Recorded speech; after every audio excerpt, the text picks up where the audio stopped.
Highbridge, a division of Recorded Books, presents How to Be Well, The 6 Keys to a Happy and Healthy Life by Frank Lipman, MD, with Amely Greeven. Read by Sean Grindell. Introduction. You are listening to a field guide to being well in an increasingly unwell world. This book is a little different from other health books out there. In it, you won't find a strict doctrine on diet or a Spartan 3-week boot camp for instant transformation. Instead, this is a handbook filled with the everyday habits and practices you can deploy to launch a healthy lifestyle, or to sustain it, or even master it, depending on where you are starting from and your level of expertise. Just like a wilderness guide is used by novice and seasoned nature lovers alike, the first-timer needs tips on erecting a tent. The pro needs a primer on rappelling. How to Be Well is a manual of the essential skills that anyone can use to navigate safely and smoothly through the wild terrain of wellness today. It is designed to accompany you on the journey of your life and become dog-eared with use. And it is a wild world we find ourselves in today. I have been a doctor for more than 35 years, and never have I seen people feeling as sick and tired at such young ages as I see now. I have never felt such a surge of profit-driven interests, big food, big pharma, and big tech, shaping the ways we eat, think, and treat our bodies and mind. In addition, the number of brands and products promising to deliver better health is dizzying. If you are a health seeker, finding your way through this crowded landscape of information, misinformation, and glittering promise can feel disorienting. You might want to take the right steps to stay well and energized, and avoid the decline you are being told is inevitable as you age. You might want to resolve chronic symptoms, or get a handle on weight issues, or better your state of mind. But knowing the direction to start walking can be confounding, and having the time or energy to figure it out in the midst of a busy life, who has that? More and more, my patients want less talk and more action. They say, just tell me what I need to do. What I've observed is that the people who are most successful at achieving and then maintaining a healthy lifestyle, and who have the highest levels of vitality, resilience, and longevity, have found their way through this landscape thanks to 2 things.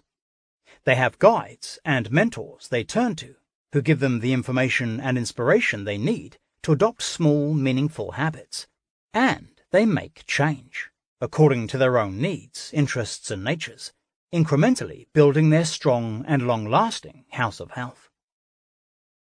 How to Be Well is designed to give you the same ongoing guidance. Its purpose is simple: to help you build and maintain your resilient house of health, one that can weather the storms of modern living, that you enjoy inhabiting, and that is uniquely your own, constructed your way. In an era when many people say their primary care provider wouldn't recognize them on the street, this book exists to put responsibility and power firmly into your own hands. Today, more than any time in recent decades, the primary care provider is you. The Good Medicine Philosophy. Before we go any farther, let's think positive. Despite the alarming state of chronic illness in America and most other industrialized nations, despite the very rocky and vulnerable state of our healthcare system, and the prevailing and bank-breaking notion that more medicine is better when it comes to fixing problems, we are actually in the middle of a revolution. We are waking up to the much bigger and broader picture of how to be well, and that is what you will find in this book. I began my career as a traditionally trained MD in my native South Africa, then studied Chinese medicine in the US. I became an adopter of functional medicine and was an early practitioner of implementing gut repair and detoxification to address 2 frequent root causes of illness which were getting overlooked. Today, those components merge under an umbrella that I officially term integrative medicine, but what I mainly call, quite simply, good medicine. Good medicine uses a wide and inclusive aperture to look at the state of your body and mind, and it looks for fundamental causes of weakness and imbalance before throwing drugs and medical interventions at a problem. It asks lots of questions. What are you eating? How are you sleeping? Do you wake up each day raring to go? How sedentary is your workday? Who cares about you? And how do you feel when you're alone? The elements that either create good health or deplete it are largely the very ordinary parts of life. Our food, rhythms, environment, and relationships, and they all interrelate all the time. Health or disease is almost always multifactorial in cause, and is typically the outcome of the small choices you make daily. You can eat the most pristine diet in the world, but if you're wound as tight as a drum, or feel cut off from support, or you exercise until you drop each day, the easeful well-being you desire can elude you. Good medicine also sees health as a fluid entity, not a fixed state. That means that what works for you today might not work so well in 5 or 10 years. Change is constant when it comes to your physical and mental state, and the way to ride those waves and truly be well is to know yourself well. Good medicine views you as an individual, the owner of a unique constitution metabolically, psychologically, and emotionally, not a one-size-fits-all machine that thrives on hard and fast rules. While there certainly are universal laws that apply to everyone with a human design, eating lots of vegetables is non-negotiable for nourishment, detoxification, and disease prevention, and sleep is essential for healing and repair. How you choose to implement those habits is a personal matter. Spinach or cauliflower, night owl or lark, rock climber or swimmer. You need to pick what works for your needs, tendencies, and tolerances, so you can establish the habits that work for you and succeed at maintaining them. Furthermore, your physiological needs and personal preferences shift at different phases of your life or in response to changing circumstances. What this all means is that to truly be well, you need to know you, which is why How to Be Well is designed to make you the author of your health story. It does this by ditching the linear follow-this-program approach that insists that every single person must do the same sequence of step A, then step B, then C, and that focuses on only one aspect of wellness. Instead, it offers you a new map for a new medicine, one that is not linear at all, but circular. A deeper look at good medicine. There are 3 big goals of good medicine, and they form the philosophical backbone for all the advice in this book.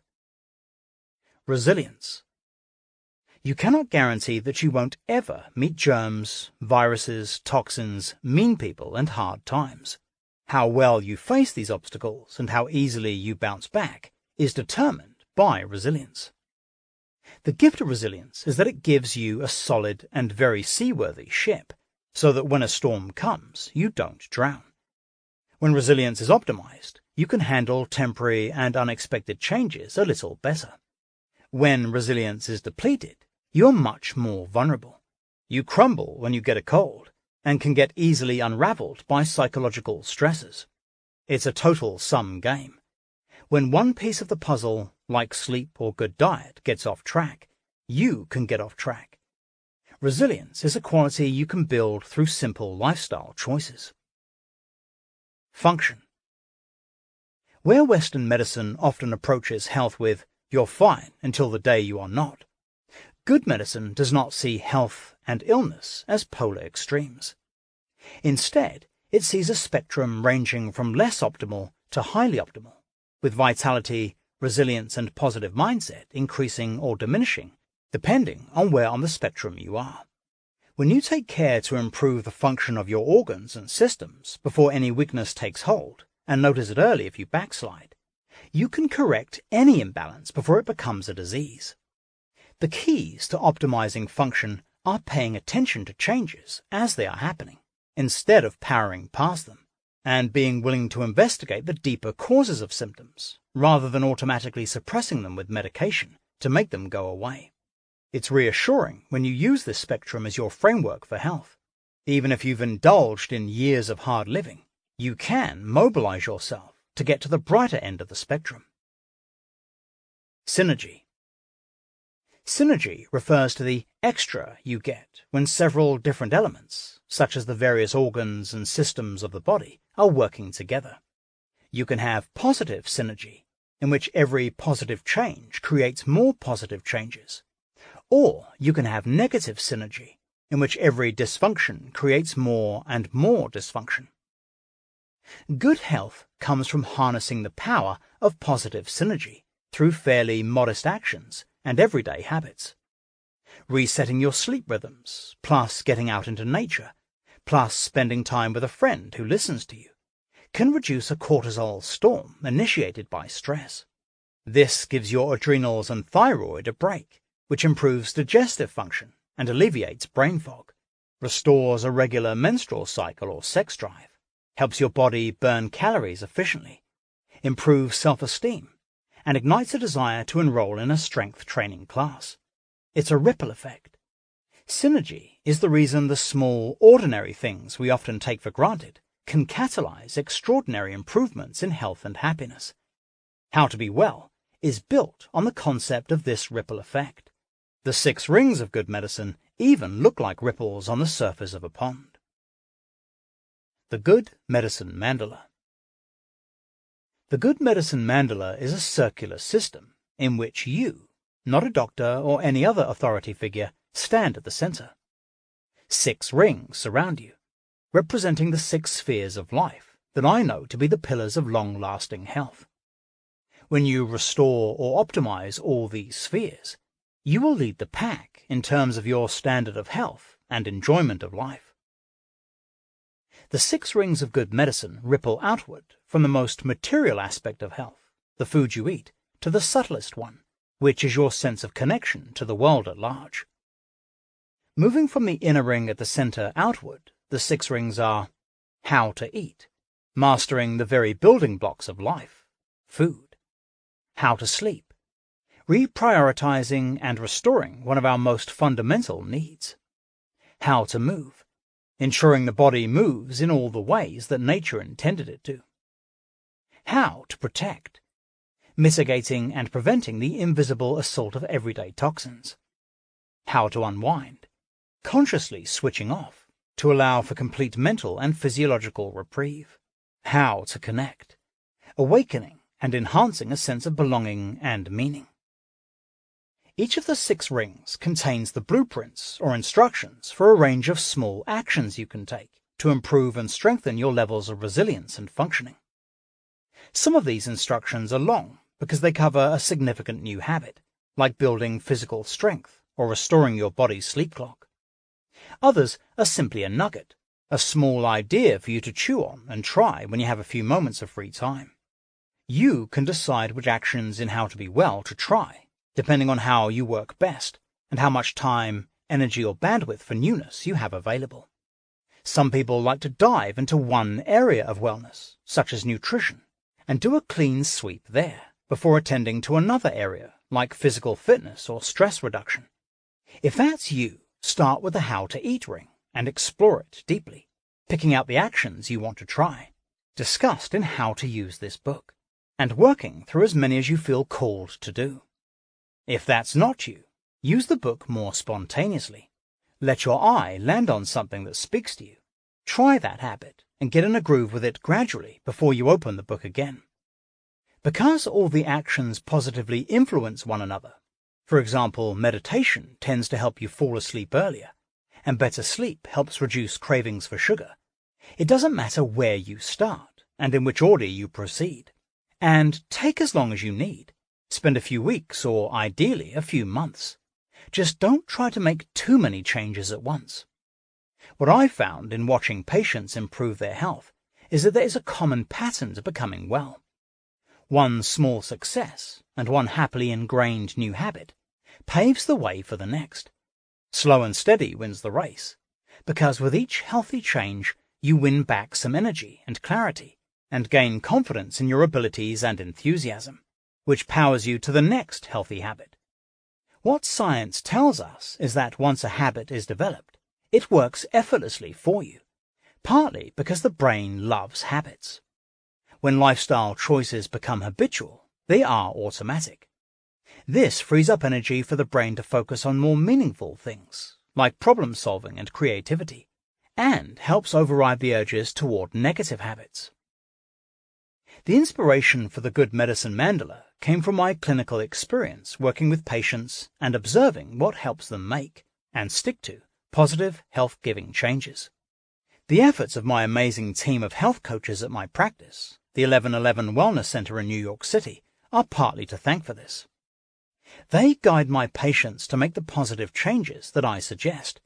They don't push, bully, judge, or focus on things that are out of reach.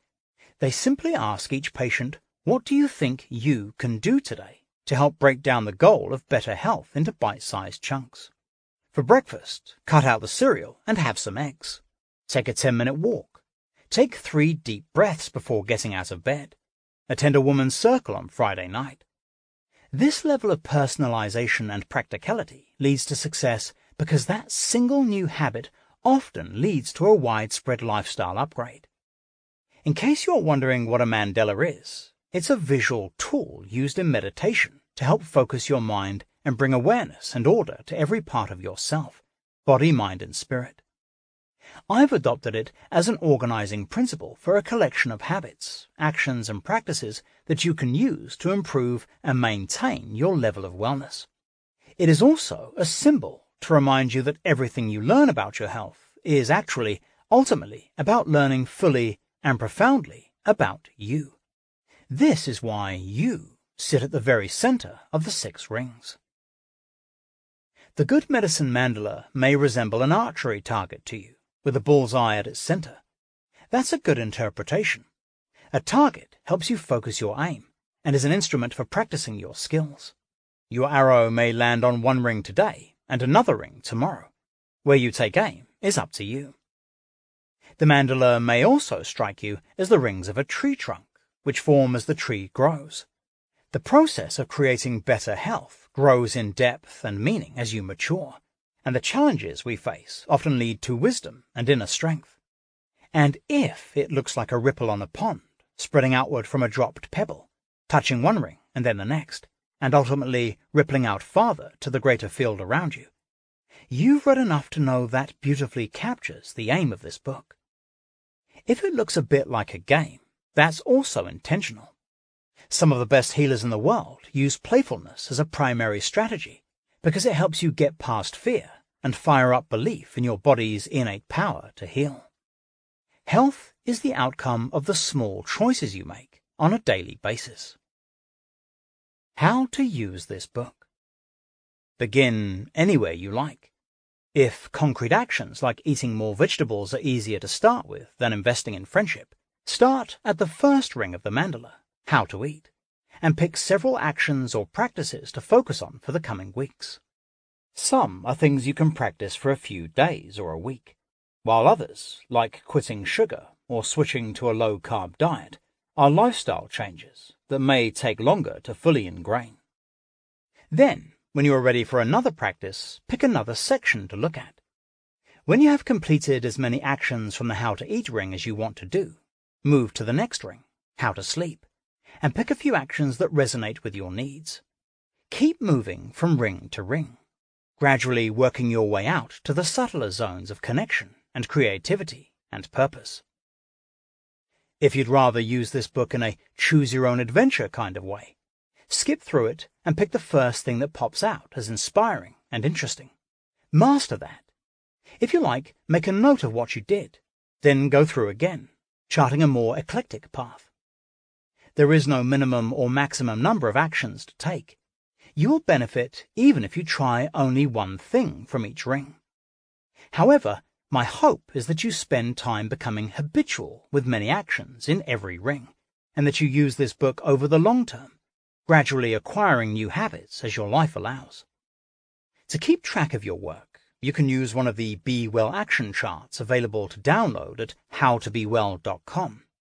You can use these to plot out which actions you want to try over the next 1, 2, 3 months and more, to provide a level of accountability and support your commitment.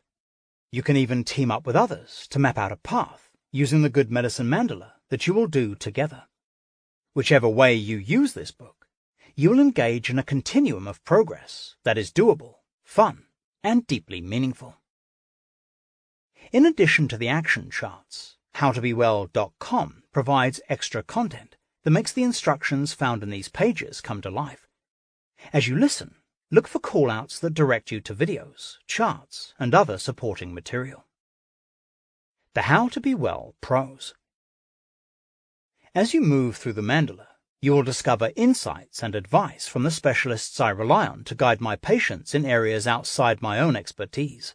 These are not the ones in white coats, though I would certainly call on them if an acute situation required it. These specialists are the leading voices in their respective fields of fitness, meditation, clean eating, self-fulfillment, and more. I dub them the Be Well Pros, and they share strategies and tactics that will help you not only establish your new normal, but truly get to your A-game. The 4 directions. I created the mandala with 4 specific health factors in mind. These lie under and also connect many of the actions in the rings, like 4 points on the compass. I want you to become more aware of these factors as you make choices about how you eat, sleep, and take care of yourself each day, because they are common areas of dysfunction that have the power to shape how you feel, perform, think, heal, and age.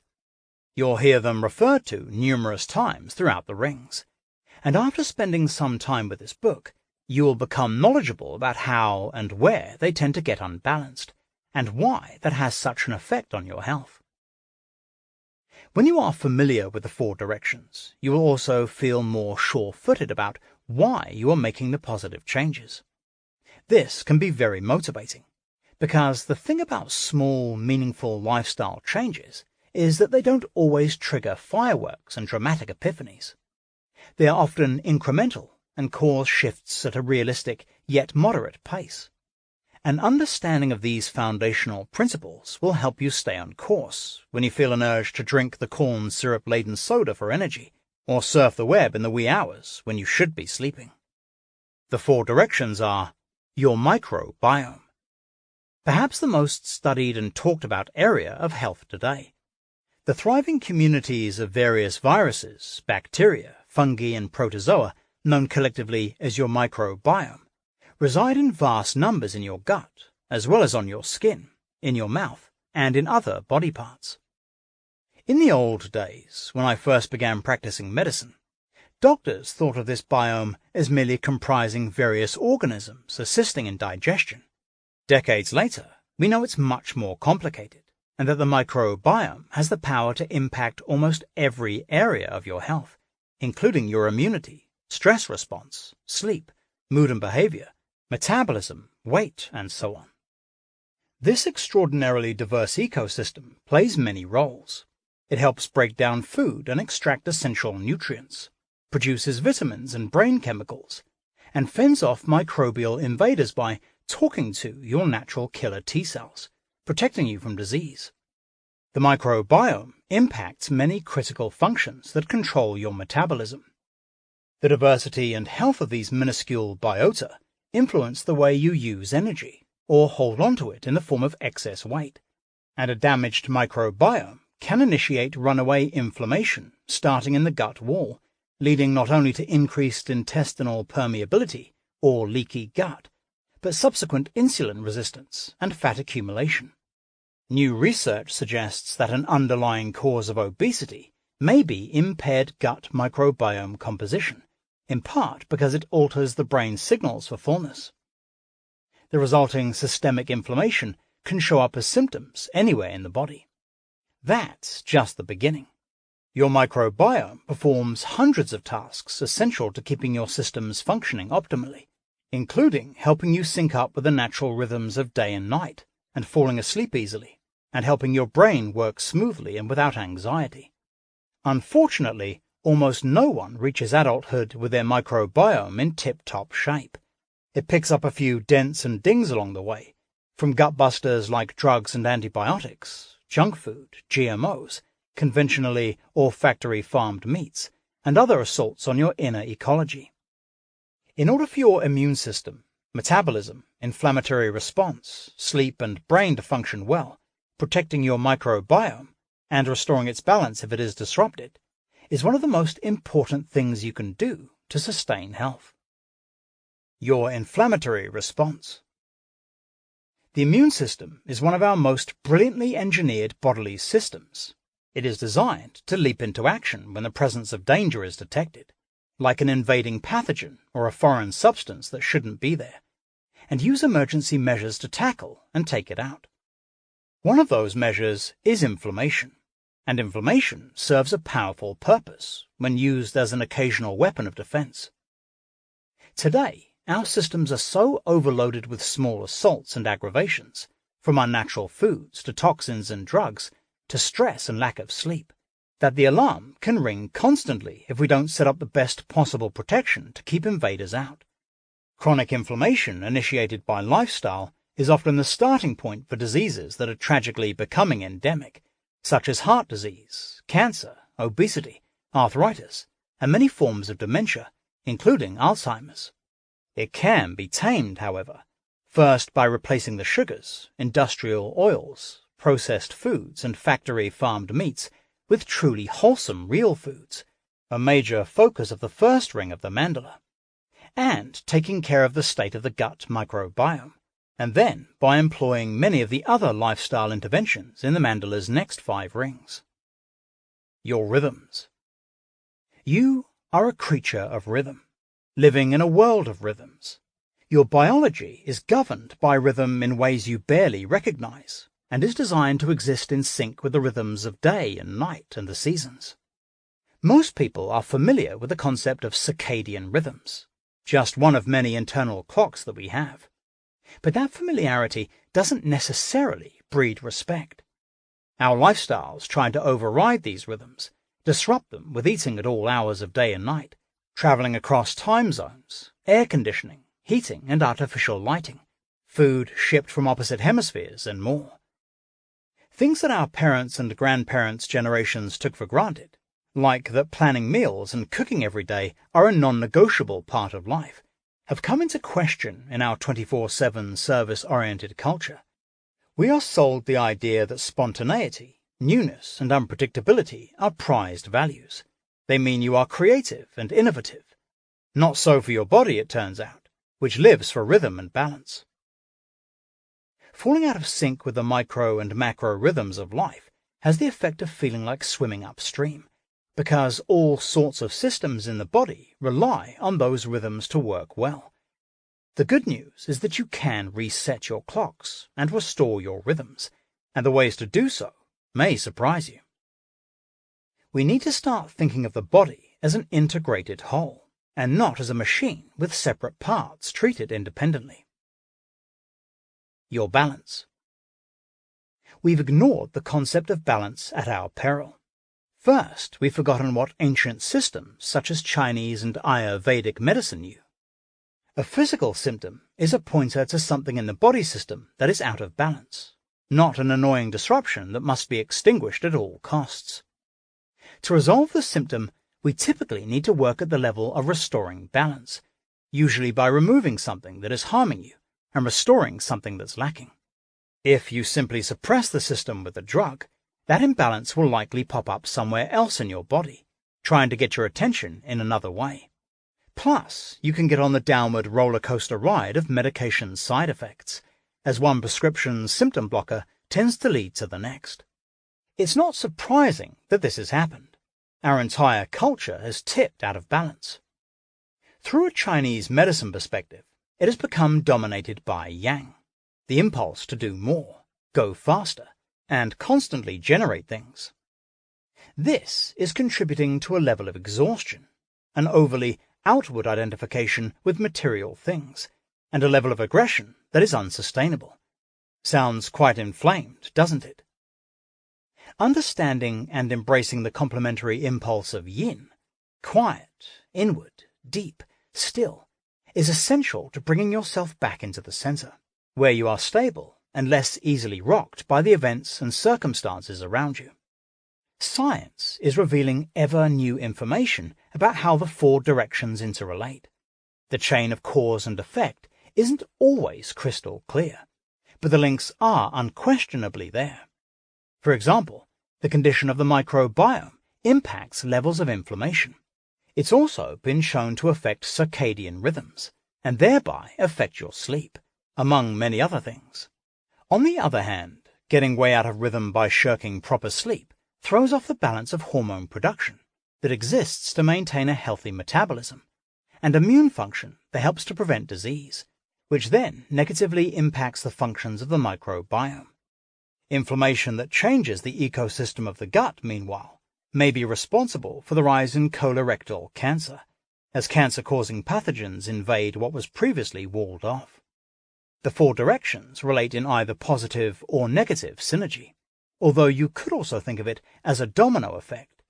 A change in one of the directions, for better or worse, can alter how the other three directions present themselves, even though you didn't intentionally do anything to cause it.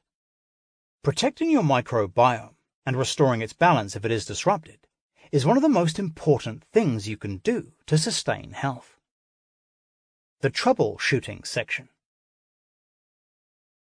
The idea of synergy comes into play even more in a section of the book called What to Do When. This section provides instructions for resolving 12 of the most common chronic problems I see in my clinic, and that you may experience yourself. These include what to do when you feel sluggish and want to reboot, you want to lose weight, you are frequently overwhelmed and anxious, you are always tired, and so on. In this section, you will learn how to address these issues from a good medicine approach, integrating habits and actions from each ring to help resolve symptoms at a deeper level than most short doctor visits are able to address.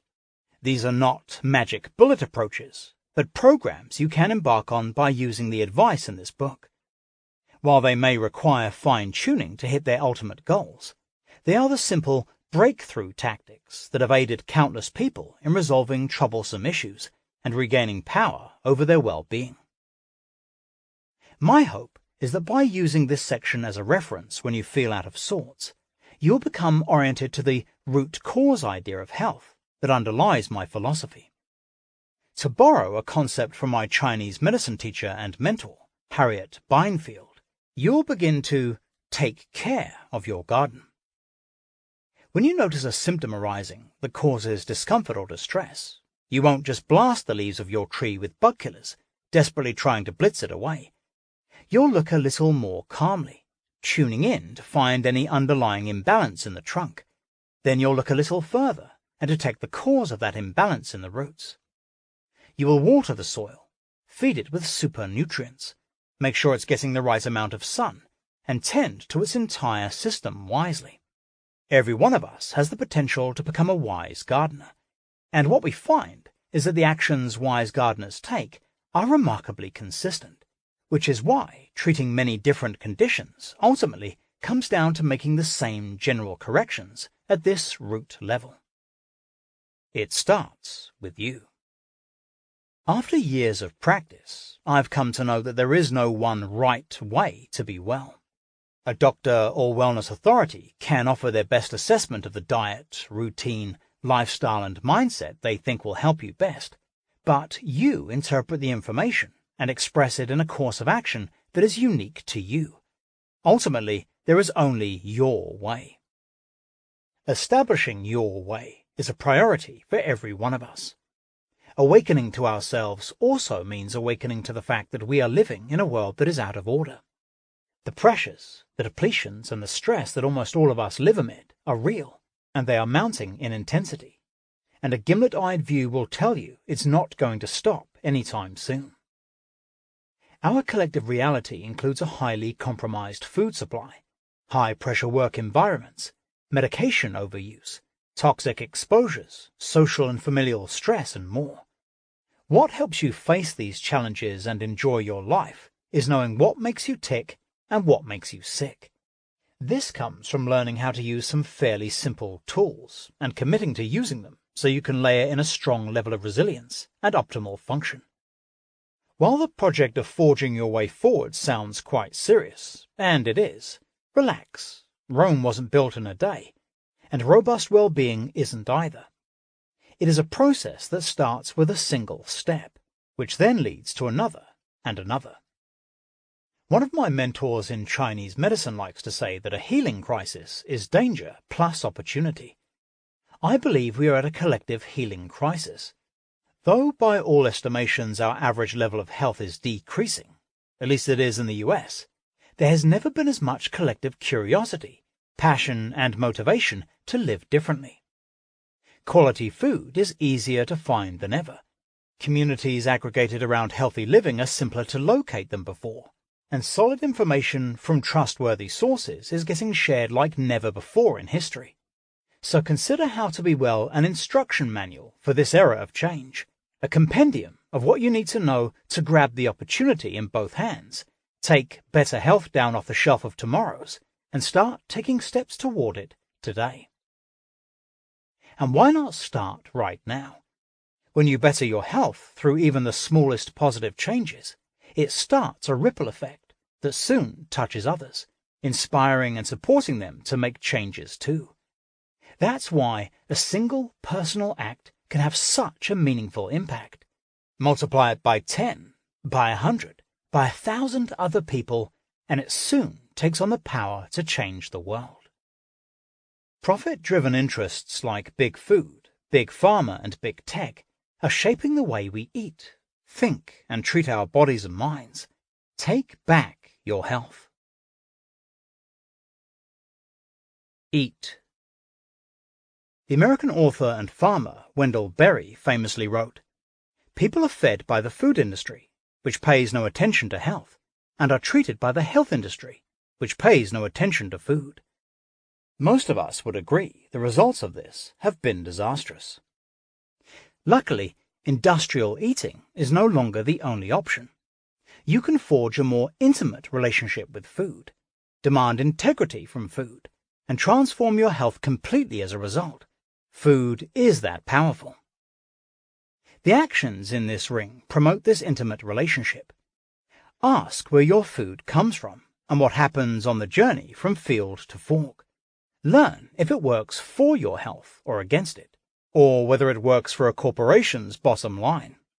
And get up close and personal with it every day, preparing meals hands-on whenever possible, and experiencing it with all your senses. Be part of the new culture of eating, in which shopping, cooking, and preparing for mealtime is not a stress-inducing burden, but something that happens naturally as part of the rhythm of life. Industrialized food may have made you fearful about nutrition, and with good reason. Too much of the wrong kinds of food can inflame, aggravate, and exhaust you, and distort the way you feel, think, perform, and heal. But you can turn that angst around with small gains in knowledge, digesting one new dietary teaching at a time, heightened awareness, noticing how food makes you feel, and a few new habits, like taking lunch to work. When you are more intimate with your food, you look at it not as a means to an end, a way not to be hungry, but as your best ally, and you always ask before you eat it, what can you do for me today? Compose the perfect plate. If you've ever frantically counted calories in order to stay healthy, give yourself a break. Put that effort toward a simpler system I call the perfect plate, a visual pie chart that guides you right. Pick the best quality whole food ingredients you can using the guidance throughout this section. Then combine them in a ratio that gives vegetables the bulk of the plate or bowl. Make protein a smaller palm-sized participant, and be sure to add a dose of good fats, either added as a condiment or as part of a fat-rich protein source. The plate should be quite sizable in volume from all those vegetables. But with these proportions in place, you are less likely to overeat or get out of balance. The perfect plate works because it makes you focus on quality and not obsess over quantity. By using these health-promoting foods to crowd out the bad stuff, it counters what tend to be the real causes of weight dysregulation: too many starches and sugars and inflammatory ingredients, whether from factory-farmed or processed foods. The balance of 3. Understanding the triad. Vegetables deliver vitamins, nutrients, enzymes, phytonutrients, give you glowing skin, increase energy, fight cancer, lessen inflammation, increase natural detoxification, benefit your gut microbiome by adding prebiotics and, if fermented, probiotics. Protein. Its component amino acids are the building blocks for your body, gives you strong muscles and immune support. Fat allows you to absorb fat-soluble vitamins and balances hormones, nourishes your skin, supports your brain, lubricates your digestive system, helps you feel satiated, can be used as fuel in the absence of carbohydrates. Use this template to easily put together a great breakfast, lunch and dinner. It's a no-rules game. Breakfast can be savory leftovers and dinner can be eggs. And keep them in mind when ordering meals at restaurants.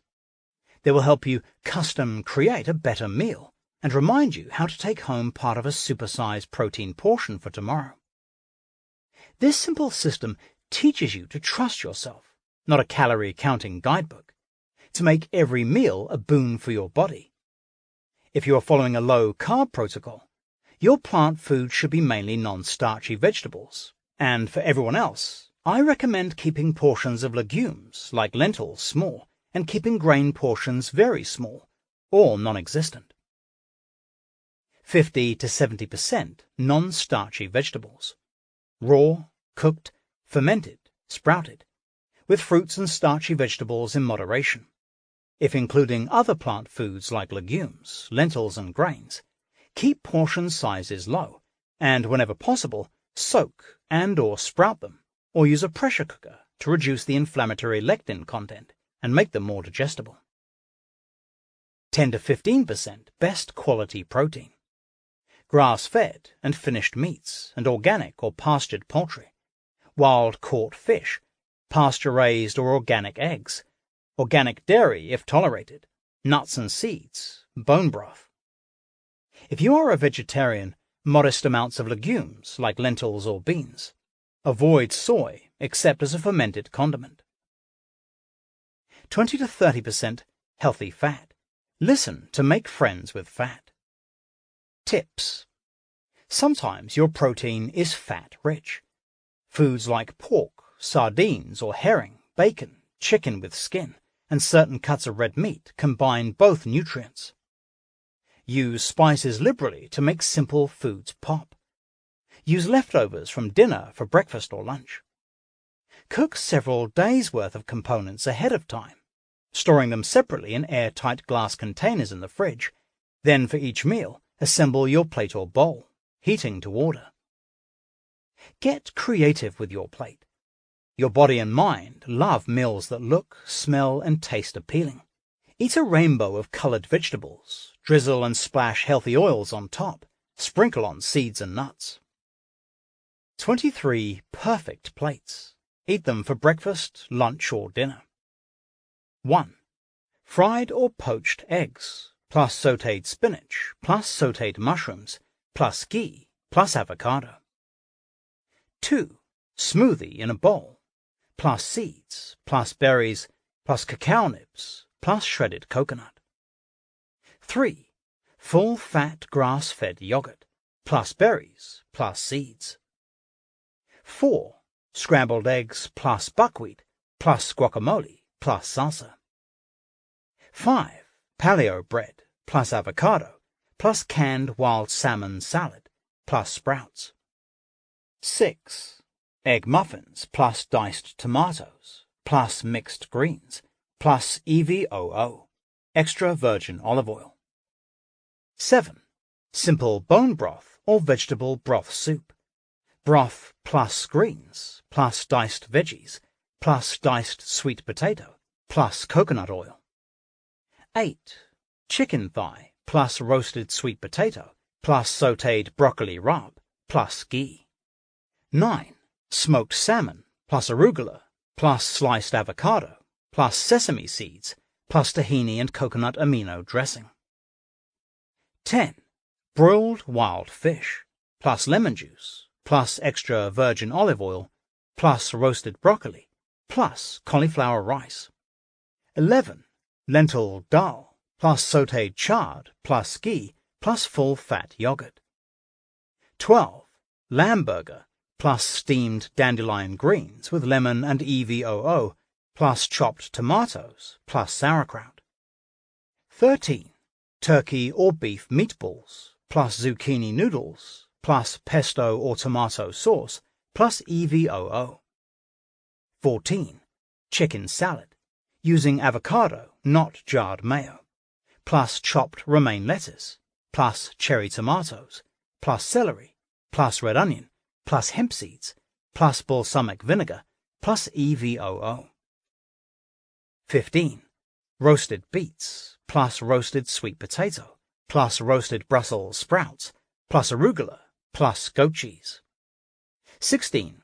Collard green wrap, grass-fed beef burger, plus kimchi, plus tomato, plus avocado wrapped in steamed collard greens. 17. Broiled or canned sardines, plus watercress or arugula, plus EVOO, plus lemon, plus olives, plus capers, plus fresh herbs. 18. Veggie quinoa bowl, more veggies, less quinoa. Roasted veggies, plus avocado, plus pickled veggies. 19. Slow-cooked bean or beef stew made with bone broth, plus steamed greens. 20. Sliced grass-fed steak, plus bed of leafy greens, plus avocado, plus portobello mushroom, plus pumpkin seeds. 21. Roasted turkey, plus cauliflower mash, plus sautéed kale, plus EVOO. 22. Canned sardines, mixed with lemon and EVOO, plus olives, plus capers, plus diced cucumber, plus bed of arugula. 23. Sushi roll, smoked canned salmon, plus avocado, plus cucumber, plus scallion, plus watercress, plus cauliflower rice, plus coconut aminos, plus sesame seeds wrapped in nori sheet. Liberally use herbs, lemon, sea salt, and garlic to season any plates as you like. Practice sugar self-defense.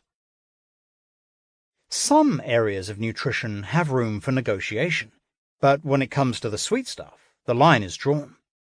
Sugar is public health enemy number 1, the worst toxin we expose ourselves to daily in the conventional American diet. Its capacity to disrupt and degrade your natural balance is notorious. It alters your hormones so you don't register hunger the way you normally should, making you eat more. It spikes your dopamine, requiring you to eat more sugar to get that sugar high effect. Worst of all, when it's in the form of fructose, it affects your liver in the same way that alcohol does. Ingesting it constantly sets you up for inflammation and weight gain, leads to insulin resistance, the precursor to diabetes and heart disease, and lays the groundwork for every flavor of modern distress, from cancer, dementia, and depression to infertility, acne, and more. When combined with the underactive modern lifestyle, sugar changes your metabolic functioning. You go from a new sports car to an old, broken-down jalopy. To make matters worse, sugar also fuels candida, an unwanted fungus that can colonize the microbiome and throw it out of balance.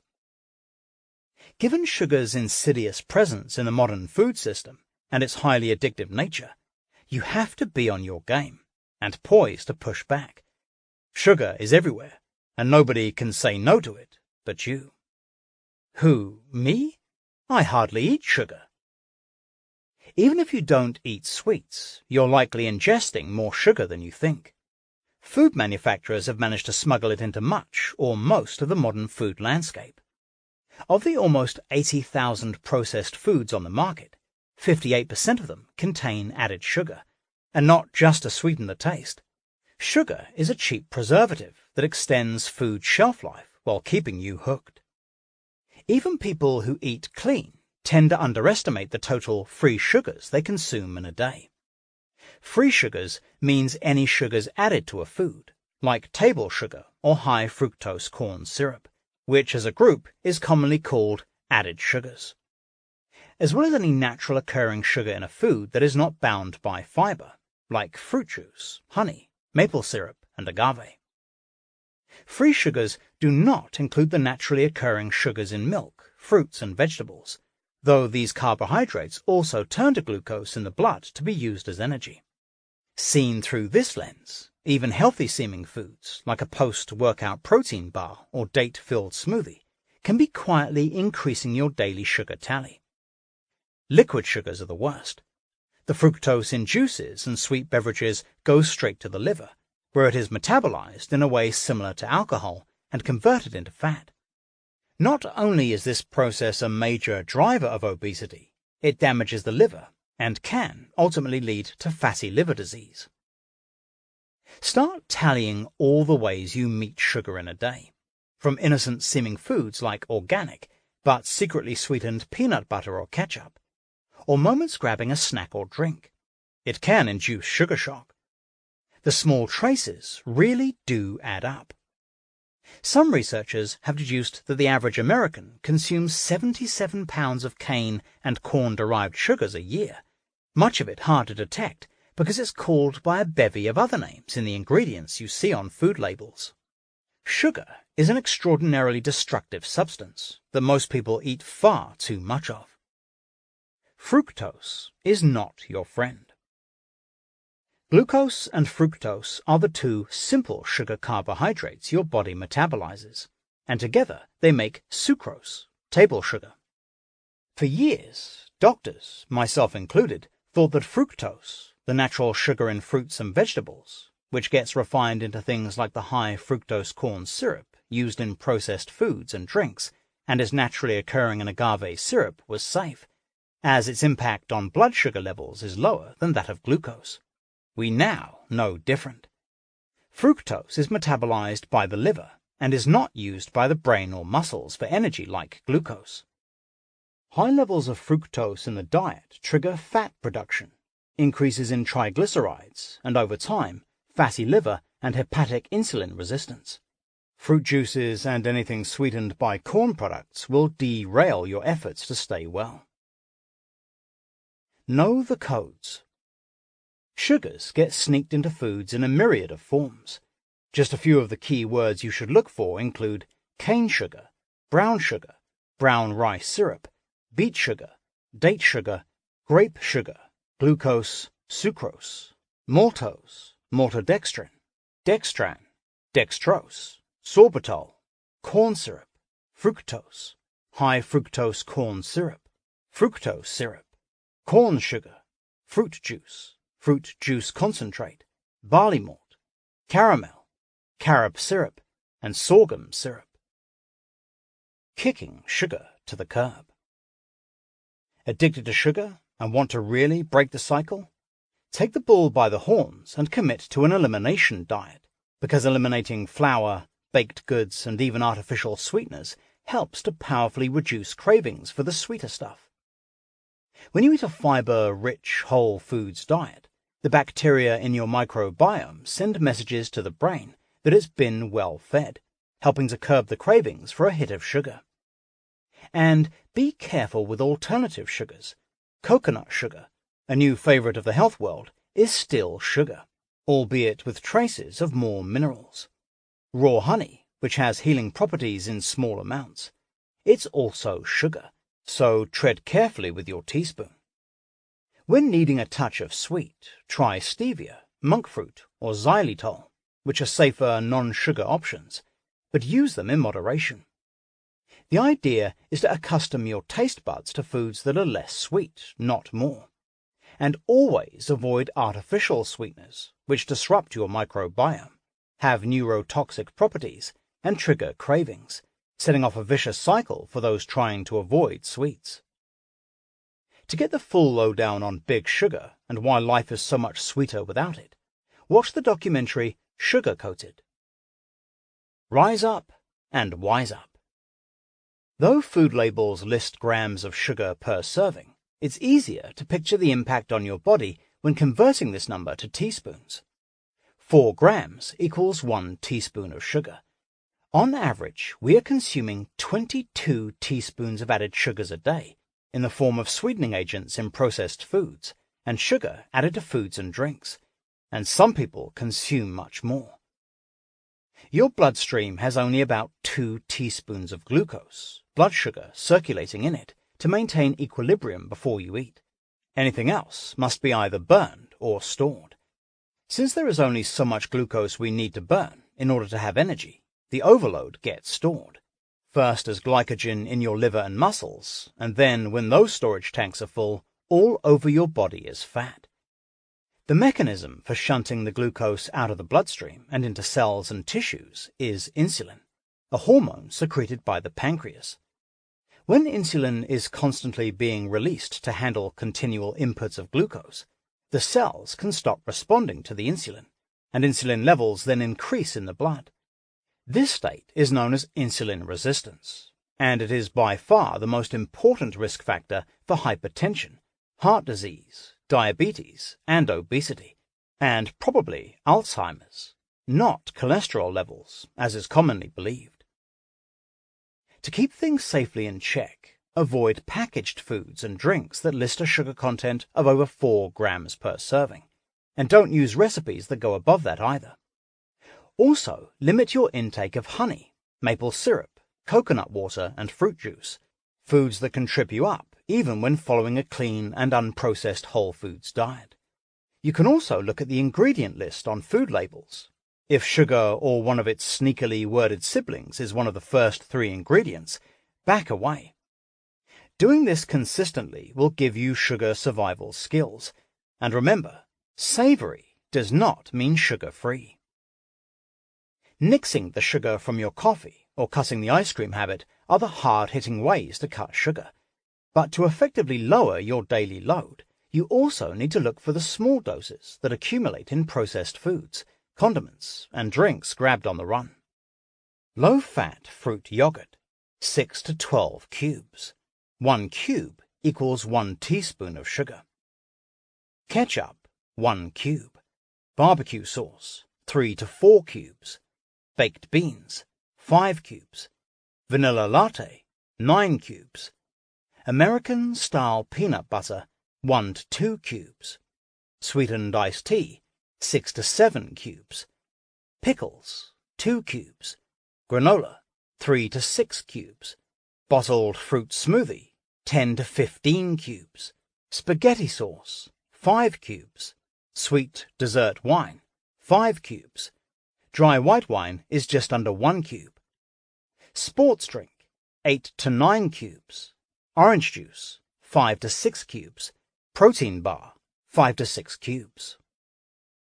Make friends with fat. If your diet is lean and mean, please fatten it up. Eating a diet of low-fat foods is not the ticket to health we once thought. Fat is absolutely essential for every function of the body and brain, including healing and repairing functions, and when you eat enough of it every day, you enjoy a bounty of benefits: stable, longer-lasting energy, and fewer hunger highs and lows, a more efficient metabolism, meaning more stable weight, clearer thinking, and more balanced moods, healthier hormones, better hair, nails, and skin, and fewer cravings. And because fat makes food taste good, you enjoy what you're eating so much more. Plenty has been written about why fatty foods were so wrongly demonized for the last 5 decades. My favorite sources, Nina Teicholz's book, The Big Fat Surprise, and Dr. Aseem Malhotra's excellent book, The Piopi Diet. Our culture bought into this demonization, diligently following government guidelines and big foods marketing, and it led to a dangerous and damaging tidal wave of carbohydrates, refined sugars, seed oils, and fake foods coursing through our modern food system. Now we're waking up to new insights about fat's central role in health, such as the realization that women are at a higher risk of heart attack on a low-fat diet than a high-fat one, and the importance of cholesterol to the body's functions. It's time to repair the relationship, steering it back onto its natural track. If the thought of eating more fat sends shivers down your spine, do not fear. This initiative is about adding real food fats to your plate. Naturally fat-rich foods and unprocessed fats in their original states, and letting them crowd out the refined carbs and sugar that might otherwise take up the space. Real food fats not only deliver powerful protective benefits, they are hard to overeat because they digest more slowly, giving your brain and hunger-regulating hormones more time to register fullness. You don't need a rigorous dietary plan to accomplish this. Just focus on adding fat-rich ingredients in small ways throughout the day, while simultaneously being careful to keep your starches and sugars low, because adding extra fats to a high-carbohydrate diet will certainly encourage weight gain. Keep it simple, keep it consistent, and soon you will forge a fast and enduring friendship with this super-powered macronutrient. How to fatify your diet. The complicated lingo around fats can get confusing. Saturated, poly, mono, and omegas. My general rule of thumb for fat: if it comes from nature, it's probably healthy. And if it's made in a factory, be it feedlot or processing plant, it's probably not. In other words, blocks of orange cheese or potato chips are not the way to go. And be cautious. Even with healthy fats, high fat plus excessive carbohydrates will derail you. In other words, pick the unsweetened coconut yogurt or the grass-fed whole milk kind over the gourmet but sugary ice cream. The rigorous research trials that show the success of higher fat diets at countering obesity, diabetes, and heart disease, such as ketogenic diets, all follow high-fat, low-carbohydrate protocols. The subject becomes simple if you think about the following three categories that correspond with the ways we eat fat-rich foods. Integrate them into your routine from morning to night, using the general ratios described in Compose the Perfect Plate as a guide. This is about consuming small amounts. It doesn't mean that every meal should be dripping with oils or laden with strips of bacon. How to know if you're getting enough fat? Your body will give you the cues. Pay attention to your energy level, feeling of satiety, and the resolution of any symptoms of fat deficit, such as brittle hair and nails. Fat-free living has had the opposite effect on our health. Instead of making us healthier, we have obesity and diabetes epidemics. Fat-rich foods, the raw materials you use as part of your meals and snacks. Be careful about your sources. The fattier the food, the more important that it comes from a quality source, as nutrient value and toxins accumulate in fat. Animal foods. Organic chicken with skin, dark meat, grass-fed and finished red meat. Some cuts are lean, others are fattier. Ask your butcher. Pastured pork, including pork belly and bacon lamb. Eggs, ideally pasture-raised, and organic fatty cold water fish. Sardines, mackerel, herring, wild salmon. Dairy that works for you. Goat and sheep cheese, cow cheese if tolerated, grass-fed butter, yogurt, kefir. Bone broths. Plant foods, avocado, coconut, oil, butter, milk, cream. Nuts and nut butters, in moderation, preferably raw, unroasted. Seeds, pumpkin, chia, sesame, flax, hemp. Chocolate, olives and olive oil. Pouring and spreading fats. The things you drizzle, spread or spoon over your food or into your smoothie or coffee, straight from the bottle. Olive oil, flax oil, hemp oil, nut oils, nut butters, MCT oil, liquid coconut, cacao butter, dairy butter, and ghee. Cooking fats. What you use to make raw food cooked. Animal fats like ghee and butter, duck fat, pork fat, chicken fat, tallow to sear your protein. Plant oils like coconut oil, sustainably sourced palm oil, avocado oil, and quality olive oils. A day with more fat. Ideas for morning to night.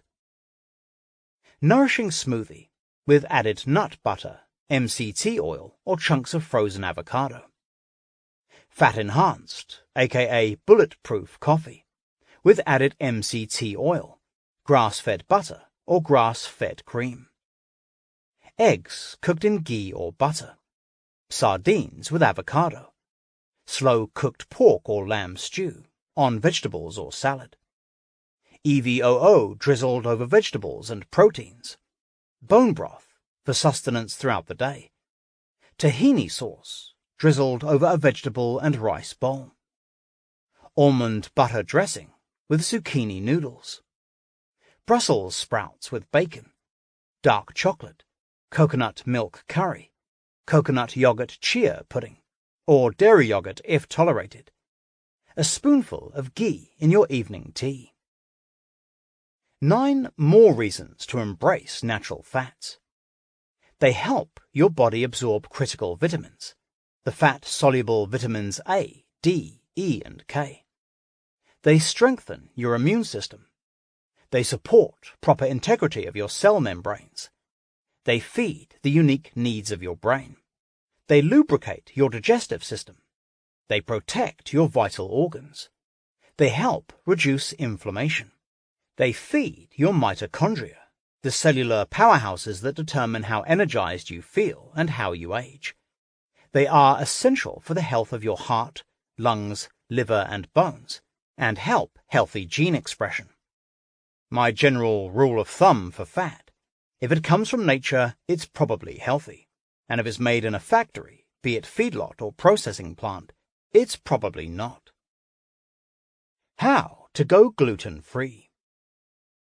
Of all the dietary interventions I suggest to patients who don't feel well, cutting out gluten tends to deliver some of the most rapidly detectable results.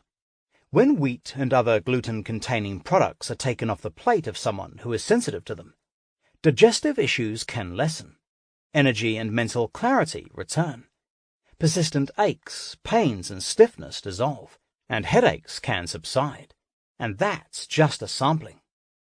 The bumper sticker motto in these cases? I didn't realize I was feeling so crummy until I didn't feel so crummy. In some more serious cases, this one new habit is the crucial first step to turning around a serious autoimmune condition. But how do you know if you should steer clear of this plant-based protein, which is found in wheat and other grains like rye and barley, wheat's many relatives like wheat germ, bulgur, couscous, farina, semolina, and spelt, and a smorgasbord of processed foods and drinks that smuggle this protein into their mixes without you even realizing? And if you decide to do it, how do you chart a safe and steady course through gluten-free's glittering ocean of fancy processed products and far-out promises? Welcome to Gluten-Free 2.0. It's time to learn how to go against the grain in a way that heals but won't hurt. Wheat's bad rap. Although wheat has been known as the staff of life for over 8,000 years, I believe that our off-balance microbiomes, with the inflamed intestines that result, might be triggering increasing intolerance. The sheer amount of wheat we consume, it comprises at least 20% of the average Westerner's daily diet, may be partly to blame, and the industrialized processes behind modern wheat, which is the largest global food crop, seem to present clear and present dangers. Today's high-speed baking technologies sidestep traditional techniques that helped break down the protein into more digestible sizes. Worse is the alarming use of the herbicide glyphosate in conventional wheat production. Lifestyle factors, especially diet, heavily influence what roughly 98% of our genes do, how they behave, and how they express themselves. When you are sensitive to gluten, the inflammation that results can manifest anywhere in the body. It can cause digestive distress, headaches, achy joints, and all kinds of neurological issues, bloating, skin imbalances, ovarian cysts, and more. It can also be the cause of the autoimmune syndrome celiac disease, which creates disturbance body-wide, as well as contribute to a host of other autoimmune syndromes. The good news is that removing gluten-containing foods and then improving microbiome health typically resolves many of the chronic inflammatory symptoms. It can even restore a level of functioning that allows some sensitive folk to enjoy occasional portions of well-prepared gluten foods.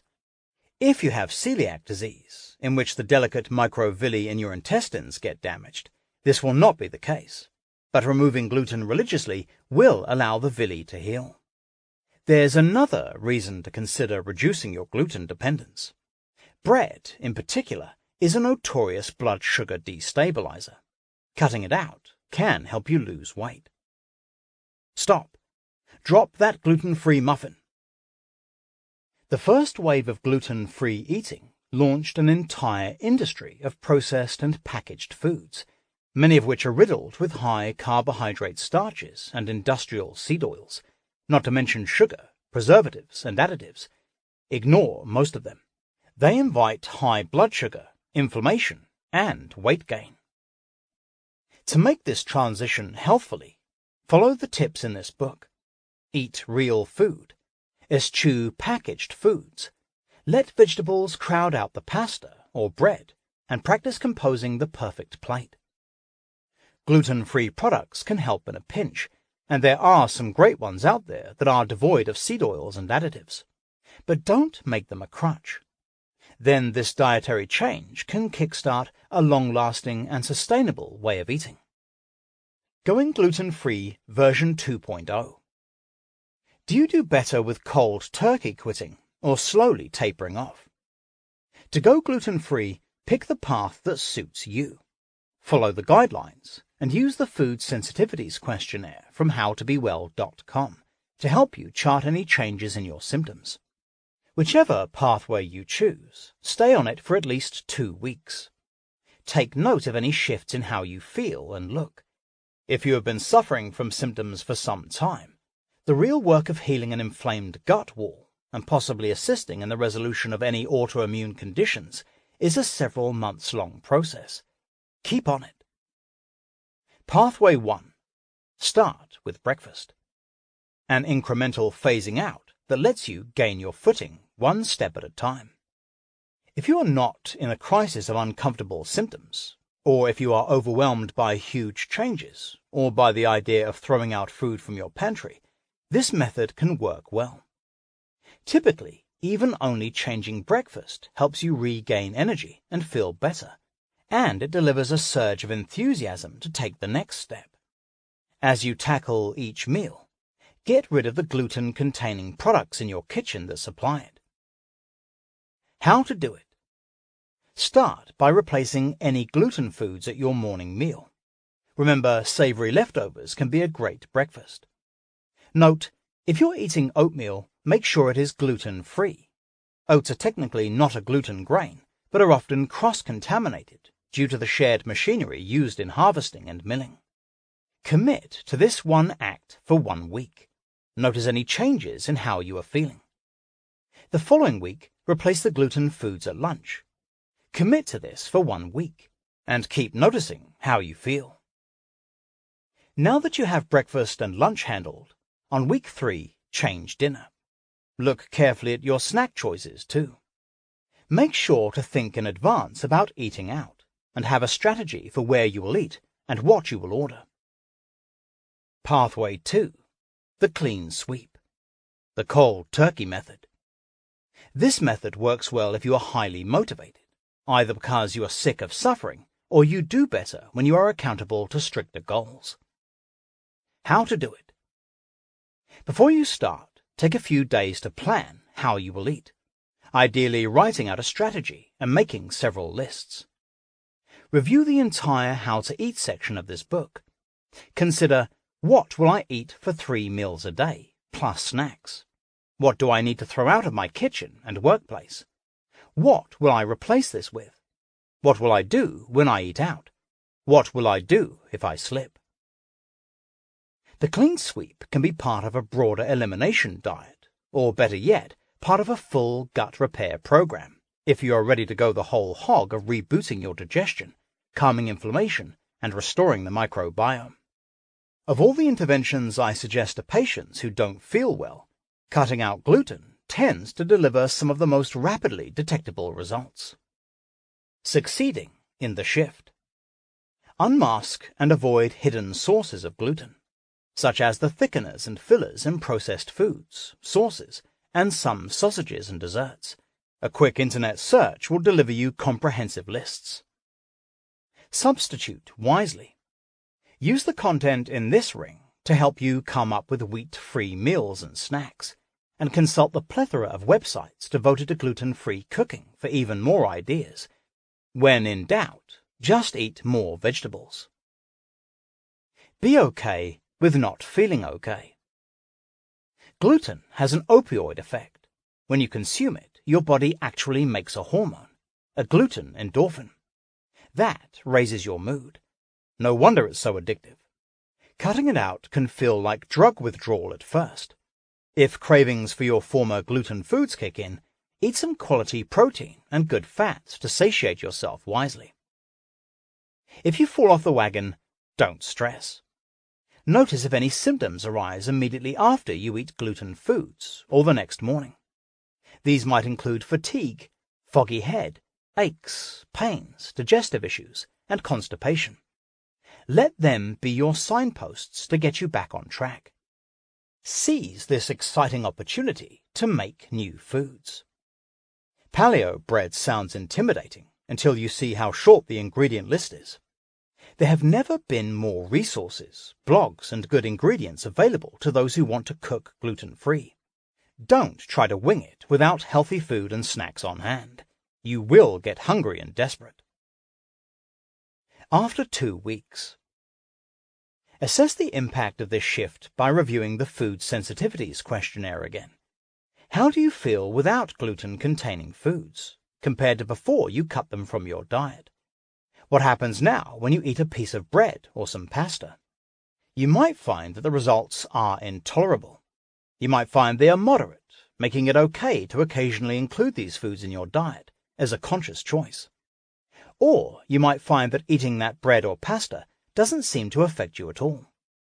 Whatever the result, you have kick-started a gluten-aware way of eating, something I believe to be an invaluable key to being well in a world where our food sources and our body's responses to them are undeniably changing.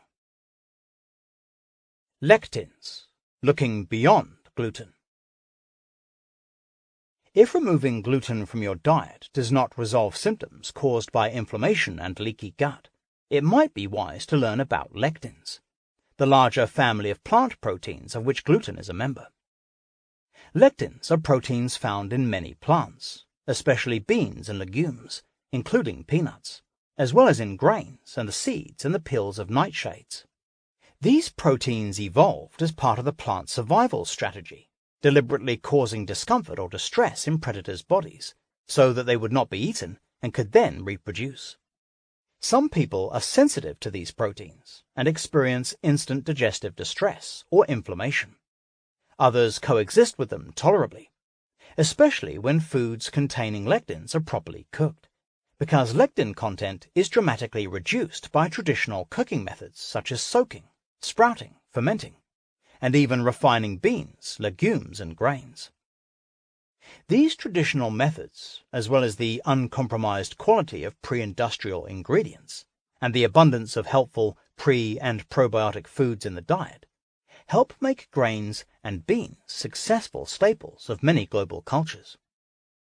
If you are sensitive to lectins, these preparation methods may be your key to happily enjoying the plant foods that contain them, and they are easy to learn. For example, pressure cooking is a great way to reduce lectin content, particularly in beans or legumes. So consider learning how to use this high-speed and very helpful kitchen technique. If you are trying to resolve stubborn food sensitivities, you may want to cut out lectin-containing foods from your diet, and then reintroduce them one by one to see which you are sensitive to. Dairy, factory-farmed meats, and eggs even contain lectins, which may be why a true elimination diet that cuts these out resolves issues for some sensitive people. For a deep dive into the subject of lectins, read The Plant Paradox by Stephen R. Gundry, MD. After 3 months. If your gut was inflamed by gluten, You may find this time off has allowed some healing to occur. You may be able to tolerate small amounts of authentic sourdough bread, which is fermented and therefore easier to digest. Sprouted wheat products may also be easier to digest, though I would always suggest you eat some spinach or chard in place of any kind of bread or baked goods, and zucchini or summer squash ribbons in place of pasta. But no matter what, try to ensure that any wheat or grain you buy is organic, especially if you are feeding it to your kids. To get the full picture on gluten, check out the movie What's with Wheat and the books Grain Brain by David Perlmutter, MD, and Wheat Belly by William Davis, MD. Resist the irresistible. Processed foods. You've heard it 100 times. Highly processed junk foods, fast foods, and sodas will hurt you badly. Food is information that tells your entire biology what to do and when to do it. But junk food is like malware on your computer, scrambled information that leads to a major hardware crash. Food made by an industrial man-made manufacturing system is many steps away from what nature intended, and the sneaky cocktail of seed oils, hidden sugars, GMOs, chemical colorants, texturizers, and preservatives used to make processed and junk food so palatable and so cheap disrupt all of the 4 directions. They do this by triggering inflammation that leads to weight gain, brain fog, and system-wide pain, often doing damage silently and unnoticed for years, disrupting the balance of hormones, such as through estrogenic chemicals, degrading your microbiome, and possibly contributing to food allergies. And because they are so highly engineered to be addictive, disrupting your natural rhythms of eating, i.e., regularly consuming simple whole foods and finding them fully satiating. Breaking free of the grip of processed food is a must if you want to claim and own your health. If boxed, packaged, and logo-covered food is a big part of your diet, it's going to take some revolutionary tactics to fuel a successful resistance, but it's worth it. Weight loss, digestive ease, mental clarity, better skin, better sleep, and more stable moods are the prize that you win. Here are my best tactics for breaking free. 1. Get angry. You've been hijacked. Convenience foods are convenient only for the companies that profit off them. Junk food and fast food have been engineered by food scientists to be hyper-palatable, which means they will put anything in them to make you crave their taste and texture. Typically, that includes high doses of sugar, bad oils, MSG, GMO soy, and chemical flavorings. The artificial flavor listed can contain countless unnamed chemicals. A hyper-palatable food is designed to derail your satiety's signaling. It will induce cravings to overeat, trigger an unnatural food high via a dopamine reaction in your body, and override your innate ability to stop eating. Hence the infamous marketing lines like, once you pop, you just can't stop. This unregulated food engineering adds up to one big science experiment that doesn't work in your favor, but it sure makes money for shareholders. Remember this, many processed foods, most fast food, and almost every soda in the world have been designed and built with addiction in mind. This includes the fare at many fast casual restaurants that tempt you with hand-crafted onion rings or authentic, cheesy, floury, meaty burritos. A recent study found 83% of Americans eat out because of cravings. To get the lowdown on shady big food practices, check out the book Salt, Sugar, Fat, How the Food Giants Hooked Us by Michael Moss. 2. Learn to speed read. If your food's ingredients list exceeds 3 to 5 ingredients, be on alert. If you can't pronounce or easily identify the ingredients, no matter how few or many there are, that's red flag number 1. Don't let the front of the bag seduce you. Even organic stone-ground corn chips are likely made with inflammatory seed oils, and many processed foods use refined palm oil or vegetable oils. They're highly inflammatory too. Turn the product over and take a closer look. Avoid low-fat and sugar-free products. To compensate for what's missing, nefarious ingredients like fake sweeteners are added, which can induce even more cravings. If sugars are over 4 grams per serving, evaluate carefully, and if you see high fructose corn syrup listed, stop immediately. Game over. To cut to the chase, try scanning barcodes with an app like Food Facts, which gives a snapshot of all the hidden nasties and allergens lurking in an item. Or read the guide Chemical Cuisine from the Center for Science in the Public Interest, cspinet.org, which decodes the additives listed. Additionally, my health coaches swear by the Healthy Living app from the Environmental Working Group, which scores a huge database of foods. 3. Structure your eating. Getting in a rhythm of regularly timed meals provides a solid foundation, so you are less vulnerable to junk food urges. Have reliable, healthy snacks on hand. Drink plenty of water, and keep pre-prepared meal components in the fridge. Be sure to get enough well-sourced protein, healthy fat, and fiber from vegetables in your diet. These are the bedrock actions supporting toxin-free eating. 4. Know your food triggers. Practice inserting a pause when the urge for a junk food fix arises. Take a breath. Go for a walk. Notice what is happening in your body and mind when the desire hits. Typically, the trigger is boredom, wanting a change of activity, fatigue, needing energy, or sorrow, loneliness, wanting comfort.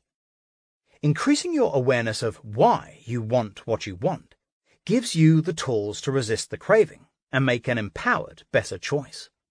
There are numerous books and online resources related to mindful and intuitive eating to help you on this path. Support is only a click away. Breaking free of the grip of processed food is a must if you want to claim and own your health.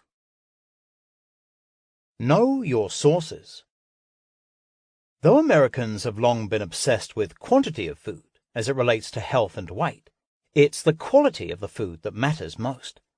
Toxin-free foods that are nutritious, the way nature intended, minimally processed, give your body the right signals to stay in balance. But with our deeply flawed food system, it takes commitment to source and buy quality food. Depending on where you live, it can feel like a battle. It's crazy that it should be that way, but there's the rub. We have an industrial food supply that has favored profit over health for so long that it's made disease-causing foods mainstream and health-giving foods fringe. Luckily, we're riding a big wave of change. Millions of people are demanding a shift from industrial food to integrity food, nutrition that is affordable, accessible, and bursting with fresh and healthful properties. Thanks to consumer demand, there are more farmers' markets. Manufacturers are changing harmful processes, and we are slowly cleaning up the mess. But the momentum will only continue to build if we all engage. Here are 5 ways to be part of the shift and see your and your family's health skyrocket as a result. 1. Keep it simple. Stick mainly to unfussy meals made of whole foods. Find what you like and use it often. If you commit to cooking and dial back on eating out, you'll have some extra cash to spend on quality where it costs more, such as healthfully raised meat, dairy, eggs and fish. 2. Know the source of your food. The good food providers want you to be engaged. They are transparent about their processes and willing to share. Meet the farmers at your local farmers market. Ask questions. Support their hard work. Consider joining a CSA, Community Supported Agriculture project, to secure a season of fresh food. See localharvest.com. Same goes for brands you buy. Read their websites, share your concerns, leave your comments on the sites you buy from. Brands with integrity listen. 3. Be a marketing skeptic. The food business is notoriously slippery, and marketing lingo is artfully selected not only to get you to buy on impulse without thinking, but also to give a product a health halo, an identity that projects an aura of wellness without the reality. Be wary of hyped-up phrases that don't tell you anything. The word natural is unregulated, except for meat and poultry, where it means only that no additives or processing occurred. Natural can even be splashed on a product that is made with genetically engineered ingredients. Contains whole grains tells you nothing useful for your health, and farm fresh is equally empty. Factory farms are farms too, after all. Read the fine print and do your research on the products you use frequently. 4. Vote with your dollar. Organic is no longer the alternative option as the market for it expands at a rapid pace. Make your purchases chemical-free as much as you can. Get vocal and buy local. It's still an uphill battle for people who are making and growing food the right way. We continue to subsidize the monocrops and factory-farmed animal foods that inflame us and make us fat, while small local producers supplying organic whole foods get no help. The more you support those devoted to quality products, buy from alternative retailers like thrivemarket.com, which is 100% GMO-free, or take a personal step like growing your own produce in a community garden or sprouting on your kitchen counter, the more you help build an alternative food system. Another good reason to spring for organic.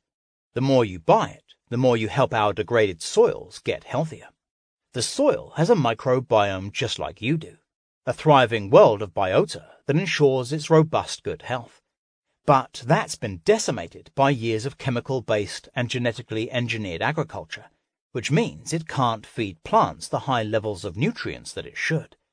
Buying organic helps repair this injustice, and the better the health of the soil, the better the health of the food, and that ripples out to you. 5. Stay vigilant. The playing field is constantly shifting. Big corporations are buying up the organic market and taking over small real food companies. Dilution of quality and subtle shifts, like adding cheaper but toxic ingredients or downgrading original sources, can occur. Also, regulations on dangerous chemicals are not safeguarded. The food industry generally gets to declare what is safe and what's not, operating fully on their own terms. And frighteningly, long-standing bans on some dangerous pesticides, like the carcinogen chlorpyrifos, are being overturned. The regulatory system is broken, and it is no secret that special interest money speaks louder than consumer safety. Don't fall asleep at the wheel. Fixing this broken food system requires participation and more than a little vigilance. Luckily, there are dedicated groups doing most of the hard work for you.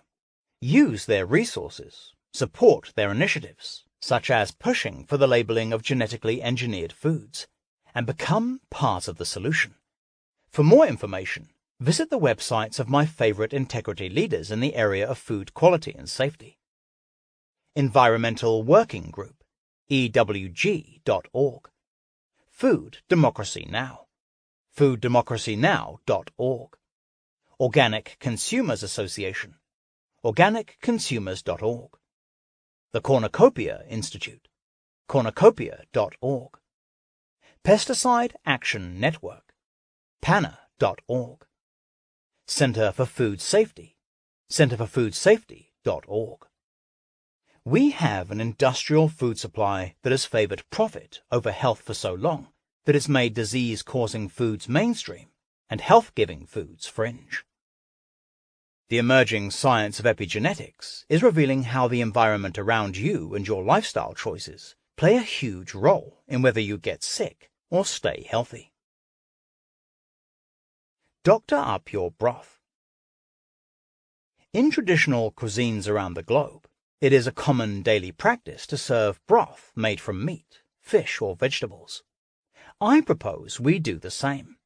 In my practice, I frequently prescribe broth as part of a protocol for healing the gut, and as a fortifying, health-promoting tonic that fits into a time-pressed life. Have you noticed that humble bone broth has earned superfood status today? The reasons are many. Not only is collagen, broth's easily absorbable protein structure, gently and quickly nourishing, it is healing and supportive for taxed and damaged digestive systems. Broth delivers important good fats, fat-soluble vitamins and minerals, counters inflammation and supports the joints and skin, and boosts your immune system. Hot broth in winter equals obvious preventative tool. And when you have broth in your kitchen, you have a nutrition-rich base for easy-to-make soups and stews. 2 things can help you make broth drinking a daily habit. Have it on hand in your kitchen, ready to heat. Check out the upcoming recipe. Or order frozen broth from quality sources like brodobroth.myshopify.com or bonafidepro-visions.com and find the way you like it best, plain and simple or spiked with a shake or splash of flavor. Start by sipping broth before a meaty meal. It helps the digestive system break down the proteins, or as a warming cup when you would otherwise grab a tea. It can give a satisfying lift first thing in the morning. A broth spiked with coconut oil or ghee might tempt you to skip coffee entirely, or a light end to the day, letting your digestion rest before you go to bed. Spike it, froth it. Insider secrets from Marco Canora. Chef Marco Canora is not only a long-time client and a friend, he's the broth guru, author of Brodo, a bone broth cookbook, founder of Brodo Broth Bar in New York, and famed for bringing irresistible and unexpected hot broth drinks into fashion. One of his specialties is Tom Yum Brodo, chicken broth plus chili oil plus coconut milk plus lime plus curry spice blend. By grating turmeric or pouring ginger juice straight into the cup, or building depth by adding shiitake tea, water from soaking dry shiitake mushrooms, or garlic puree, Marco has helped harried New Yorkers discover that broth can be a great vehicle for flavor. Borrow his best tips and discover this for yourself. 3 tools for doctoring your broth. 1. Mortar and pestle for pounding fresh herbs or roots into a paste. Place the paste on the bottom of a cup and pour the hot broth over. The heat blossoms the flavor into your broth in a magical way. 2. A battery-operated milk frother for adding quality fats to your broth, like bone marrow, tallow, grass-fed ghee or butter, MCT oil, coconut oil, chili oil, or spicy EVOO. Blend dried spices or spice blends into the fat before you incorporate it into the broth to make a filling, delicious drink. 3. A microplane to grate literally anything into your broth. It's great for fresh ginger, turmeric, and garlic, but get creative and try some spicy radish or fresh horseradish. How to make bone broth. Step 1. Gather your materials. You'll need 2 to 4 pounds of bones. They can be from poultry, fish, shellfish, beef or lamb. Look for 100% grass-fed or certified pastured meat. If using beef, try to include some meaty neck bones for maximum flavor. Another option, use the carcass of a whole roast chicken with any leftover meat on it. For this, you can use a smaller pot. You'll also need 1 gallon water, or enough to cover the bones by a few inches. 3 to 4 tablespoons apple cider vinegar, or other natural vinegar, to draw out the minerals from the bones. Large 8 to 12 quart pot or slow cooker, mesh strainer or cheesecloth. Optional, vegetables, carrot, garlic, onion. Sea salt and herbs improve the flavor and can be added toward the end of the cooking time, if desired. Step 2. Fill your pot. Place the bones in your pot to fill at least halfway. Cover with water to within 1 inch from the top. Add vinegar and let sit for 30 to 60 minutes. Bring to a boil, then turn down to a simmer. Step 3. Cook and wait. While it simmers, you can use a spoon to skim off any scum that rises to the top. Reduce the heat, cover, and allow the broth to simmer very gently. Cook on low heat for at least 6 hours or overnight to extract the most gelatin and nutrients from the bones. A few hours before it is done, throw in the vegetables, sea salt, and herbs if you are using them. Step 4. Separate and store. Remove from the heat and let cool. Pick out the heavy bones and discard. Then strain the broth through a fine mesh sieve or cheesecloth-lined strainer set over another pot or large bowl. When the broth is cool, ladle it into glass mason jars. The solid fat can stay on top of the broth until you are ready to use it. Discard the fat before pouring. If you intend to freeze the broth, leave 2 inches of space at the top of the containers to allow for expansion, or freeze it without lids and then put the lids on after.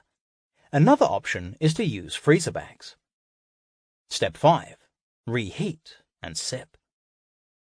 When your broth is cooled, it should wiggle like jelly due to the high gelatin content, the cooked form of collagen. That's the indication of a nourishing broth. Don't worry, when you warm it up in a pan, it will liquefy. If it doesn't turn gelatinous, it's still very good for you. Just add more gristle into your mix next time. Ask your butcher or provider for feet or knuckle bones, or add the skin from your roast chicken. And if you're making fish stock, be sure to include the nourishing head. Your broth will keep for about 5 days in the fridge, or 6 months in the freezer. The flavor combos. Play with ingredients and get to know their tastes. You don't need to be exact with the amounts. Add dashes and pinches of the following ingredients. Start small and get to know the intensity of flavor you like. Seaweed, kelp, dulse or noy, plus ginger. Coconut milk plus ginger. Garlic puree plus thyme or rosemary butter. Shot of Bragg liquid aminos, plus whisk in an egg yolk. Kimchi brine. Parsley plus fresh lemon juice. Ras El Hanout spice blend, plus butter, plus pulverized cilantro, plus squeeze of lime juice. Garlic and dried or powdered mushrooms like shiitake, maitake, cordyceps or reishi. This is an immunity-boosting drink. Ginger plus fresh or ground turmeric. This is an anti-inflammatory drink. Coconut milk, 1 part milk to 4 parts broth, plus pinch of ground turmeric, plus pinch of ground ginger, plus smashed garlic, plus pepper, plus salt. Best made using chicken broth, not beef. Cacao, plus coconut milk, plus cinnamon, plus coconut oil, plus maple syrup. Best made using chicken broth, not beef. Coconut milk plus ginger. Best made using chicken broth, not beef. Quick substitute. Adding 1 to 2 tablespoons of powdered collagen to a simple vegetable broth can give you a healing and nourishing drink if you don't have bone broth on hand. Animal, vegetable, mineral. What if I don't eat meat? Use leftover and wilting vegetables to make a mineral-rich vegetable broth. It won't have the same amino acid profile, but it's still considered a health tonic. And if you add seaweed like kelp strips or mushrooms, especially immune-boosting shiitake, you'll boost the mineral content further and get other medicinal qualities. Some vegetarians in need of gut help decide to use chicken, fish, or beef broth as part of their healing protocol. Dairy do or dairy don't. Is dairy the devil, as some dairy-free advocates might have you believe? It's more nuanced than that. Clinically, I've observed that dairy works well for many people, irritates others, and does violence to a few. So when it comes to figuring out your own relationship with the stuff, I don't think it's that, well, black or white. Don't assume you have to go cold turkey on all things milk-related, but on the quest for good health, determining what works for you, then committing to quality if you eat it, is a necessary project. What's the issue? Nixing dairy does often help clear up chronic symptoms like acne and other skin problems, digestive issues like constipation, diarrhea, acid reflux and heartburn, and excessive mucus, congestion, and sinus irritation, not to mention weight gain. Dairy is relatively high in carbohydrates. Usually, these symptoms are caused by a sensitivity to the milk protein, normally the casein, or much less frequently the whey. which triggers an inflammatory response. Digestive distress, in particular, might be caused by a deficiency in lactase, the enzymes required to break down milk sugars smoothly. Dairy intolerance often goes hand in hand with gluten intolerance, and it can be a contributor to autoimmune conditions.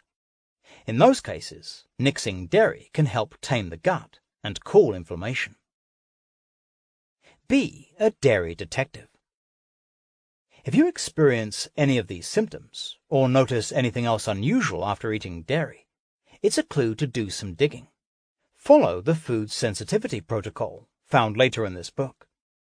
When the 2 weeks are over, see if you find profound relief from your symptoms. You do? Then you may want to steer clear of this food entirely and make your own nut and seed milks. However, it's not necessarily game over. If going completely dairy-free feels too restrictive, try some personal exploration. In the reintroduction phase of the protocol, test the following foods one by one. They're the ones that can often be tolerated by people with mild cow's milk sensitivities. Note if they affect you or not. 1. Yogurt and/or kefir, unsweetened with live active cultures. Fermented dairy is said to decrease lactose to less than 1%, rendering it much more digestible. 2. Goat and/or sheep milk products. These frequently work for people who are sensitive to cow's milk, though not always. 3. Hard cheeses, like Parmesan, Pecorino, and other aged cheeses. These can be easier for those with lactose sensitivity because they are lower in the lactase sugars. This doesn't help if you are sensitive to the proteins found in cheese. 4. Ghee, aka clarified butter. Considered a healing food in India, partly because it contains gut-soothing butyric acid. Ghee is butter oil without the milk protein, and it can be used for cooking and spreading. Look for ghee that has been verified to have almost no milk proteins. 5. Raw milk products. Though there's no scientific consensus, anecdotal reports by users suggest raw dairy is often a go, when pasteurized dairy is a no. Possibly because the enzymes needed to digest the proteins and sugars are still intact. If you can get raw milk from a clean, trusted source, try it and see. Turning it into yogurt or kefir will make it even more digestible. I do recommend caution when buying raw soft cheeses. I tolerate dairy just fine. That's great. As with any animal-sourced foods, the key is to up the quality and eat less of it. And always use whole-fat dairy, as low-fat versions rob you of nutrition and tend to be higher in sugars. To truly get the most benefits without the hazards, you'll need to read up on the brands you buy. Nutritionally speaking, the order of priority goes: best, raw dairy from grass-fed cows in safe, vetted facilities. Good, lightly pasteurized, non-homogenized whole milk from grass-fed cows, followed by lightly pasteurized, homogenized whole milk from grass-fed cows. Okay. Organic milk is legally required to come from cows that graze on grass or eat GMO-free grain without supplemental hormones or antibiotics. But recent investigations show some mega dairies supplying your supermarket deny cows pasture, drastically lowering the grass-fed benefits of the milk. Check the Cornucopia Institute's dairy scorecard at cornucopia.org and learn about your sources. Worst, ultra-pasteurized, conventional non-fat milk. And yes, doing dairy this way invariably costs more, so try the following. Reframe it. See dairy as a condiment, the rich accent to a meal, and an occasional luxurious treat. Stretch it. If you find rich and creamy grass-fed or raw milk, turn it into yogurt or kefir. Prioritize it. Spend your pennies on grass-fed butter or ghee, which are concentrated sources of fat-soluble vitamins and protective fatty acids. Cultured butter is even better if you can find it. Just stop it. If higher-grade dairy is out of reach, consider using an organic dairy alternative, like nut or seed milks instead. Clinically, I've observed that dairy works well for many people, irritates others, and does violence to a few. Why to say no to industrial dairy? Our modern sensitivities to dairy may be rooted less in the food itself and more in the industrialized way we now procure it. After all, for many peoples around the globe, this food is a dietary mainstay. Today, we raise cows to produce 3 to 4 times more yield than they did 100 years ago. Consider what goes into this. The herbivore, naturally grass-eating cows, get fed grains. This puts GMOs and chemicals into their bodies and increases inflammatory omega-6 fatty acids. The cows are regularly doctored with growth hormones, banned in Europe because they're considered disruptive to the endocrine system, and routinely administered antibiotics to fight the bacteria that spread in the close confines in which they live. They're also treated unethically and unnaturally. Most milk, including organic, is pasteurized to reduce the high levels of pathogens that are pervasive in confined commercial dairies and to extend shelf life. These processes, especially ultra-high temperature UHT pasteurization, may change the components of milk, making casein less digestible, which prompts an inflammatory response. This could be why a large glass of milk may bother you more than, say, a swirl of kefir in your soup. Check the box. If you're buying boxed alternative milks, preferably look for ones that are organic, non-GMO, and unsweetened, with the shortest ingredient list possible. Avoid brands with carrageenan, a thickener made from seaweed that can trigger GI inflammation. And stay away from soy milk, a highly processed product that is known to disrupt endocrine function. If dairy works for you, preferably choose full fat. Make your own nut milk. It's delicious, it's easy as pie, and it's liberating to replace boxed nut and seed milks, or milk with a Y, if you want to be trendy with the fresh kind. You ditch unneeded sugars, preservatives, and thickening agents, and you get more nutrition from whole, barely processed ingredients. Use your straight-from-the-nut milk as a dairy substitute, or make it your base for smoothies or spiced-up hot chocolate. The easiest DIY milk to start with is almond, but once you've got that down, the options are endless. Try cashews, hemp seed, or shredded coconut milks next. Step 1. Gather. You'll need 1 cup almonds or other nut, filtered water, a blender, either a piece of cheesecloth or a nut milk bag, easily sourced online, and a large bowl for draining the milk. Optional add-ins: 1 to 2 teaspoons cinnamon, a small splash of vanilla extract, or a scattering of Brazil nuts to ensure you get the all-important mineral selenium. Many recipes call for dates, which are tasty but unnecessary, especially since 1 large date can contain 16 grams of sugar. There's no reason that milk has to be sweet. Note, if you don't have a top-of-the-line blender, dates will leave chunky bits in your drink. Step 2. Soak. Place the nuts in your blender jar and cover with filtered water. Soak overnight. This helps make the nuts more digestible. Step 3. Blend. The next morning, discard the soaking water. Rinse the soaked nuts and cover with 3 to 4 cups of filtered water. Less water will make it creamier. Add any optional ingredients and blend well. Step 4. Strain. Pour the blended mixture through the cheesecloth or nut milk bag into your bowl. Squeeze to extract every last ounce of milk. Store in a clean, lidded glass jar in the fridge and use within 3 to 4 days. Note, you can drink the milk without straining. It will just be grittier.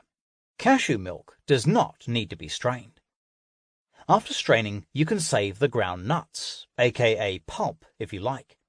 It's a coarser and less refined version of store-bought nut meal, useful for various baking and cooking recipes. Freeze in a baggie, no need to dry it first, until you're ready to use it. Option: for nut-free milk, blend ½ cup organic hulled hemp seeds with 4 cups water. No need to pre-soak the seeds. Flax seeds can also make an affordable seed milk. ½ cup seeds to approximately 6 cups water. Soak the seeds for a few hours and rinse before blending and filtering as directed earlier. Flax milk is something of an acquired taste, so a little date and a splash of pure vanilla extract are warranted here. Don't sweat about salt. Don't cheat yourself of salt. It's an essential micronutrient that plays a critical role throughout your body, helping to regulate muscle, heart, nervous system, and brain function, blood flow, and fluid balance. Though salt has gotten a bad rap in conventional medicine, strict control is only required in occasional cases. If you eat a clean, whole foods diet and season your meals to taste, your body makes all the adjustments it needs to maintain equilibrium. For optimal health, pay attention to the kind of salt you use. Unrefined salt, typically called sea salt, contains more than 80 valuable trace minerals that play essential roles in physiological functioning. Refined table salt has been bleached and baked into shimmering white crystals that lack these health aids. Pink Himalayan salt is considered the purest and best kind of unrefined salt. It comes from deep in the earth and is free of ocean contaminants, though most people tend to stick with less costly, coarse, unrefined sea salt. Unfortunately, breaking research is revealing that plastics in the ocean are leaching into sea salt. Keep an eye on that story and consider diversifying your salts. Signs that you've cut back too much on salt include low blood pressure, high stress, profuse sweating, and dehydration, as well as fatigue, cold extremities, decreased exercise performance, erectile dysfunction, sleep disturbances, and cognitive issues. Too little salt can even contribute to fat accumulation. It can dysregulate insulin. The takeaway? Don't sweat it. Eat whole foods and season them with unrefined salt to taste. Dr. James de Nicolantonio is a leading cardiovascular research scientist and author of The Salt Fix. He shares the following thoughts. 1. Consciously restricting salt intake is causing needless suffering. I've found that many medications, disease states, and lifestyle choices cause us to need more salt, and if we would only listen to our internal salt hunger, we could start thriving again. 2.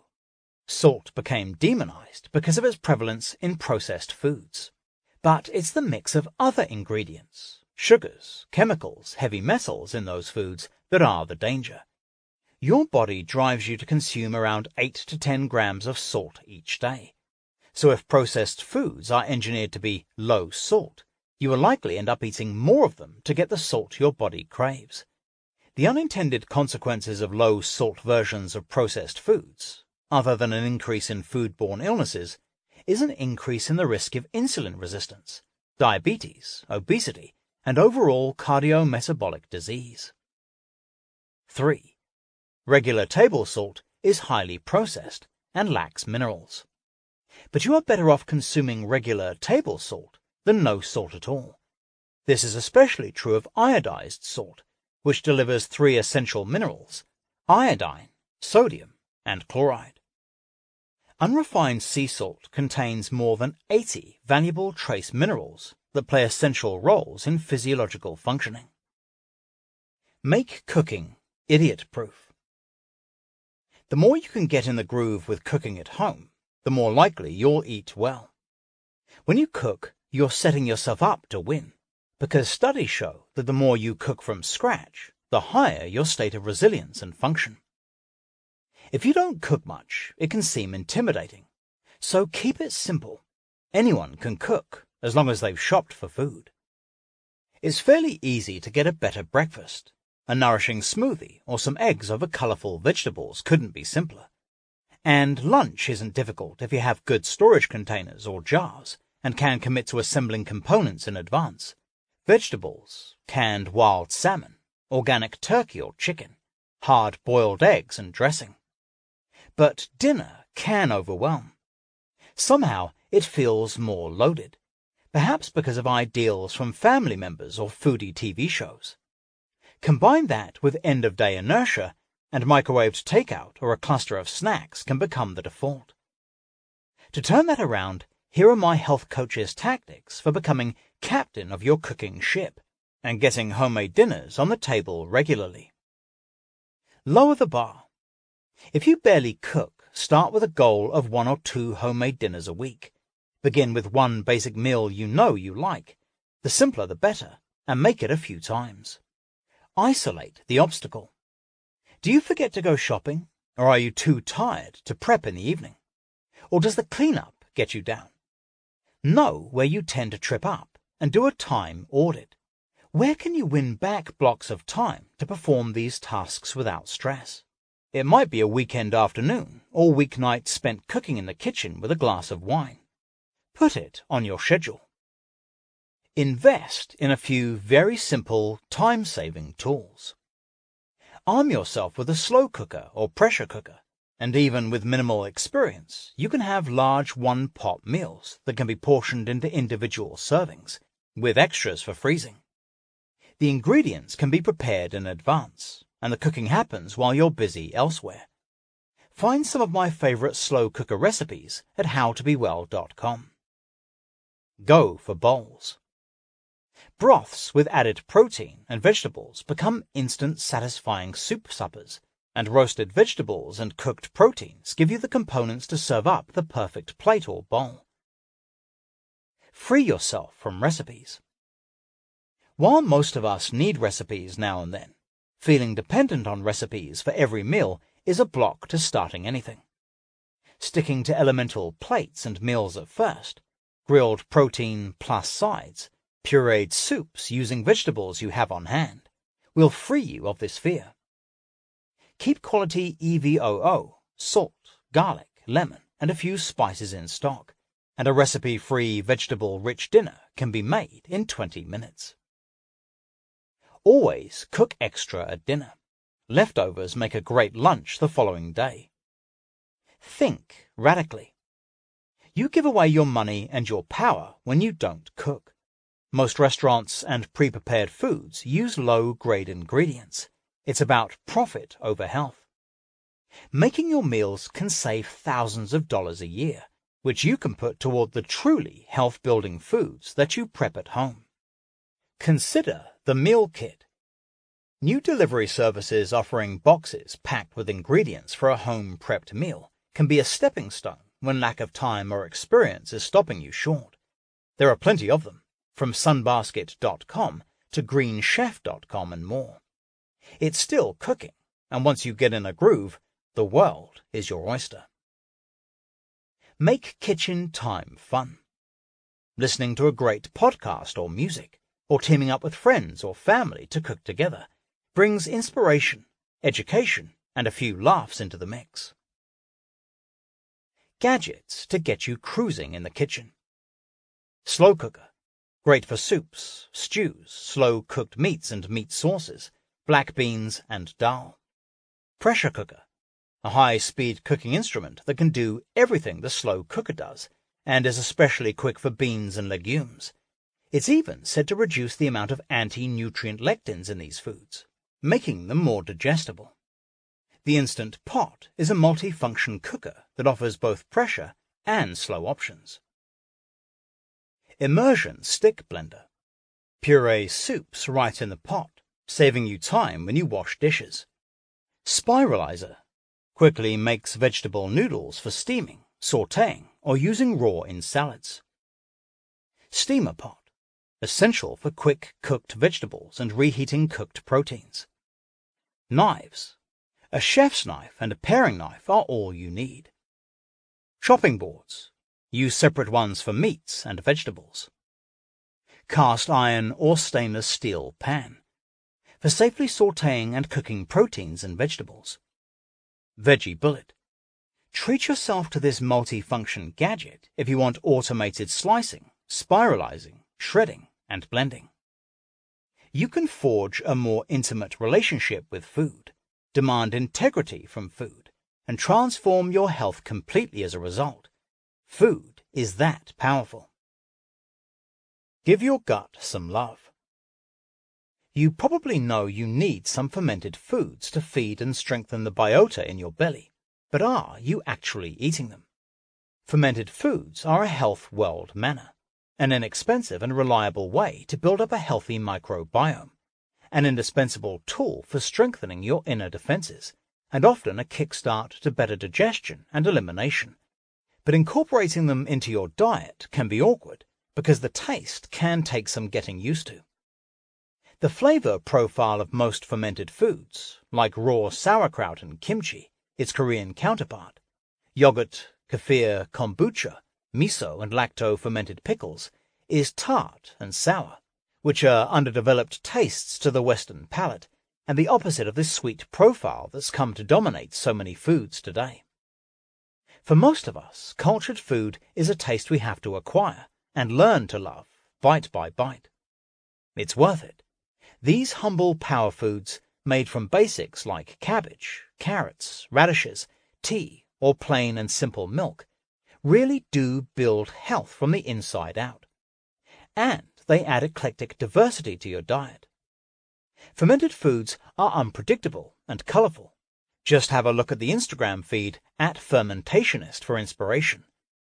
When they're made the right way, left raw and unpasteurized so the active cultures can do their job, their tang provides a wild and unpredictable antidote to the homogeny of everyday eating.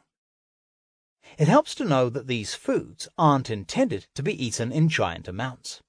They are condiments served as a topping to your meal or a sidekick scoop to a protein, or in the case of beverages like kombucha, in small shots, not a pint glass. I asked star chef Seamus Mullen, a close friend and author of the book Real Food Heals, for a few fermented food pairings, quick and tasty ways to integrate fermented foods into everyday eating, that also make meals a little more exciting. Using this list as a guide, commit to trying one new fermented food or drink this week. Soup. Add a swirl of kefir. Roast butternut squash in the oven, then scoop out the flesh and sauté it with olive oil, onion, garlic, ginger, and turmeric. Add chicken stock and simmer until everything is tender. Transfer to a blender and buzz with some kefir, salt and pepper to taste, and lime juice. Serve with chopped cilantro and mint. Salad. Spice it up with kimchi. Puree kimchi into a silky marinade for grilled grass-fed beef or pasteurized chicken for dinner. Marinate for at least 45 minutes or up to 8 hours, and then set some aside for a live foods vinaigrette dressing for a lunch salad. To make the dressing, add a 1/3 cup apple cider vinegar, also a fermented food, and 2/3 cup extra virgin olive oil to 2 tablespoons pureed kimchi. Then whisk with a pinch of sea salt. Assemble a salad of mustard greens, thinly sliced daikon or radish, avocado, sesame seeds, a sliced hard-boiled egg or two, and some excellent quality anchovies or preserved tuna, and top with the dressing. Eggs. Heat them up with fermented chili paste. Scramble eggs in grass-fed ghee or butter. When serving, add a kick of heat with probiotic benefit, a dash of fermented chili sauce or fermented chili paste, which is easy and fun to make on your own if you don't want to buy it. Salmon. Dress it up with yogurt. For an easy wild salmon dish, season a piece of salmon with sea salt, pepper, lemon zest, and a healthy dose of extra virgin olive oil. Fold into a parchment paper parcel with lots of fresh herbs, dill, tarragon, and basil. Bake in the oven at 350 degrees Fahrenheit for 7 to 10 minutes. Meanwhile, prepare a tangy dressing by whisking together 2/3 cup full fat yogurt, 1 grated garlic clove, 1 tablespoon lemon zest, 1 to 2 tablespoons extra virgin olive oil, and cracked pepper, sea salt, and chopped fresh herbs to taste. Pour the dressing over the baked salmon and serve. If your salmon piece serves only 1 or 2 people, use half of the dressing amount or less. Lamb. Boost the nutrition with sauerkraut. Make lamb burgers or meatballs, mixing spices, chopped nuts, and finely chopped greens directly into the ground meat. Serve with raw sauerkraut, the perfect complement to burgers. It will also work great with beef. Coconut. Create an addicting probiotic cream. Make your own coconut yogurt by adding yogurt or kefir cultures to coconut milk or coconut cream and fermenting it just like dairy. This fat-rich living food is delicious on its own with berries, or it can be thinned out to create vinaigrettes or add to soups and marinades. 6 more cultured foods to try. Pickles. Make sure they are unpasteurized, in brine, not vinegar. Fermented beet juice, also known as beet kvass. Miso paste, made from soybeans. This is delicious in soups. Water kefir or coconut water kefir, a fizzy low-sugar drink.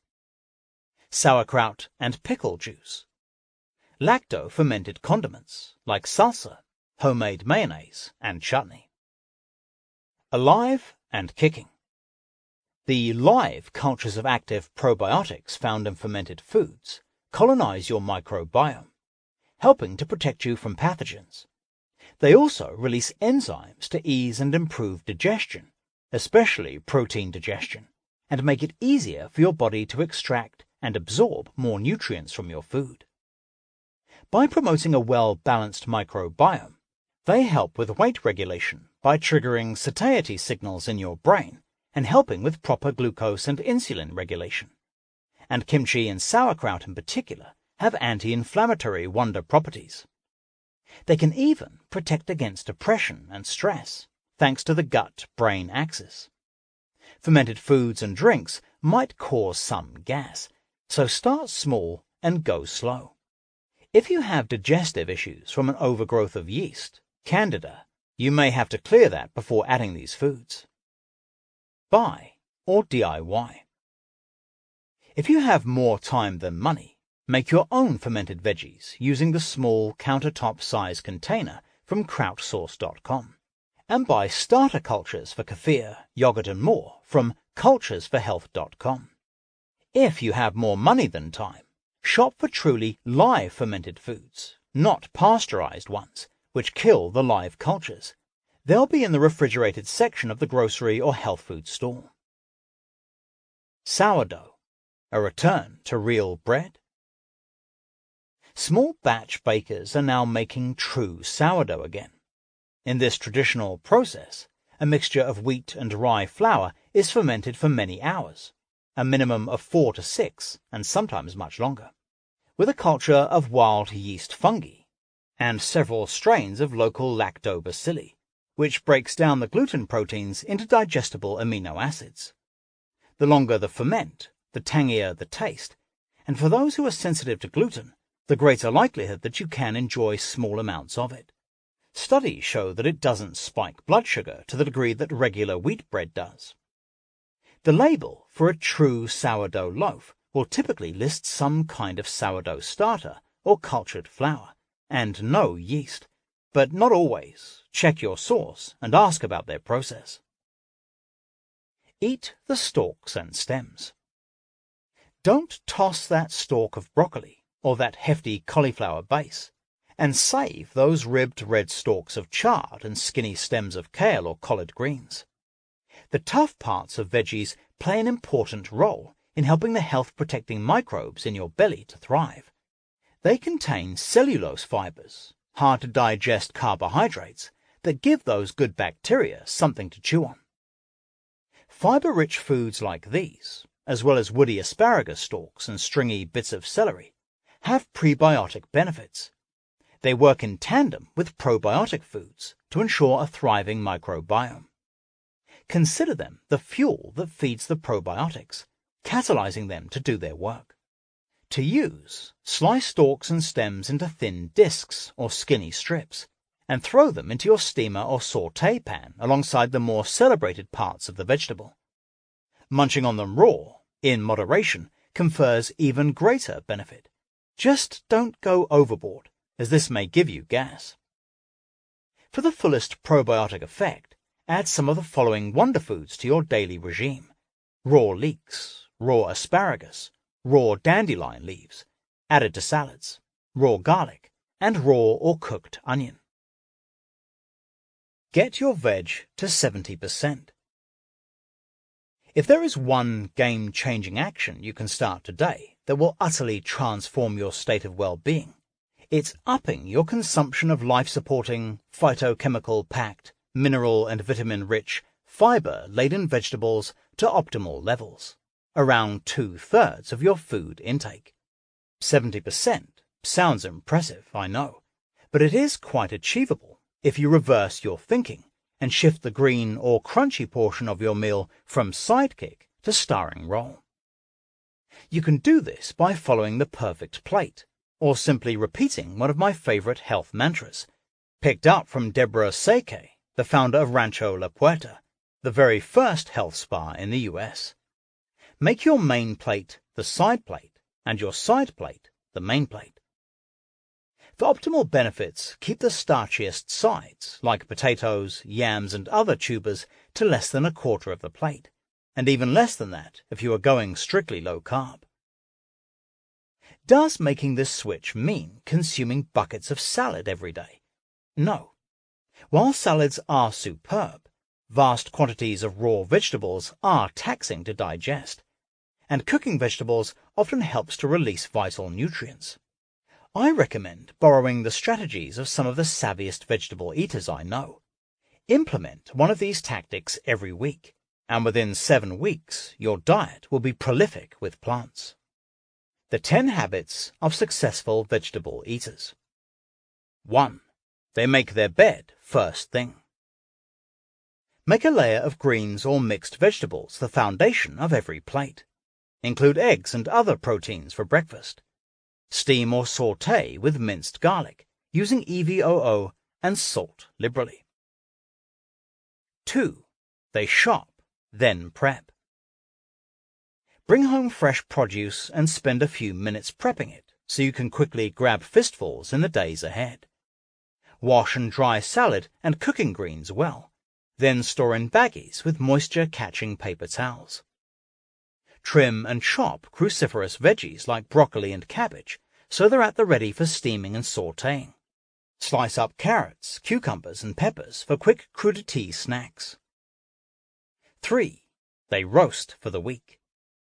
On your prep day or when you have a free 20 minutes, fill a roasting pan with chopped or whole cleaned sweet potatoes, beets, and squash. Fill another tray with a mix of Brussels sprouts and cauliflower or broccoli. Toss with a little olive oil and salt, then roast at 350 degrees Fahrenheit until you can slide a knife in easily. For approximate times, download a chart at howtobewell.com. Use these over the next 4 to 5 days.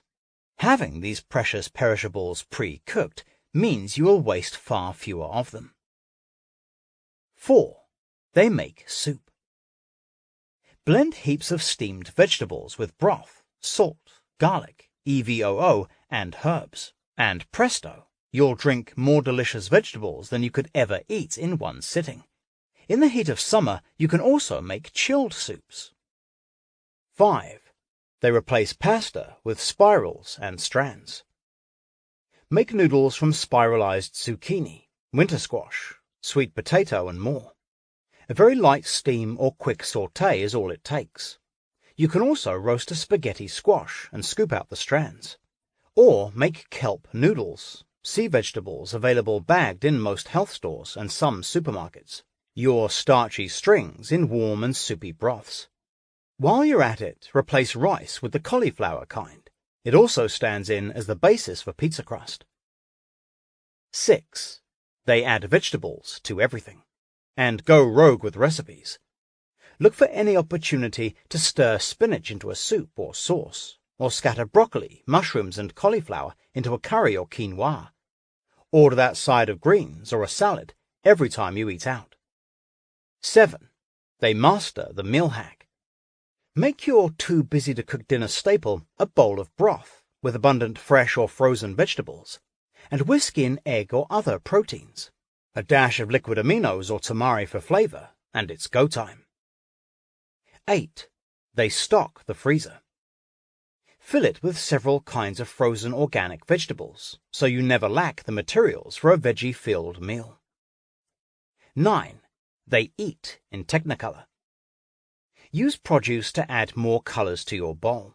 Purple cabbage, orange carrots, red peppers. When you add more colors, you get more protective phytochemicals. 10. They follow good hashtags. The new eater-friendly trends break on social media. Sweet potato toast instead of grains? That's just the start. Follow a few feeds like @WillFrolic4Food and @OhSheGlows, or some of the colorful vegan-oriented feeds. Some of these use considerable grains and sugars, but if you pick your inspiration wisely, you can tap into infinite crafty ways to vegify your diet. Eat the right foods and they will send instructions to your genes for good health. Eating the wrong foods, however, sends messages for disease. Become a real food snacker. My patients are often surprised to find out that snacks are not taboo. Healthy eating does not have to mean going hungry. Eating between meals is okay if you are legitimately hungry and not bored, antsy, driven to distraction, because snacking is a red flag of mindless and emotion-charged eating. Interestingly, when your diet is upgraded, liberated from processed foods and freed of excess carbs, your dependence on snacks tends to lessen. You're getting more nutrition from your food, so you feel more sated. When you do need some help bridging the gap between meals, please don't snack on supersized, flavor-engineered bags of chips or pretzel sticks, or worse, vending machine candy. Seize the chance to fuel yourself on actual nutrition, with real fats and quality proteins snuck into the mix. Whether you make or buy your snack food, hint, one of those is cheaper, lean on real foods as the foundation. No junk seed oils and added sugars. Lace your snacks with surprising flavor and sprinkle them with functional or medicinal ingredients if you like. Here are 5 healthy contenders on the modern snack landscape, all of which give you good nutritional bang for each bite. The new nutrition bar. Energy balls have retired the syrupy, fructose-laden, processed GMO soy bar of yore. Easy to DIY, they combine nut mills and butters with protein powders, a touch of raw honey or dates, and add-ins galore, from shredded coconut, cacao, goji berries and chia seeds to spirulina and spices. They can even carry adaptogens like maca powder or medicinal mushrooms. So with practice, you can make a ball to target your unique needs. The energy ball is a close relative to the fat bomb, the bites beloved by low-carb and ketogenic eaters.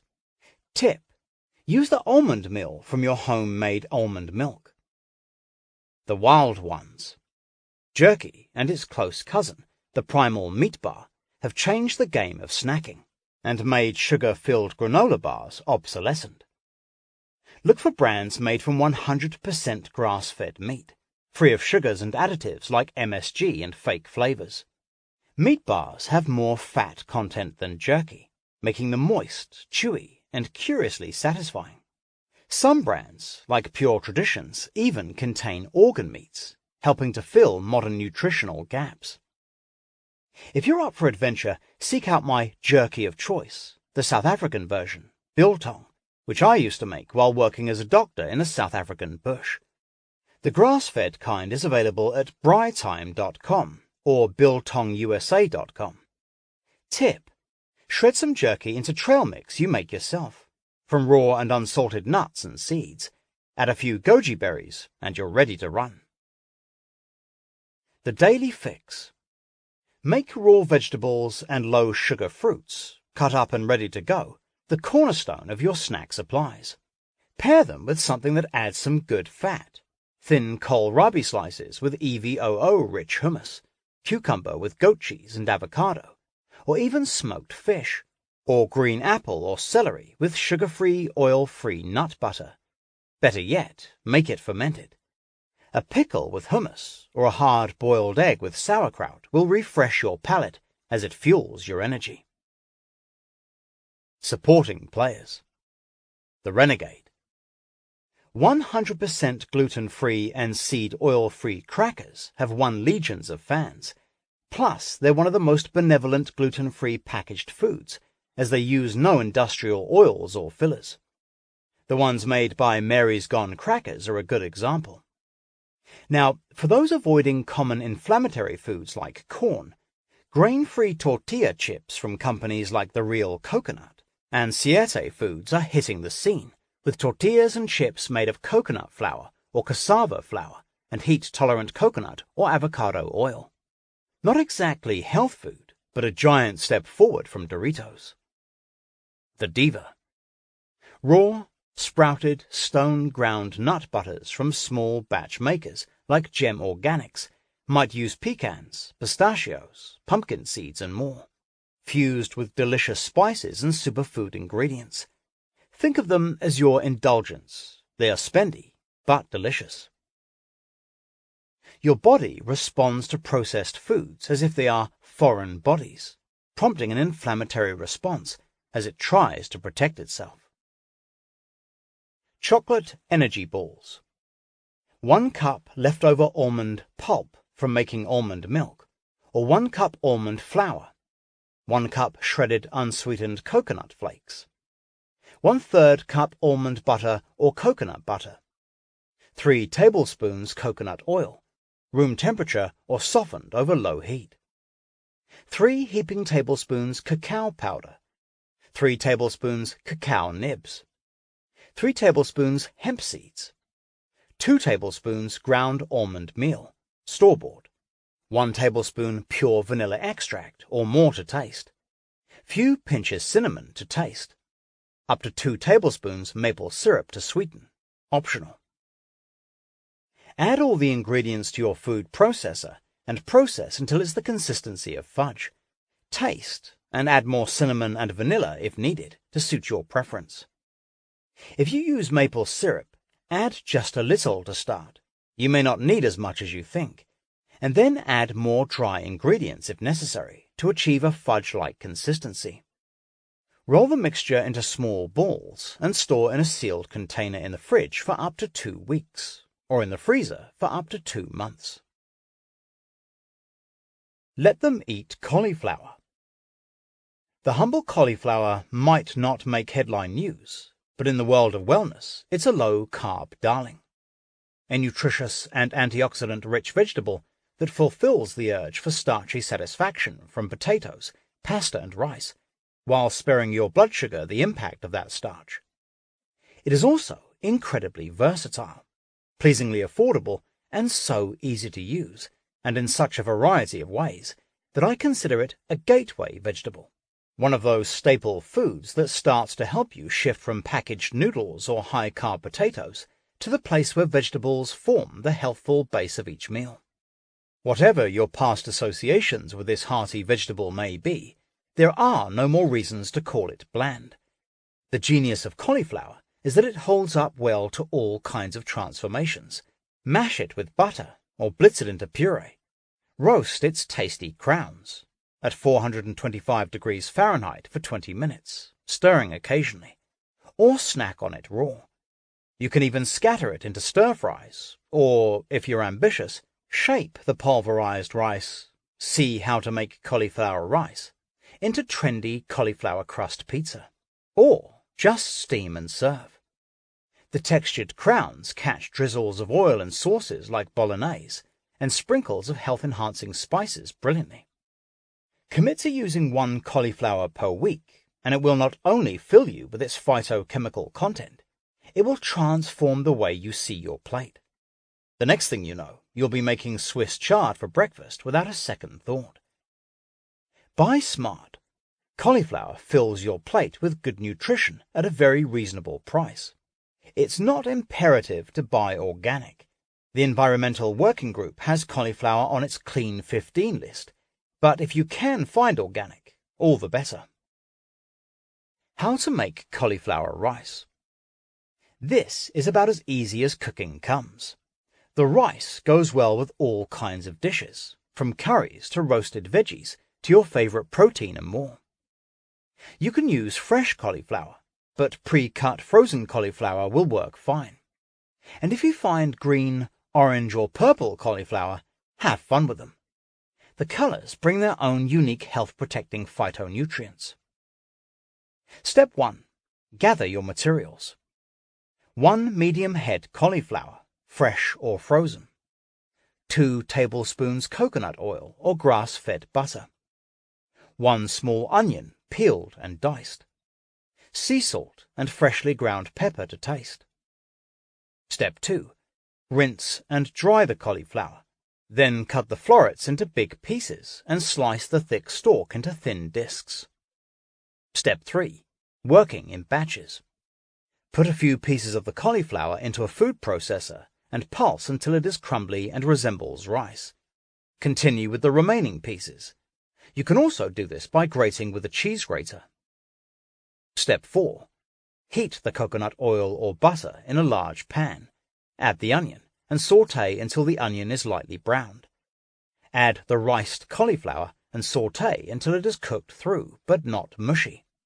Think al dente, about 8 minutes. Season to taste with salt and pepper. Spice it up. Add a special kick of colorful and flavorful spices. Halfway through sauteing the onion, add the following and stir frequently.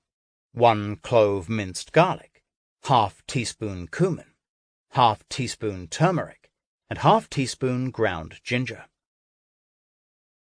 Become a cacao connoisseur. Chocolate is the treat that I have few qualms prescribing. For millennia, Mesoamerican cultures knew it as herbal medicine and sacred food, a component of ceremony and a food of the gods.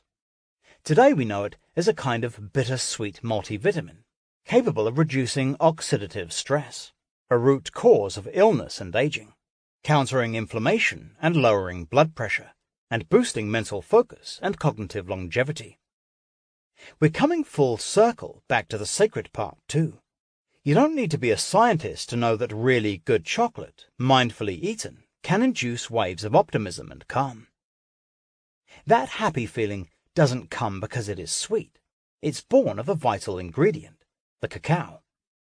Get into the habit of taking modest, 1 to 2 small squares, daily doses of super quality chocolate, the kind that's undergone as little processing as possible. And assuming you aren't sensitive to this stimulant, you can truly get all of the pleasure with none of the guilt. Here's the lowdown on how chocolate is made, so you can suss out which bars are best. Fall in love with cacao and boost your happy chemical serotonin naturally. The real chocolate story, from bean to bar. 1. The beans are grown in regions close to the equator. The seeds of the Theobroma cacao tree, from the Greek for food of the gods, cacao beans are nestled inside football-shaped pods on the tree. Cacao is abundant in chemicals produced by the body, but rarely found in foods, like anandamide, a bliss-inducing hormone you normally produce after exercise. Treat this queen of plant foods with some respect by buying chocolate from ethical makers. A fair trade stamp is a good indicator, though direct trade benefits the cacao farmer even more. 2. Beans are harvested, fermented, dried, and roasted. The beans become cacao nibs, bitter and intense, bursting with beneficial flavonoids and essential minerals like magnesium. Try using this crunchy power food in smoothie bowls or chia puddings, or eat it on its own as an energizing snack. You can drink ground roasted beans from brands like Creo Brew, like coffee. Just steep and sip. The theobromine delivers a sustained lift without the caffeine jitters. Note, raw chocolate, which is processed at lower temperatures, claims to have the highest antioxidant levels of all. 3. Nibs are ground, mixed into a paste, and separated from cocoa butter to deliver cocoa solids. Sugar is added at this stage to balance the bitter taste, but there's no need for the super sweet ratio of mass-market chocolate. Go low, with the bar touting at least 75% cacao content. The higher the number, the the darker and more intense the chocolate, and the lower the sugar. And look for dairy-free. Some studies say that the milk or milk powder present in chocolate, even in many dark chocolate brands, will bind with the antioxidants and prevent full absorption. 4. The chocolate sugar mix undergoes conching and tempering and becomes a chocolate bar. Check how many ingredients are listed. The fewer, the better. The best dark chocolate always has chocolate liquor or cocoa listed as the first ingredient, and may also list cocoa powder, cocoa nibs, and cocoa butter, with sugar at the end. Take a taste and notice the flavor. With few supporting players, you'll enjoy discovering all kinds of cacao nuances, just like with wine. 5. New wave add-ins boost the bar further. Artisanal chocolatiers are going wild with superfood and medicinal add-ins, using anything from spices and medicinal mushrooms to, yes, kale chips, to give the bar extra good properties and keep all your senses engaged. Get adventurous, but choose organic. Dubious suppliers can sneak in all kinds of unwanted additives under the flavors tag. 6. A jazzy logo and a higher-than-average price tag add the final touch. You have in your hands a functional food luxury. Treat your sweetish treat with reverence. Savor it, one small brick at a time. Chocolate is a renowned food for mindful eating practices. Commit to using it that way by slowing down and sinking into the experience, becoming fully present with how it changes the way you feel and think. A few of my favorite brands: Maracas, maracas.com; Raka, rakachocolate.com; Way, wayofchocolate.com; Cacao, for exceptional drinking elixirs, cacaochocolates.com. Eating sugar triggers hormones that signal fat cells to store fat, whereas fat does not trigger the same hormones. Practice eating mindfully. 1. Slow down. 2. Sit down. 3. Breathe. 4. Look at your food. 5. Take it all in. Colors, shapes, textures. 6. Smell it. 7. Bless it. 8. Breathe. 9. Look at your food. 10. Take a bite. 11. Chew slowly and consciously. 12. Taste your food. 13. Relish your food. 14. Sip small sips of your drink, not gulps. 15. Keep tasting your food. 16. Check in midway. Am I still hungry? 17. Stop when you're 80% sated. 18. Notice how you feel now. Practice snacking mindfully. 1. Ask the question, am I hungry? 2. Or is it something else? 3. Boredom. 4. Discomfort. 5. Longing. 6. Have a glass of water. 7. Wait 2 minutes. 8. Ask yourself again, am I hungry? 9. If yes, eat and enjoy. Master the nourishing smoothie. The nourishing smoothie is like a liquid form of the perfect plate. It is boosted with quality fats for sustained energy and healthy metabolism, strengthened by good proteins, whether plant or animal-based, and, as a final touch, customized with medicinal boosters, be they simple spices, adaptogens, or superfood powders. It can fuel you for hours and deserves the title of liquid meal. It's also easy on the digestion, good for when you're feeling sluggish and need to give your system a break. This is not your old-school sugar bomb smoothie, filled with sweet fruits and juices. Use this basic formula to make a spectrum of different smoothies. Pick one ingredient from each tier, or 2 from tiers 2, 3, and 4.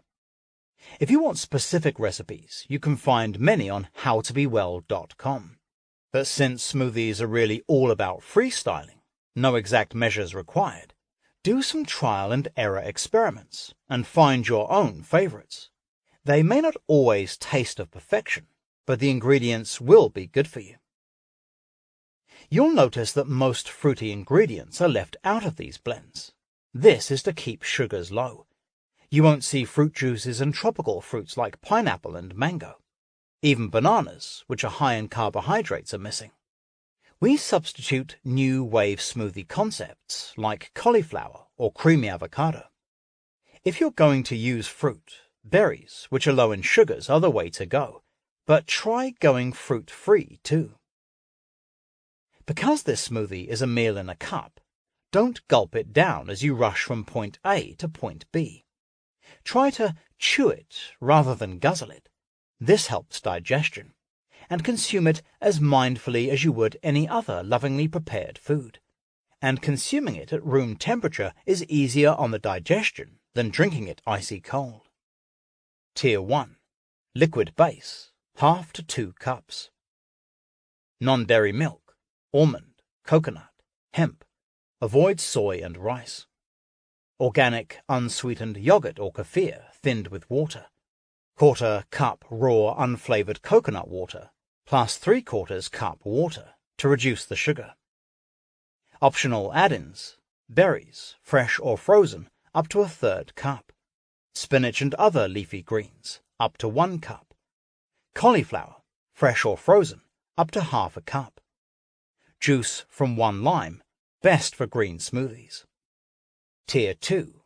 Fat, 1/4 cup to 1/2 cup. 1/4 to 1/2 avocado, fresh or frozen. Full-fat coconut milk. Unsweetened coconut yogurt. 1/4 cup nut butter, except peanut butter or peanut butter powder. Peanuts commonly have mold toxicity. 1/4 cup seed butter, such as tahini. 1 to 2 tablespoons coconut butter, coconut oil or MCT oil, a specialty concentrated oil derived from coconut. 1 to 2 tablespoons flax or chia seeds. Note, chia seeds tend to have higher lectin content. Tier 3. Protein, 1 serving per direction on the package. Collagen powder, protein powder like grass-fed whey, organic pea, or organic hemp. 2 to 3 tablespoons organic hemp seeds. Tier 4. Spice or superfood. 1 tablespoon maca powder for strength, hormone balance, and energy. 1 tablespoon cacao powder or nibs for focus, alertness, and extra antioxidants. 1 teaspoon spirulina for detoxification, energy boost, and plant protein. 1 teaspoon chlorella for immune and detoxification support. 2 tablespoons goji berries for antioxidants. 1/2 pack of unsweetened frozen acai or 1 teaspoon acai powder for antioxidants and healthy fats. 1 teaspoon elderberry powder or 1/2 dropper elderberry tincture for immune support. 1 scoop greens powder for vitamins, minerals, anti-inflammatory effects, and immunity support. 1/4 teaspoon ground cinnamon for balanced blood sugar and immunity support. 1/8 teaspoon ground turmeric for anti-inflammatory effects. Sprinkle of bee pollen for energy, allergy remedy, and plant protein. Pinch of salt for electrolytes. Serving of powdered probiotics for microbiome support. 2 to 4 drops stevia or vanilla stevia, if needed for sweetness. Alcohol-free. Look for a brand that contains no added fillers. When buying ingredients, look for organic, raw, and sustainably sourced. Putting it all together. Here are some of my favorite smoothie recipes. Chocolate energy. This is my morning go-to, and how I start every day. 1 serving vanilla protein powder, preferably whey from grass-fed cows. 3/4 cup unsweetened coconut milk. 1/4 cup brewed organic coffee, or 1 teaspoon organic instant coffee powder, optional.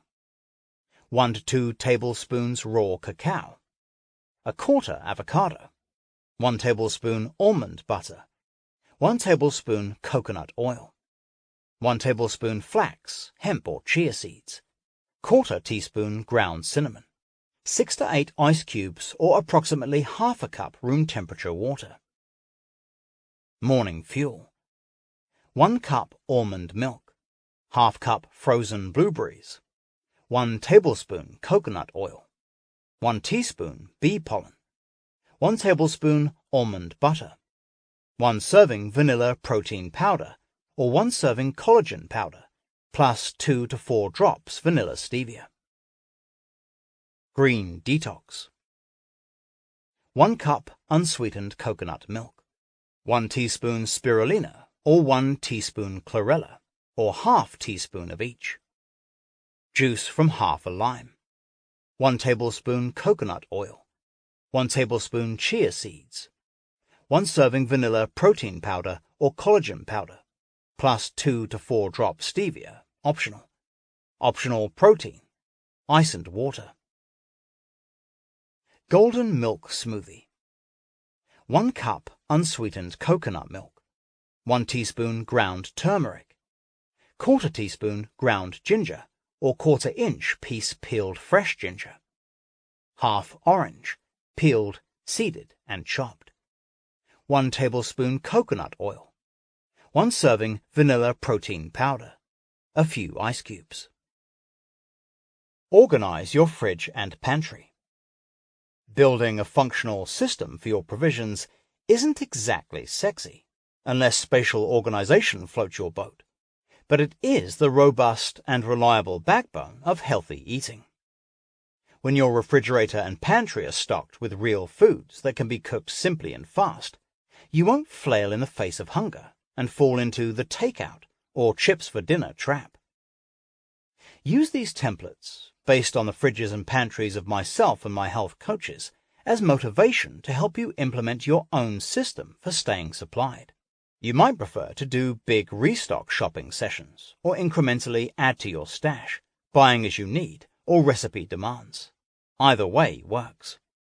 The goal here is not to build a Pinterest-worthy pantry, is to get beyond that sad state where your kitchen is a barren wasteland, or a jumble of well-intentioned purchases that never quite get used, both of which are pitfalls to healthy eating.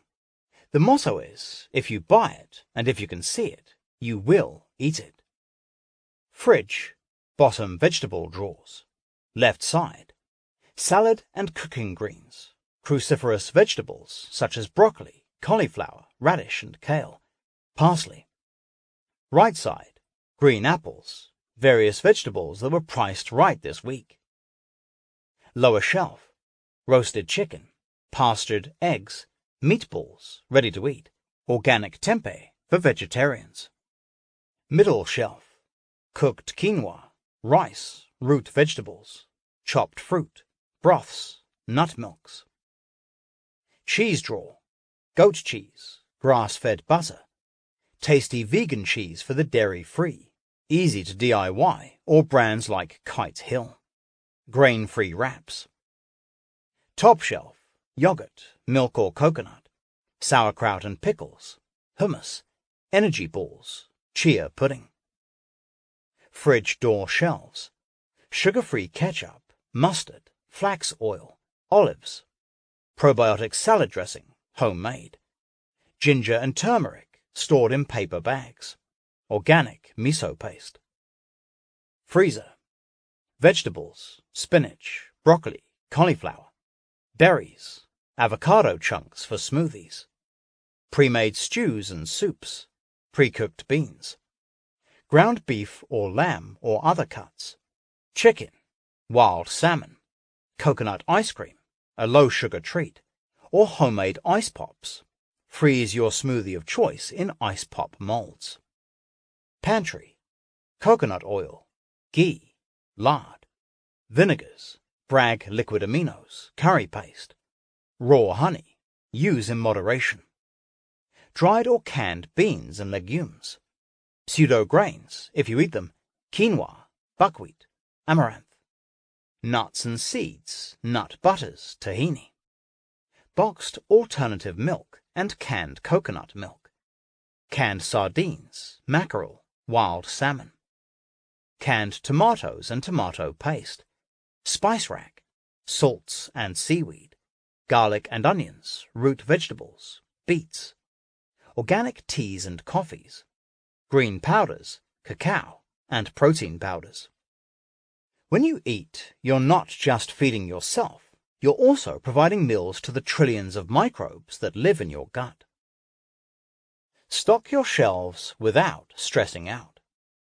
The difference between people who eat well every day and those who don't? One group makes shopping a non-negotiable part of their routine. It's a tried and true law. If good food's not stocked in the kitchen, you'll probably eat badly. Follow these top 10 tips for making it happen week in and week out. Shop simply. Don't obsess about mastering new recipes. Buy staple ingredients on repeat. Skip the lines, skip the stress, and skip the temptations. Try online grocery delivery services like Instacart.com, Shipt.com, or Amazon Fresh, or local organic shopping services like the Bay Area's GoodEggs.com. Membership-based health food retailers ThriveMarket.com can help you stock your pantry affordably.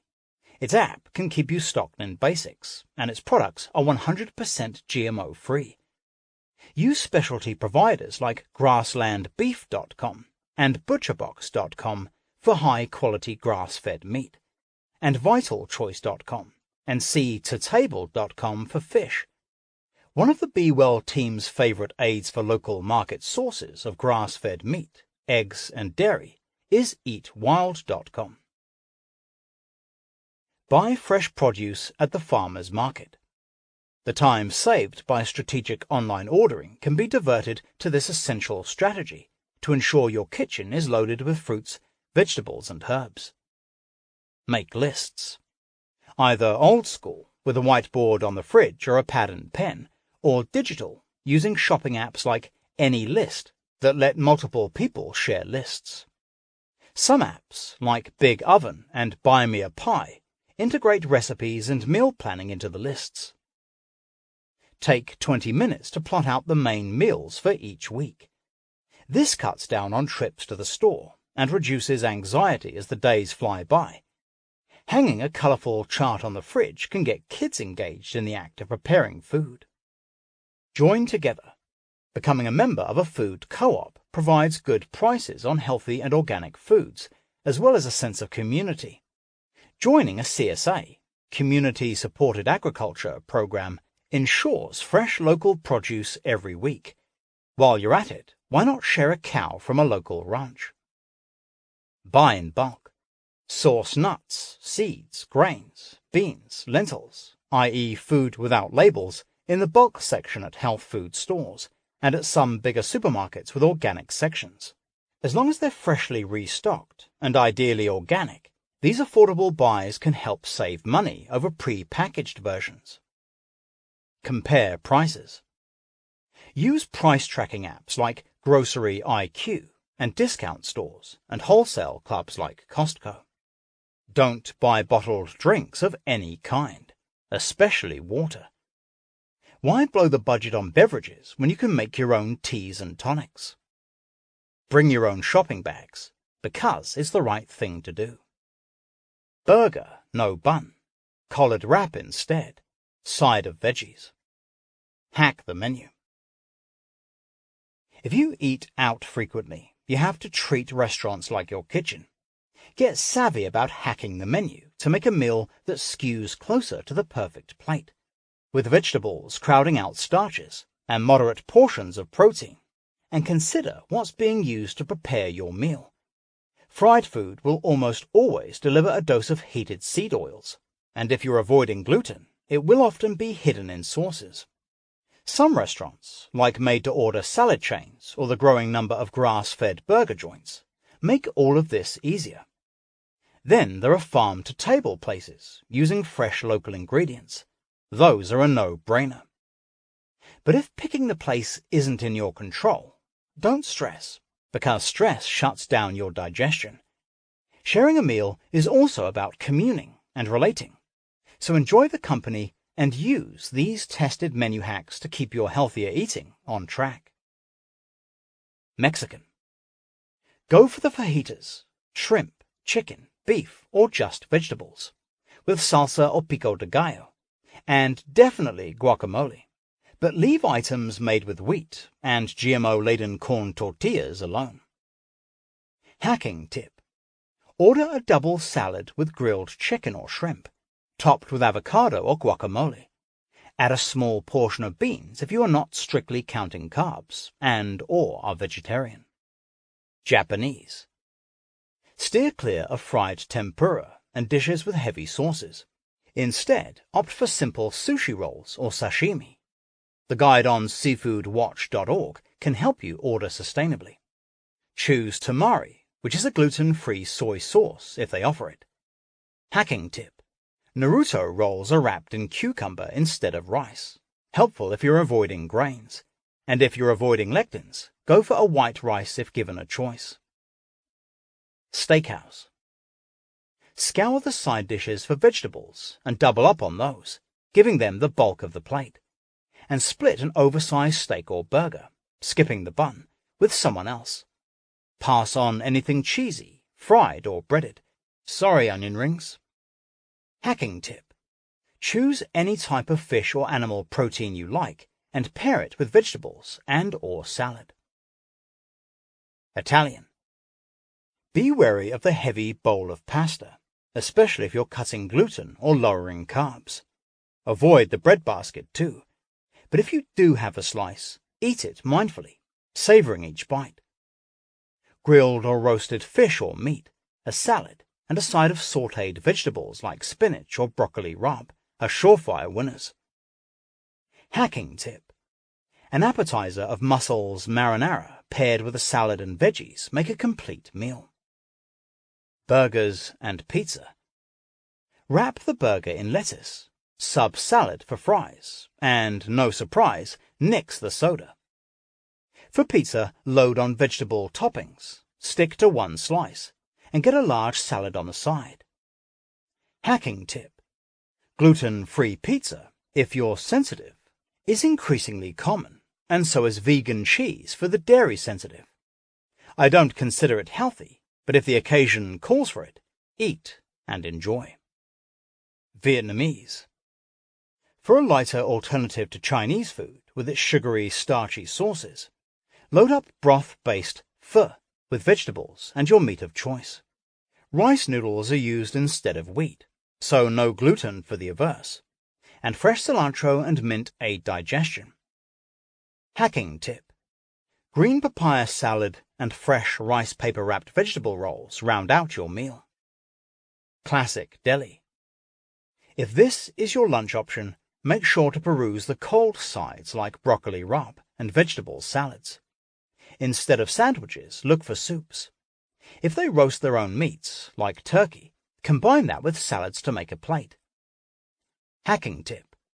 Ask for sandwich protein served on a bed of arugula or mixed greens instead of bread. Check out cleanplates.com for news on new casual restaurants and what they're serving. When it comes to calories, focus more on the quality than the quantity. Get your oil changed. Nothing in your kitchen needs wiser curation than your collection of cooking and pouring oils. Not all oils are created equal, and not all cook equally either. Some fats are robust and withstand all kinds of handling quite well, while others are fragile, and when they break or degrade molecularly, they become quite toxic to your body. A little knowledge goes a long way in protecting yourself from unnecessary inflammation. Man-made fats require the most vigilance. They are the kind that are only achieved through tremendous processing. What we've been conditioned to call vegetable oils since the 1950s are not as innocent as they sound. These oils, like canola, soybean, sunflower, and corn, are some of the most unreal foods in the modern food system. Though cheap and abundant, the inconvenient truth is that they are not vegetables at all. They are industrially processed seed oils. This means they have seriously damaging inflammatory effects on the human body, especially when heated, possibly even more damaging than the dreaded trans fat that have recently been banned. In fact, seed oils are so toxic, as well as so pervasive in our society, that I believe they are the new sugar, a pressing public health concern. Steer clear of processed foods, including most bottled salad dressings, and you'll avoid a lot of these troubling oils. But it's also imperative to do a clean sweep in your kitchen. Don't worry, there's never been a better time to do this oil audit, because a new wave of food producers, like Fatworks and Paleo Butter Co., are making superb quality real fats for cooking, inspired by older methods. Pick 2 or 3 to have on hand, or more if you love to cook. Then follow the simple guidelines that follow for safe storing and cooking. Real oil versus fake oil, the safety spectrum. The oil you choose and the way you use it, frying, gentle sautéing, or using it cold and raw, does make a difference. Keep a variety on hand and vary according to your use. Knowing the smoke point, the highest temperature a fat can reach before it starts to smoke and produce damaging byproducts, helps you stay in the safety zone. Remember, whatever goes into the fats, like GMO feed, growth hormones and pesticides, or luscious green grass that converts to fat-soluble vitamins, ultimately goes into you. Fats are highly concentrated, therefore precious foods. A value price of $3 a quart should give you serious pause. Green light. Beef tallow. Versatile, shelf-stable, great for baking, sautéing, frying eggs, making stews, or, very occasionally, deep frying. Look for 100% grass-fed. Lard. Rendered fat from pigs, able to withstand medium to high heat.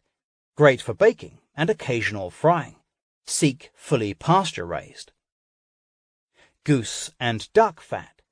Rich flavor. Try it for roasting vegetables and cooking omelets. Seek pasture-raised supplemented with non-GMO feed if necessary. Grass-fed butter. A nutrient-rich fat if you tolerate dairy well. Used to spread or for medium heat cooking. Butter can burn at high heat.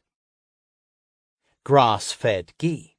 Butter that has been clarified, heated and separated to create oil without the milk proteins. High smoke point. Equally delicious stirred into hot foods and drinks. Some brands are now lab verified to contain no milk proteins. Coconut oil. A heat-safe fat that takes medium to high heat well. Has immune boosting effects. Look for oil that is not deodorized or bleached. Palm oil. Another robust plant fat for medium-high heat. Caution, only choose unrefined, sustainably sourced palm oil, since the palm oil industry can cause tremendous harm to rainforest ecologies. Make sure your brand is conflict-free. Olive oil. Use raw for dressings and dips, or cook over low heat only. Buy with care. Look for genuine extra virgin that is under 18 months old. See howtobewell.com for how to buy real olive oil, not fake or rancid oils. Avocado oil. Natural taste, withstands high heat cooking. Great for a lighter flavored mayonnaise. Flaxseed and hemp oil. Raw use only. Use on salads or in smoothies for a dose of fats. Keep in the fridge and use quickly. Red light. Avoid processed and unnatural fats. Vegetable oil. A misnomer. There are no vegetables in these bottles. Likely a mix of chemically extracted industrial seed oils, especially GMO soybeans. Margarines and spreads. Altered seed oils, further chemically processed to become a faux saturate. Contain pro-inflammatory ingredients. Don't accept these sketchy substitutions. Canola oil. An extremely refined oil, created by hybridized industrial rapeseeds. Can include unlabeled trans fats. Corn oil. Highly chemically processed, highly inflammatory, usually GMO-laced. Safflower oil and sunflower oil, typically extracted with hexane, which is believed to be a neurotoxin, high in inflammatory acids. Peanut oil skews higher in the inflammatory fatty acids, contains lectins. So-called vegetable oils are actually made from tough seeds and legumes that were originally grown for industrial use, not human consumption. Oxidation, not saturation, the real health culprit. We used to cook primarily using butter and lard. These robust saturated fats don't change much when heated. They are stable and dependable. But when newfangled man-made fats were introduced in the early 20th century, things changed. First, artificial trans fats, made by adding hydrogen to hardened seed oils, were invented to make mass-processed and fast foods easier and cheaper to produce. Though we recently wised up to their damaging contribution to heart disease, diabetes, and more, highly refined seed oils, many made from GMO plants, have now taken their place. These oils are high in the fatty acids that cause inflammation and increase the risk of multiple disease processes. They are typically processed using harsh petroleum-based chemicals to increase their shelf life. Worst of all, they degrade when heated to release toxic compounds of all kinds, including a group of volatile and very inflammatory compounds called aldehydes. Heart disease, gastric damage, cancer, neurodegenerative diseases, you name it, it's linked to these compounds. Buy wisely, store smartly. For plant oils, organic, unrefined, and expeller pressed are best. Since fragile plant fats degrade quickly, store them away from direct sunlight, ideally in dark bottles. Buy smaller amounts and use within 3 months. Consider freezing any excess you can't use soon. If you eat out on a daily basis, invisible seed oils will be part of your meals. Most non-gourmet restaurants and all fast food restaurants use them, often at high heat. Avoid fried foods, and don't be shy about asking the staff how things are cooked or prepped. Your best bet is something simply prepared, without cooking oils, that you can top with good olive oil, if it is available. There's no vegetable benefit to be gained from vegetable oil. No matter what size your dinner, finish eating at least 2 to 3 hours before you go to bed. Eat in rhythm. Eat your largest meal of the day at lunch, in sync with when the sun is at its zenith, and a smaller meal at night. As the sun sinks out of sight, your metabolism, the collective word for the innumerable biological processes that sustain life, rises throughout the day, in tandem with your body temperature. The clock in your GI tract triggers hormones that set off hunger pangs, and cue the liver and digestive system to get ready to process nutrients. This signaling reaches its peak at midday, preparing your body to eat its largest amount of food. As sunset approaches, your body clock stops triggering active and productive hormones. Your temperature falls, and your metabolism slows down. Your physiology winds down in sync with the day. This means your digestive system is not as ready for a large meal at night, which is why many people find that digestion and elimination, as well as sleep, are more satisfying with substantial lunches and lighter, sometimes soup-based dinners. Experiment with a light dinner and see how you feel the next morning. Though you might not know it consciously, your body prefers this gentler state. Since it does not need many calories for sleep, adding excess fuel late at night can generate excessive free radicals that damage tissues, promote aging, and even contribute to chronic disease. The closer you are to a fasted or non-digesting state overnight, the better it is for your health. The takeaway. No matter what size your dinner, finish eating at least 2 to 3 hours before you go to bed. That way your body can prioritize recovery and rebuilding during sleep, instead of laboring to digest. Juice smart. Go green. It's a great idea to master a juicing habit. Done right, it can give your body an infusion of phytochemicals, micronutrients, and electrolytes in an easily absorbable form, making juice a good pick-me-up and a gentle way to get nutrition when you want to rest your digestion. But juicing done wrong can be a disaster, spiking blood sugar and triggering the kind of sugar overload that sends your body into metabolic chaos. Juicing fruits, as well as higher carbohydrate vegetables like carrots or beets, delivers a rush of fructose in liquid form, without any of the fiber. When you eat the whole apple, orange or ruby red beet, it's the fiber that slows the sugar's entry into your cells, so you can metabolize them more slowly and safely. Fruity juices can be so high in sugars, I once counted 38 grams at a local juice joint, that drinking them is like drinking soda without the bubbles. Always check the sugar content of any bottled or store-made juice you order, even if it's green in color.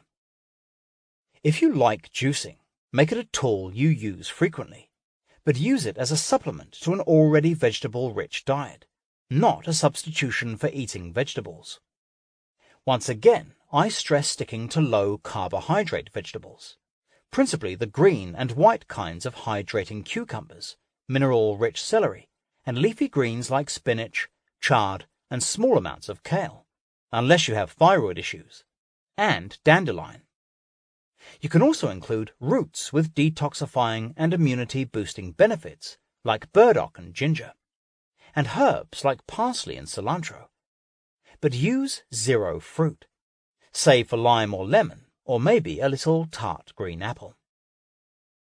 The resulting drinks may not seem perfectly palatable at first, because they don't hit the sweet and fruity flavor profile your taste buds expect.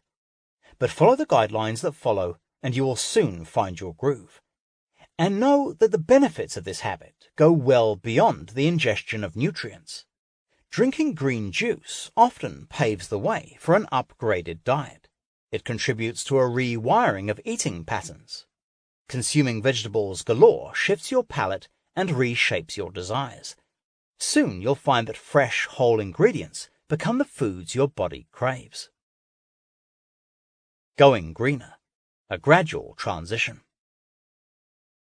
Make green juices your go-to by training your palate to like the taste of green. Rather than leaping into the greenest shade and deciding you just don't like it at all, ease your way in more slowly. Step 1. Commit to nixing the super-sweet ingredients like fruit, and keep sugary vegetables like beets to just one part of a green-filled blend, and only occasionally, not every day. Step 2. Enjoy mildly green juices that use celery and cucumber, along with accents like lemon and ginger. Handfuls of spinach and romaine can boost nutrition without adding too much strong flavor. A small amount of tart green apple works here to give a touch of sweetness. Step 3. Gradually increase the darker greens in your mix, taking out your apple crutch. The bitter tastes of chard and kale signal that liver-supporting phytochemicals are at work. Step 4. Once dark green juice becomes your new normal, begin to experiment with intense ingredients that broaden the health benefits and the flavor profile. Try cilantro and burdock root for detoxification, anti-cancer collards, blood-boosting wheatgrass shots, and liver-protective dandelion. Note, if your produce is not organic, peel before juicing. Fruity juices can be so high in sugars that drinking them is like drinking soda without the bubbles. Use spice as daily medicine. Spices are your allies in the project of sticking to healthy home cooking. They help get you infinite combinations of tasty meals from basic whole foods, roast chicken, grilled fish, stir-fried vegetables, and more. And they keep your senses excited. In many American kitchens, spices loiter, barely used in kitchen cupboards, which is a mistake, because when meals are overly bland, heavily flavored processed foods become even more craveable. Furthermore, spices can act as medicine. Many cuisines worldwide use them liberally to aid digestion and nutrition absorption. Today, science is showing us that many everyday spices, like cinnamon, cloves, turmeric, and ginger, are highly concentrated antioxidant powerhouses that also contain antiviral, antibacterial, antifungal, and anti-cancer components. Using them liberally throughout the day is a simple way to infuse more protective benefits into your diet. I've watched chefs play with spices as freely as kids play with paint colors. When making dinner in a new kitchen, their very first move is to check out the spice cabinet. My longtime friend, Master Chef David Bouley, has a food as pharmacy philosophy and deploys spices fearlessly for healing and pleasure. At his workshops, he teaches a nifty trick for getting spices out of the bottle and into food, infusing them into oils for dressings, drizzling and sautéing. The oil protects the spice from oxidation, preserving and rounding out its fullest flavor, he says. While he employs several professional techniques to make the oils, different spices release their beneficial terpenes at different temperatures. The following oil can easily be made at home with a basic infusing technique. Combine your spice with a high-quality oil, and you will have 2 good foods in one. David Bouley's anti-inflammatory turmeric oil, How to Be Well Expert. Many people know that curcumin, the active component in turmeric, is a powerful anti-inflammatory with a host of protective qualities, such as promoting a healthy response from gut flora, tonifying the liver, boosting immunity, protecting against dementia, and more. But few of us feel confident about how to use it. This oil makes turmeric an everyday accent, and David advises to experiment with it. It can be used for drizzling on vegetables. I love stirring it into carrot soup, topping organic popcorn that's been popped in heat-tolerant coconut oil or lard, whisking into salad dressings, or topping zoodles or grain-free pasta. A grind of black pepper helps activate the turmeric's healing power, and some shavings of good Parmesan, if you eat dairy, will make your 7-minute meal feel totally gourmet.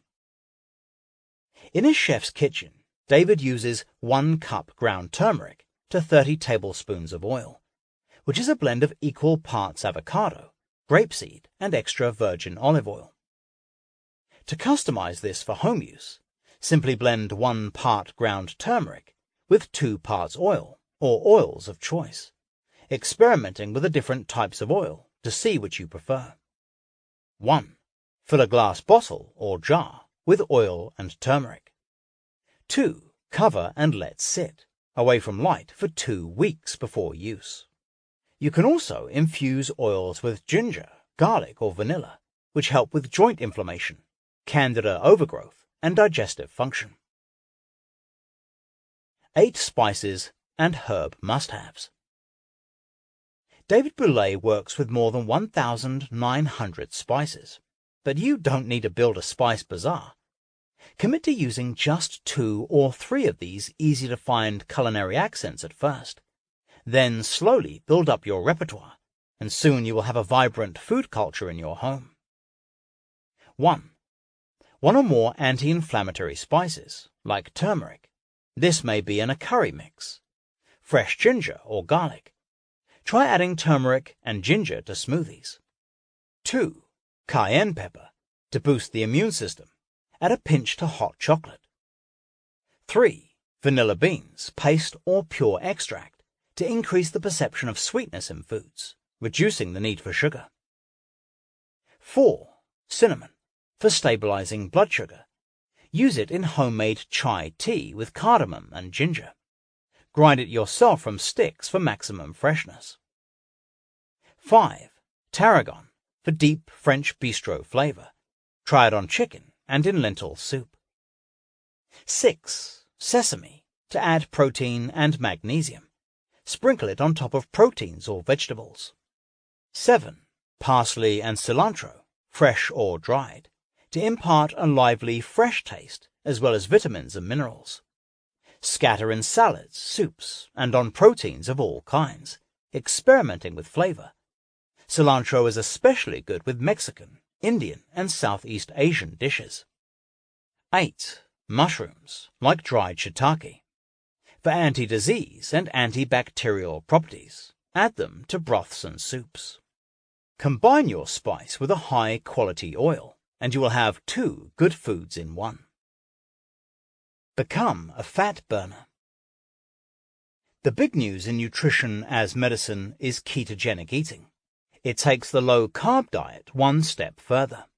Ketogenic eating involves following a customized, low-carb, moderate-protein, high-fat diet in order to switch on a metabolic state in which the body uses the energy from fat, ketones and fatty acids, to power its needs, instead of the energy from starches and sugars, glucose.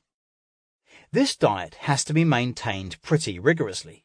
No sudden deviations like a dessert here or sugary latte there. But the result is that a few weeks after adaptation, the body uses a new energy pathway. It burns fat for energy. First, the quality fat you consume in your diet, and then the fat stored on your body. Until recently, the protocol was mainly known for its ability to reduce or prevent seizures in those with epilepsy. But today, we're discovering that it can have major benefits for those with what are largely seen as lifestyle diseases, i.e. relating primarily to insulin-disrupting inflammatory diets. Weight problems, type 2 diabetes and metabolic syndrome, cardiovascular disease, polycystic ovary syndrome, irritable bowel syndrome, GERD and heartburn, and non-alcoholic fatty liver disease are just some of the conditions that see benefits from ketogenic eating. Emerging evidence suggests benefits for a host of neurological conditions as well. Though at first it requires a will of steel to commit to this unwavering way of eating, advocates report that the benefits soon establish the habit, and without the dangers and side effects of drugs. Those who implement a ketogenic diet also report that they function with better mental clarity, feel less hunger throughout the day, and see improved blood work markers for insulin sensitivity and blood sugars. If weight loss is proving difficult or you have any of the conditions mentioned, start on a low-carb diet and then consider graduating to a well-formulated ketogenic eating plan for 3 months to see how it works for you. I recommend working with your doctor, especially if you have serious health issues, and monitoring your blood sugar and ketone levels if you are starting from a health-compromised position. The Novamax monitor measures both sugars and ketones. Whatever your motivation for trying this protocol, remember to get your proteins and your fats from the best quality sources you can. Tip: to take a deep dive into the philosophy, protocols, and practices of a ketogenic diet, check out the books Primal Fat Burner by Nora Gedgaudas, CNS NTP, BCHN, and Keto Clarity by Jimmy Moore with Eric Westman, MD. A ketogenic diet shifts your metabolism from a carbohydrate-burning machine to a fat-burning one. Customize your carbs. Discover if healthy carbs are helping or hurting you. Carbohydrate tolerance is a gray area. The amount of carbohydrates that works for one person's metabolism doesn't always serve another's. In the past decade, I've seen a growing number of patients who have limited sugary foods and swapped out refined carbohydrates for whole grain products, sweet potatoes, and fresh fruit for years. Yet they are overweight and have surges of fatigue, foggy headedness, or cravings. Sometimes they don't carry any extra pounds, but have worryingly high levels of blood sugar. It's not unusual for these issues to come on late in life. Their response to a diet they used to do well on has suddenly shifted. Why this happens is a topic of robust debate in nutritional circles. It's likely a combination of factors: a genetic predisposition combined with a sedentary, stressful, and sleep-deprived lifestyle, decades of processed foods and medications that have altered the microbiome, or even, unfortunately, over-consuming the healthy-seeming multigrain breads, bananas, and beans, which all turn to sugar in the blood. All this can lower your personal set point for tolerating carbohydrates, so that your blood sugars don't fall back to normal within 2 hours of eating like they should. Instead, they stay elevated, going beyond what the cells can handle, and eventually this triggers chains of effects that can lead to insulin resistance, the precursor to high blood pressure, heart disease, diabetes, obesity, possibly Alzheimer's disease, and even some cancers. The 2017 Diabetes Statistics Report found that an estimated 50% of Americans have either diabetes or pre-diabetes, and that many are unaware of this fact. Taking your blood sugar seriously is nothing to sneeze at. When carb intolerance is at play, your body is telling you to get stricter with your intake. To follow a low-carb diet, nix all sugars and reduce complex carbs dramatically, replacing them with plenty of non-starchy vegetables and generous amounts of fat. In addition, take sleep seriously, work on repairing the gut, and increase the amount of movement you do. The low-carb diet, along with these other fundamental improvements, can often help restore order where there was previously metabolic chaos. To catalyze real metabolic change in cases of significant weight gain or diabetes, it may be warranted to take the low-carb approach to its ultimate extreme, the ketogenic protocol. There is another, more accurate way to learn your personal carb set point. Use a glucose monitor to measure the impact of a range of carbohydrate-rich foods on your blood sugar. Twice after eating, at the 1 hour and 2 hour mark, you can get snapshots of how your body metabolizes starches like grains, beans, and potatoes. If this level of detective work speaks to you, try the protocol outlined in Rob Wolf's book, Wired to Eat. His program of dietary change, basic blood work, and a 7-day carb test can help you zero in on your set point and your level of insulin resistance. So, I am carb intolerant. Now what? Take heart. Healthy low-carb diets can improve blood pressure and help you lose weight, have fewer sugar cravings, and feel less driven by hunger. Skin and digestion often improve, as well as triglycerides, a form of blood lipids, and blood sugar and insulin markers. Follow all the advice in this section, then tweak your diet slightly using the suggestions that follow. No sugars or refined carbohydrates. Increase the amount of leafy and cruciferous vegetables at each meal, and dramatically or completely decrease complex carbs, like starchy vegetables, grains, beans and legumes, and pseudo-grains, like quinoa and buckwheat. Maximum 2 or 3 portions of these complex carbs per week. Be more generous than you think you should be with good fats, like avocados and EVOO. Limit dairy. It's high in carbs. Low sugar fresh or frozen fruit only. Fresh berries, citrus fruits, green apples, maximum 2 or 3 times a week. Go very light on the alcohol. And if you do drink, go for the lowest carb options. Pure spirits like whiskey, vodka, and tequila are carb-free, and dry wine is better than beer. Avoid sweet drinks and mixers, which may contain a lot of sugar. Pay attention to the effects of starchy foods when you do eat them. Your tolerance can rise and fall depending on how much you exercised, how well you slept, how stressed you are, and so on. There's nothing a doctor can give you that is more valuable than this personal awareness. If you find that you handle whole food complex carbs quite well, I still advise that you keep them to a reasonable amount, picking from the low and medium count foods described. If you're using carb-counting devices, know this. Conventional dietary recommendations suggest a limit of 225 grams per day. That's too high. Stay under 150 grams a day maximum, and preferably under 100 grams. Am I carbohydrate intolerant?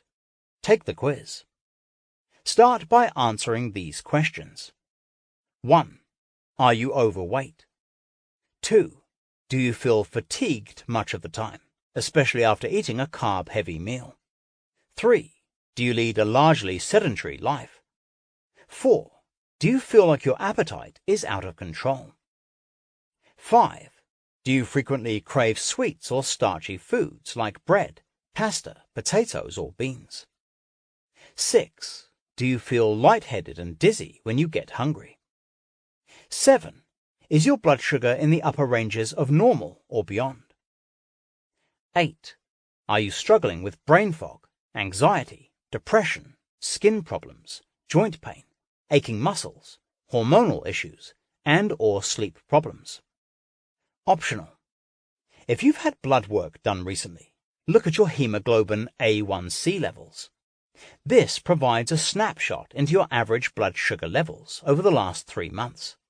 Has your diet been clear of sugary foods, yet the number is still above 5.5?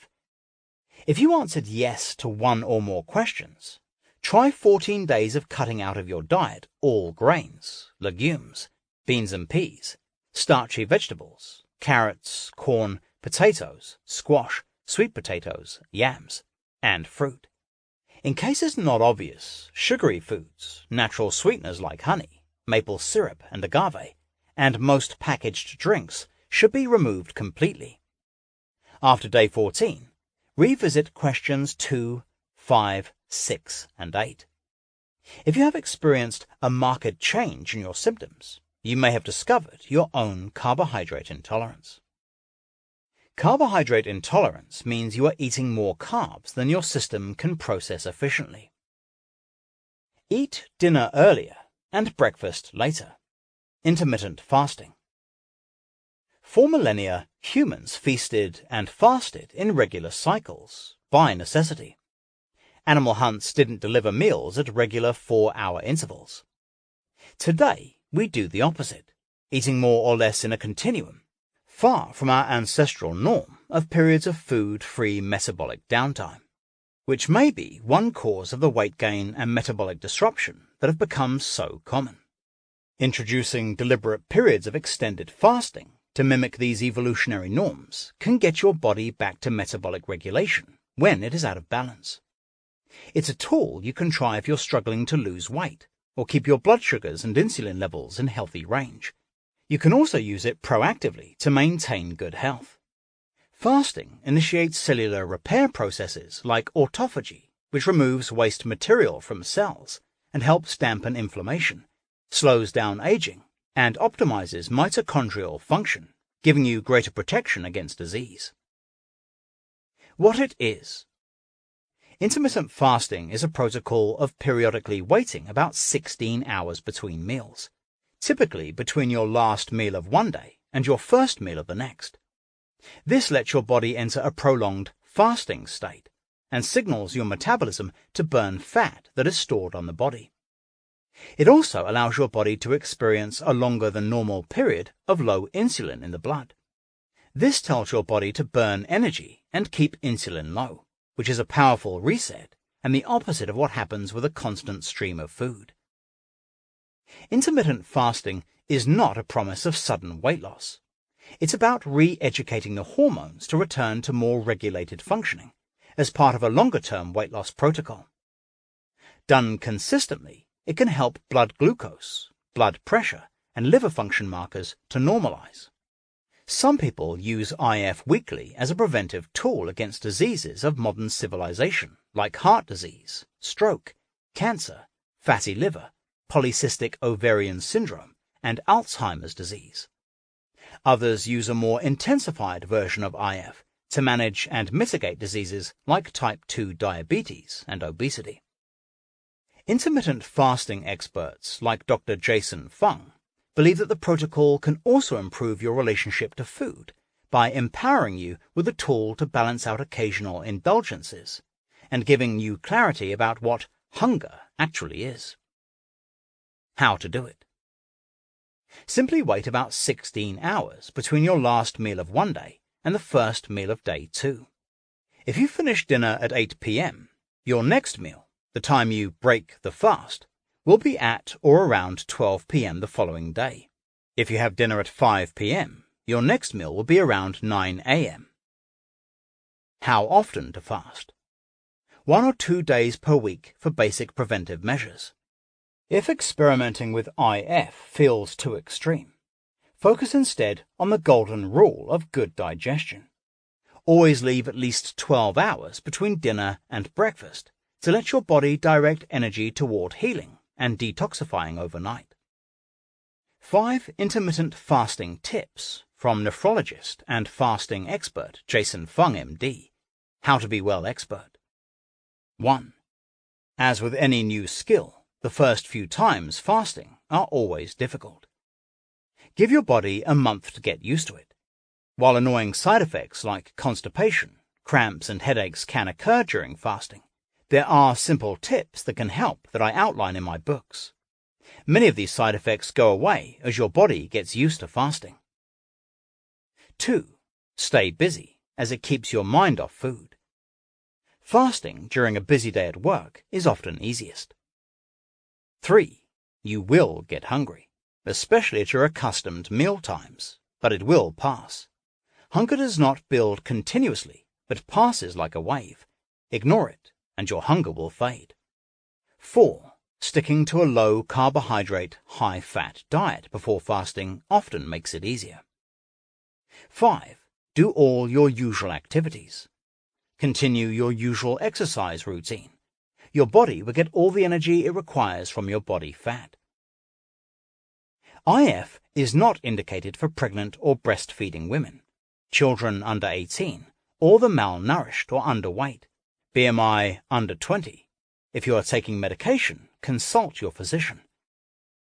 To learn more about intermittent fasting, read Dr. Fung's books, The Obesity Code, and The Complete Guide to Fasting. Intermittent fasting is a tool you can try if you're struggling to lose weight or keep your blood sugars and insulin levels in healthy range. You can also use it proactively to maintain good health. Detect your food sensitivities. If you feel in any way less than optimal, and the parameters are wide here and include any chronic problem from digestive distress, bloating and weight gain, brain fog and headaches, fatigue, skin issues, joint pain, depression, and more, use an elimination diet to figure out if some of the fundamental foods in your diet are a cause. Often, a food can have caused invisible inflammation for years without you even knowing. Food sensitivity wasn't always the big issue it is today, making it hard to deny that something has changed in the ways food is produced and the compromised state of our gut microbiome, which causes the gut wall to become damaged. An increasing number of foods are causing sensitivities in my patients. Grains and beans are some of the newest culprits, probably due to lectins. While any dietary changes require effort and willpower, the good news is that this common sense protocol costs nothing, requires no lab tests or supervision, and often ignites a new self-awareness and a commitment to using food wisely. The great news is that detecting a trigger food, something that triggers uncomfortable symptoms, and then eliminating it from your diet, can help you start to feel better in 10 days to 2 weeks. However, if it's part of a more complex autoimmune disease, the process may take several months. Here's how to follow a standard elimination diet for at least 2 weeks. Step 1. Download the Food Sensitivity Questionnaire from howtobewell.com to get an initial gauge of your symptoms. Step 2.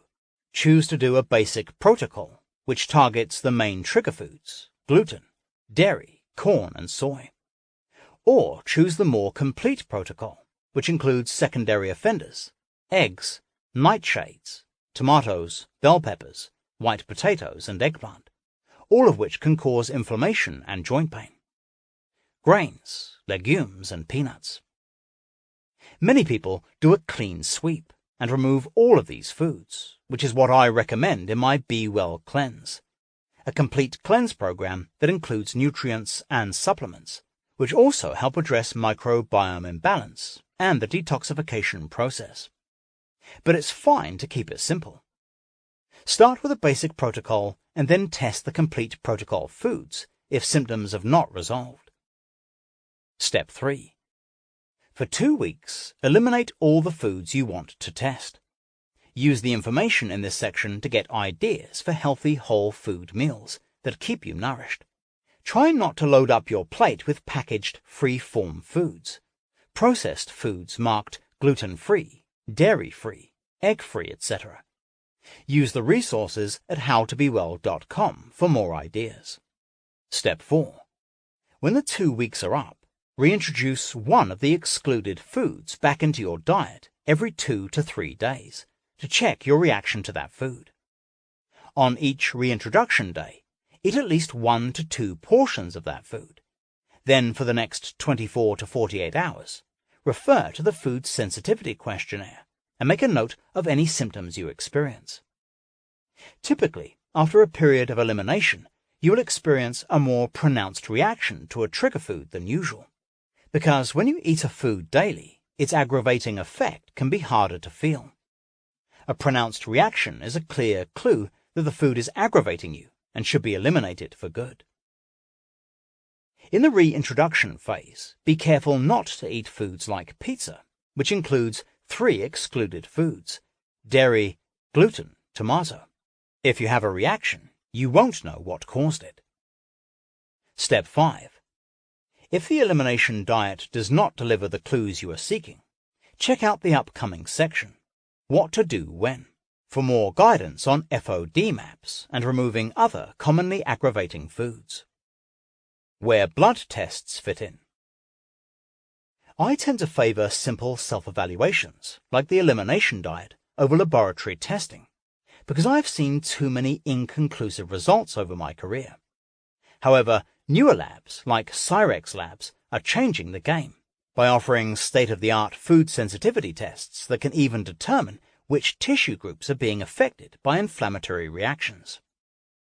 These tests can be a helpful resource if you are not getting satisfactory answers from the elimination diet, but they are expensive and not available everywhere.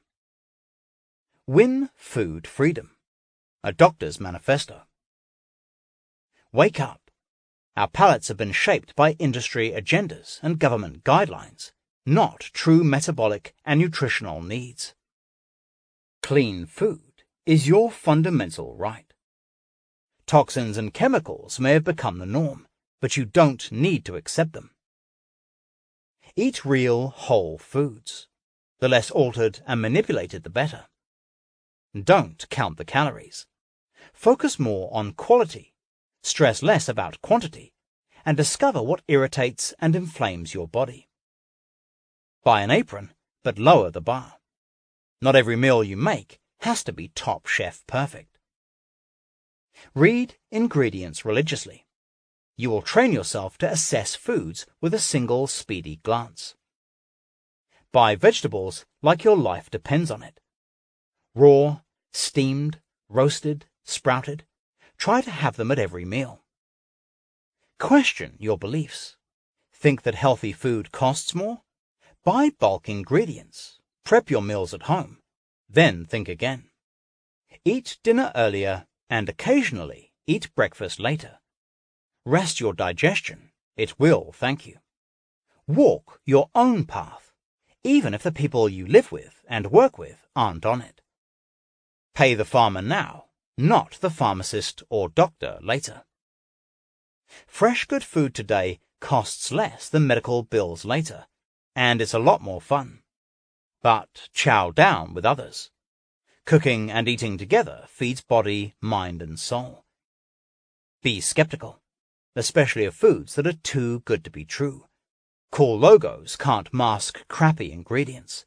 And always remember, the foods that are best for you do not need a label, box, or bag.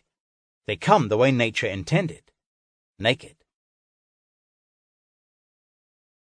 Sleep. Tell me how to sleep is one of the most common refrains in my practice. We've never, as a population, been as sleep-deprived and sleep-deranged as today. This takes a serious toll, because sleep is a cornerstone of wellness. It's essential for focused mental performance, a stable mood, a strong immune system, a healthy stress response, proper cellular repair, and a healthy metabolism. It's when your body does much of its disease-fighting maintenance work, Too often, when sleep is off track, the temptation is to paper over the cracks with nocturnal TV watching, wine medication, and other unnatural sleep aids. But these crutches, which sometimes have side effects, won't help you sleep better long term, and they can stop you from looking deeper for the cause. When your sleep goes awry, it's a clue that something about your lifestyle is asking to be adjusted, or that something else in your body needs attention. The actions and habits in this ring will help you make those adjustments and learn more about how you and your sleep tendencies tick. The tricky thing about sleep is that what works for one person does not always work for the next, but nobody gets away from the obvious. One root cause of nighttime sleep problems is daytime stress. If you frequently shortchange yourself on sleep, it might be time to reevaluate. Chronic poor sleep will play itself out in myriad negative ways, because snooze is your key rhythm, the master conductor that keeps all your body's rhythms humming in tune. Why better sleep matters, or 12 reasons to prioritize sleep tonight. 1. Lack of sleep can make you fatter, biologically older, and more at risk for heart disease and diabetes. 2. 70% of Americans get insufficient sleep today. 3. We typically sleep 2 hours less than we did 4 decades ago. Now we are learning that losing 2 hours of sleep causes inflammatory markers to appear. You also lose out on the natural increase in cancer-fighting molecules in the body. These have been measured to rise tenfold during sleep, then fall again on waking. 4. Don't sacrifice sleep to get to the gym. Sleep is primary, exercise is secondary. 5. 8 hours is best, though individual needs vary. 6. Surrender to bed. When you're tired, say, "I'm tired," and act accordingly. 7. Unwind your buzzing brain every day. A state of hyperarousal is the enemy of sleep. 8.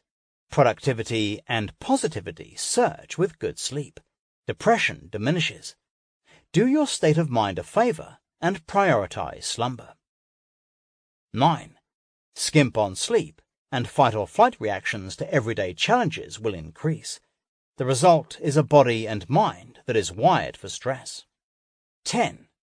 Did you know that healthy people start to express diabetic-like symptoms after chronic poor sleep?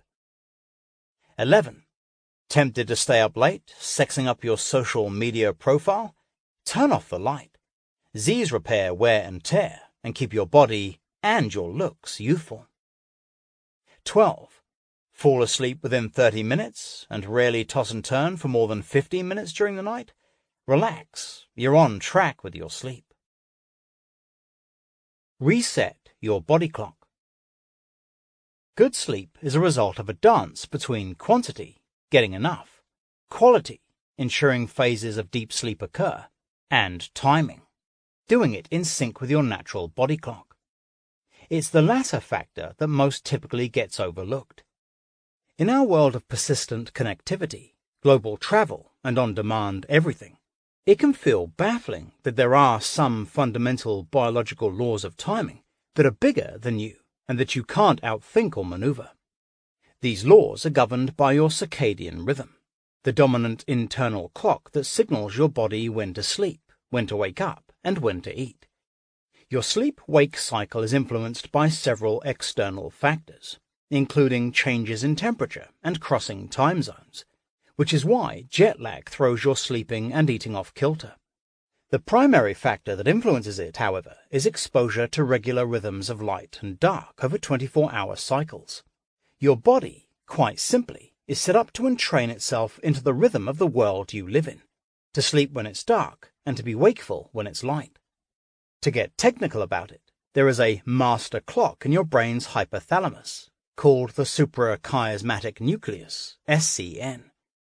It receives information from cells in the eye about the duration and brightness of light throughout the day. The SCN then sends signals to all sorts of peripheral clocks in other parts of the body, e.g. ones that trigger digestive processes in the gut and immune system function, which is one reason why, when your exposure to light and dark gets out of rhythm, so many other processes in the body can be negatively affected. There is a state of rhythmic discord, and you can not only have poor sleep, you feel like you are constantly swimming upstream. In order to sync your sleep with darkness, the hypothalamus signals the pineal gland to make melatonin as lights dim and dusk falls. Melatonin is your on-board sleep aid, a hormone that exists to make you sleepy and, ideally, cue you to wind down and head to bed. It also has powerful antioxidant properties. You need melatonin to flow properly in your 24-hour cycle to protect you from premature aging, mental fogginess, a slowing metabolism, and more. Studies suggest it even protects you against cancer. As melatonin rises, the alertness-promoting hormone cortisol drops to a low point, turning down your activity levels. Once it is fully dark, the pineal gland rhythmically secretes melatonin with the aim of keeping you asleep, so that repair and restoration can occur. Then, as dawn begins to break, the light sensor cells detect light from the sun, melatonin secretion stops, and cortisol begins rising in order to get you ready for action. However, if the receptor cells in the eye detect artificial light from light bulbs or devices, and they can detect this through closed eyelids even when you are sleeping, the ultra-sensitive cells of the SCN signal the pineal gland to suppress that melatonin stream. What follows is sleep disruption and a loss of that essential health-giving stream of melatonin. So imagine what happens in today's environment, in which so many laws are turned on their head. It has been dubbed an era of invisible incoordination. You're bathed in bright lights at night and eat meals at odd hours. You likely don't get enough natural light during the day, and quite possibly your bedtime is inconsistent. These all conspire to push you out of sync with nature's cadences, which sets you up for sleeping problems. If the rhythmic secretions of melatonin and cortisol get chronically out of whack, it can affect you throughout the 24-hour cycle, making you sleepless in the middle of the night or needing a nap midday. If this is combined with stress, poor diet, and chaotic meal timing, health issues affecting everything from the hormones to the heart to the brain and more can begin to manifest. Your nightly sleep follows a rhythm of its own. As you sleep, you cycle through 4 stages, ideally 4 to 5 times each night. Science is now cracking the code about how this pattern of repetitive cycles is key to the functions of sleep.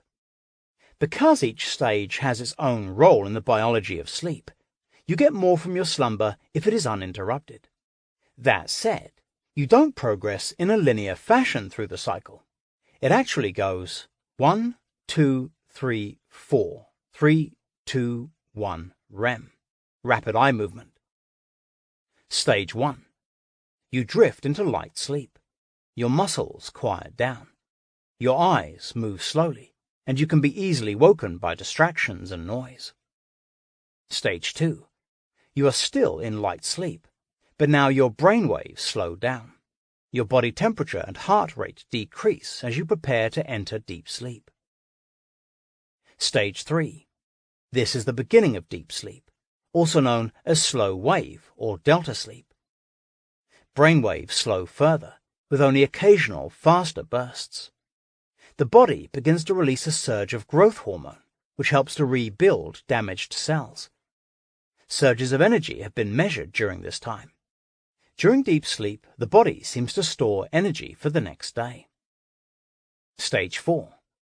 The brain almost exclusively produces slow delta waves. Muscle activity ceases. It is difficult to wake someone from this deep slumber. REM. In rapid eye movement sleep, your dreams are more vivid. Your brain is as active as when it is awake. Your eyes move in quick, random movements, and your muscles are temporarily paralyzed. The REM portion of the cycle lengthens as the night progresses. Wake up during this part of deep sleep, and you will feel groggy and disoriented. Get disrupted too many times in the night by a sudden noise or snoring partner, and you will miss out on dream time, hindering your brain's ability to filter through daily events and make cognitive connections. This lack of processing time is said to be linked to depression. How to protect yourself from exhaustion. Respect the rhythms of nature and time your sleep to synchronize with them. First, remember you are a microcosm of the macrocosm, held in place by a larger rhythm of light and day that exists to keep you well. Second, make one commitment.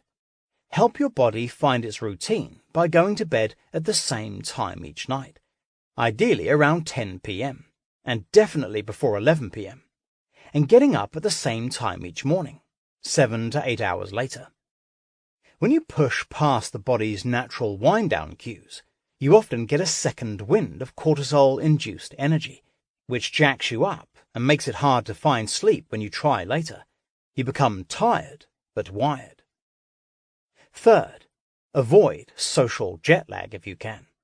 That happens when you throw off your rhythms by staying up extra late on the weekends and then forcing yourself to revert to early rising for Monday morning. The more you can stay on the rhythm all week, the easier it will be to catch and ride your natural sleep wave each night. Not everyone's circadian rhythm is the same. Some people are wired to be night owls, while others are more naturally larks, early to bed, early to rise. In technical terms, this is called being a late chronotype or an early chronotype. Whichever type you are, the melatonin sleepy cue should always be your signal to get into bed. To wind the clock back on your bedtime. For several nights in a row, turn in 10 minutes earlier than you normally would, until you achieve your desired earlier time. To sync your body clock to nature's master clock through exposure to light and dark, we'll cover that soon. You can also use a wearable light therapy device called the Re-Timer, re-timer.com, which helps your body naturally adjust to your preferred sleep time by harnessing the power of light. When you stay online late at night, your mind continues to whir when you eventually switch off the lights. Sync yourself with the sun. What happens when you take a rhythmic human out of their natural wilderness environment and plop them right in the middle of today, an electricity-filled landscape, abuzz and ablaze with lit screens and streaming information? Their brains get all the wrong signals, and restorative sleep can go out the window.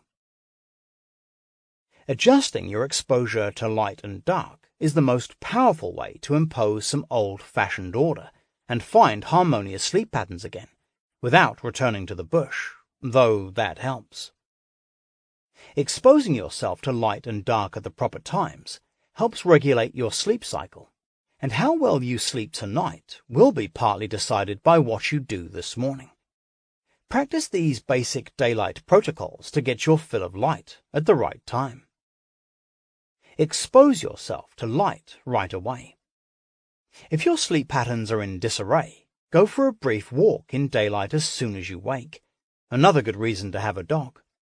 Your internal clock is especially sensitive to the energizing effects of light in the first 2 hours after waking. Get outside several times throughout the day. You need to get your movement in, so it's a win-win. Small exposures to natural light will help maximize alertness while increasing vitamin D absorption. Leave your sunglasses off so light directly hits your eyes. Even cloudy days expose you to greater intensity of light than the average artificially lit office. And lose the shoes. Barefoot contact with nature, aka earthing, restores balanced cortisol and helps you find your sleep rhythm.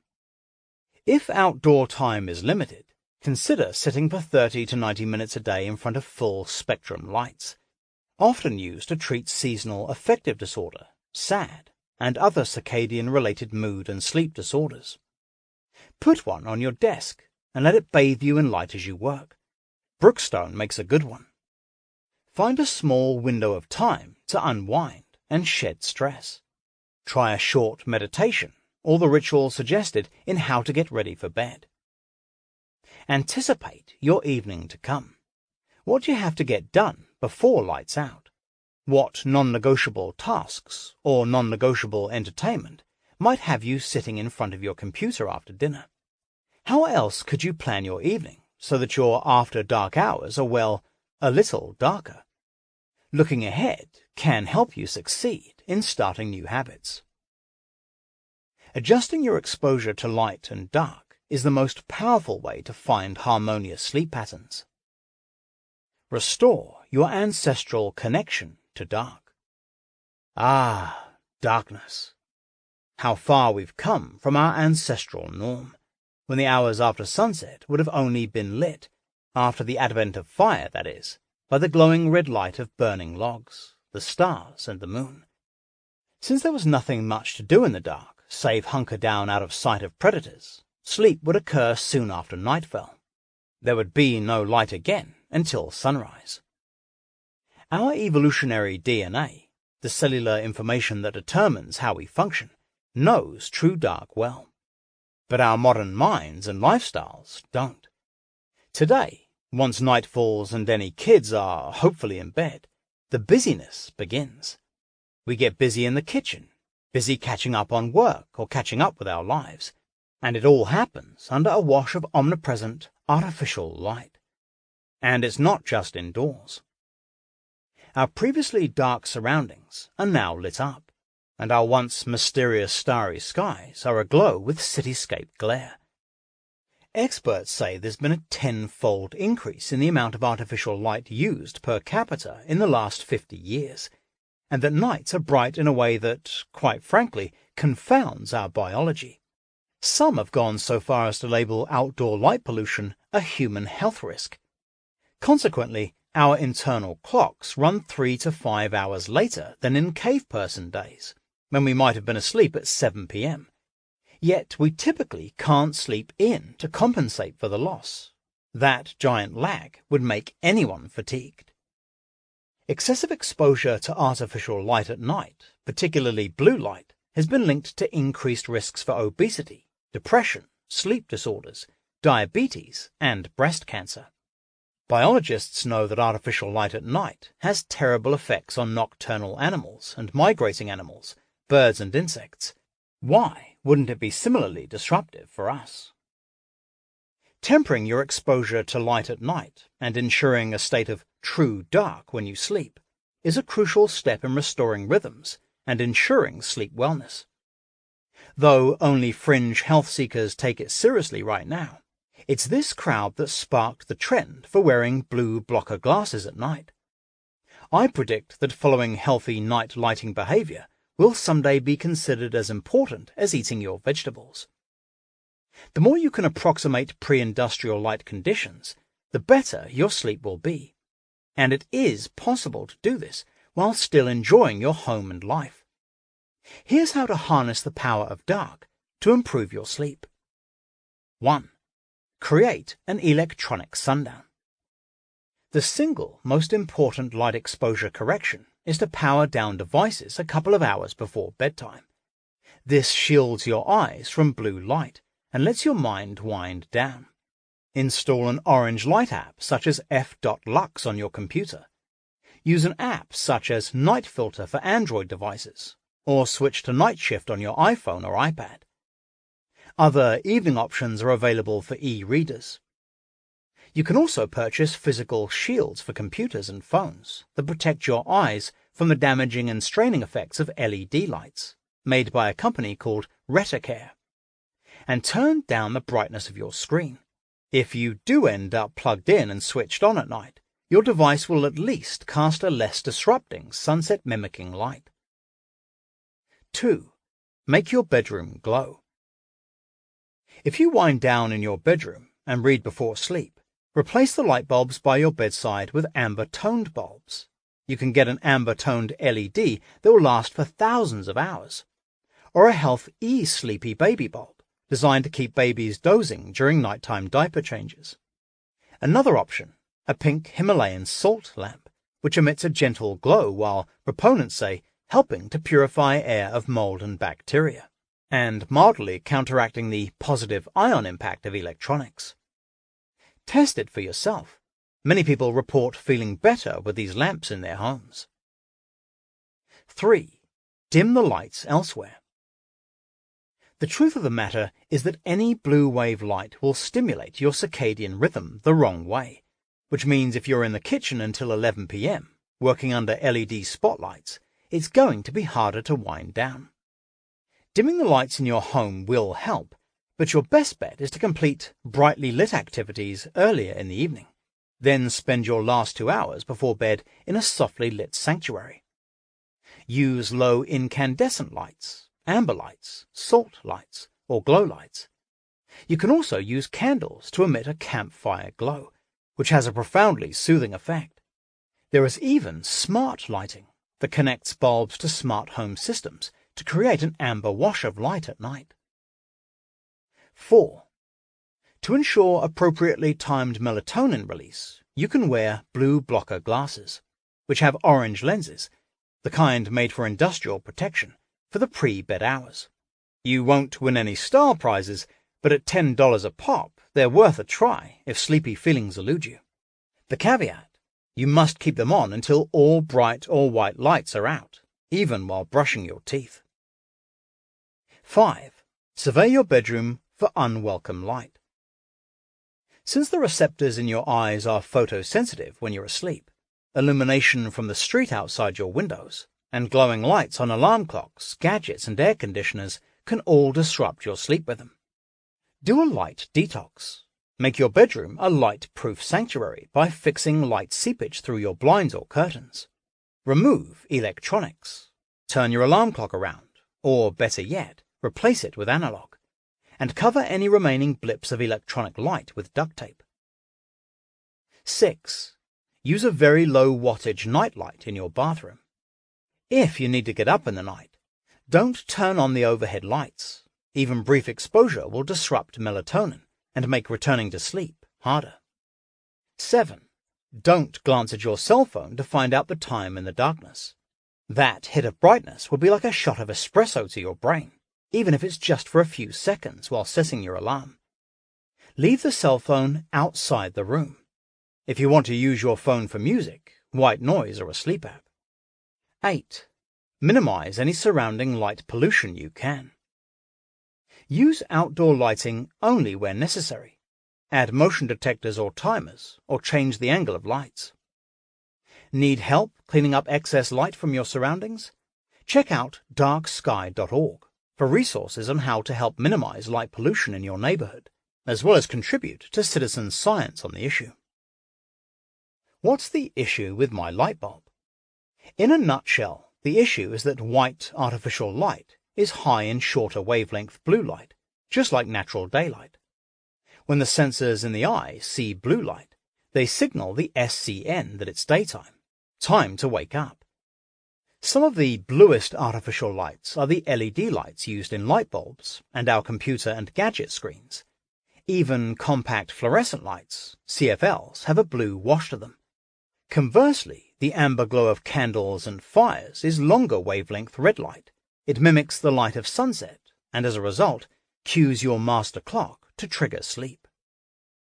Sleep is not a luxury. It is an absolutely essential act of daily maintenance, and it is your ally in keeping your brain sharp and youthful. Close your eyes, clean your brain. Next time you're about to cheat yourself of sleep, consider this. Sleep may be pivotal to avoiding early mental decline. When you sleep, your brain protects itself from toxic proteins. Its glymphatic system flushes cerebrospinal fluid through the brain to remove proteins that accumulate between the cells as a byproduct of neurological processes during the day. It is the equivalent of the lymphatic system in the body. This overnight cleanup keeps the brain clear and healthy, but it only occurs when you're asleep. It's as if you have a brain-cleaning crew who only works the night shift. If, by depriving yourself of solid sleep, you don't let them work, it's like having a party one night and neglecting to clean the mess the next day, and then having another party. These waste products begin to accumulate, and the house starts deteriorating. Science is now linking this toxic buildup with loss of neurological function. You might feel a state of brain fog, or have poor memory, or find your cognitive performance declines. If you've become absent-minded after chronic sleep disruption, this may be why. Over time, this trash buildup of proteins in the brain can even contribute to dementia and Alzheimer's. Given how active our brains are today, thinking, solving, and creating on a continuous loop, having this disposal system in tip-top shape feels more important than ever. Sleep, as well as its deeply restful counterpart, meditation, is not a luxury. It is an absolutely essential act of daily maintenance, and it is your ally in keeping your brain sharp and youthful. Don't skimp on it. Star RX. Humans have a physiological need to be immersed in outdoor darkness. This is both a biological and, I believe, spiritual need. A recent study took a group of campers into the Colorado Rockies for a week, where they had no access to light at night except for their evening campfire. Very quickly, they began falling asleep earlier and sleeping for longer periods. Their bodies had adjusted to the natural rhythms of light and dark. It took no extra effort on their part, and the regulated rhythms lasted when they returned home. No-frills camping, it seems, is a potent medicine for improving dysregulated sleep patterns. But it's more than that. Experiencing the night deeply gives you something intangible, yet meaningful. A sense of wonder, a sense of perspective. As the Connect ring shows, this is as vital to being well as any nutrient or exercise. If you live in a town or city, immersing yourself in the night may feel like a risky endeavor, or a fruitless one, since so much artificial light filters upward, drowning stars. But it's a powerful prescription to keep in your pocket. Whether you get a chance to truly go wild and find the blackest sky around, or you join a group night experience closer to home, a full moon hike in a local park, an outdoor astronomy class hosted by a local science center, or even an outdoor concert or festival where you can lose yourself in darkness surrounded by your tribe. We weren't designed to be as cut off from the night sky in the ways we are today. Try this simple practice once or twice and see how it affects your awareness of how natural light and natural dark affect your body and mind. Find astronomy clubs near you at lovethenightsky.com. Whether you know it or not, sleep is anything but unproductive. Your brain and body are actually very active when you're down for the count. De-digitize your night. The evidence is irrefutable. If you want to sleep better, take back control of after-dark tech habits.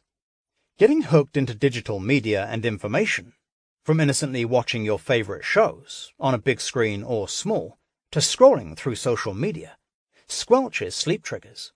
Not just because of light disruption, but also because it promotes alertness and mental revving. Sure, these activities make you feel you are sinking into some hard-earned me time and unwinding, and today's mediascape, which allows binge watching at any time, doesn't make it easy to unplug. But think of it this way. These innocent-seeming habits reverse your body's natural downturn towards sleep. Even if you change your screens to orange, you're not in the clear. Start noticing how watching a show when you begin to feel sleepy can arrest the downward dive your body has started.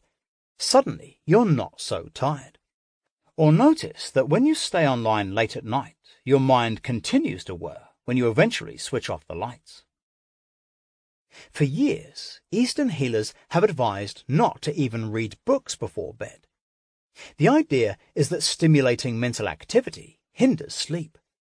In today's world, we've sprinted far past books, and the effects are catching up with us. Our Be Well integrative psychiatrist, Ellen Vora, MD, counsels extensively on sleep and technology issues, and has this to say. Falling down the electronic rabbit hole at night is like binging on pizza. The temptation gets put before you. It sucks you in, triggering you to consume it mindlessly, and then you feel icky the next day. Today's apps are designed to get you scrolling infinitely. Your brain expects to arrive at an ending, but there isn't one, and that's what gets you into trouble. Bring consciousness into your choices of how you spend your time at night. If you're going to stare at a screen, know that it may impact your sleep, so enter that agreement mindfully.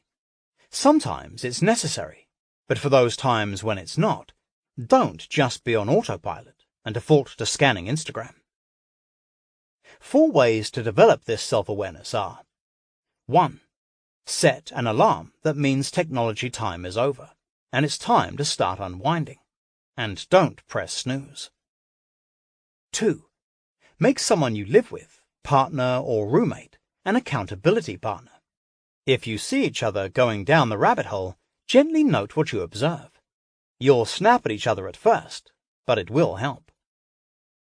3. Remember that sleep is essential for productivity. Burning the midnight oil won't help the quality of your work as much as falling asleep by 10:30 p.m. will. 4. Just like with food, pay heed to how you feel the morning after. A late-night tech session steals your sleep and disrupts its quality. Notice if your brain or body feels the impact, or how your morning goes. Let awareness fuel your commitment to do things differently the next night. Secrets of successful sleepers. Successful sleepers go to bed when they're tired. Babies get overtired and impossible to soothe, and adults do too. Push through your natural sleepy signals to stay up late, and you'll toss and turn that night. Don't eat their evening meals too late. To stay in sync with your sleep-inducing rhythms, eat dinner at least 2 to 3 hours before bedtime, and avoid sugar at night. When an after-dinner craving or hunger pang strikes, have a spoonful of quality almond butter to help stabilize your blood sugar. Dips in blood sugar can also be a cause of middle-of-the-night wakefulness. If so, repeat the spoonful. Avoid alcohol close to bedtime. Booze might make you drowsy, unless it's tequila, which does the opposite. But it's a poor crutch, because it can actually delay the onset of REM sleep, which means the restorative quality of sleep suffers. Limit alcohol to 1 drink, and have it at least 3 hours before bedtime, so your body can process the alcohol.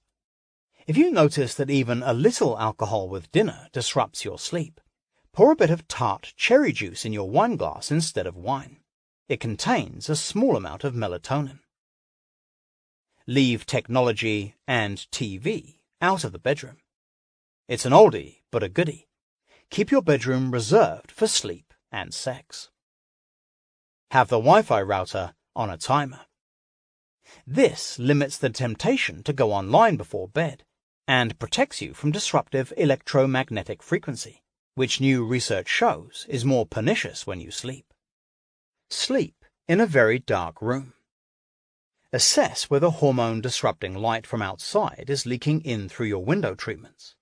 Blackout curtains or shades are a great investment, and surprisingly affordable through services like Home Depot's, though you can find some innovative, albeit unchic ways to hack this online. The cheap fix, if you can't control your room environment, a good eye mask that stays on while you sleep. Stay comfortably cool at night. It has been proven that you sleep better in a room that is around 60 to 67 degrees Fahrenheit. When you sleep, your body temperature naturally drops. A cooler room and a hot bath can help you get there. It's better to crack the window and snuggle under a thicker cover than to turn up the heat. In summer, keep your room on the cooler side. If your extremities get chilly, wear socks in bed or place a hot water bottle at your feet. It will warm your feet without raising your core temperature. Work it out with their partner. Ensure that one person isn't waving around an iPad while the other is trying to snooze. Agreeing to limit technology in the bedroom can be a non-personal way to engender compromise. If your partner wakes you by moving, consider investing in a good mattress with minimal transference of movement. If snoring is the issue, earplugs and a white noise machine can help, as well as gently supporting the snorer to look at possible causes such as food sensitivities, allergies, alcohol consumption, and weight gain. Use an alternative alarm clock. Once your glowing cell phone and its alarm feature is banished, and your ultra-bright digital alarm clock is unplugged, you need another option. Cheap battery-operated travel alarms are an easy alternative, but so are light alarms that gradually illuminate, mimicking the dawn, or chime alarms that increase in volume from subtle to loud, such as the one made by Now and Zen. Both are stress-free ways to get woken. Don't go to sleep angry. Disallow fearful, angry, or resentful thinking after lights out. These thoughts literally switch on the stress response and can trigger cortisol release, the hormone of alertness and hypervigilance. A positive affirmation or a gratitude practice can create an inhospitable environment for those sneaky thoughts. Some reasons to make sleep a priority. It's when your body repairs, restores, maintains, and detoxifies itself. How you sleep is as important as how you live during waking hours. How to get ready for bed. You can't go at full speed all day and then suddenly stop, drop, and sleep. Create a buffer zone between action and rest, between daytime's yang energy of doing and achieving, and nighttime's yin state of inward stillness, with these reliable rituals for transitioning to tranquility. Children sleep better when they have a consistent pre-bed routine. Adults aren't all that different. Take a bath. A hot shower or bath before bed makes your core temperature drop as your blood circulates to your periphery. This helps trigger sleep because a cooling body temperature is a natural part of your sleep rhythm. Doctor up your bath with Epsom salts, which infuse rest-inducing and muscle-relaxing magnesium into your tissues, helping to mitigate stress and inflammation. Lavender oil added to the bath, a tried and tested classic, also induces relaxation. Make a healthy nightcap. Herbal teas and tonics have been used for eons to gently help the nervous system shift from revved to relaxed. Chamomile is the classic go-to, but there's a profusion of nighttime blends available, and some popular powdered mixes that use Chinese herbs. Not everyone responds the same way to each of these. Personal exploration is the only way to find what works for you. If you are curious about trying herbs in a more targeted way for sleep, visit a local herb store or online retailer like mountainroseherbs.com. Consider using skullcap, which relaxes and restores the nervous system if your sleep goal is anxiety. California poppy if the problem is that your mind is running. Or valerian, passion flower, or magnolia if you tend to wake up and can't fall back asleep. As with all herbs, get professional guidance if you are pregnant or on medication. For extra help, you might also consider taking magnesium or some of the more targeted sleep supplements outlined coming up. Use music. Though it's fairly obvious if you've ever sung a lullaby to a baby, studies show that the right kind of pre-bed music can significantly improve sleep quality when used consistently, even for those with chronic sleep disorders. We don't yet fully know the exact mechanisms that music triggers that help induce sleep, but we know it can boost the brain's pleasure centers while lowering physiological arousal. And it can release endogenous opioids, your natural painkillers, and oxytocin, the hormone of bonding. Both physical and emotional pain, which could be the root of sleep disorder for some, appear to be alleviated. Though soothing, slower-paced classical and reggae music are two ways to go, there's now a treasure chest of music that is crafted to help you drop more easily into a slow brainwave state. In particular, music using binaural beats help the electrical activity in the brain slow down by merging two different frequencies. This allows your brain to experience a much lower frequency of sound than it can normally hear. HemiSync, hemisync.com, is a system that helps brainwaves slow down for sleep, and the Vanguard Music as Medicine platform Sync Project, syncproject.co, offers a whole category of sound and music devoted to slumber. Do restorative yoga. Pick one or two postures and let them be the last thing you do before climbing into bed. They work by switching on the rest and relax functions of the nervous system. Dim lights and calming music can enhance the experience. For a guided experience, visit supersleepyoga.com, an online course designed to help trigger sleep and help you get back to sleep if you wake up in the night. Practice letting go. As you lie in bed with the lights out, try spending 3 to 10 minutes doing a simple practice that combines body awareness and breathing. You can begin by using the 4-7-8 breath to relax, and then moving upward from toes to head, including the belly, chest, heart and arms. Inwardly thank each body part for their efforts today, telling them they can rest. Feel each body part sink into the bed as you let go. For guidance, look up body scan meditations on YouTube. After you hear them a few times, you'll be able to do them easily on your own. Disallow fearful, angry, or resentful thinking after lights out. These thoughts literally switch on the stress response. Beat the no-sleep blues. Practicing good sleep hygiene and being conscious of evening habits does not always guarantee perfect sleep. If you have insomnia, occasionally or frequently, you might be painfully aware of this fact. And with the level of stress and anxiety pervading our lives, lack of sleep is on the rise. Today, medications for sleep are a hugely growing business, predicted to hit $80 billion globally by 2020. But while pharmaceutical drugs may help initially, they increase your risk for dementia, are addictive, and can cause bizarre behaviors. Though there's rarely a quick fix for this incredibly debilitating experience, addressing the following areas can help to lessen insomnia's grip. Normalize waking up. If you experience mild wakefulness occasionally and can get back to sleep without struggle, you don't need to worry. Research shows that throughout evolutionary history, it's been normal to wake up in the night. The problem can start if you stress about it and then can't quiet your mind. Cut back on caffeine.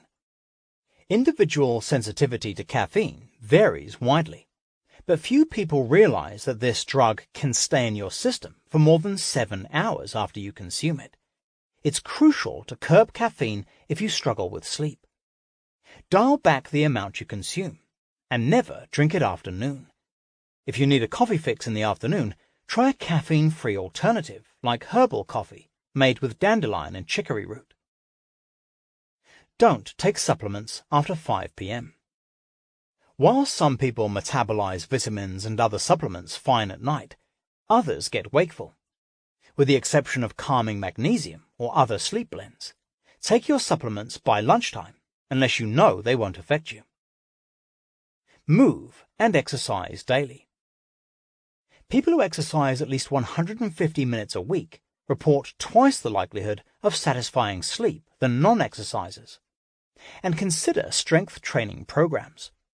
For your muscles to repair themselves after working out, they demand growth hormone that is secreted in deep sleep, which is why bodybuilders often report profound slumber. If you exercise in the evening, finish by 7 or 8 p.m. in order to allow time for winding down. Keep daytime naps short. If you are tired enough to nap during the day, do it before 4 p.m. and keep it limited to 20 to 30 minutes so you don't enter a deep sleep cycle, which can disrupt nighttime sleep. Supplement for sleep.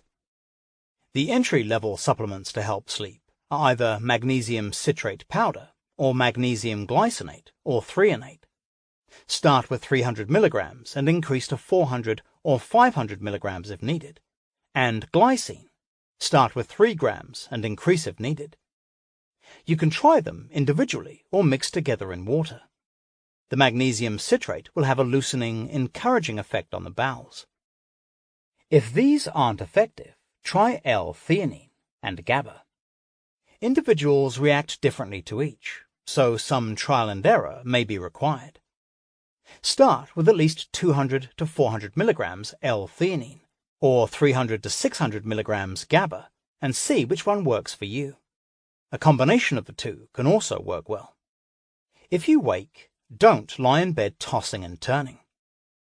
With the lights still out, put on calming music or an audiobook, or try the body scan meditation technique. Get checked for sleep apnea.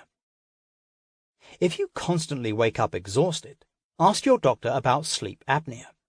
This fairly common condition interferes with your ability to breathe while you sleep, preventing you from getting deep sleep. It is potentially dangerous, but easily treated at home with machines that are now smaller and more accessible than before. Review your medications. Antihistamines, diuretics, antipsychotics, antidepressants, decongestants, asthma medications, and some blood pressure medicines can cause sleeplessness and disturb REM sleep. Ask your doctor or pharmacist if what you're taking might be interfering with your sleep. Try a float tank. These incredibly popular remedies for stress and pain can help reduce cortisol levels and inflammation, often helping to restore easier sleep. For about an hour during the day, you simply lie in a silent pod, filled with water with 1,000 pounds of Epsom salts, and let the womb-like environment work its calming magic. There are dedicated float tank centers popping up nationwide, and you can also find them at some spas. Consider chronotherapy. If you cannot fall asleep until after 2 a.m., no matter how many changes you make, look into chronotherapy, a therapeutic regimen that uses light to help reset your circadian rhythms. It has also been shown to help with the depression that is so often related to sleep disorders. While pharmaceutical sleep aids may help initially, they increase your risk for dementia, are addictive, and can cause bizarre behaviors. Explore the new frontiers. Then go to sleep. Sleep technology is a booming industry. There are better beds, better sheets, and now a tidal wave of apps, programs, and devices that promise sweet slumber. Trackers can be useful allies in getting some information about sleep patterns, though the jury is still out regarding the accuracy of their data. A sleep lab is the real way to dive deeply into sleep dysfunction. And do you want devices that may emit EMFs, electromagnetic fields, next to your head all night? If you use a sleep app to drift off, remember to set your phone to airplane mode, and ideally connect it to a speaker away from your immediate reach, so you're not tempted to grab your phone if you wake up in the night. Think of all these as short-term strategies for gathering information or instilling new habits. No gadget is going to override accumulated stress you have not shed, or be more effective in tiring out your muscles with a workout. The goal is to be able to get good Zeds without accessories and interventions. At the end of the day, we evolved to lie down on bare ground, in the dark, without much on our mind, and sleep. When your sleep goes awry, it's a clue that something about your lifestyle is asking to be adjusted, or that something else in your body needs attention. Move.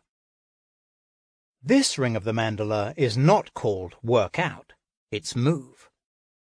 Before there were gyms, treadmills, and sneakers, there was simple human movement. For most of human history, your forebears did a lot of it. All day, most days in fact. 6 miles of walking for food and water per day, it is said. The irony of our highly mobile culture is that while we can take our work with us and stay connected wherever we go, actual movement has been downgraded. We sit, and we sit.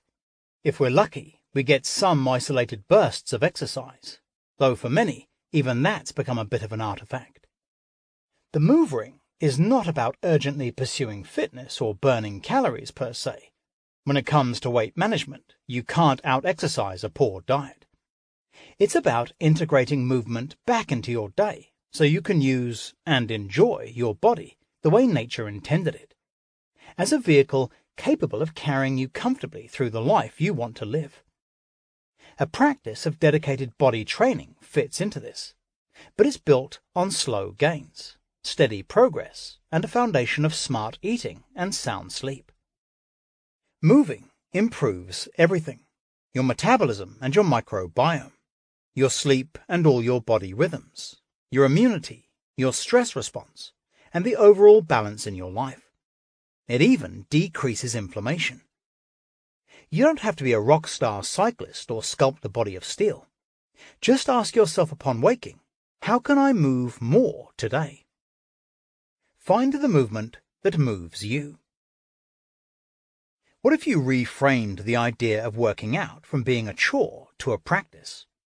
A relationship that sustains you, nourishes you, and sometimes just holds you in a place of relief or rest. Be Well collaborator Sadie Lincoln is the founder and CEO of the Bar 3 workout, which develops balanced, strong bodies, and an advocate of bringing a movement practice into your life. I'm a big fan of Sadie's mindful, functional methodology, which fuses ballet bar, Pilates, and yoga. It's a different philosophy toward exercise, and it may look a little different than forcing yourself to go to the gym. She shares how a small shift in attitude can lead to sticking to something for the long term and enjoying it too. Having a consistent practice of something you love to do lets you reclaim movement as a part of your integrated way of being, versus it being something that you need to achieve. It's a completely different mindset from trying to meet some kind of perfected fitness ideal, which is where we've been for decades. That often leads you to strive to a goal that is not authentic to who you are, one that's either shaped by an impossible industry standard or comes from your own ideal of yourself from a previous athletic time in your life. The key to developing a long-lasting movement practice is that it be something that grows your own body awareness and an ability to know where you are in that moment. It will change from day to day, depending on how you are feeling and what you know you need. A challenging experience one day, breathing and mobility the next. The type of practice could be anything, from a Bar 3 class or yoga practice to Olympic lifting. But the teacher should teach a methodology where you learn to adapt movements according to your strengths and weaknesses, so you link present moment awareness with your movement. Look around the room. Is everyone doing slightly different versions of the pose or exercise? That's a clue that you're on the right track, because that's where the magic happens. You start to really know, what do I need today? Our bodies are ever in constant change. So is the world we live in. So why would our movement practice stay the same? This approach, a more mindful approach, may not be as high octane as you expect at first, but stick with it. We've all been conditioned to be sensation junkies. No pain, no gain. Replace that old thinking with work smarter, not harder. That's how you learn to be your own best teacher. Start by finding something you connect to and have fun with. Try things out online to see if they pique your interest. Then get to a class if you possibly can, because the community and culture of group movement is just as important as the practice itself. Seek a teacher who lives to see you rather than performs for you. Do they remember your name and look you in the eye? Do they give a hands-on adjustment and ask you questions? Whether it be a bar studio, a dojo, a yoga shala, a climbing gym, or something else. This group environment gives you a very powerful tool for modern life, a tool for fighting loneliness. There's nothing like exploring the experience of movement together. Just move as much as you can. Workouts are enriching, empowering, and if you want to achieve peak physical potential, probably a requisite. But they're not the be-all, end-all. Though 60 minutes of an exercise class or gym session is a positive input, hours of immobility before and after not only can eat up the gains, leaving you frustrated with your lack of progress or your ratio of fat to muscle, they might cause you to reinforce the small pains and physical glitches of your chair-bound body, because the tiny micro-tears that come from lifting weights can heal in that shape. Don't ditch a workout that you enjoy, but if you're sweating about making it to the gym at the crack of dawn, it might be better to try to get more movement throughout the day. You are designed to move. Your physical mechanics, brilliantly evolved over many millennia, are designed for many activities. to walk frequently and for some distance, to change physical planes, by standing up and then sitting back down, and by pivoting, turning, or lunging in multiple directions, and to pull, push, and hoist things, even if just the weight of your body, regularly. This allows your joints to stay lubricated and injury-free, and your tendons to remain robust, and able to handle loads of weight or unexpected movements. And it ensures that all the components of your skeletal and muscular systems move fluidly, without soreness and restriction. You are also protected. Movement causes muscle tissue to produce proteins called myokines that have important disease-preventive and anti-inflammation functions. What happens when this brilliantly designed machine stops moving? A lifestyle change of such epic proportions that it delivers a host of unwanted side effects. Apart from the obvious discomfort and stiffness of restricted mobility, a sedentary lifestyle is associated with higher cancer risk, depression, lower cognitive ability, pre-diabetic blood sugar levels, even at a healthy weight, diminished sex life and reproductive health, sleep disruption and insomnia, and an epidemic of disc degeneration and resulting back pain.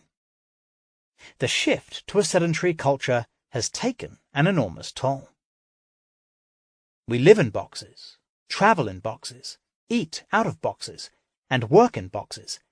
Now it's time to urgently break out of the box. That's easier said than done when limiting factors, such as a job, commute, or dependence, determine your schedule. But it's possible to get crafty, even within those limitations.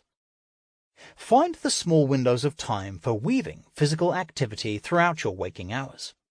Whether you make it to an actual workout, run or bike ride, and chances are high that many days you will not, you will have taken solid steps to promote and protect your health. Use all the tips in this ring to help you, and integrate the following approaches into your everyday. Make movement a healthy byproduct of meeting other needs. If you have kids, take them out to roam and explore. Or if they're very small, wear them and go out for a walk. If you're doing errands, ditch the car a few blocks before your destination and walk the final distance. If you drive to work, is there an alternative route that would get you to walk or bike, at least part of the way? Shift the way you work. Do phone calls have to take place while seated? A headset and a pad of paper could free you up to make calls on the move. And who said that meetings must take place in the boardroom? Creativity and collaboration can flow better when the body is in motion. Cross-body movements like walking actually stimulate exchange of information between the hemispheres of the brain. Refresh your social life. Commit to walking or playing sports with friends instead of catching up over coffee or dinner. If it's after dark, try something like yoga, dance, or mixed martial arts. Make a game of your commute. If you work on a high floor in an office building, try this drill. Every day for a week, get off the elevator before your floor, dropping a floor each day, every single time you go in and out. Monday, get off the floor early. Tuesday, 2 floors early. Wednesday, 3 floors, and so on. Walk 5 blocks before lunch. Take a stroll before eating, and if you're getting takeout, don't order in, pick it up. Not only does this add steps to your day, it improves insulin sensitivity slightly, decompresses your digestive system, and de-stresses your nervous system in preparation for your meal, and makes you more wakeful, so you are less likely to crave pick-me-up sugars. Embrace micro-sessions. Do any kind of movement for 10 minutes at least once or twice a day. 10 minutes can change your state completely. It's just 3 songs on a pop playlist. If you think you don't have 10 minutes, sacrifice checking your social media and grab that time back. A sedentary lifestyle is associated with higher cancer risk, depression, lower cognitive ability, pre-diabetic blood sugar levels, diminished sex life, and sleep disruption. Get strong. Strength confers resilience, longevity, and protection against disease. But unless you have some kind of occupation requiring you to lift heavy things or put your body through a range of swinging, hanging, pushing, and pulling movements, you're going to have to do strength training. Strongman icon Pavel Tsatsouline, the man who brought kettlebells to the US, called strength the mother of all physical qualities. It is different from general cardiovascular fitness and flexibility, the two things that most exercises target. The definition of strength, in simplest terms, is the ability to carry a load from point A to point B. When you can do that with speed, it's called power. It requires having the structural ability in your muscles, tendons, and ligaments to meet the demands and carry the loads of life, and healthy enough joints to support those loaded movements. Think of strength as physical integrity, the ability to handle everything life throws at you. Whether that's carrying 3 bags of groceries and a squirming child, moving your couch, or simply moving your own body weight through space, the requirement is the same. You want quality muscle tissue and resilient connective tissue. Cultivating strength is key to protecting yourself against injury, especially as you get older. You lose muscle mass as you age, so building it up while you still can preempts excessive loss. It's also key to avoiding much of the pain that accrues from daily life and engendering a positive and confident state of mind, not least because you look better, but also because strength training boosts mood-enhancing endorphins. When you have a safe and effective strength training program established, this may just include very short sessions a couple times a week. You will also reduce the risk factor for diabetes. Resistance training is shown to help prevent insulin resistance, heart disease, and cancer. But how do you start? The options are multiple. Weightlifting, kettlebells, bodyweight training. But they can be intimidating. Or they're not intimidating enough. Rushing into strength training from an unconditioned state, or doing it on your own without learning proper technique, is the fastest way to put wear and tear on the body. It puts stress on top of dysfunction, because your joints and connective tissues are not ready for the load you ask them to carry. And if that happens, the physical therapist, or surgeon, gets to see the consequences. If you have access to a qualified trainer who can slowly ramp you up on a strength training program, that's a great way to go. Be picky, always get referrals. For everyone else, there are ways to chart your own course. I asked our Be Well strength coach and movement education trainer, Adam Tickner, to map out a safe and effective arc for building strength step by step, from the ground up. Month 1. Start with basic conditioning drills. Every day, do the following sequence 5 or 6 times throughout the day to build good movement patterns. Turn on your trunk muscles and prepare your shoulders, hips, and connective tissue. You can do it once you get out of bed, and once after brushing your teeth after breakfast. That's 2 times before you even leave the house. Do it again instead of a mid-morning coffee break. That's 3, and so on. Hang for 30 seconds. Use a pull-up bar installed in a doorway or a monkey bar in a local park. If you're in an office without access to a bar, do a modified body row using your desk or other sturdy table at your workplace. Sit on the floor with your legs extended all the way under the desk. Grab onto the top of the desk, and keeping your trunk tight and your body in a straight line or plank, pull your chest up to the desk and hold that position for 30 seconds. Squat for 30 seconds. With your feet hip distance or wider, shins 90 degrees to the floor, reach your butt back as you squat as low as you can, without compromising shin position or letting your knees fall inward. Bear crawl for 30 seconds. Start on all fours with your hands on the floor, arms straight below your shoulders, knees beneath your hips and bent to 90 degrees, and feet raised so you're on your toes. Crawl forward across the room, then backward to starting position, moving the opposite hand and foot in unison. Right hand and left foot move forward or backward at the same time, then the left hand and right foot. Keep your back flat, not rounded as you crawl. Handstand against a wall for 30 seconds. If getting vertical is too hard, walk your legs up a wall to 90 degrees, or place your legs on a chair. Add a loaded walk daily if you can. As you're doing this, simultaneously train your sleep patterns. You'll need sleep as a foundation to gaining strength. Month 2. Introduce a barbell deadlift with excellent technique. Follow guidance and instructions coming up soon. This one basic movement will give you a baseline of trunk and pelvic floor strength, correct knee and hip hinge movements, and get you to pull your shoulder into place before you use kettlebells. Keep doing your daily drills. You can vary it if you get comfortable. Keep doing your loaded walks. Month 3. Introduce a basic 2-arm kettlebell swing to chest or nose height, not overhead. Group classes or online coaching can make this affordable. Look for Russian-style kettlebell training. This puts what you've learned with the deadlift into dynamic motion. Start with a weight of 25 to 28 pounds for women, or 30 to 40 pounds for men. Your aim, 100 swings a day, broken up through the day however you like.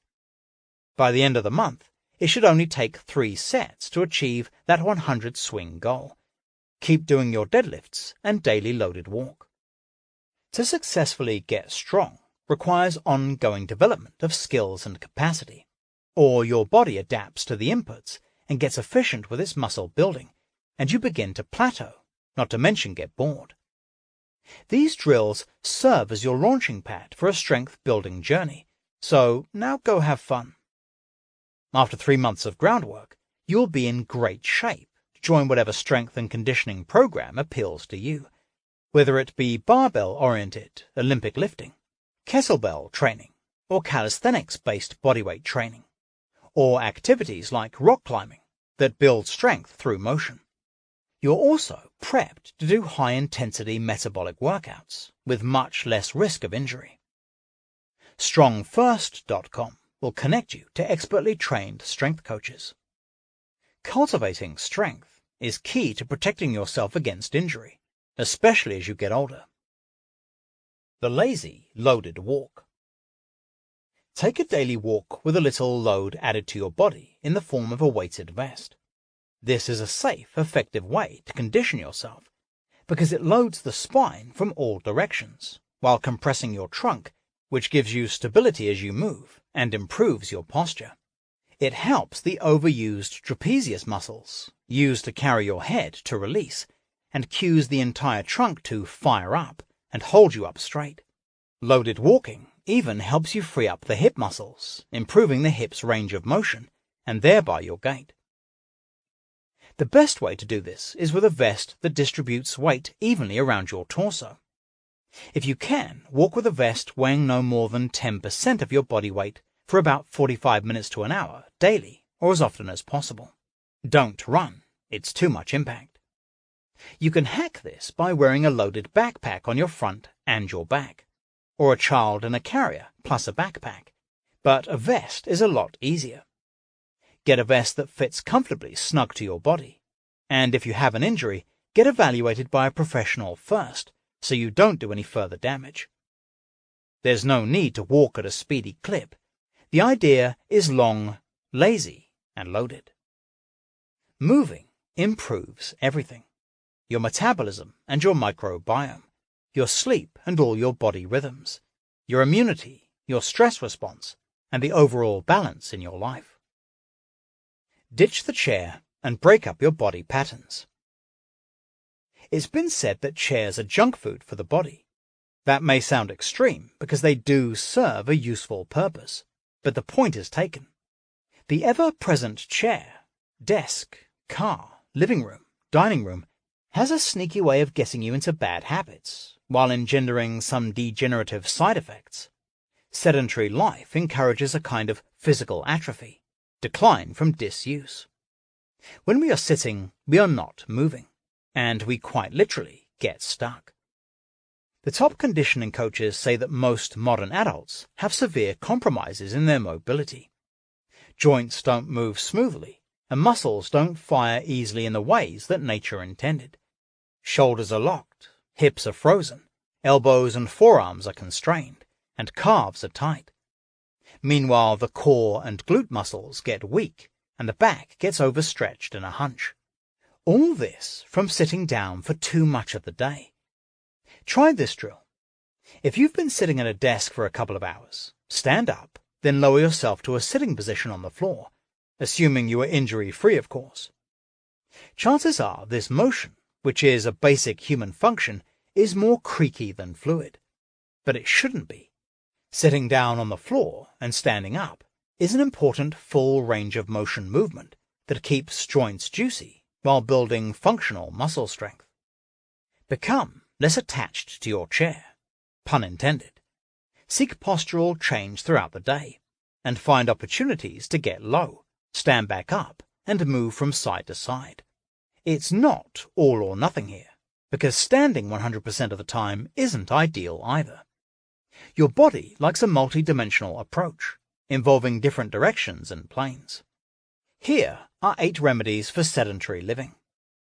1. If your daily life involves sitting, use an ergonomic chair.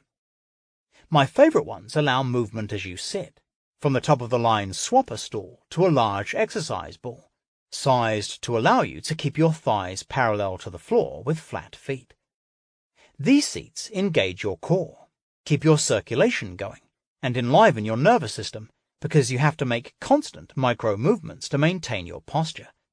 If you don't have knee issues, an alternative is a kneeling chair. If you need back support, a good chiropractor should be able to advise the best option for you. 2. If using an exercise ball, make sure to get a burst-proof ball that won't pop, and be cautious of it rolling out from under you if you sit down quickly. High heels can make this a liability. More stable versions of this include balls set into frames. 3. Alternate between your ball and a regular chair until you are used to it, but don't stay sedentary. You still need to get up and move. Take a stroll, do some stretches or lunges, at least every 45 minutes. Set a timer on your phone or an old-fashioned sand hourglass to sync it to this get-up rhythm. 4. Invest in an adjustable height or sit-to stand desk. Tell your employer that these can boost productivity because the brain is more oxygenated, which gives you more mental energy, and focus increases as discomfort diminishes. A cheaper hack is a platform that goes on your existing desk to raise the height of a laptop, but the ideal setup lets you alternate sitting and standing. For a mobility drill you can do while working at your computer, see howtobewell.com. 5. If you can, change your positions throughout the day. Mix in periods of kneeling at a low table, sitting on the floor, and walking while you talk. This will completely transform the way you feel at the end of the day. 6. If you wear heels, take them off at your desk. Sitting in them shortens the tendons of the leg. It's a prime cause of Achilles injuries for those who go straight from sitting to after-work running.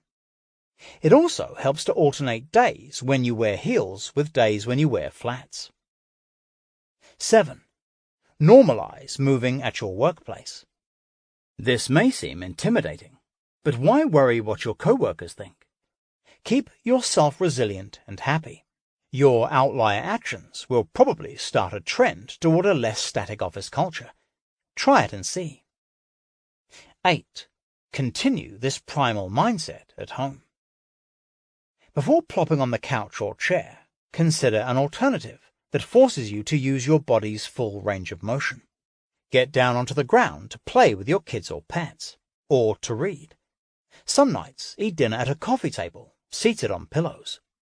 You could even swap out your couch for beanbags. Getting in and out of those requires core and glute engagement.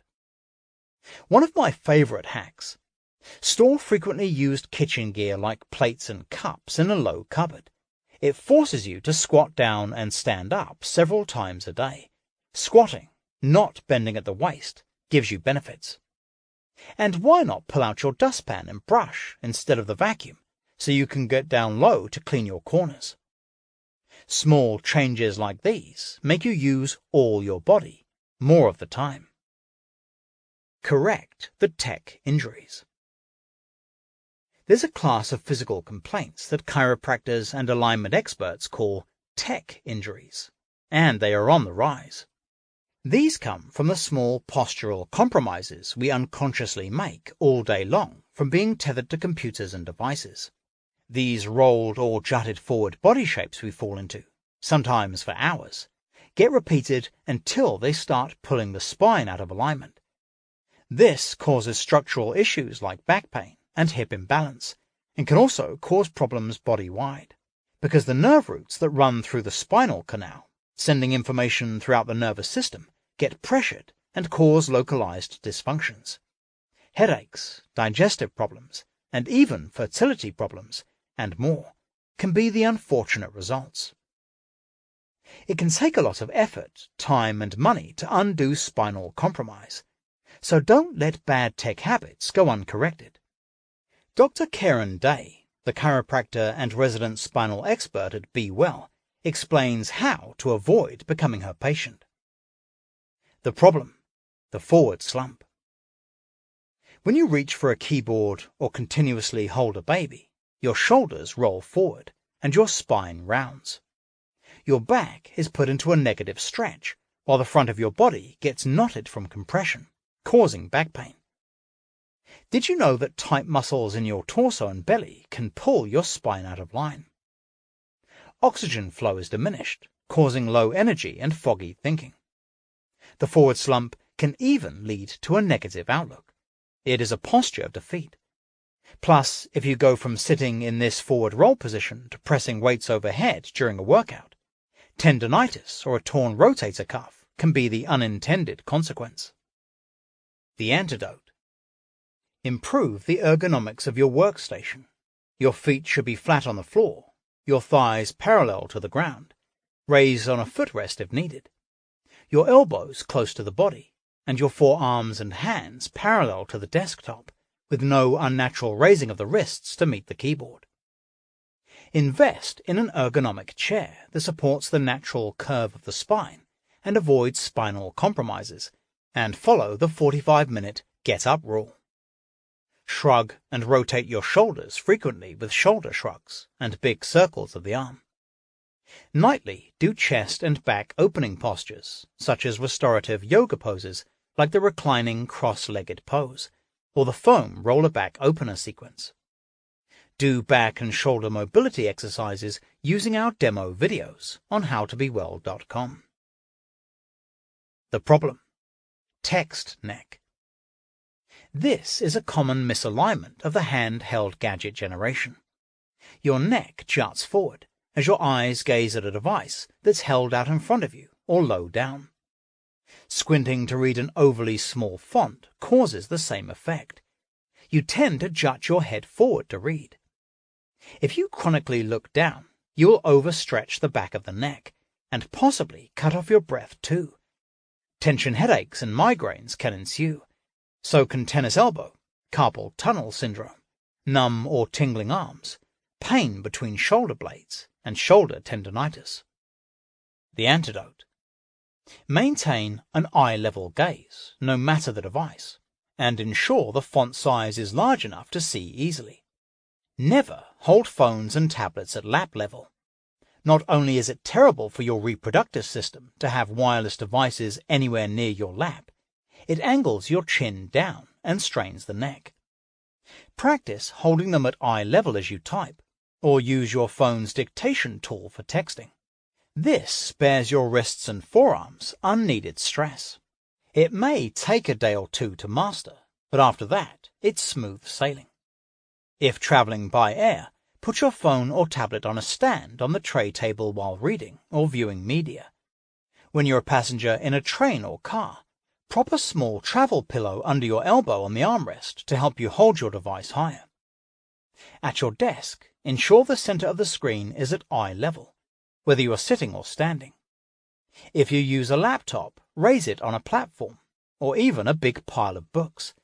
Then accessorize with an external keyboard and an ergonomic mouse, which will counter any over-rotation of the wrist. For both issues, practice the habit of bringing awareness to your body posture throughout the day. Notice if you are holding your breath, which further constricts the spine. Unfreeze yourself through conscious breathing, frequent movement, and making subtle adjustments as needed. These repeated rolled or jutted forward body shapes we fall into eventually can pull the spine out of alignment. Get hip about HIIT. HIIT is hot. High-intensity interval training, HIIT, is a quick, efficient way to condition your body through short bursts of exercise, alternated with slower recovery segments. It is a powerful way to rev your fat-burning metabolism, build glucose tolerance, and boost cognitive function, thanks to a surge of protein called brain-derived neurotrophic factor. Studies show that HIIT is a more effective way to achieve all these things than long, slow cardio workouts. While it's improving your cardiovascular health, pushing hard and fast for super short bursts is also increasing your resting metabolism. You actually burn more energy in the 24 hours that follow, by spiking the hormones that burn fat and boosting the ability of the mitochondria to generate energy, which is important because mitochondrial function declines with age. It's also been shown that brief, very intense HIIT sessions improve insulin sensitivity for up to 3 days afterward. Bonus, HIIT can be done with minimal equipment. A speed rope or just your body weight will do. If short and savage sounds better than an hour spent plodding on a stationary bike, note there are 2 caveats to this trend. First, HIIT is supposed to be masochistic. The bursts should feel grueling, close to your very max of effort, the point where talking is impossible. Second, it's important to first become conditioned and practice proper movement patterns. Use the hang, squat, crawl sequence coming up. If you increase intensity and speed without this foundation, say by jumping into endless rounds of burpees without any prep, the odds of hurting yourself skyrocket. It's wise to ask yourself if you have established a good base of conditioning. Can you do 5 great chest-to-ground push-ups or 1 clean pull-up? You're cleared to go. Third caveat for those with blood pressure or heart issues, check in with your health professional about HIIT before doing it. Gradually, scale your way up to the HIIT habit using these 3 protocols designed by HTBW Pro Adam Tickner. They keep the high-intensity part short and the recovery phase long, and will still get you the results you seek. In each case, do several minutes of warming up, walking and mobility first. 1. Find a very steep hill.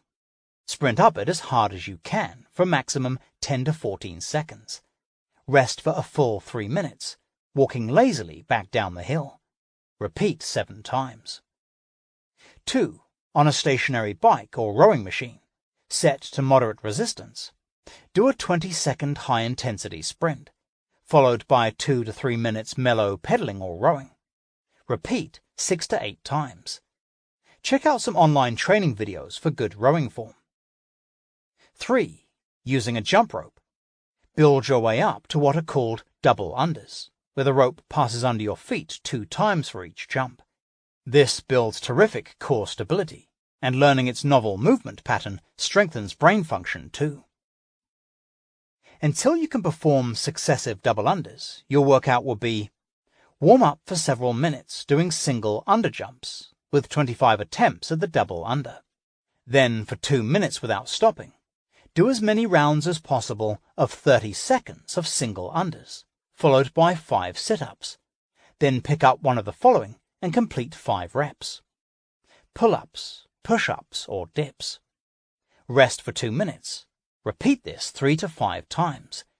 Increase the workout window to 3 minutes when you are able. Once you have mastered double unders, change the first step mentioned to as many rounds as possible of 25 double unders. Morning mobility drill. Do the following 5-minute mobility drill in the morning before you get out of bed.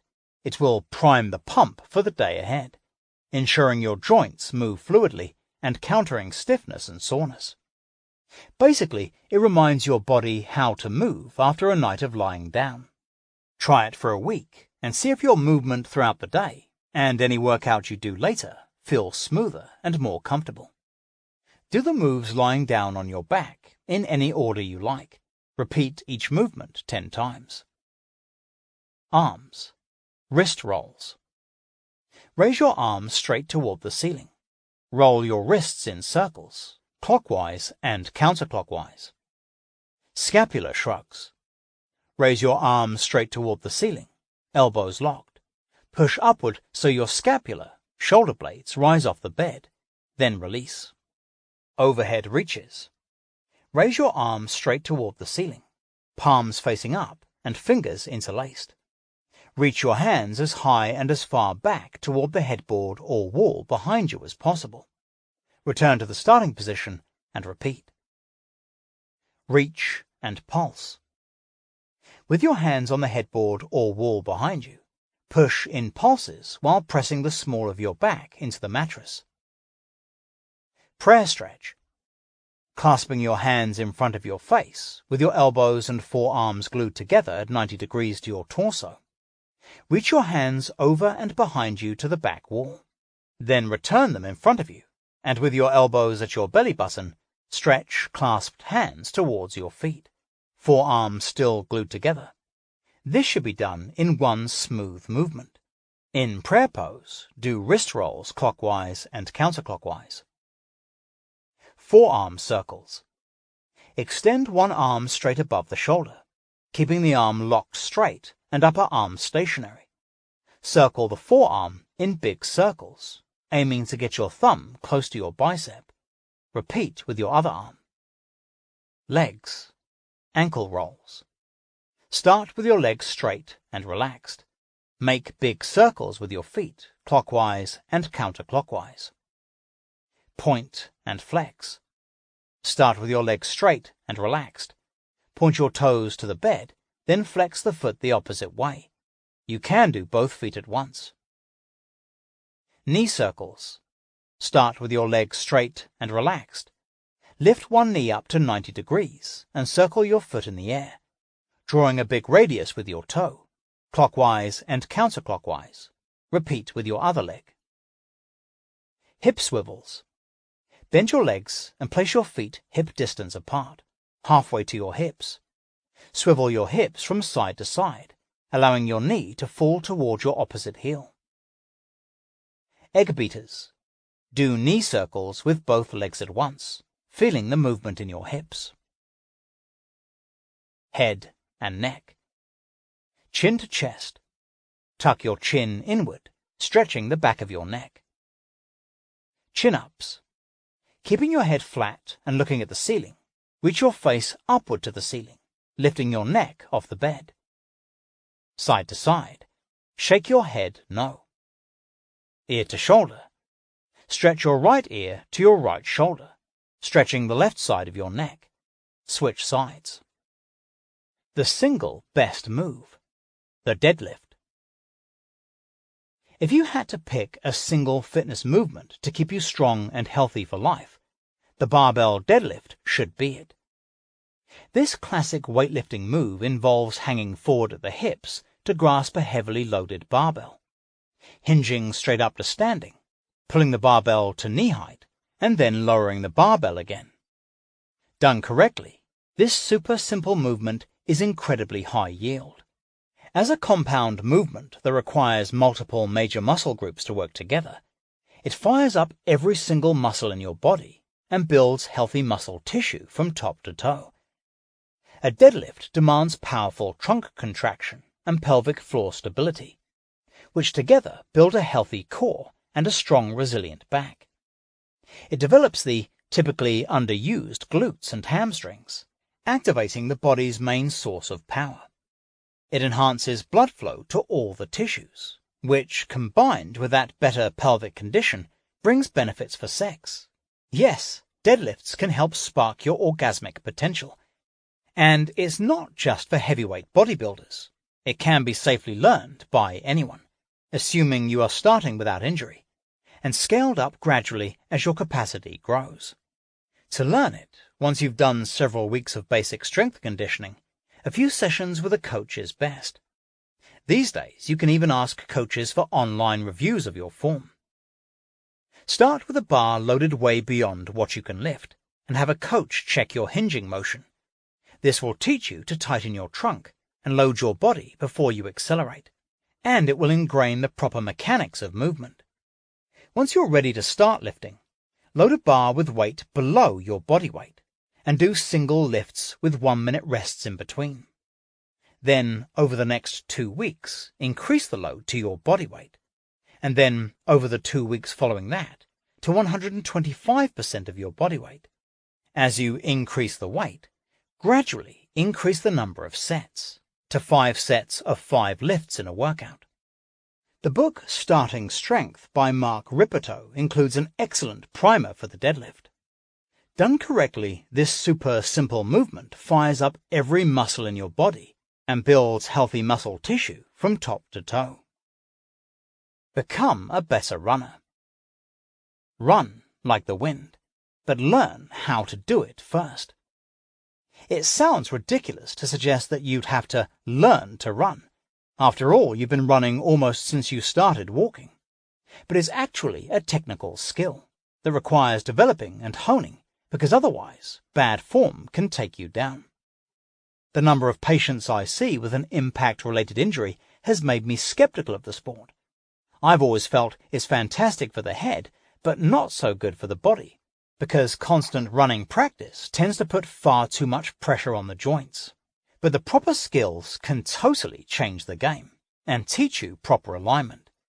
Running training programs like Chi Running and the pose method can teach you to strike the ground with your foot directly under your pelvis instead of out front, which makes you brake and jar your body with each step. To position your torso correctly, and to strike the ground at a much quicker and more efficient tempo. Whichever way you go, be cautious of treadmill running. It's one of the main ways you can get into bad striking patterns and reinforce bad habits. With practice, you'll begin to move effectively and fluidly, starting to run farther and faster than before. Safer ways to get your cardiovascular training in at the gym, and that use more of your body, are a rowing machine, or the angled, non-mechanized Jacob's ladder, which puts you through a full range of motion, while only moving as fast as you can move. A stationary bike is another safe option, but it doesn't give the same full body movement. Play like a child. What's the goal of exercise? Is it to make the best scores and the best gains? To beat the competition? Or is it to be the best you? A curious and engaged human animal, free to move through the world in a way that makes you feel the most alive. The latter is what you achieve when you step beyond linear indoor workouts and into nature's playground, moving through, over, under, and around its organic features, just like you did when you were a child. When was the last time you broke up your run by, say, climbing a tree, hopping over boulders, long jumping across a lawn, or hanging from a branch? Or turned your everyday hike into an off-road adventure, rock hopping across rivers and squeezing through fences? Something amazing happens when you let yourself play. More of your body wakes up. Physically, when you jump, land, and mix up angles of movement, the mechanoreceptors in your muscle tendon junctions, bones, and ligaments activated and help you determine where you are in space, making you agile and less prone to injury should you stumble or fall during everyday activities.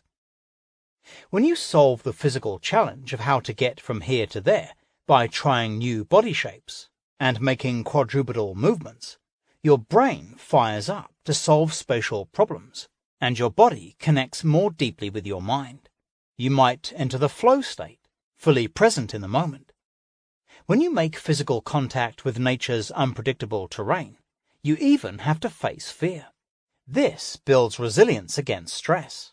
Plus, as any kid knows, play is fun and free. Start by simply looking around you next time you're hiking or running, even in an urban park.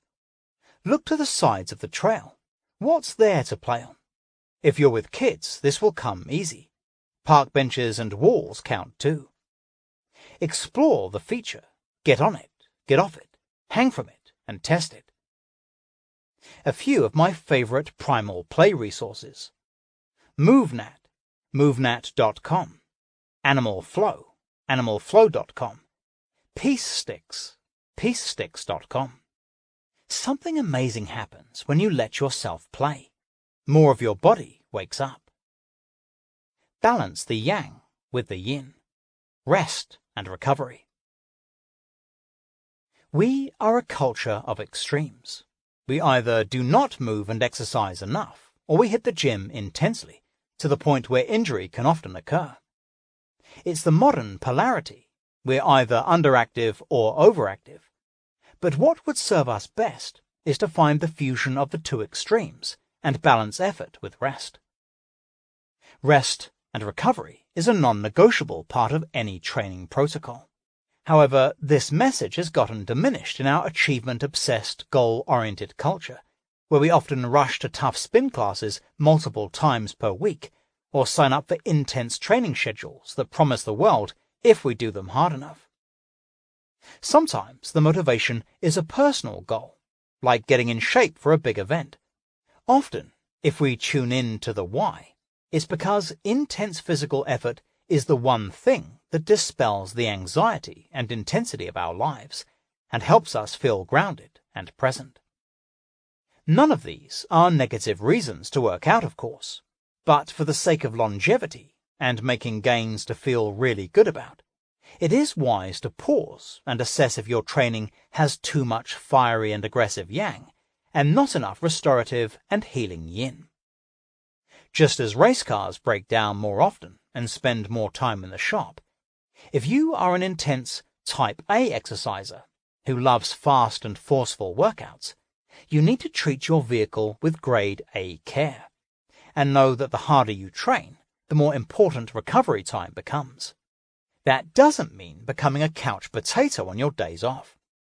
Instead, gentler forms of active recovery, like long, lazy, loaded walks, mobility and skills practice work, like mastering a perfect handstand, walking and playing freely outside with no goal in mind, or doing a complementary type of practice like Tai Chi, Qi Gong, or yoga, a restorative kind, not an ultra-demanding kind, provide a quieter and restorative yin-like balance to all that muscle-burning yang-like activity.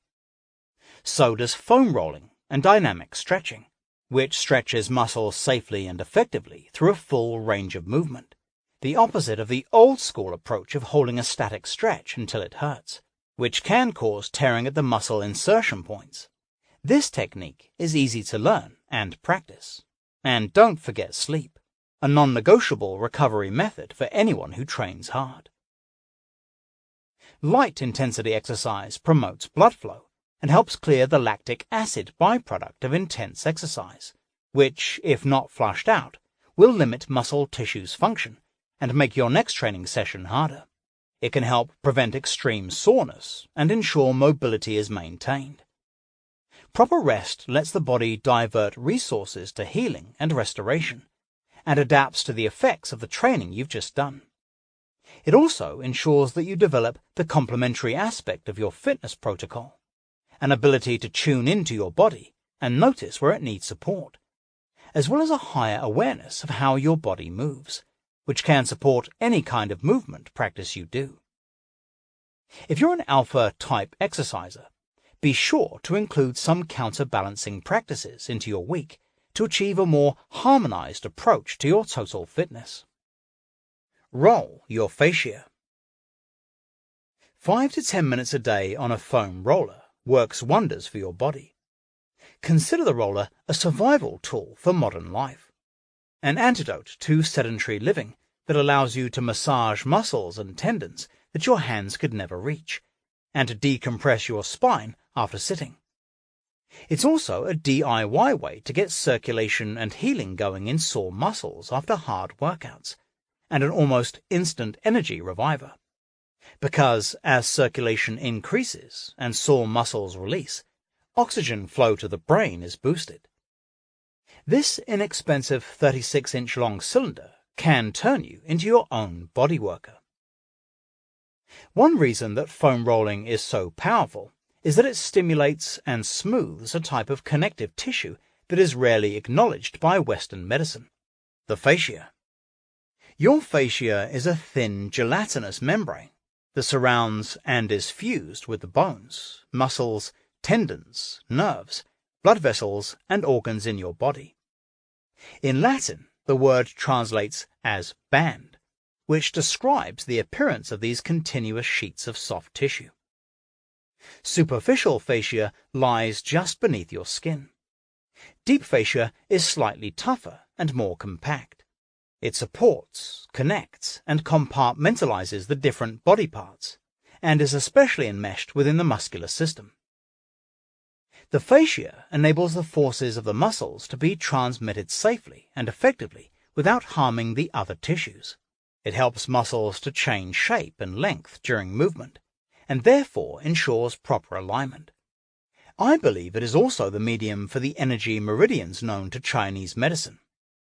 From the Western point of view, the fascia is now being called a sensory organ, because it's where the nerves sit and where pain originates and is communicated to the brain. Body alignment expert Lauren Roxburgh is an authority on foam rolling and a friend of the Be Well team. She calls foam rolling an essential self-care tool in a world where we are overworked, overstressed, overfed, and overstimulated. In a healthy state, your fascia will be smooth, flexible, and fluid. But because it is where many of us store stress, tension, and toxins, when the fascia becomes subject to inflammation or injuries, to poor posture and repetitive stress, or even to emotional trauma or fear, it can lose its suppleness and become thick and tight. Think of a sponge that has dried up and gotten all brittle and stiff. When you add water to the sponge, it becomes fluid and supple. Rolling your body out is effectively putting hydration and juiciness, which are qualities we associate with youthfulness, back into the fascia, and it also boosts lymphatic drainage to flush toxins. This is incredibly self-healing and helps to reverse the energy-stagnating, pain-inducing toll of our sedentary modern lives. Rolling regularly is key to enjoying the benefits. So is broadening your mindset. Use foam rolling as part of a wellness ritual, not just to target stiff muscles at the end of the day, but to help you de-stress, improve your digestion, and calm your nervous system. You can do this with simple 10-minute sequences that help you create balance and tone your entire body from head to toe in an integrated way. They can be easily worked into everyday life, either after exercising or before bed. Movement causes muscle tissue to produce proteins called myokines that have important disease-preventive and anti-inflammation functions. Foam roller back opener sequence. This helps get rid of kinks and knots from sitting and hunching forward, and is also a stress reliever because the weight of the world often loads itself onto the shoulders and back. It helps wake you up, too. Try it when you are stuck in a middle-of-the-day slump. Step 1. Lie on your back with bent legs and feet hip-width apart. Place your foam roller horizontally beneath your middle back and your hands behind your head, supporting its weight. Step 2. Lift up your hips and walk your feet out about a foot. As you inhale, roll your body down the roller until your neck touches it. Exhale as you roll it back up to the middle of your back. As you do this, drive the movement with your legs. Keep your core muscles engaged and activate your thighs. Repeat the motion for 30 seconds to 1 minute. To vary the way the roller gets into your muscles, you can change the way your weight falls on it by reaching your arms behind you so your elbows are in line with your ears, or extending your arms straight up to the ceiling. Step 3. Lie lengthwise on the roller with your head resting on the top end. Bend your knees with your feet on the floor, hip-width apart. Placing your hands at your ears, drop your elbows to the floor Inhale and exhale, feeling your chest and shoulders open for 30 seconds. Step 4. Next, gently roll side to side, letting the roller nudge and massage the space between your spine and shoulder blades for up to 1 minute. This gently decompresses the spine and helps create more space between the vertebrae. You may also feel more energized and awake afterward. Visit howtobewell.com for how-to videos of Lauren's foam rolling sequences. How to choose a roller. Choose a medium density roller with a little texture on its surface. The texture helps promote lymphatic drainage. It should have support, but just a little give to it too. Protect. So many of the ingredients in the products we interact with very intimately each day, the things that we eat, slather on ourselves, inhale and sleep amid, are unregulated by any authority. Thought someone else would be ensuring that everything available to you is totally safe? Think again. When it comes to protecting your health and well-being, the investigating and governing body is you. We live with a sea of stresses that our ancestors could never have anticipated and that our bodies did not evolve to handle. It is overwhelming our detoxification systems, which exist to clear as many toxins as possible, but get taxed to the max, dealing with chemicals, carcinogenic compounds, and even invisible electromagnetic frequencies. We are only just starting to understand the impact of chronic exposure to these unnatural stresses, but nobody is addressing how the individual elements interact with each other in our bodies. What integrative doctors do know is that chronic exposure to low-dose chemicals almost certainly plays a role in the development of autoimmune diseases, cancer, neurological diseases, fertility issues, ADHD, allergies, and more. And their slow build-up can be the reason for all kinds of nagging symptoms that we write off as the fatigue of modern life or inevitable effects of aging. Remove as many of the damaging influences as you can. Replace them with simple alternatives, and start to give your body the conditions it needs to steadily do its work of keeping you well. If you begin with one step today, and then another and so on, over time you will do a clean sweep. Audit your meds. Since when did it become commonplace to walk away from doctor's visits with a prescription, or 2 or 3 in hand? The last 2 decades or so, our fractured and overtaxed medical system has become focused on fixing symptoms as fast as possible, using pharmaceutical medications, with barely a nod at the many side effects and frequent ineffectiveness of this strategy, which often doesn't resolve the actual underlying issues. This speed and profit-driven approach is starting to catch up with us. I'm seeing a sharp increase in the number of young patients suffering from autoimmune diseases like lupus, Hashimoto's disease, and Crohn's disease. Often, rounds of prescription antibiotics prescribed for acne, sinus issues, or minor childhood ailments, combined with poor diet, are at the root of these conditions and have caused the gut to become damaged and inflamed. A process of gut repair and restoration is what's required, not just more symptom-reducing drugs. On top of this, prescriptions for sleep aid drugs, which don't tend to restore proper sleep patterns for the long term, are common. Antidepressants are also dispensed like candy, and can cause weight gain, decreased libido and sexual dysfunction, and aggressive behavior or suicidal thoughts. And many experts are beginning to agree that they are sometimes more harmful than effective. This rampant prescribing is not as innocuous as it may seem. There is strong evidence that adverse effects of new drugs are kept hidden. A study published in a prestigious medical journal found that almost 65% of side effects found in drug trials are left out of the reports that doctors use to make treatment decisions. The antibiotic group fluoroquinolones, which includes ciprofloxacin, is currently making waves for serious side effects. In my opinion, The three worst offenders among problem-causing prescription and over-the-counter drugs are proton pump inhibitors for acid reflux, because they cause an imbalance in the microbiome that creates a higher risk for infections and inhibits the absorption of nutrients, plus they may be connected to dementia and earlier death. Anti-inflammatory drugs like ibuprofen and celecoxib, which can cause nausea, vomiting, stomach ulcers, damage to the intestinal lining and leaky gut, headaches and dizziness, and statin drugs for managing cholesterol, which can cause memory and neurological problems and achy muscles, among other issues.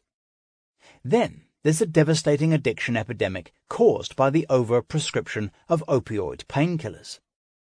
These drugs are for the most part treating and sometimes suppressing symptoms, but not resolving the underlying cause of the problem. It's like seeing the oil light go on in your car, but instead of going to a mechanic for a look under the hood, you stick a Band-Aid over the light and keep driving. To make matters worse, you often end up taking multiple drugs to suppress a number of different symptoms, because the problem just pops up in new locations, trying to alert you to an underlying issue. How do you chart a course through our increasingly pharmaceutical-based health system to avoid taking unnecessary drugs and ensure you treat illnesses at their cause? It's a big question, but here's a basic primer. 1. Never stop taking a medication on your own, but do an audit of any medications you are currently taking. Ask your provider why you are on them to evaluate whether they are essential, how they interact with your other medications, and whether alternative actions, particularly in diet and lifestyle, could take their place. 2. Learn about the root causes of and successful rebalancing and repair strategies for some of the most medicated conditions of today: inflammation, autoimmune issues, high cholesterol, anxiety and depression, skin and sinus issues, and frequent viruses and infections. With this knowledge, you can begin to look at prescribed medications with clearer eyes and make choices for strategies that deal with the underlying issues, either in tandem with medications or instead of it. To help you get started, the What to Do When section later on shares some basic protocols for common conditions. 3. Educate yourself on alternatives, using high-quality resources. If you can afford to see a functional medicine practitioner with a good reputation, this can be an excellent start. Find one through functionalmedicine.org. Ask your doctor the 10 big questions about the drugs you've been prescribed. 1. What does this medication do? 2. Is this drug intended to cure my underlying condition, or is it intended to give me relief from my symptoms? 3. What are the potential negative effects? Are they minor or major, common or rare? 4. Have long-term studies been done on this drug? Have studies been done for this drug on the elderly or women? Be aware that many studies are conducted on young or middle-aged men, who often have different responses to medications and to dosages. Be especially sure to ask this question if you are going to take the drug long-term. 5. Do the benefits outweigh the risks? 6. Is this medication intended to prevent a problem or treat one? 7. What is the evidence that this drug is actually effective? 8. What is the NNT, number needed to treat, for this medication? You can look it up yourself on the NNT.com, usually by drug category, statins, rather than brand name, Lipitor. 9. Are there natural alternatives I might try first? 10. I'd like to try natural alternatives first. Would you be willing to let me go that route for 3 months and then retest me? There is strong evidence that adverse effects of new drugs are kept hidden. The burden of toxins, a doctor's manifesto. Follow the precautionary principle. If something is not fully proven safe, don't take a chance. Avoid GMOs in everything you eat. The environment around your cells influences whether disease-causing genes get switched on or stay off. Toxins and poor diet create one of the worst environments possible. The powers that be won't drive the changes we need. Consumer action influences the market. Demand changes from manufacturers and regulatory agencies.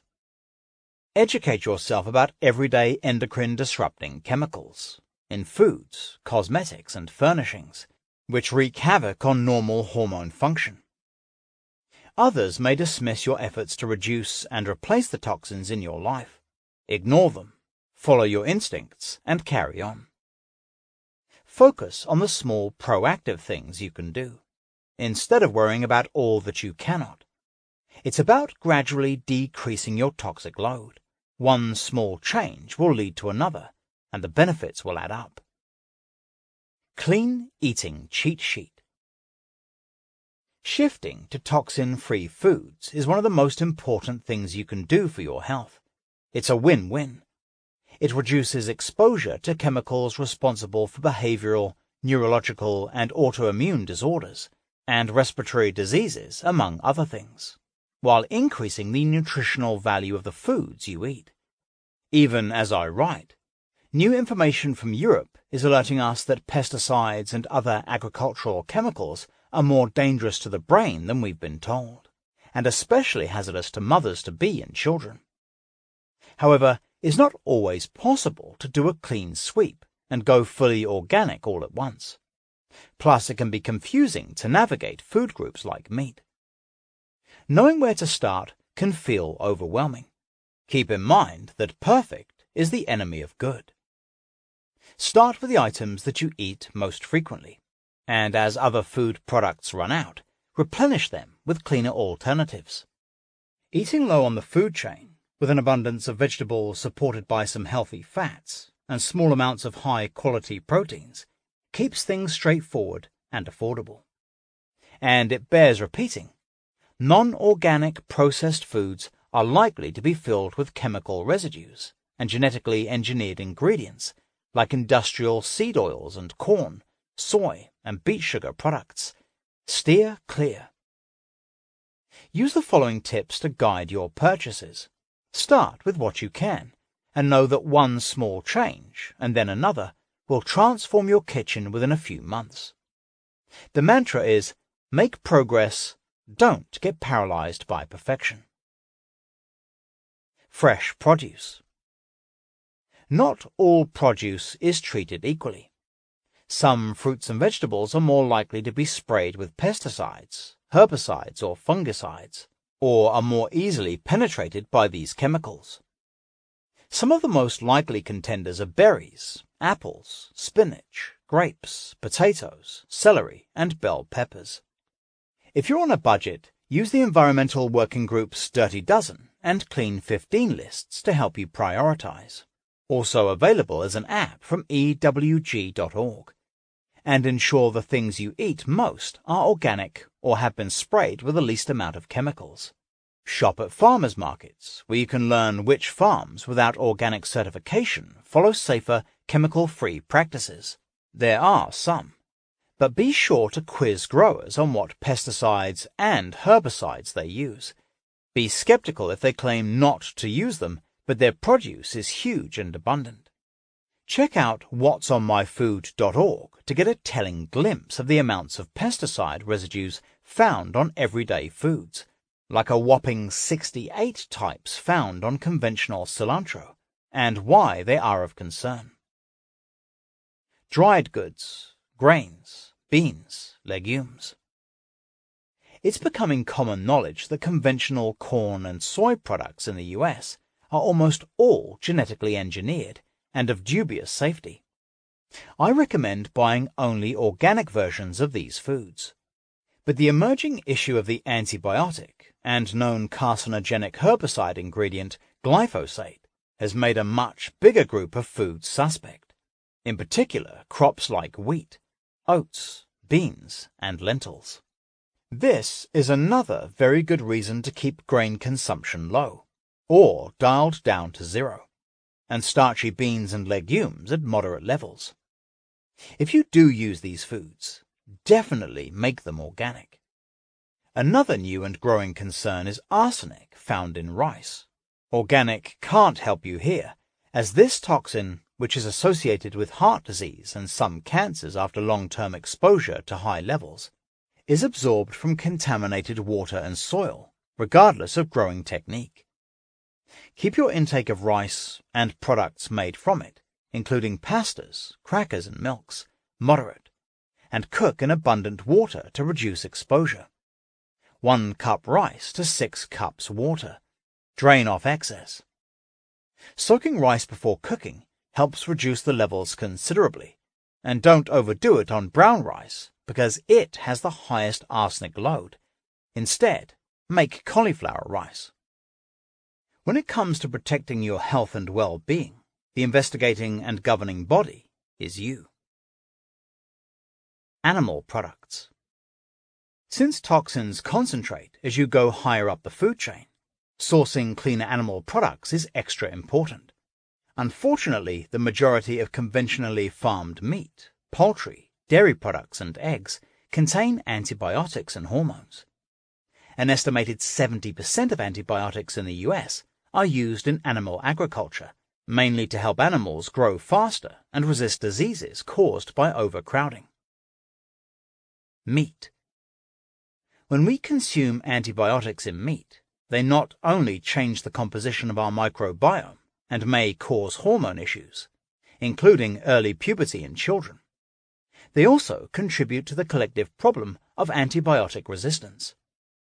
Conventionally farmed animals are also almost always raised on genetically modified corn or soy feed, which is laced with pesticides and herbicides and high in inflammatory omega-6 fatty acids. By contrast, animal products from pastured or grass-fed animals that feast on leafy greens will be higher in health-protecting omega-3 fatty acids, cancer-fighting conjugated linoleic acid, and essential fat-soluble vitamins A, D, E, and K. As you shop, keep asking what the animal your meat comes from eats, because that determines the level of nutrition and exposure to contamination that you get. That said, you need to ask the right questions. The term grass-fed, for example, can be used by grain-fed feedlots that also use antibiotics, hormones, or pesticides, even if the animal has only eaten grass for a short period. Look for 100% grass-fed, and if it's also certified organic, all the better. Likewise, the term pasture-raised has no common standard or requirement for verification, so look for an additional certification on the label, such as USDA Organic for beef and dairy, or a Global Animal Partnership rating of Step 4 and above for beef and pork. For a full list of food labels, visit the Consumer Reports website, greenerchoices.org. Note that natural on a meat label is not an indication of quality. It simply means the product contains no additives. The Global Animal Partnership is a non-profit alliance of producers, retailers, animal advocates, and scientists dedicated to improving farm animal welfare and recognizing farmers and ranchers who exceed industry standards. Its 5-step rating program, used by retailers like Whole Foods, can help you make more informed decisions about meat, poultry, eggs, and dairy. Rule of thumb: get the best meat you can afford, and if it's not 100% grass-fed, consume it in moderation. Poultry. Factory-farmed poultry is another sad and toxic story. In the US, chemical baths are often used to clean the processed birds, and phosphate, a vascular toxin banned in Europe, is often injected to boost plumpness and moisture. Whenever possible, source local, organic, and humanely and verified pasture-raised birds. If this isn't possible, your second best bet is organic poultry from a known supplier who air chills instead of chemically bathes. Dairy and eggs. If you choose to eat dairy, definitely choose organic, but be scrupulous about sources. For eggs, know that on their own, the terms cage-free, range-free, and pasture-raised are no indicators of ethical treatment, healthy diet, or overall vital well-being for the hens. Look for a certified humane-raised and handled label. Buying pastured eggs from local producers is best if within reach, but to rate your store-bought options, use Cornucopia's Organic Egg Scorecard. Fish.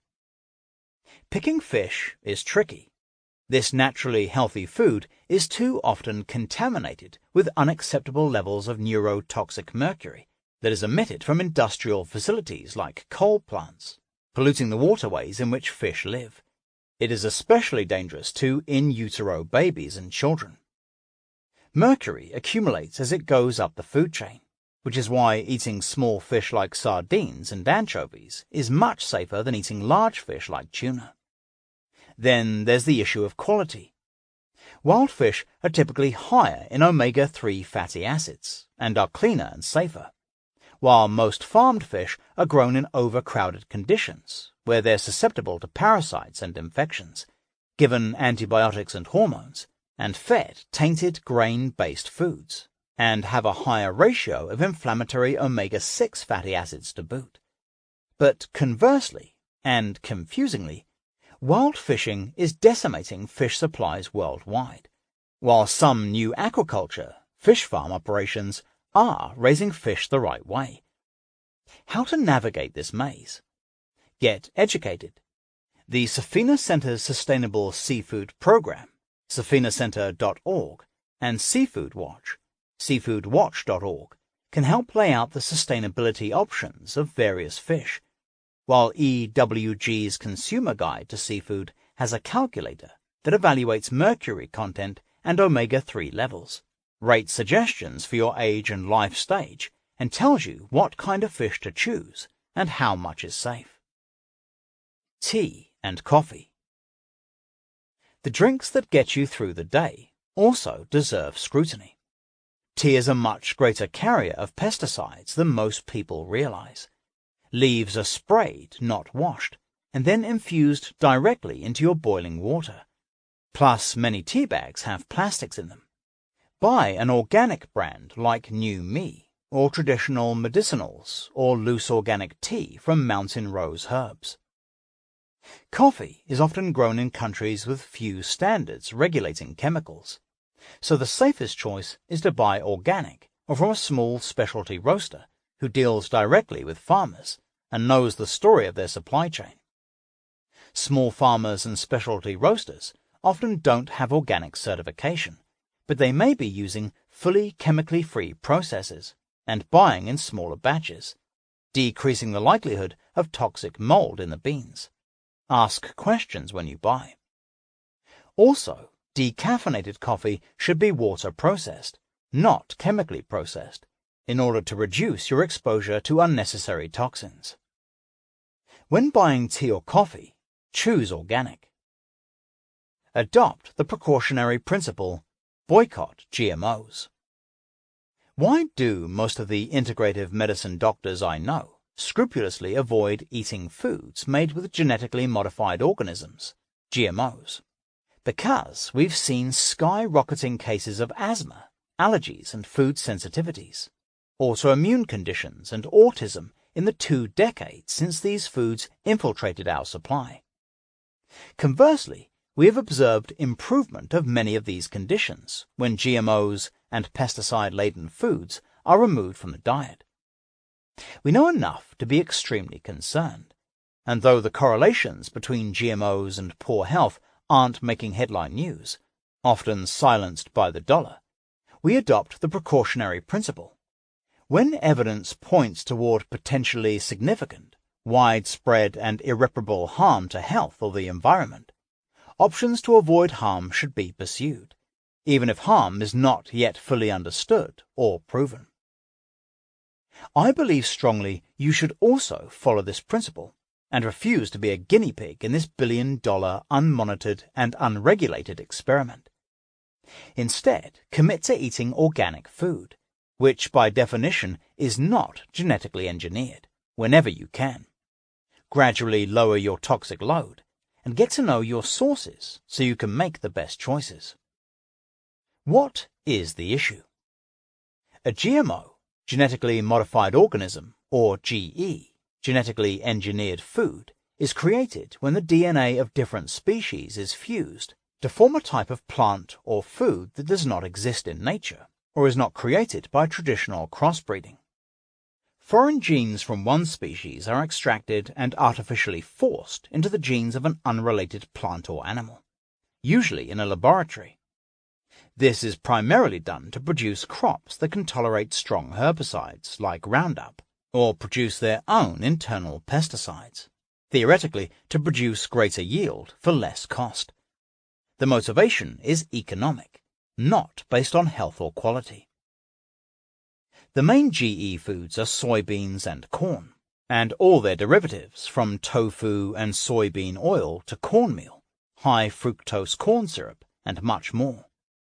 Cottonseed, fed to livestock and used in margarine, canola oil, sugar beets, and consequently most sugar in processed foods that is not derived from pure cane sugar, and alfalfa, fed to livestock. The hormone given to dairy cows to increase milk supply, RBGH, is genetically engineered, as is the sweetener aspartame and some other food additives. It's estimated that 70 to 80% of processed foods in the US contain GE ingredients. GMO sweet corn, papaya, zucchini, and yellow summer squash are also for sale in grocery stores, but in far lesser amounts. In cases not obvious, GMO danger is one of the most persuasive reasons to steer clear of most processed and junk foods. Do whatever you can to replace conventional animal products with certified, organic, grass-fed, and most definitely RGBH-free. And if you eat out frequently, think before you order in restaurants. The very red flags. Here are a few of the many reasons to be concerned about GMOs. Consuming GMO foods has been linked to conditions such as neurological problems, reproductive issues, and gluten-related disorders. The Bt toxin engineered into corn and cottonseed is a bacteria that makes the crops pest-resistant by creating tiny holes in insects' digestive tracts. Experts believe this could be to blame for the explosion in intestinal permeability in humans. When we eat these foods, and meat, dairy, and eggs from animals that consume them, the toxin can create holes, or leaky gut, in us. This is a root cause of many diseases in modern times. The herbicides, used in tandem with GMO seeds, have strong antibiotic properties and damage your gut flora. The RGBH hormone not only raises levels of IGF-1, a cancer-promoting hormone similar in structure to insulin, it also lowers the milk's nutritional status and creates increased antibiotic resistance in humans. A growing mountain of scientific evidence from numerous feeding studies has demonstrated that GMOs have killed animals and sickened others by triggering reproductive problems and weakened immunity, and shortening life expectancies. Note that residues of glyphosate allowed on animal feed can be 100 times that allowed on grains for human consumption. The ecology of agriculture is changing. Massively resistant superweeds are evolving and requiring conventional farmers to use more and stronger herbicides than ever before. It's a problem similar to antibiotic resistance in humans. GMOs spread easily to nearby non-GMO crops, and even organic crops carried by wind. Contamination of the broader food supply is a very real problem. To get up to speed on the most pressing issues around food safety, visit robinobrien.com, the website of health activist and my good friend Robin O'Brien. Robin has been called Food's Erin Brockovich, and she is not just an HTBW pro, she is one of my health heroes. It's an inside job. GE foods, including the RGBH hormone, are highly restricted or banned in many nations, but the US and Canada have approved them based on studies done by the very industry that promotes and profits from them. Known as the biotech industry, it's largely based on the seed and pesticide companies Monsanto, Dow, Bayer, Syngenta, DuPont, and BASF. And with monopolistic mergers on the cards, don't expect a slowdown of GMO production anytime soon. Plus, the government officials who oversee this area are famously intertwined with the industries they regulate. Consumer demands for proper labeling, accountability, and transparency have been met with major pushback from the food industry and government agencies. But take heart, market demand does change the playing field. Notice how many dairy producers now tout their RGBH-free products and the plethora of brands bearing the non-GMO or GMO-free stamps. When you reject GE foods with your dollars, the food industry is forced to evolve. What to do about it? To limit your exposure to GMO foods, follow the Institute for Responsible Technology's 4-step protocol. 1. Buy organic. 2. Look for non-GMO project seals. 3. Avoid the at-risk ingredients mentioned previously. 4. Buy products listed in the non-GMO shopping guide, available on the Institute for Responsible Technology website, responsibletechnology.org. Also, join the fight against GMOs by supporting the Just Label It campaign, justlabelIt.org, to change legislation so that GMO foods are clearly labeled, enabling consumers to make more informed purchasing choices. When evidence points toward potentially significant, widespread or irreparable harm to health or the environment, options to avoid harm should be pursued, even if harm is not yet fully understood or proven. Glyphosate. Would you like some poison on that oatmeal? One of the most troubling aspects of GE food is the explosion of the use of Monsanto herbicide Roundup, the most widely used herbicide in the world.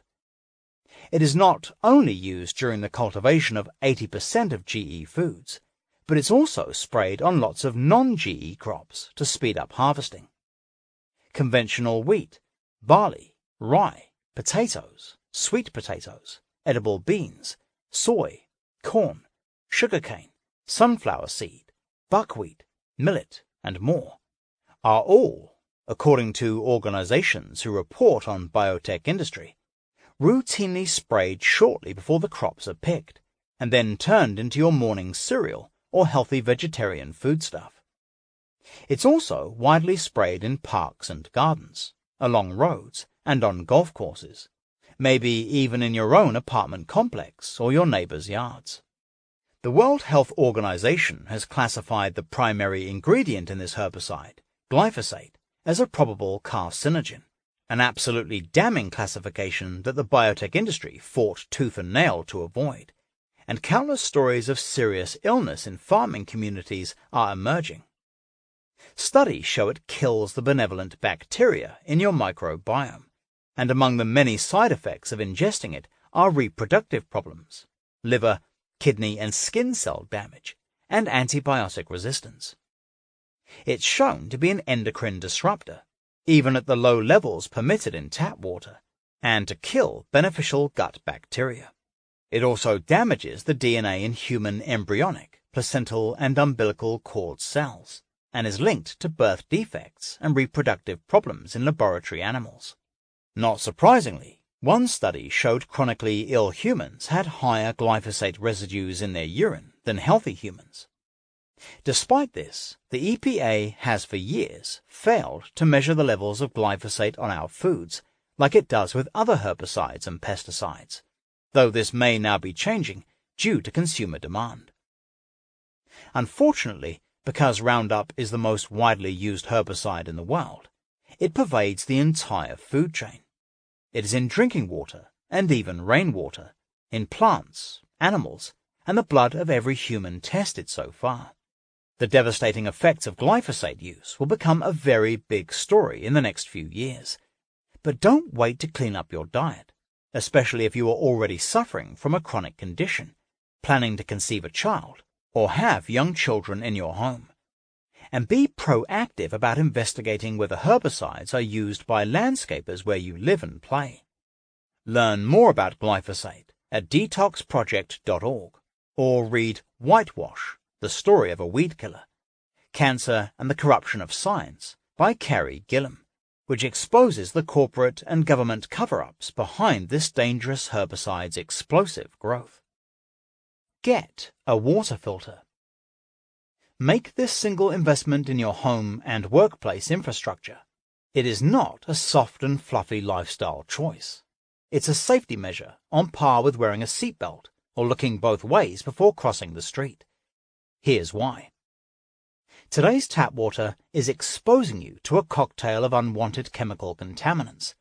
Of the 316 chemical contaminants found by the Environmental Working Group in tap water nationwide, only 114 are subject to any government regulation or safety standards, and even these safety levels are unreliable, as they do not account for typical spikes in the supply.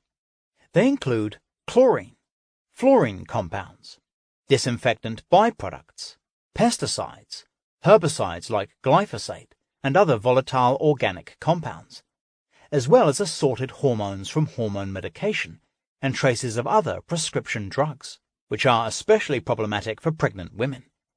They can even include highly fluorinated toxic chemicals from Teflon manufacturing, known as PFCs, as well as traces of metals like arsenic and lead. Some of these things can hurt your liver, kidneys, and reproductive organs. Many of them mess with your hormones, and others are linked to various medical conditions like obesity and cancer. The long-term effects of many of these contaminants and their effects in combination with each other are unknown. Toxin spotlight. The chlorine used to treat water while reducing bacteria that could cause waterborne diseases does so at the cost of good bacteria in your gut. It also creates a huge array of disinfectant byproducts, including a dangerous group called trihalomethanes that are suspected carcinogens and can be especially problematic for babies in utero. Most carbon filtration systems remove these byproducts. A shower filter is just as important as a drinking water filter because skin absorbs contaminants too. In fact, 10 minutes spent in the shower equates to drinking 1 gallon of water, and the chlorine byproducts are even more volatile in that hot, steamy environment.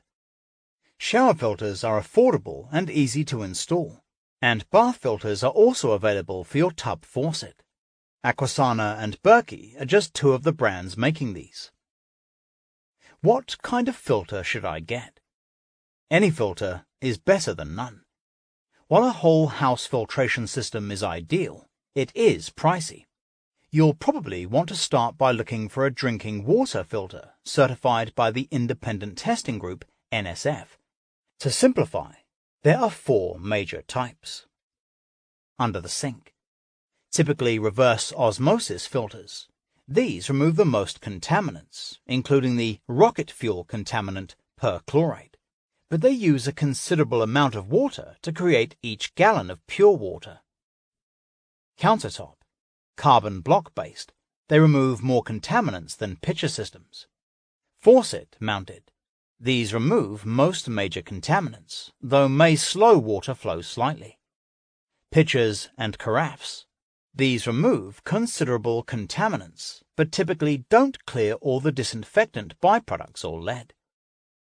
Whichever filtration system you use for drinking and bathing, change filters regularly, according to manufacturer's instructions, so it functions effectively. Use the Environmental Working Group's water filter buying guide at ewg.org to get specific information on filter systems and what contaminants they remove, and start with their tap water database to see how your municipal water stacks up. Protect your skin ecology. Just as your gut has an ecosystem of infinite bacteria, that exists to keep life and health in balance, so does your skin. Your skin is the main barrier between your inner physiology and the outside world, and the microbiome not only protects it against pathogens, it acts as its immune system. It is also a mirror of the state of your inner health. When any of your systems, such as endocrine, digestive, or immune, are imbalanced, that may be reflected in the state of your skin. That's why tending to skin issues at the root causes, rather than just topically, which for many people means eliminating aggravating foods and repairing the gut, is often a more effective means for clearing them up. Also, just like with your gut, the microbiota, community of organisms on your skin, can experience a dysbiosis, which is an imbalance in which unhelpful bacteria take over and helpful bacteria get suppressed. When this occurs, you might experience skin irritation and disorders like acne, eczema, and rosacea, heightened sensitivity, slower healing, and more tendency to infection, or you just may not look quite as radiant as you'd like. Take care of this all-important ecosystem by considering its needs every day. Antibacterials, high concentrations of drying alcohols, and harsh cleansing agents can upset the microbiome balance, strip the skin barrier, also called the acid mantle, of its protective lipids, and disrupt its healthy pH level, which should be around 5.5. Products that are too alkaline, above a pH level of 9.0, or too acidic, below 3.0, should be avoided due to their potential to upset the biome and pH balance of healthy skin. Some forward-looking beauty companies address this directly. Drunk Elephant, a non-toxic brand developed to help restore the skin's natural, healthy state, lists the pH of its products on the box. As research mounts about the importance of skin's microbiome and how to keep it healthy, beauty experts increasingly recommend that if you struggle with persistent skin issues, you should give your skin its own form of detox. Often, it's the stuff we put on our skin in an attempt to fix its issues that causes the problems. By removing the bad stuff, identifying and removing any alkaline, drying or antibacterial formulas, and tempering the habit of cleansing in the morning, which can strip the acid mantle unnecessarily, imbalanced skin gets a clean break, allowing its barrier and the microbiome to recover on their own terms. Then you can feed and nourish the skin with good, clean ingredients in well-formulated products, just as you would nourish any other organ. A lifestyle that includes regular sweat sessions will support you on this quest. Perspiration from exercise, saunas, and especially outdoor activity, with a little dirt mixed in, is the ideal prescription for keeping your skin biome healthy, because sweat supports the healthy balance of protective bacteria. It's like prebiotics for the probiotics on your skin. There's another important reason to quit using antibacterial cleansing products on your face and body, as well as in your home. The widespread adoption of these products correlates with a rise in allergies, because they deprive us of natural immune-stimulating exposure to pathogens. Take sanitation too far, and it can cause the much-needed diversity of flora on your microbiome to weaken. Tip: if your day doesn't present options for a sweat-streaked blast of nature, you can spritz it on instead, using ammonia-oxidizing bacteria facial sprays from companies like Mother Dirt. These deliver live probiotics to your skin to help restore its naturally balanced state. Soak up some sun. What if you thought of your skin as one big solar panel that converts waves of ultraviolet light into health-protecting vitamins and immunity-boosting energy? Your solar panel needs to be cared for thoughtfully and safely, of course, but it wants exposure to sunlight, something that is as essential to your functioning as food and water. Sunlight is the primary way your body makes vitamin D, a steroid with hormone-like activities, which regulates the function of over 200 genes and is necessary for bone building, inflammation control, neurological and cardiovascular function, fighting depression, and, very critically, preventing many kinds of cancer. Food can provide some vitamin D, but in much lower amounts. New science shows how sunlight also energizes the T cells that play a central role in your immunity. Yet indoorsy lifestyles have robbed us of this ultra-protective element. 80% of Americans are deficient in vitamin D, and we're only starting to understand what the consequences may be. I recommend testing your levels periodically if you can, and whenever possible, combining sensible sun exposure with supplementation as needed. In our all-or-nothing culture, we've lost a balanced relationship with the sun. How to get your D on. In our all-or-nothing culture, we've lost a balanced relationship with the sun, either underestimating its power and burning or damaging our skin, or shirking it entirely. There is a middle road, however, developing a safe personal strategy for sun exposure. First, it's important to understand that UVB rays are what help you generate vitamin D, though in excess they also cause burning, while UVA rays contribute to aging and the damage that causes skin cancer. UVB rays only hit you when the sun is at an angle of 35 degrees above the horizon, so your body can only make vitamin D in the middle of the day, even in sunny places. But you can still suffer damage from UVA rays at any time. Your latitude and altitude also affect UVB rates. In winter, locations more than 35 degrees from the equator will not deliver UVB rays, so supplementation will be needed. One of the quickest ways to figure out how to get the best UVB exposure is to use an app called D-Minder, which, using your skin tone, age, body type, geographic location, and current weather, calculates how many minutes you need in the sun to generate optimal D without burning. Note that UVA rays penetrate windows, but UVB rays do not. Don't try to sun yourself through glass. Now, get outside.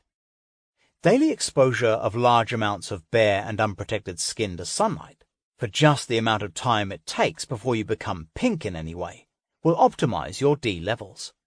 This could be 5 minutes if you are very fair-skinned, or much more if you are dark-skinned and tend not to burn. Exposing yourself to sun in steady, incremental amounts will help you safely build to longer stints. The inexpensive SunFriend wristband can help you monitor your exposure and warn you when to cover up. Protect your face while in the sun, as this skin is delicate and prone to aging and wrinkles. When you've reached your max for that day, cover up, seek shade, or use a healthy chemical-free sunblock. A mineral-based product that uses zinc oxide or titanium to physically block sun rays by reflecting and scattering them is safest. It protects against both UVB and UVA rays. Also, don't overestimate the protection that sunblock gives. One of the primary causes of sunburn and skin cancer is the use of poor quality sunscreens, which may prevent burning but don't properly defend against the UVA rays that cause melanoma, combined with a false sense of security. I've got sunblock on. I can stay out here for hours. Reapply often and be sensible about layering up with t-shirts, pants, hats, or rash guards if you are going to be outside for a long time. Finally, but critically, stay boosted with supplementation as needed. When daily sunlight is not available, you'll need a vitamin D3 supplement. D3, aka cholecalciferol, is the type of vitamin D your body produces in response to sun exposure, while D2, aka ergocalciferol, is a synthetic form. Avoid it. Look for a D3 supplement that is combined with vitamin K2, and take it with a meal that includes some healthy fat, because vitamin D is fat-soluble and requires some fat to be absorbed. Most people need anywhere between 2,000 and 10,000 units per day, depending on their blood levels. Higher doses should only be taken under doctor's supervision. Symptoms like a metallic taste in the mouth, increased thirst, itchy skin, muscle aches and pains, urinary frequency, nausea, and diarrhea and/or constipation can be signs that your D3 dose may be too high, though this is rare. Test your vitamin D levels. Reasonably priced testing kits from the Vitamin D Council offer an easy way to test yourself and your family. Testing twice a year in spring and fall is ideal. Most doctors look for an adequate reading of a serum 25-OH-D level, greater than 20 ng/ml. But this number is on the low end. An optimal range of 50 to 80 ng/ml is where you want to be. If your levels are low, it's wise to check with your doctor before leaping into excessive supplementation, especially if you're on medications such as cholesterol-lowering drugs, corticosteroids and seizure medications, or have any kind of kidney disease. Become a healthier housekeeper. Entire books are written on ways to minimize the toxic load of the products and furnishings you live with. Here's why. The EPA says that pollution inside the home can be 2 to 5 times greater than outside. Due to irritants and contaminants in the products we use daily, off-gassing chemicals from materials and furnishings, and even chlorine byproducts emitted from toilets, a good reason to keep the toilet lid closed. Household cleaners are not regulated by law or required to meet legal safety standards, nor is it a requirement that their ingredients be listed, even though many of the most commonly used ones have been linked to asthma, cancer, reproductive disorders, hormone disruption, and neurotoxicity. From endocrine-disrupting phthalates to mystery fragrances to noxious fumes in oven cleaners, the impact and the synergistic reactions of multiple chemicals used together are largely unknown. Unlike outdoor pollution, removing these interferences to being well is fairly easy to do. Start by using this stripped-down survival guide to mastering a greener and cleaner for you home. Remove the most toxic cleaning products. Air fresheners, even those labeled green, natural, or with essential oils. Studies that tested a range of air fresheners found they all emitted compounds classified as hazardous under U.S. federal laws, including carcinogenic ones. Instead, open windows, increase ventilation, and use fans, air purifiers, and essential oil diffusers. Antibacterial products for hands and household. These contribute to drug-resistant bacteria. Fabric softeners and dryer sheets. Both have been shown to cause allergies or asthma and can irritate the lungs. Add a little vinegar in the rinse cycle instead. Drain cleaners and oven cleaners. These can burn eyes and skin. Instead, use a drain snake or plunger in drains, and try a DIY paste of baking soda and water in the oven. Replace cleaners with failing grades. When each bottle or pack of soap, detergent, spray, polish, or scrub runs out, take a minute to look at its rating on the Environmental Working Group's Guide to Healthy Cleaning. Be sure to rate your window cleaners, which may contain toxic solvents, harsh surface and toilet bowl cleaners, and anything fragranced, as fragrances typically use a cocktail of unknown ingredients, including phthalates. If it's grade C or below, and especially if it has a warning of any kind on the packaging, use the guide to find a safer alternative. There are plenty on the market, and they can be easily ordered online if you can't find them in a store near you. Another option is DIY household cleaners made from baking soda, vinegar, and natural antibacterial and antifungal agents like tea tree oil, which are enjoying a resurgence and are extremely easy to make at very low cost. Rethink 4 household health hazards. 1. Replace PVC-containing shower curtains, which contain volatile organic compounds, phthalates and metals, and are more volatile in a steamy environment, with curtains made from natural alternatives like hemp or the stable and safer vinyl PEVA or glass shower doors. 2. Substitute parchment paper or beeswax cloth for plastic food wrap, which contains endocrine-disruptive compounds. 3. Invest in a good set of glass storage containers and/or mason jars instead of using plastic food containers, because they also contain endocrine-disruptive compounds. 4. Retire the non-stick cookware, especially if it has been scratched. The perfluorinated chemicals used to make non-stick surfaces are extremely toxic, particularly when overheated. Try the ceramic-coated green pan for safer non-stick cooking. Refresh your cleaning habits. If you dry clean your clothes or curtains, find a cleaner that uses water-based technology. Yes, this is okay, despite dry clean only labels. Or liquid carbon dioxide, not neurotoxic chemical solvents like perchloroethylene. When hiring a carpet cleaner, ask similar questions about their process. Invest in a high-quality, high-power vacuum that seals in dirt and dust to help minimize your exposure when emptying the collection chamber. Look for one with a HEPA filter. Household dust and dirt is thought to be one of the biggest sources of exposure to endocrine disruptors.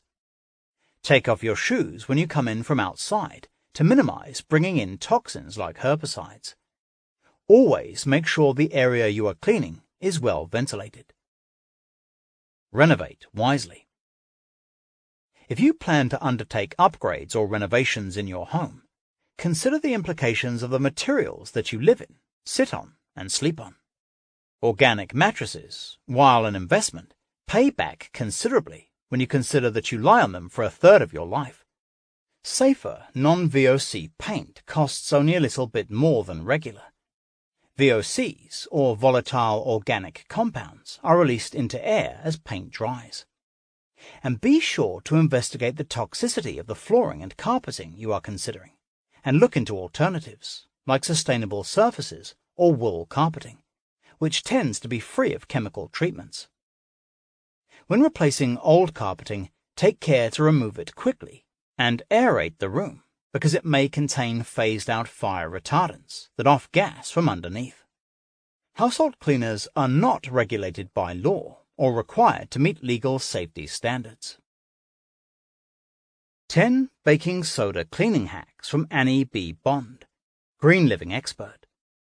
A commonly available mineral full of many cleaning attributes. Baking soda is made from soda ash and is slightly alkaline. Its pH is around 8.1. 7 is neutral. It neutralizes acid-based odors in water and absorbs odors from the air. 1. Drain cleaner. Pour 1 cup of baking soda down the drain, followed by 3 cups of boiling water. 2. Chemical smells from clothes. Mix 1 cup of baking soda into a tub of water and soak clothes for 2 to 3 hours or overnight. Agitate occasionally, repeat if necessary, and wash as usual. This method is great for removing the new smell from clothes. 3. Cat urine on rugs and fabric. Alternate sprinkling on baking soda, which will neutralize acid odors, with white distilled vinegar. 4. Dog odors and urine on rugs and fabric. Sprinkle with baking soda. Let set for a few hours before sweeping up. 5. Silver polish. Make a paste from half a cup of baking soda and a few tablespoons of water. Scoop some onto a clean, soft rag and rub onto the silver. Rinse with water and polish dry. 6. Soft scrubber. Pour about half cup of baking soda into a bowl and add enough liquid soap or detergent to make a frosting-like texture. Scoop onto a sponge and use to clean your bathtub or tiles. Rinse with water. 7. Scouring powder. Simply sprinkle baking soda into a sink or tub and scrub. 8. Oven cleaner. Sprinkle baking soda onto the bottom of the oven. Squirt with enough water to dampen. Let set overnight, making sure the baking soda is still damp before you go to bed. In the morning, simply scoop the baking soda and grime out with a sponge and rinse. 9. Refrigerator deodorizer. Place an open box in the back of the fridge. It will absorb odors by drawing them to the baking soda molecules. 10. Cutting board deodorizer. Sprinkle the cutting board with baking soda, scrub, and rinse. Be as aware of what you put on your body as what you put in your body. Lose the shoes. If you've ever felt better after a barefoot walk on the beach, or slept better on a wild and free vacation in nature, an emerging body of science called earthing is explaining why. When you take off your shoes and walk on the earth, or simply lie on the grass, you are harnessing the natural negative electrical charge of the earth. This replenishes your supply of free antioxidant electrons, which helps to stabilize your body's bioelectrical systems, promote anti-inflammatory activity by neutralizing positively charged free radicals, and regulate your biorhythms.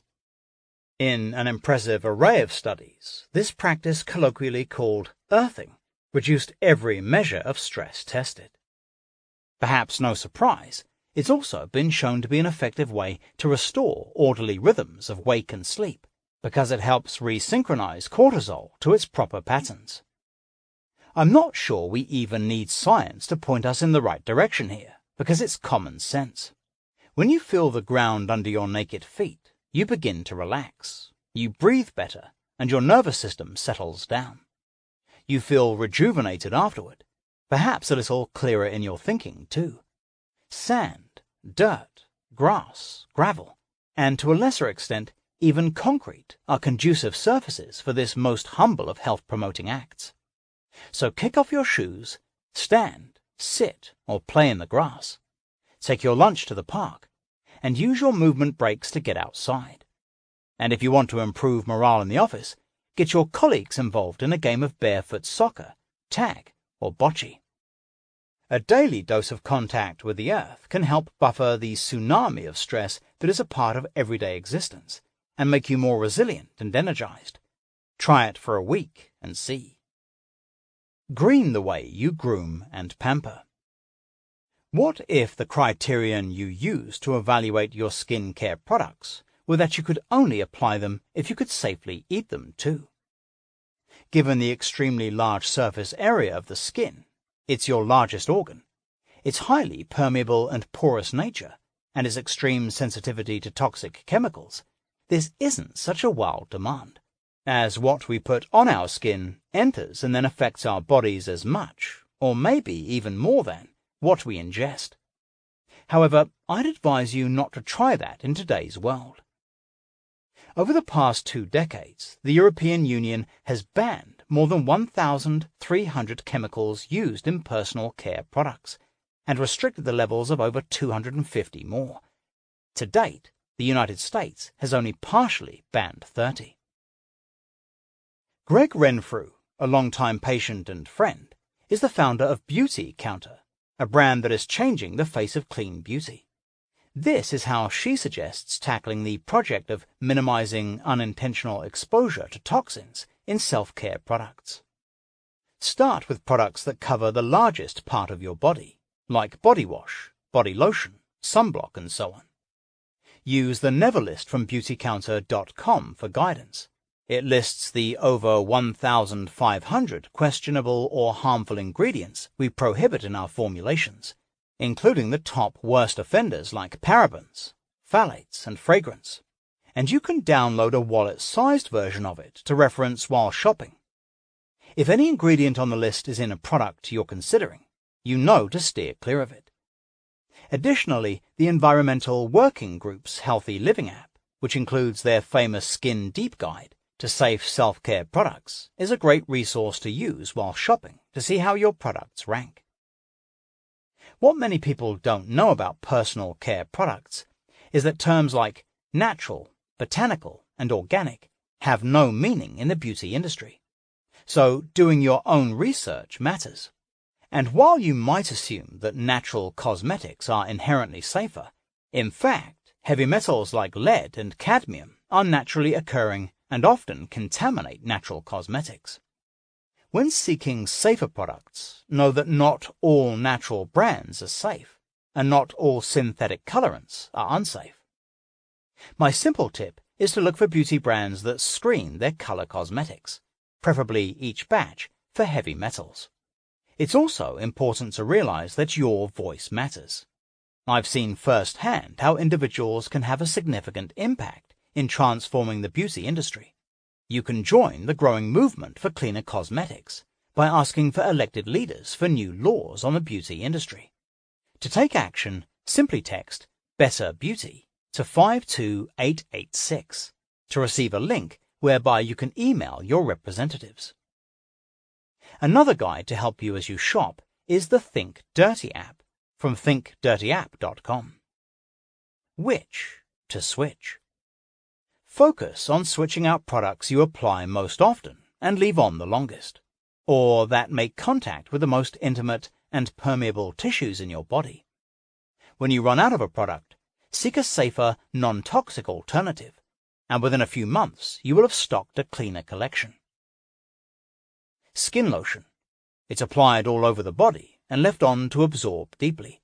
Lotions are frequently made with parabens and petrochemicals. Sunscreen. Look for mineral-based sunblock to reduce exposure to carcinogenic compounds in conventional sunscreen. Deodorant. Applied under the arms near the lymph nodes, which are close to your breast tissue and where absorption is extremely high. Conventional deodorant typically contains aluminium, a metal of concern linked to neurological and other problems. Hair relaxers and colorants, especially those marketed to African American women. These are some of the most toxic products out there. Be sure to rate yours using the Skin Deep Guide. Feminine hygiene products. Choose organic cotton or consider a menstrual cup. Conventional cotton in these intimate products may be bleached with carcinogenic chemicals and contain traces of glyphosate. Lubricants. Standard lubricants can contain petroleum and parabens. Look for authentic toxin-free products like those from Sustain Natural. Scrubs, washes, and toothpastes with microbeads. Microbeads are damaging to aquatic life after they enter waterways, and then they return toxin-filled in your drinking water. Mouthwashes. The alcohol dries out the mouth, increasing the risk for oral cancer. Try the traditional art of oil pulling to naturally increase oral hygiene. Anything antibacterial. The active ingredient triclosan is linked to thyroid disruption and liver and inhalation toxicity, and it harms aquatic life after entering waterways. It's still found in some toothpastes and other personal care products. Products containing fragrance. Under international intellectual property law, the word fragrance can have many harmful ingredients hidden behind it, and companies don't have to list them on the label. The lexicon of personal care ingredients can make your mind melt. So here's a quick cheat to use as you shop. If the first few ingredients listed contain sodium lauryl or laureth sulfate, or petrochemicals like propylene, glycol, paraffin, mineral oil, butylene glycol, isopropyl alcohol, and or petrolatum, or if the bottom ingredients contain fragrance, or parfum, DEA, diethanolamine, MEA, monoethanolamine, TEA, triethanolamine, and any parabens, butyl paraben, propyl paraben, methyl paraben, and ethyl paraben, it's a sign to put the product down and look for something cleaner. OMG, EMFs. If you're constantly tired, irritable, unable to focus at work or home, or having headaches or insomnia, turn off your router and power down the cell phone.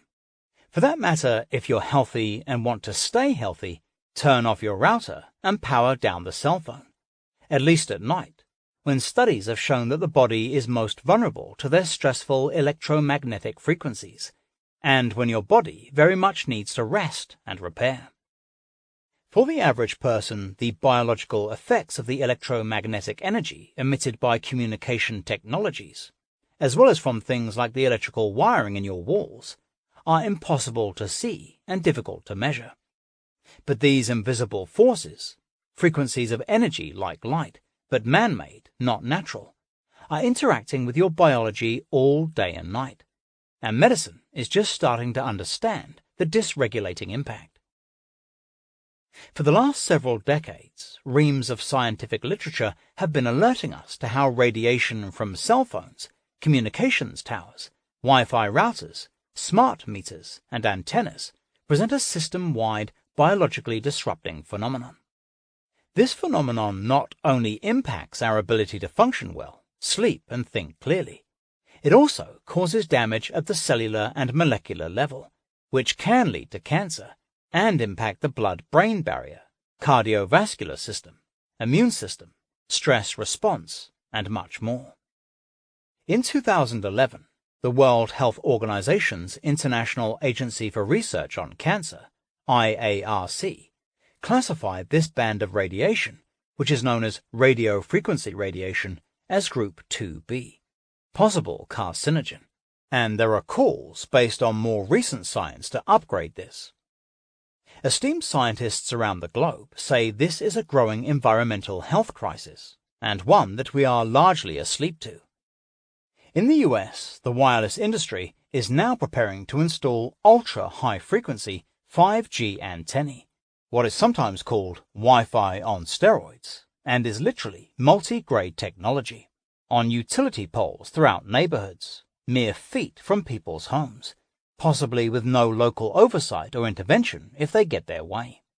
It's relatively easy to talk about the behavioral problems like compulsion and distraction associated with technology, but the conversation about the invisible biological effects makes everyone uncomfortable because it is all around us and feels so out of our control. Yet, as we stand at the dawn of the Internet of Things, in which homes are filled with smart technologies, cars drive themselves, and your watch is constantly beaming information gathered from your body, concerned experts are saying that our mitochondria, which evolved to respond to only natural types of electromagnetic frequency, like sunlight and electrons from the Earth's surface, are becoming stressed beyond their capacity, and there exists the need for society to rethink its relationship with technology. We must appreciate the ways in which wireless technologies interfere with the electrical systems in our bodies, and choose technologies that minimize these exposures. This becomes even more important as we add more and more technology to our living environments. Clinicians are starting to see the connection between wireless radiation exposure and the extraordinary growth in chronic illnesses, which includes seeing illnesses in children that previously were only seen in elderly patients. Anecdotally, many patients and doctors alike have reported that chronic symptoms like headaches, behavioral issues, or insomnia have receded through small EMF-reducing interventions, which can have a big impact. Wireless reduction strategies are especially important if you have children in your family, because their bodies and brains are still developing. They are also important for the elderly, where symptoms from wireless radiation exposures can be mistaken for the signs of aging. We can't afford to live in denial. Use the following guidelines to reduce your exposure to EMFs, and stay abreast of new developments through Watchdog and educational sites like manhattanneighbors.org and ehtrust.org. Your health and that of your family may depend on it. Practice good cell hygiene. Never hold your phone to your head to talk. Instead, use it in speakerphone mode or with an air tube headset. Text instead of calling whenever possible, and try not to use it when signal quality is poor. Don't wear it on your body while it's switched on. Whenever possible, use a hard-wired corded phone. Cordless phones emit high radiation, or use Skype or FaceTime on your hard-wired computer to make calls. Reduce your cell use in cars, even with headsets. The radiation gets magnified when it reflects off metal. Don't use a cell phone near pregnant women and young children, and never let a child use a cell phone. The radiation permeates their skulls much more powerfully. Clean up your tech habits. Never work with your laptop on your lap, and if you have a wireless router, turn it off at night. To be extra safe, switch your internet connection back to a wired Ethernet cable instead of wireless. When you're not online, Turn off your computer or device's wireless connectivity software, including Bluetooth and AirPort. Switch to wired external keyboards, mouses, and printers. Printers are a very high source of exposure.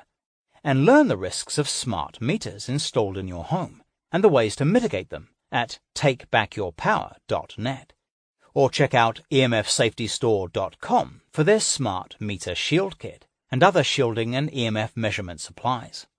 You can also have a building biology specialist assess your exposure levels to EMFs, as well as other toxins like mold in your home or office, and advise on health-supporting changes. Find a building biology specialist at hbelc.org. Get wise and get involved. Stay informed and do your part with citizens groups like electromagnetichealth.org, the Environmental Health Trust, and the EMF Safety Network. We must appreciate the ways in which wireless technologies interfere with the electrical systems in our bodies. Think about your drink. My personal point of view is that alcohol is a toxin that harms the liver, kills brain cells, alters the microbiome, and disrupts sleep, and that when it comes to some beers, ciders, liquors, and liqueurs, it's also a significant source of carbs that could otherwise be avoided. Most of my patients who drink wine daily, even dry wine, tend to put on weight and store fat. But I'm well aware that I'm in the minority here, and the millions of city dwellers I live among definitely don't agree. Drinking is a part of life for many people, and a way to connect and commune. If that's the case for you, I simply invite you to gently consider how and why you drink, to determine if it's a habit done automatically or a pleasurable ritual that fills you with well-being. There are 4 questions that are worth asking yourself in order to understand your relationship to alcohol. Is that glass of wine, beer, or cocktail a treat you truly relish sip by sip, or a default drink you pour each night without much consideration? Is your drink of choice an enriching enhancement to your meal or social experience, or is it your way of medicating stress, anxiety, or a lack of joy, or helping you lose inhibitions that otherwise hold you back? Do you tend to drink alone, or with a partner, or in a group setting? In each case, why? Are you happy with your relationship to alcohol, or is there something you'd like to change about it? Context is everything when it comes to drinking. Tuning in to why you're drinking and being conscious of its purpose each time you do it is a powerful tool for keeping your relationship with alcohol in healthy balance. Check out the resources at betterdrinkingculture.org. Give your mitochondria what they need. Your mitochondria are your energy powerhouses, the tiny factories in your cells that turn the food you eat and oxygen you breathe into energy in the form of ATP, or adenosine triphosphate, which powers the biochemical reactions in your cells. They are especially abundant in the cells of your heart, brain, and muscles, which demand the most energy. Though you likely don't think about them, the vitality of your mitochondria is pivotal to how energetic you feel, how robust your metabolism is, and how clearly you think. And like a factory that slows down production when resources run low or conditions are poor, mitochondria produces less energy when they don't get the raw materials they need, encounter too much stress, are exposed to toxins, electromagnetic frequencies, infections, or allergens, or are trying to do their work in an overly sedentary body. You will start hearing about mitochondria more and more as science is finding long-anticipated answers to the mysteries about how they work. I believe that your mitochondria are likely the mechanism by which lifestyle changes like diet, exercise, sleep, and sunbathing initiate meaningful improvements in how you function and feel. I also see mitochondria as the Western equivalent of qi, the essential force of life and longevity that is so deliberately cared for and protected in traditional Chinese medicine. Mitochondrial deterioration is at the root of the fatigue we associate with getting older, and is possibly related to heart disease, lung disease, neurodegenerative diseases, and age-related diseases. But you can do something to fix that. The more you boost your mitochondrial function and quantity, the better you will feel and the more gracefully you will age.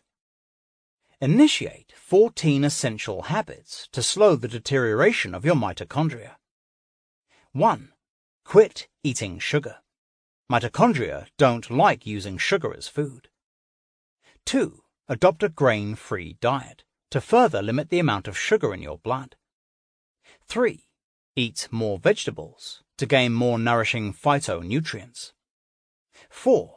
Consume plenty of healthy fats. These are the preferred fuel of mitochondria.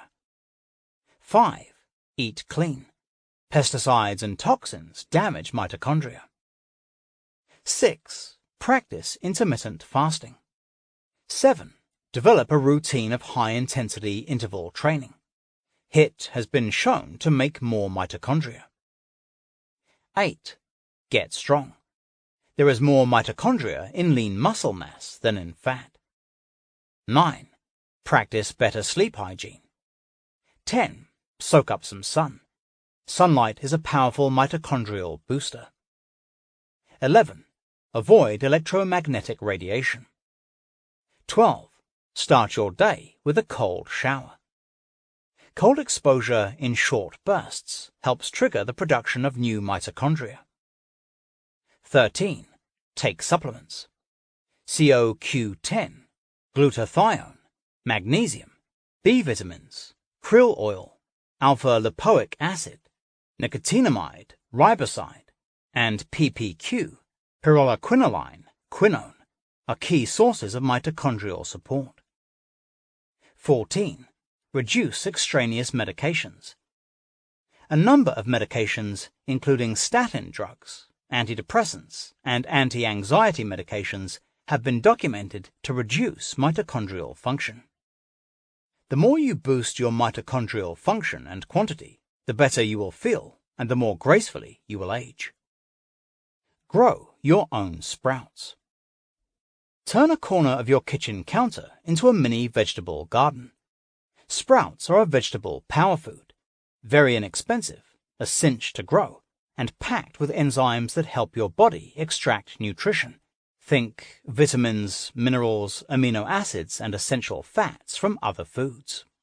Sprouts are the just popping growth of a plant seed, the first iteration of a new plant.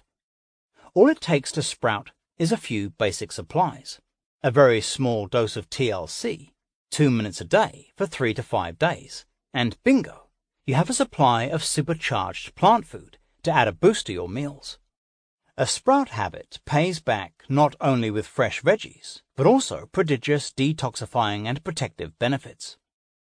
Broccoli sprouts in particular are known for their extremely high levels of cancer-fighting compounds, especially one called sulforaphane that kickstarts the release of the liver's detoxification enzymes. Soaking and sprouting is a game-changing technique that you can also use to reduce the inflammatory lectin content of beans, legumes, and grains. Pick your seeds. You can sprout a spectrum of plant foods. There are leafy sprouts, brassica sprouts, bean sprouts, and more. Start with a universally pleasing and easy-to-source brassica like mildly peppery arugula or broccoli, and always look for sprouting seeds from a good organic, non-GMO source. Then, once you've got broccoli and its brethren growing, explore other types of seeds to expand your repertoire. Get sprouting. All you need is a quart-sized canning jar and a wide-mouthed canning ring, plus a mesh sprouting screen, or a plastic sprouting lid. Alternatively, an easy sprout sprouter can be purchased for less than $15. Grow your own sprouts. Step 1. At night, pour about 3 tablespoons of sprouting seeds into your canning jar. Place the sprouting screen over the top of the jar and screw on the canning ring. Pour about 2 cups of non-chlorinated water through the screen. To increase the mineral content, add a piece of kombu, a type of seaweed, to the jar before adding the water. Swirl the seeds, drain, and then cover again with about 2 cups of water. Leave the jar on your counter overnight. Step 2. In the morning, drain the water and remove the kombu if used. Add another 2 cups of water and then rinse, swirl, and drain again. Once drained, lay the jar on its side at a slight angle. Prop it up by using a bowl with a rim, or a pan with something that wedges the bottom of the jar up an inch or 2. Step 3. 2 or 3 times a day, drain the old water, rinse with fresh water, and drain again. The seed should be moist but free of standing water. If you see furry white cilia clouds on the sprout tails, they need a little more moisture in the jar. Add a few drops and shake gently. Place the jar back on its side. Watch your sprouts sprout. They should start to fill the jar, gradually turning green. This takes 3 to 5 days, and sometimes longer for greens. Step 4. When the sprouts look quite long and green, shake them into a bowl. Wrap them gently in a paper towel and store in a plastic bag in the fridge. Keeping your sprouts dry helps stop growth and limits spoilage. Step 5. Enjoy a handful of sprouts per day on salads and soups, or even blended into smoothies. Use within 5 days. Sproutpeople.com is an excellent source for quality sprouting seed supplies. All it takes to sprout is a few basic supplies, a very small dose of TLC, and bingo, you have a supply of supercharged plant food to add a boost to your meals. Create a smart supplement strategy. In a perfect world, no one would need supplements. Our food would contribute the optimal nutrition to fund every biochemical action of the body, easily and flawlessly, and keep us energized and resilient as we age.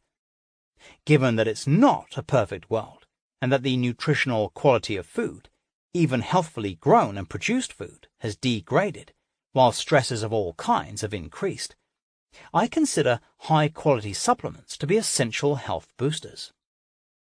They're not substitutes for a good diet, but they can help fill the gaps left by a compromised food system, replenish the nutrients that are burned up by exposure to chemicals.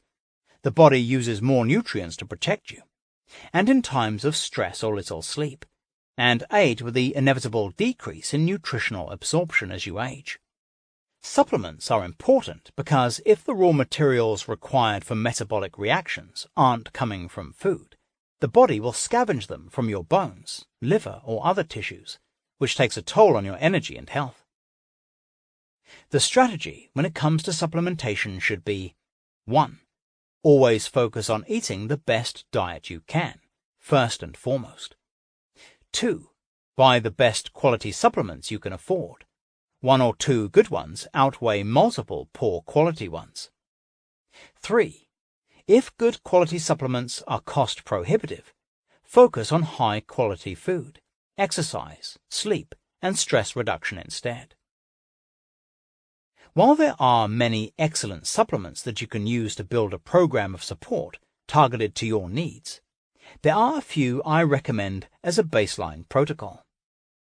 A good multivitamin that contains vitamin D, B vitamins, and magnesium. Multivitamin supplements play a crucial part in all metabolic processes of the body, including assisting in energy generation and promoting growth, reproduction, and health of cells. A good multivitamin is the foundation of health and nutrition. Avoid the one-a-day kind. They can never contain the amount of minerals you need. Do look for ones containing methylated forms of vitamin B12, methylcobalamin, and folic acid as L5-methyl tetrahydrofolate, because many people have minor genetic defects that interfere with optimal methylation, a process central to detoxification, inflammation control, immune function, and more. Take your multi with food to enhance its absorption. If you are on any medications, review your multivitamins ingredients with your doctor to ensure there are no contraindications. Note, in sunless months, most people will need extra vitamin D supplementation in addition to a multivitamin. Aim for a combined total amount of at least 2,000 IUs a day, unless blood tests indicate greater need. High-quality fish oil. Fish oils contain the omega-3s that support your body's ability to prevent chronic diseases and help protect it against inflammation. They also keep skin, hair, and nails healthy, enhance your focus, and stabilize your mood. My preference is krill oil over other types of fish oil. Krill are small, shrimp-like crustaceans that feed on phytoplankton, because it also contains astaxanthin, a powerful antioxidant. Given the high levels of contamination in fish, krill is a safe and low-toxic way to get your supply of essential fatty acids, because it is so low on the food chain and harvested in clean waters. Of all the sources of omega-3s, krill oil is the most environmentally sustainable. Make sure it is cold processed, not processed with chemical solvents. And when buying any fish oil, choose a brand that has been tested for mercury. A probiotic. If you are consuming a diverse array of fermented foods throughout the week, you can get away without a probiotic. But if not, include one daily. At least 20 billion CFUs for everyday use. Double that if you're prescribed antibiotics. Rotating brands every couple of months to ensure you get diverse strains. If you are taking or have recently finished a course of antibiotics, be sure to take the probiotic at a different time of day than when you take the antibiotic, and include the strain Saccharomyces boulardii. 2 additional supplements that can deliver extra support, particularly as you get older, are glutathione and CoQ10, which are made in the body but decrease with age.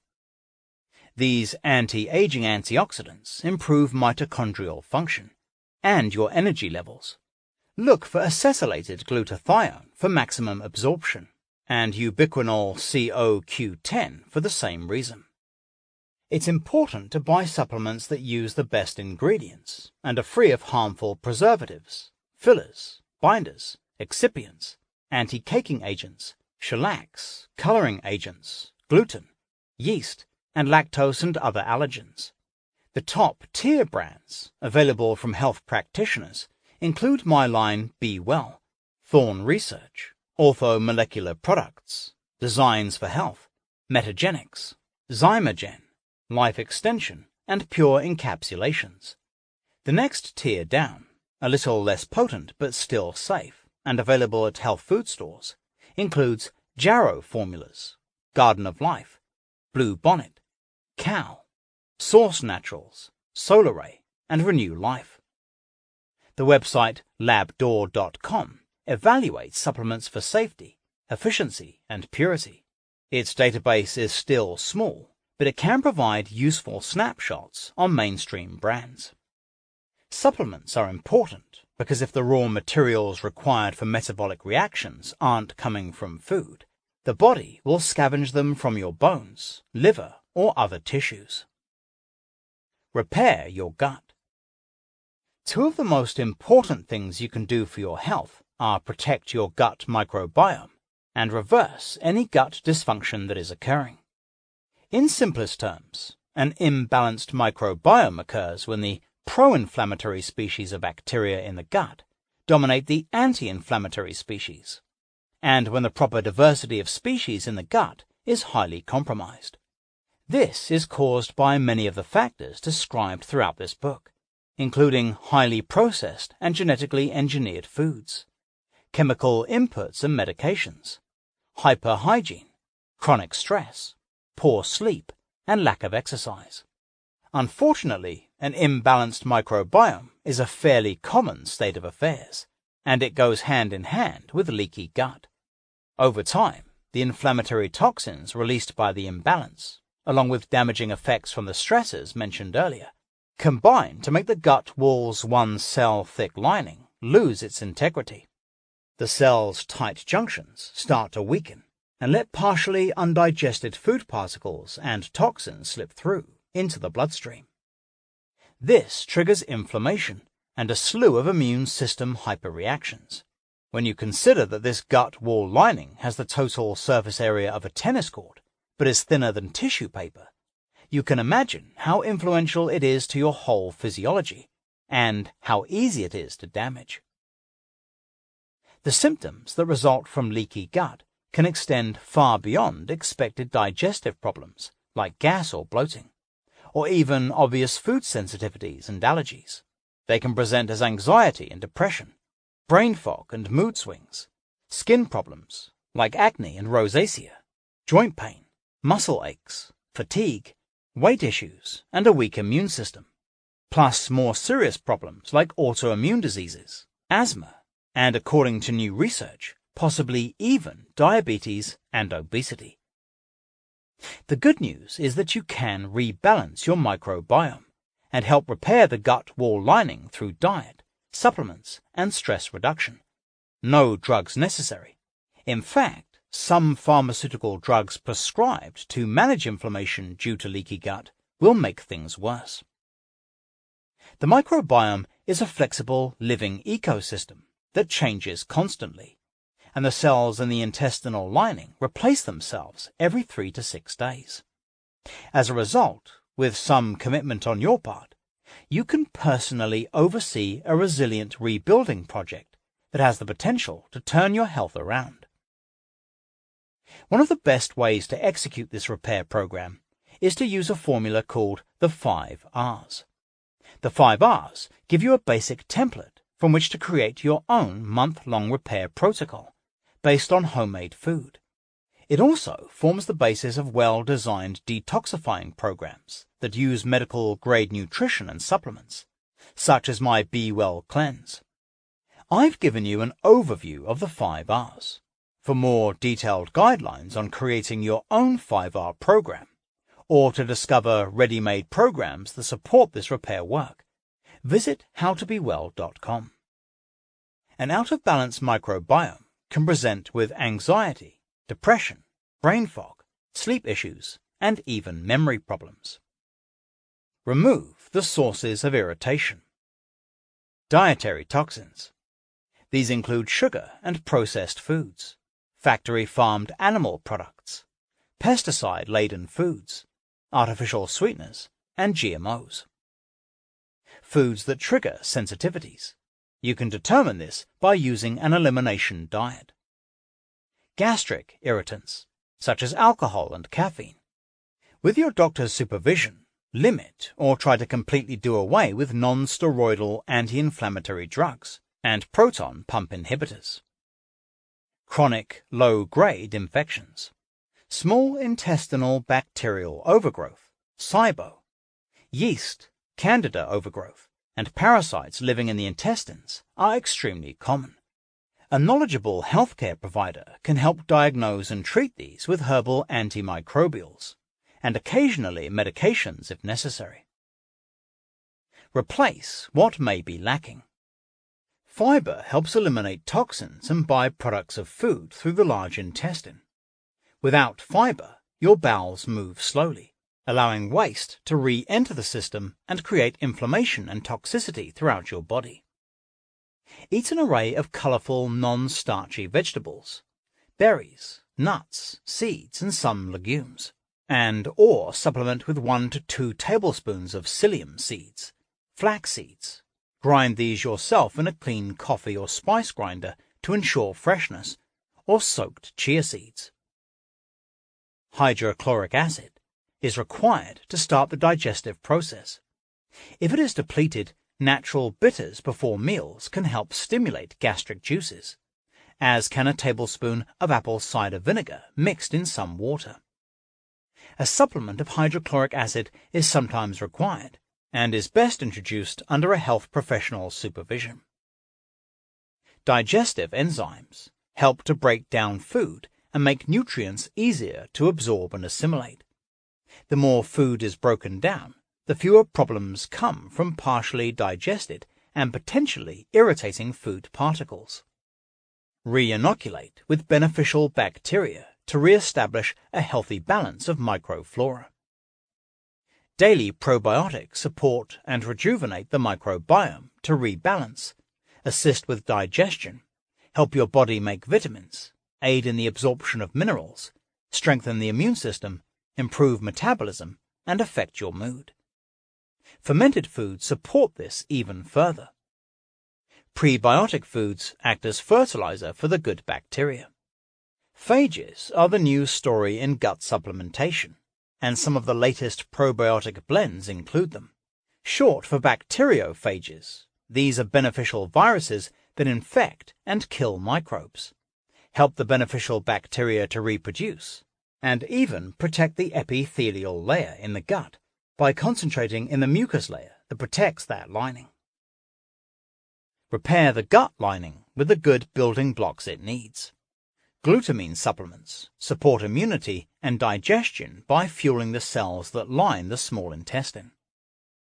Omega-3 fatty acids from a well-sourced supplement help the gut rebuild healthy cell walls and improve the tight junctions between the gut lining cells. A good multivitamin helps to remedy the nutrient deficiencies that commonly accompany leaky gut syndrome, even in those eating a healthy whole food diet. Bone broth is full of gut healing and soothing nutrients like collagen and gelatin. A diverse whole foods diet, replete with non-starchy vegetables, healthy proteins, and good fats, delivers the vitamins, minerals, fatty acids, amino acids, and phytonutrients needed to repair damage and rebuild healthy new tissue, plus the enzymes the small intestine needs to heal. Include a diverse array of health-building foods to encourage a robust microbiome that can act as your reliable blockade against infection and disease. Relax to keep stress at bay and encourage better sleep. Mindfulness and other stress reduction techniques support your healthier gut, as stress can lead to bacterial overgrowth, leaky gut, and inflammation. And don't forget to eat mindfully. Two of the most important things you can do for your health are protect your gut microbiome and reverse any gut dysfunction that is occurring. Boost your detox functions. 2 types of toxins add up to create the total burden on your body.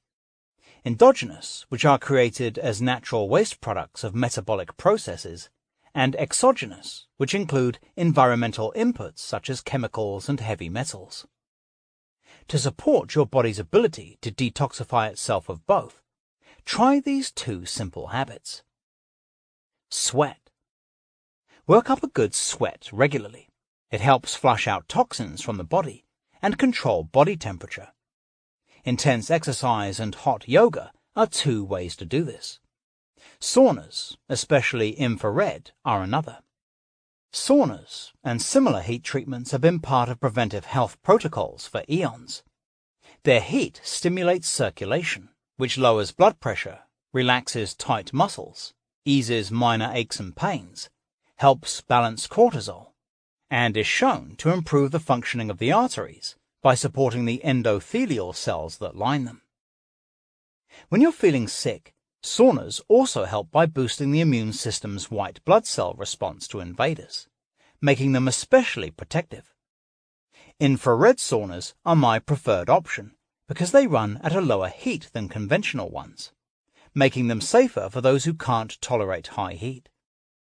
The infrared waves penetrate deeply despite that lower temperature, helping to generate more profuse sweating that excretes more toxins.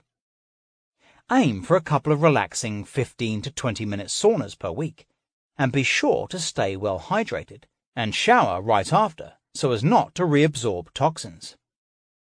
You can find infrared saunas at gyms, yoga studios, and dedicated locations near you, or consider installing your own from companies like Clearlight and Sunlighten. Brush. Dry brushing your skin before bathing helps it regenerate. Your skin is your largest organ, and it is responsible for 10 to 15% of body elimination. By gently sloughing away the dead cells that are left as skin regenerates, you decrease the load on the major detoxification organs, the kidney and liver. Dry brushing also aids in blood circulation and has a profound cleansing effect on the lymphatic system, an important filtration system that helps push toxins through and out of your body. It only takes 3 to 5 minutes to do this small self-care act, Here's how. Purchase a natural fiber body brush from a health food store or online natural lifestyle retailer. Long-handled ones are best for those harder-to-reach areas. Step 1. Starting at your hands, run the brush up each arm toward the heart several times, covering all areas. 2. Stroke the brush from your feet to the tops of your legs in the same way. Step 3. Use circular clockwise strokes on your abdomen and armpits. Then repeat these areas with a counterclockwise motion. Step 4. Brush your chest, breasts, and any sensitive areas of skin lightly. Step 5. Brush upward over your back and then down from your neck. You can also brush in a circular motion on the palms of your hands and soles of your feet. Step 6. You can end with a warm shower or bath, followed by a toxin-free body oil or lotion. Then relax and enjoy the benefits. People are fed by the food industry, which pays no attention to health, and are treated by the health industry, which pays no attention to food. Wendell Berry. Unwind. How did we lose sight of the off button, and at what cost? Most of us live in a state of almost permanent on, by necessity, if not by choice.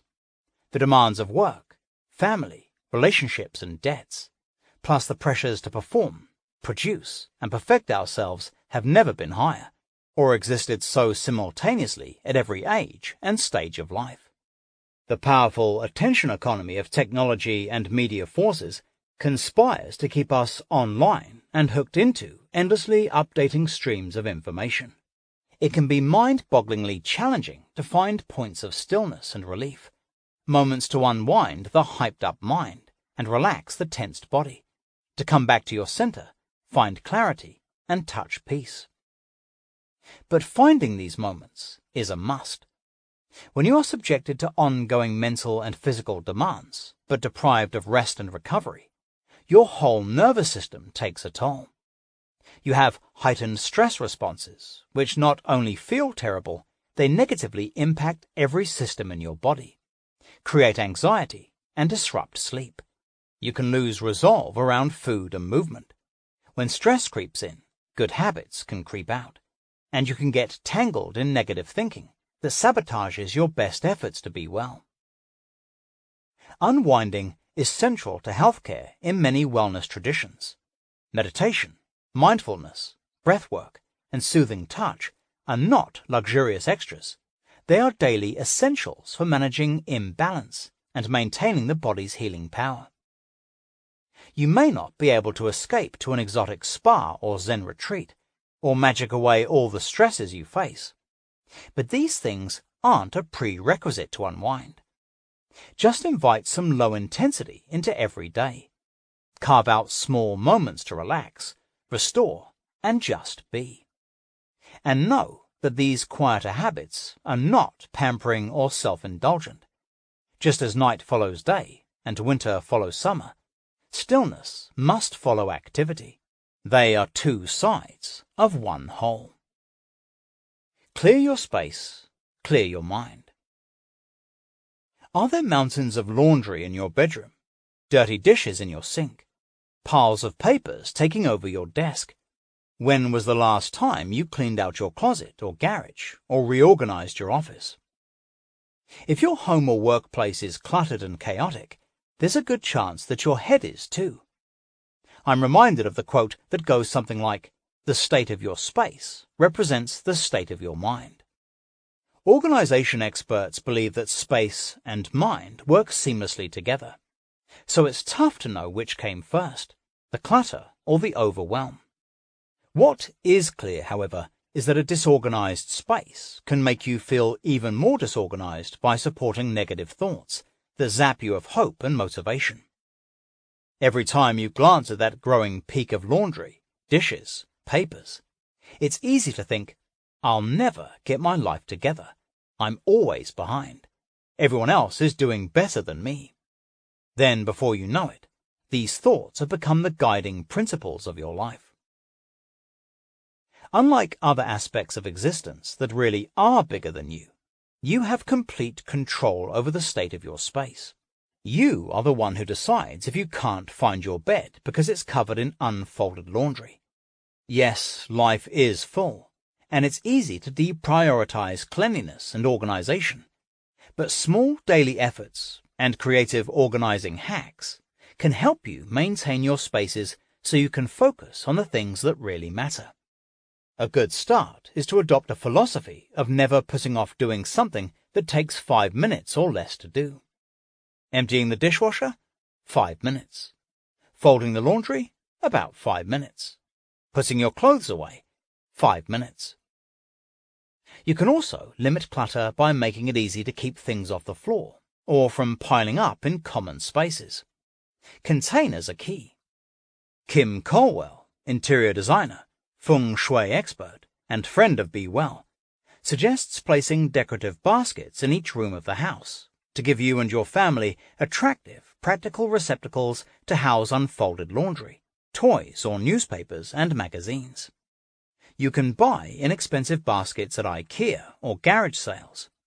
Keep your eye out for these treasures, and spray paint them interesting colors.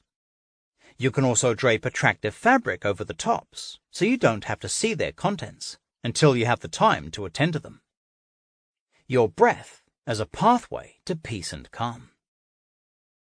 Your breath is the most effective, all-natural emotional management tool that you're probably not taking advantage of.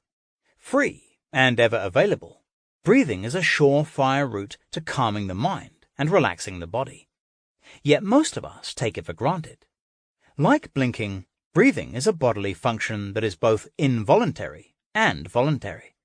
You breathe all day, every day, rarely noticing the air entering and exiting your lungs. But this action takes on new power and meaning when you use it intentionally. Bring your attention to your breath, and you'll begin to make connections between how you feel and the way you're breathing. There is a clear link between your emotional state and your breath. When you're afraid, you hold it. When you're anxious or stressed, it's quick and shallow. And when you're relaxed and happy, your breathing is slow and deep. This all happens unconsciously as a natural reaction to outside stimuli or the content of your thoughts. On the flip side, you have the ability to use your breath to regulate your emotions. Deliberately breathing deeply in and out in a slow and steady fashion reduces the heart rate and activates the calming part of the nervous system. This is why we instinctively ask someone who is visibly upset to take a deep breath. Conscious breathing disrupts the swirling vortex of anxiety that's become a fixture of our go-go-go culture. It slows emotional reactivity and gives us access to our intuition, helping us make better decisions. When your breath is deep and steady, you are grounded, clear, and focused. You don't need to be a meditation guru or yoga practitioner to tap into the power of the breath. Conscious breathing is easy to learn and can be practiced anywhere at any time. At your desk, sitting in traffic, or online at the post office. I recommend that clients start slowly by spending a few days simply bringing their attention to their breathing, an act that mostly goes unnoticed. Check in with your breathing right now. Is it speedy and shallow, located primarily in your chest and throat? Or are your breaths longer and deeper, coming from your diaphragm and belly? From there, you can experiment with altering your breathing patterns, extending the inhalations and exhalations, feeling your lungs and ribcage expand as you draw air in, and contract as you expel it. As you become more familiar with your breath and more confident in your ability to breathe consciously, instead of being breathed unconsciously, there are a few simple and powerful exercises you can practice whenever you'd like to feel less anxious and more grounded, or simply want to relax deeply. You don't need to be a meditation guru or yoga practitioner to tap into the power of the breath. Belly Breathing 101. Place your hands on your belly, just below your lowest ribs. With your mouth closed, bring the tip of your tongue behind your top front teeth, where they meet your gums. Take a slow, deep inhalation through your nose. Draw your breath all the way into your belly instead of breathing shallowly into the chest. Notice your diaphragm moving downward, and with your hands, feel your belly and ribcage filling like an expanding balloon. When you take in no more air, exhale slowly through your nose until all the air is out of your lungs. You'll feel your belly falling under your hands. Breathe this way for 10 rounds. A complete inhalation and exhalation is 1 round. As you continue, see if you can extend the exhalation, aiming for an out-breath that is twice as long as the in-breath. Breathing this way will help to quiet spinning and anxious thinking, and bring you back into your body and the present moment. The 4-7-8 breath. Your breath is an ally that can support you through emotional turbulence. The next time you find yourself swept away by anger, fear, anxiety, or extreme sadness, activate your built-in calming system. I recommend the 4-7-8 breath for an easy and effective way to soothe your nervous system and find your center again. You can use this technique whenever you're struggling emotionally or when you need to prepare for a performance of any kind. To start, place the tip of your tongue behind your top front teeth at the gum line. Purse your lips as if you are going to blow out a candle, and exhale completely through your mouth, making a whooshing or sighing sound. Then close your mouth and inhale through your nose for 4 counts. Hold the breath for 7 counts, and exhale back through the mouth for 8 counts. Repeat this breathing cycle for 10 rounds. While the belly breathing and 4-7-8 techniques come from long lineages of pranayama or yogic breathing, the vanguard of intentional breathing is a method devised by an iconoclastic Dutch adventurer named Wim Hof. His technique involves a series of deep, rhythmic inhales and exhales, followed by moments of holding the breath. Proponents, which include many high-performing athletes and plenty of ordinary people, including members of my Be Well team, say they feel energized, clear-minded and focused, as well as stronger and more physically capable after the practice, which in its fullest expression involves an invigorating but optional cold shower. Credible research has shown immune system benefits, as well as inflammation and pain reduction benefits from the technique, which markedly increases oxygen saturation in cells and helps the body perform more effectively. And the optional cold shower appears to help ramp up fat metabolism and boost mitochondrial function. If you are curious about using the breath to maximize performance, go to wimhofmethod.com and note that it's important to follow all the cautions listed on the website. This is not a practice for pregnant women, those with cardiovascular or other serious conditions, or those intending to take a bath or go swimming right after. Tame the tech beast. We live in an era of infinite scrolling and endless connectivity. Our devices are our constant companions, stashed in our pockets throughout the day, and all too often by our bedside all night. Jammed with apps to help us travel, eat, shop, and even move more efficiently, our smartphones are close to outsmarting us. The statistics are staggering. The average American child between 8 and 18 is in front of a screen for 7 hours each day. 74% of teenagers check their devices every hour, and most teens send 3,400 texts a month. Their parents aren't much better. The average adult checks her phone every 13 minutes. While the benefits of technology are real and plentiful, increased productivity, access to vast amounts of information, support in achieving and maintaining our goals, we are now experiencing the harmful side effects of our near-ceaseless techno-binging. At the top of the list is hyperconnectivity. Gone is the time when workdays had finite beginnings and endings. It's now possible, sometimes even expected, to bring your work to the dinner table and your kids' soccer matches, all at the expense of necessary downtime, real-life connections with family and friends, and your natural biorhythms. And it's become a norm to live in a cascade of interruption, as notifications ping us and push information into our mental space, hijacking our attention. Non-stop access to social media, news feeds, and constant streams of information dissolves the boundaries that keep us balanced and healthy. Being incessantly clicked in disrupts our ability to make and maintain genuine human connections, get deep and adequate sleep each night, and feel content with our own lives.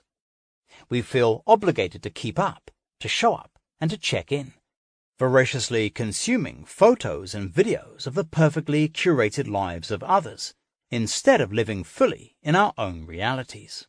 The average American child between 8 and 18 is in front of a screen for 7 hours each day. The more we gaze longingly at our colleagues' dreamy-looking Caribbean vacation, the more we feed a cycle of unmet desires, powered by a super-savvy algorithm. My in-house psychiatrist, Dr. Ellen Vora, calls this the evil genius of social media. When you hover over shots of someone's exotic getaway, or a particularly intoxicating pair of shoes, you'll start to see more vacations and more shoes in your feed, perpetuating the belief that everyone is more well-traveled and well-shod than you. There is a real echo chamber effect that can reinforce whatever hypothesis you have about how the world works. It's all fake news in a way, Ellen says. You can get really swept up and draw conclusions. Meanwhile, you are not enriching your inner life, say with good literature, or relating to people, or exploring the world. We are effectively marketed to by corporations that exist to make you feel you must purchase, strive, and improve at all times. We are not encouraged to do the things that make us love the ones that we live with and be content with what we have. There are a few disturbing clues that can tell you if you've been sucked into the vortex of a technology addiction. Have you ever strategically planned to have an actual interaction with an actual human being, requesting a face-to-face meeting with a quickly typed IRL, in real life, a text acronym that feels straight out of the Twilight Zone? Or maybe you've consciously included analog experiences in your life, such as a picnic in the park or dinner for two. These real-life experiences are becoming the exception, not the norm. It's not entirely your fault. Checking Instagram for likes, Facebook for updates, and inboxes for the next email or text activates the same pleasure receptors in the brain as drugs and alcohol. You get a rush of the happy hormone dopamine. But the search for the next high takes a toll. From tech injuries and dry eyes, sometimes you even forget to blink, to anxiety brought on by FOMO, fear of missing out, comparing yourself to others, and depressing news feeds. The biochemical impact of constant exposure to the electromagnetic fields and blue light emitted from our electronics adds further layers of invisible disruption. The flood of products and content designed to keep you hooked in is not going to cease anytime soon. Creating an alternative digital reality in which you set the boundaries can be daunting, but it's definitely within reach, and it can quite drastically improve your state of mind and quality of life. I recommend there be at least one room in your house, or one period during the day, where it looks like you're in the 1950s, free from a pixelated screen of any kind. This is the tech-free zone, and all family members and visitors must adhere to its rules. Then pick a few of the easy-to-implement tactics from the following list to help wrestle your life back from technology, while still remaining connected in the places that you need to be. 10 smart tactics of digital self-defense. 1. Make the commitment to put your phone away during meals you share with others. 2. Take a weekly technology fast by dedicating one full day, Saturday or Sunday works well, to keeping your devices tucked away, Consider it a digital Sabbath. 3. Create tech-free periods during car rides or commuting. Dedicate these times to conversation, games, music, meditation, rest, reading, or quiet. 4. Turn off all notifications for new emails and messages, for every application on your computer as well as your phone and portable devices. 5. Create automatic messages for your time away from devices to let people know that you check messages only during specific time slots. This will alert them that your response times may be delayed. 6. Use technology to manage your tech habit. Apps like Moment, Freedom, and Break Free place timers on internet and social media use, or even block them entirely for chunks of time, so you can build a healthier, more balanced relationship with your devices. 7. Make the main screen on your phone home to only the very basic apps, for phone calls, texting, and maps. This will reduce the temptation to engage. Hide time-sucking apps like Facebook in folders on the second or third page to make them harder to access. 8. Save articles you want to read using the Pocket app, rather than wasting time when you don't have it on must-read stories. And install an app called Intently, which replaces advertisements with inspirational quotes and images on your browser. 9. Take the bold stance of removing yourself from all social media and see what happens. Notice how you feel about not tracking the daily comings and goings of your friends and followers, and how much more time you have to do other things. 10. Consider leaving your phone at home. Remind yourself that the likelihood of an emergency that necessitates you be reachable is fairly low, and meanwhile you'll remember what it's like to initiate your own communication and have deeper conversation.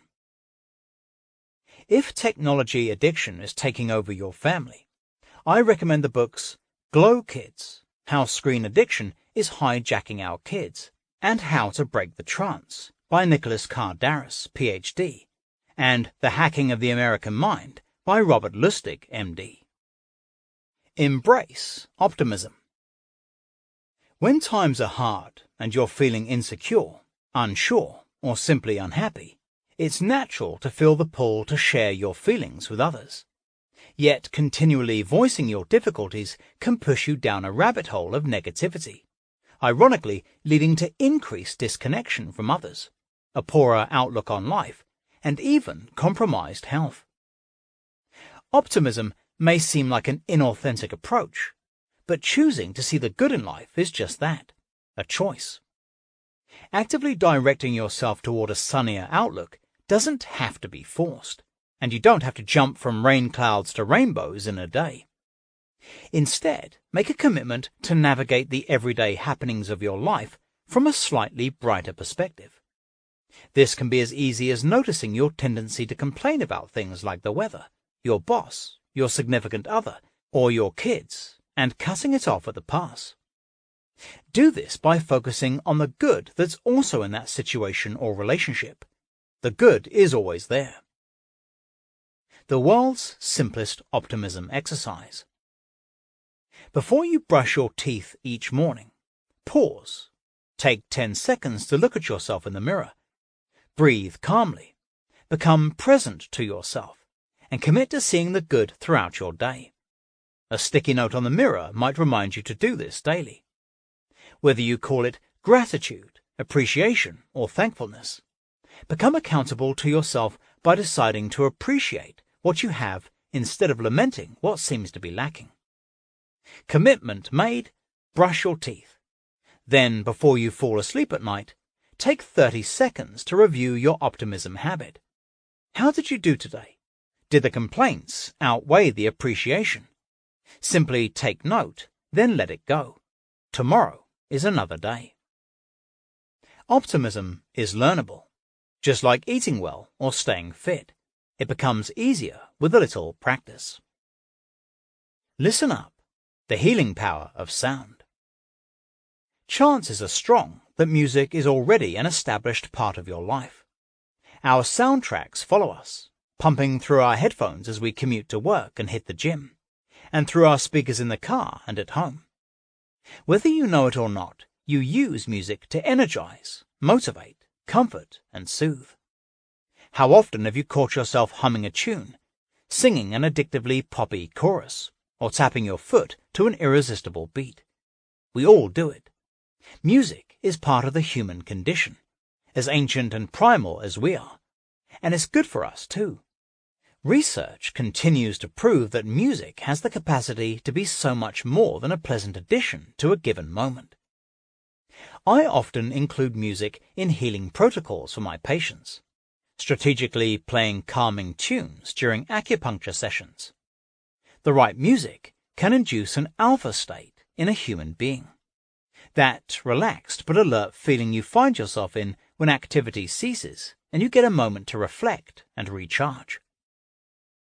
When your brain is in alpha mode, you are liberated from the vice grip of never-ending to-do lists, non-stop social media updates, the 24-hour bad news cycle, and all of the anxiety they can produce.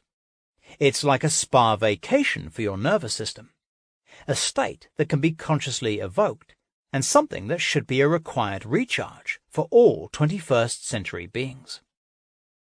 Sound healing can even induce a theta state, one step beyond alpha, the slow frequency brain state you get when drifting off to sleep or immersed in free-floating daydreams. Accessing alpha and theta states are not only about relaxation, though. Research has found that they are when the body does some of its most profound healing. Dropping into an alpha or theta state requires the right type of music. While techno or heavy metal may speak to you, they're not invited to this party. The music must have fewer beats per minute than your resting heart rate to guide you into space of calm and healing. Choosing music in the 60 BPM range is usually a safe bet, though you can also check out the tracks composed of binaural beats. The work of Jonathan Goldman is often my first choice for helping my patients access those quieter states of body and mind. Jonathan is a premier sound healer, an expert in the field of harmonics, and his music is downright otherworldly, weaving together sounds from ancient religions, harmonics, mantras, and multicultural musical traditions. This is not the canned New Age music of the past. I encourage everyone to enjoy multiple doses of musical medicine. 4 ways to heal with sound. 1. Download one of Jonathan Goldman's albums onto your phone. I recommend Frequencies for a best-of overview of his sound healing repertoire, for relaxation and healing anytime, anywhere, though it's best to avoid operating heavy machinery, including your car, after you press play. 2. Attend a sound bath.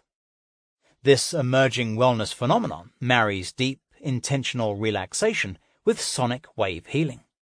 Some yoga classes now feature live music like cello, harmonium, or flute, with or without vocalists.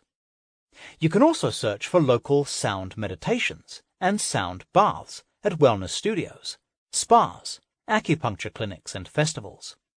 Even some boutique hotels, in which you lie in a state of relaxation, while practitioners create relaxing, stress-busting soundscapes using Kundalini yoga gongs, crystal bowls, tuning forks, or synthesizers tuned to specific frequencies. A side benefit, sound bathers report that slipping into theta state, the bandwidth of intuition and insight, stimulates greater self-awareness and creativity. There are even hybrid experiences fusing meditation, music, and hands-on modalities, or small doses of cannabis-derived CBD oils for extra relaxing effect. 3. If those sound too dreamy for you, participate in a drum circle or drum healing session. Drumming in a group using hand drums is deployed to treat stress or trauma, enliven tired nervous systems, and quell anxiety and depression, and basically connect you to your primal self and empower you from the inside out, Plus, it's incredibly fun. 4. Listen to nature sounds like ocean swells and bird songs. Whether at home or at work, this is another restorative option that creates an infectious state of calm in you and those who enter your space. Mindfulness, an essential tool in the modern human's toolbox. Mindfulness is a key word of the contemporary self-awareness movement, a lofty-sounding term that invokes something vaguely spiritual. But I see it as much simpler than that. In my own life, and for my patients, I frame mindfulness as the antidote to the multitasking epidemic plaguing much of modern existence. How often do you talk on the phone while driving? Fold laundry while watching TV? Interact with your kids while making dinner? Check Facebook while standing online at the supermarket? Doing multiple things at once may seem like a normal, even practical approach to managing a busy life. But this relentless juggling of tasks is taking a toll on our well-being. Scientists who study the multitasking brain are finding that doing more than one thing at a time actually makes us feel less like a productivity superstar and more like a failure. The truth is that it's impossible to fully focus on more than one task at a time. Our brains just don't work like that. Studies show that dividing our attention can overload the brain and reduce productivity by as much as 40%. And when it comes to dialing while driving, the negative potential is much worse. Mindfulness, defined most simply as clear awareness or genuine presence, is a way off of the multitasking hamster wheel. When you are mindful, you are fully in the here and now, keenly aware of your mind, body, and environment. Mindfulness is a moment-by-moment practice that you can implement any time of the day or night, and during any activity or non-activity. If you're washing the dishes mindfully, you're doing nothing more than washing dishes. You're feeling the warm, soapy water running between your fingers, noticing the weight of the plates and glasses in your hands. You're not daydreaming about what you're going to do this weekend or replaying an argument you had with your spouse. The same formula is applied when playing with a young child, meeting with a colleague at work, or listening to this book. When you implement mindfulness, you are fully engaged in whatever you are doing. Consider it monotasking. Cultivating this skill will help to reduce brain overload and will actually help you tackle each task with more efficiency by training your brain to focus on doing one thing really well.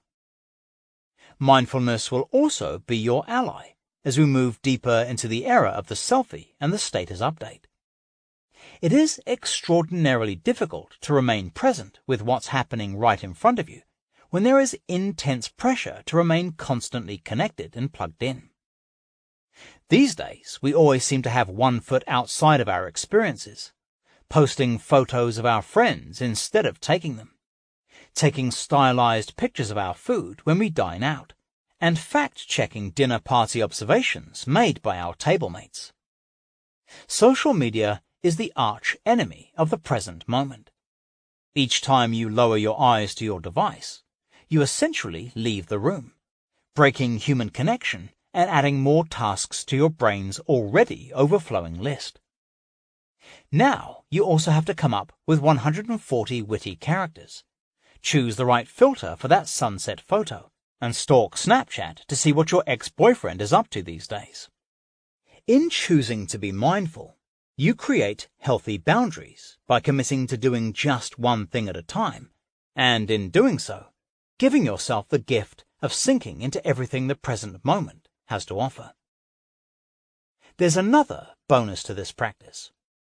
With time, mindfulness helps you begin to develop clearer awareness of your inner experience, in particular the dance of emotions and the swirl of urges that spur unhelpful actions, like reaching for a treat, drink, or cigarette when under stress. Awareness, as simple as it seems, is the first step in loosening the grip of those habits. With awareness, you can notice the craving, but choose not to act on it, With awareness, you can even notice the thoughts and beliefs surrounding the urge, like you need that cookie or cigarette to calm down. You now have a small space to look at that belief and ask if it's true, rather than let it be a controlling trigger. How to practice. Mindfulness is an ongoing practice, a moment-by-moment decision to be exactly where you are right now. You can choose to be mindful at any moment of your day. Why not start now? Feel the weight of a book in your hands, or feel your device if you've chosen to read electronically, but stay with this book. No social media. Notice your butt on the chair. See the words on the page. Sense the temperature of the room. Whenever in doubt, simply follow your senses to quickly and easily click into mindfulness. What do you see, feel, taste, hear, smell in this exact moment? Remember to notice the rise and fall of your breath, your pathway into presence. When you're tapped into your senses, you are mindful and present. This is something you can practice anytime, anywhere. Doing multiple things at once may seem like a normal, even practical approach to managing a busy life, but this relentless juggling of tasks is taking a toll on our well-being. Why meditate? Once an esoteric practice reserved for yogis and monks, meditation has made its way into the mainstream. Meditation apps are a big hit on smartphones.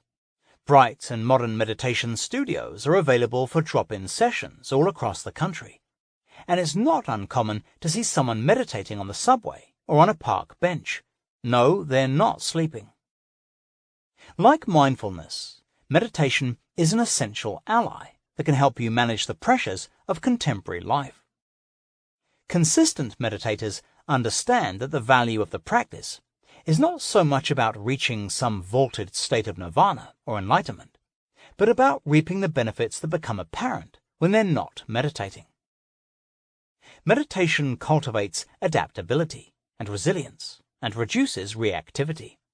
A steady practice can help you manage strong emotions and ride the choppy waves of life, whether that looks like an angry teenager, a demanding boss, bumper-to-bumper traffic, or anything in between. A regular meditation practice helps create a foundation from which you can never be fully rocked. There is also a growing field of research on the physiological benefits. The practice has a remarkably positive influence on the brain, helping to improve attention, memory, processing speed, and creativity. And it may even counteract the age-related atrophying that can lead to cognitive conditions like dementia. Meditating is also linked to decreased blood pressure and reduced stress and anxiety, which is why a daily practice primes the pump for easier sleep onset at night. Thankfully, you don't need to commit to a month-long silent retreat to reap the enormous benefits of the practice. Regular sitting for as little as 10 minutes a day can have positive effects. As for learning how to meditate, there are many options available. Apps like Headspace and Calm, books by established teachers, and even YouTube demonstrations. But nothing beats working directly with an instructor. Although books and apps are a good introduction, it's easy to get discouraged and give up if you feel you're not succeeding. Building a relationship with a teacher will help you develop and maintain a lifelong practice. I asked Lodro Rinsler, a friend and chief spiritual officer of Mindful Meditation, a meditation studio with 3 locations in New York City, to answer 4 common questions about meditation. 1. There seem to be so many meditation styles out there, from ancient techniques to modern apps. How do I know which one to pick? Do some people shop around? It's a bit like a musical instrument. I recommend trying a few out, seeing which you really connect to, and then going deep with that. But the shop around period is important. The one thing I always recommend is making sure you're studying with trained and certified teachers who have learned a technique from a teacher who studied with a teacher and on, back hundreds, if not thousands of years. Often in the West, when we talk about meditation, we're either talking about time-tested techniques that stem from the Vedas, a 5,000-year-old oral tradition of mantra-based meditation, or my tradition, Buddhism, which dates back 2,600 years. Perhaps the most well-known practice within Buddhism is mindfulness of the breath, which is a particularly potent technique for anyone looking to be more present with their day-to-day life.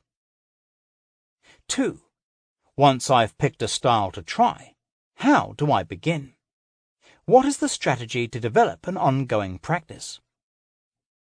Once you learn a practice, consistency is probably the most important component to really get going. A consistent type of meditation, consistent amount of time you do it, consistent time of day, consistent environment in your home, and consistent pacing, taking the time to do it every day until it becomes a habit. Taking 10 minutes a day to bring your full attention to your breath is a great beginning.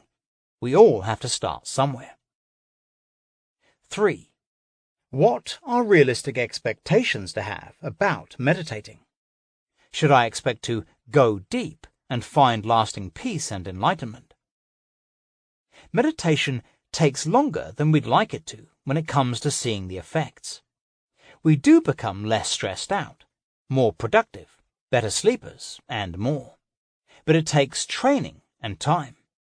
In the same way that you wouldn't go to a gym once and expect to lose 10 pounds, you can't meditate once and feel forever peaceful. But in both situations, the more you do it, the more you see the results. Along those lines, the biggest misconception about meditation may be that we should all be able to sit down and turn the mind off. That would be like asking the heart to stop beating, which would be equally hard to do. We have between 60,000 to 80,000 thoughts a day, so it's a good idea to expect that thoughts will come up and to think of meditation as a way to become familiar with your mental landscape. The more we do that, the more we befriend and ultimately learn to love ourselves. 4. What kind of support is out there for modern-day meditators who really want an ongoing practice but need a bit of help? I always recommend working with a teacher, either in a group setting or one-on-one. Having someone in person is great, so they get to know you and can help you with your posture, keep track of your journey and more. Going to a class helps hold us accountable, and nothing beats the energy of sitting shoulder to shoulder with a number of people who are doing the same practice you are. That's a big part of why we founded Mindful, to make meditation as accessible as possible. For people who don't live near a meditation studio, there are Buddhist centers around the world. I recommend Shambhala and online platforms. You can even take classes with me and other teachers I recommend via Mindful Video, mndflmeditation.com. I also recommend the pragmatic technique of Vedic meditation, which helps the body release stress and drop into a state of deep restfulness, and is a favorite of the Be Well team. Meet the teachers at vedicmeditation.net. Meditation is an essential ally that can help you manage the pressures of contemporary living. Just say no. In our overcommitted, overworked, often overwhelming day-to-day existence, there is great power in a tiny word. No. This one syllable can have a big impact when and if it actually escapes from your lips.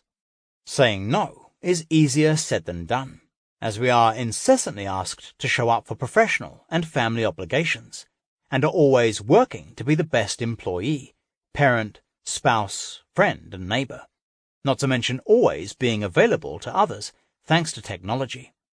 We tell ourselves that we have to deliver at top level, no matter what, and too often feel obligated to show up for everyone who reaches out to us. These goals are beyond aspirational. They're simply unreachable. And as you stretch yourself to unimaginable lengths, something must get sacrificed. If you put too much on one plate, it's guaranteed to spill over, and usually what gets sacrificed is your own well-being. Things like rest, exercise, personal restoration and connection, as well as healthy food, get pushed aside as we strive to dig up reserves for the most precious commodity, time. The pervasive overcommitting that plagues our society is not without consequence. Terms like burnout and chronic exhaustion are becoming commonplace. Seemingly healthy, vibrant people are hit with stress-induced conditions like shingles and IBS, and some are even hospitalized when they break down mentally and physically from the intense pressure of their lives. The good news is that you are the one who controls how much you take on. Though at first it can feel challenging, even scary to say no, setting limits is a preventative step to protect your well-being, and a definitive way to advocate for yourself in a world that will ask you to give until your well has run completely dry. When you say no, it's like you are drawing a protective force field around yourself and what you have to offer. Knowing when to do this requires paying attention to the red flags your body and mind might be flying in a desperate cry for help. If you're feeling deeply fatigued or depleted, you may have to decline social invitations so you can get to bed early or recharge with a good book or hot bath. You may have to opt out of that extra project at work or that volunteer shift at your child's school that would make you look superhuman. You're not superhuman. You're a regular human like the rest of us, and you can do only so much before you short-circuit. Saying no takes practice. You'll have to accept that you may not always be the most liked or most valued, but in the long run, those who really count will see that it's a strategic part of a self-care regimen and won't take it personally. The pervasive overcommitting that plagues our society is not without consequence. Add rest to your well-being to-do list. Today, we're busy to an almost pathological degree, filling our days to the brim, filling our minds with news and ideas, and filling multiple roles at once, both at work and at home, in ways our predecessors never did. This non-stop striving and doing is representative of our decidedly yang culture, one that prides going, producing, succeeding, and forcing over softer, slower, more internal yin qualities like resting, receiving, and restoring. To live in harmony as a society and in our own bodies, we must strike a balance between the two, just like the yin-yang symbol itself. In a time when a fundamental biological need like sleep is often pushed to the bottom of our priority list, the idea of blocking out a period of rest during the day can seem downright preposterous. Consciously slowing down to give the body an opportunity to renew and recharge may be unheard of in today's go-go-go society. But intentional rest is the essential counterbalance to all of this action. Most people view rest as a luxury they can't afford, or something reserved for the lazy or unambitious. But slowing down, whether through self-care rituals like taking a bath, attending a yoga class, or walking in nature, or by planning regular vacations, is an essential part of a balanced system of health and well-being. I found that it helps the buzzing Western mind to frame this downtime as deliberate rest. You're not doing nothing when you give yourself a restorative break. You're giving your body a chance to rebuild resilience, return to homeostasis, and get back in tune with its natural rhythms. Deliberate rest is not empty, wasted time. On the contrary, these restorative pockets allow you to refuel and prepare for the next burst of productivity, and avoid falling into the trap of another of our modern conditions, burnout. If you view your life as a trampoline, periods of conscious rest are like the moment before you're launched back into the air. What goes up must come down. Rest doesn't look one particular way, and what may feel restorative to one person may feel jarring to another. You may choose to meditate, knit, hike, or spend time with a close friend. The only guidelines to consider when factoring deliberate rest into your life are to stick to your commitment to give yourself this downtime, as it can be all too easy to push it aside for other obligations, and to make an effort to truly give your mind and body a break. For many, this will mean dropping all devices. Real downtime won't come from cruising Tumblr or binging on Netflix shows. When you are subjected to ongoing mental and physical demands, but deprived of rest and recovery, your whole nervous system takes a toll. You're not doing nothing when you give yourself a restorative break. You're giving your body a chance to rebuild resilience, return to homeostasis, and get back in tune with its natural rhythms. How to rest. It may seem strange, but many of us need to learn or relearn how to rest. The first step is factoring rest into your day. Like most things that you want to accomplish, you'll have to plan your period of rest. As you review your day in the morning, see where you can add in at least 10 minutes of deliberate rest. This can be a short walk outside, a brief meditation, or a breathing exercise. Consider the 4 types of active rest, as opposed to sleep, which is passive rest, as defined by Matthew Edlund, MD, in his book, The Power of Rest. Physical rest, breathing techniques, restorative yoga, taking a hot bath. Mental rest, meditation, visualizations, mindful walking in nature, listening to music. Social rest, spending time with people who make you feel good. Spiritual rest, prayer, spending time in nature, connecting with things greater than yourself. Take a moment to see which category you do the least, and think about how and where you could drop a few moments of this into your day today and every day this week. Give yourself a massage. Self-massage is a simple and impactful act of self-care that is affordable, doable, and deeply restorative. I'm partial to Abhyanga, which is an Ayurvedic oil massage. This ancient stress-relieving treatment doubles as an easy act of mindfulness. You can practice becoming deeply present with a sensory experience of touch on your body. Abhyanga also brings mental, emotional, and physical balance. Regular practice can improve muscle tone, increase circulation, calm the nervous system, and assist the lymph in detoxification. It's considered a purifying treatment in India. It uses long fluid strokes that are said to activate and clear the energy meridians of the body. And the abundance of warm oils has a grounding and lubricating effect, similar to eating healthy fats and oils, which is why it also feels so good. You can use warm sesame, almond, or coconut oil. Pick the best quality you can, as, in a sense, your skin eats the oils. In summer, coconut has a cooling effect. In fall and winter, sesame has a warming effect.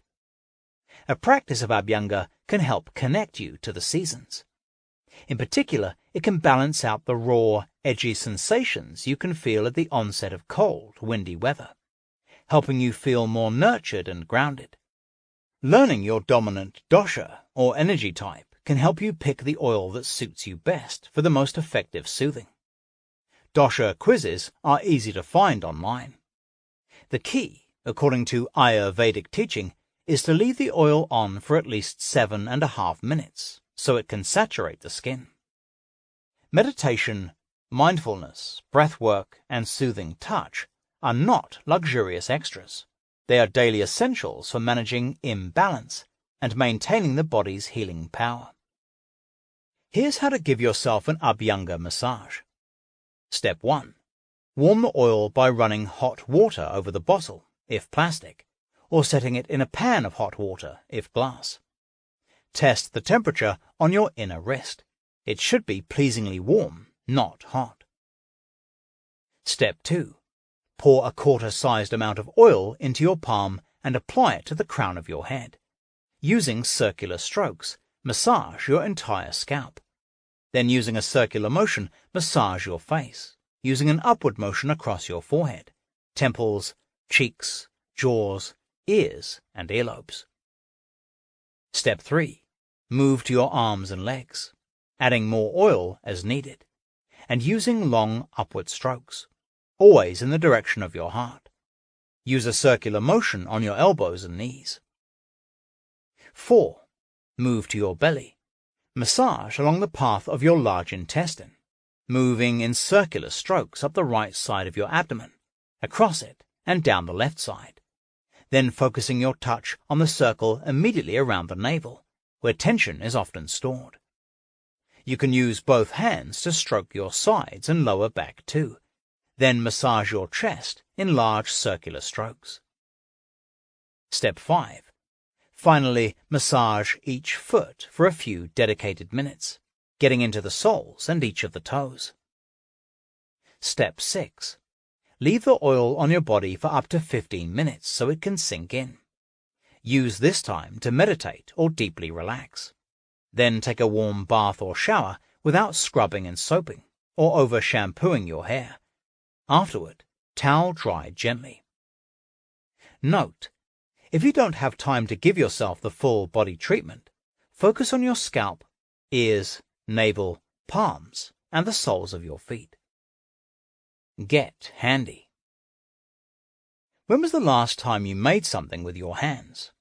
We are sensory beings, naturally, designed to use our eyes and our hands to create. But as we age, we get further away from the free-form finger painting and crayon drawings of our youth and deeper into our own heads. Most adults live entirely in the world of the mind, forgetting how good it feels to get messy and creative by drawing, sculpting, or sewing. Getting crafty isn't only fun and satisfying. It feels great to make something out of nothing. It has health benefits as well. Studies are finding a direct link between artistic activities and reduced levels of cortisol, the stress hormone. Some crafting activities can be calming, meditative even, and may launch you into an entirely different mental space, where creativity flows and perfection takes a back seat. Doing something with your hands can also free up your mind to focus. Many people knit while listening to lectures or watching informative videos. Creative pursuits can also have a community aspect.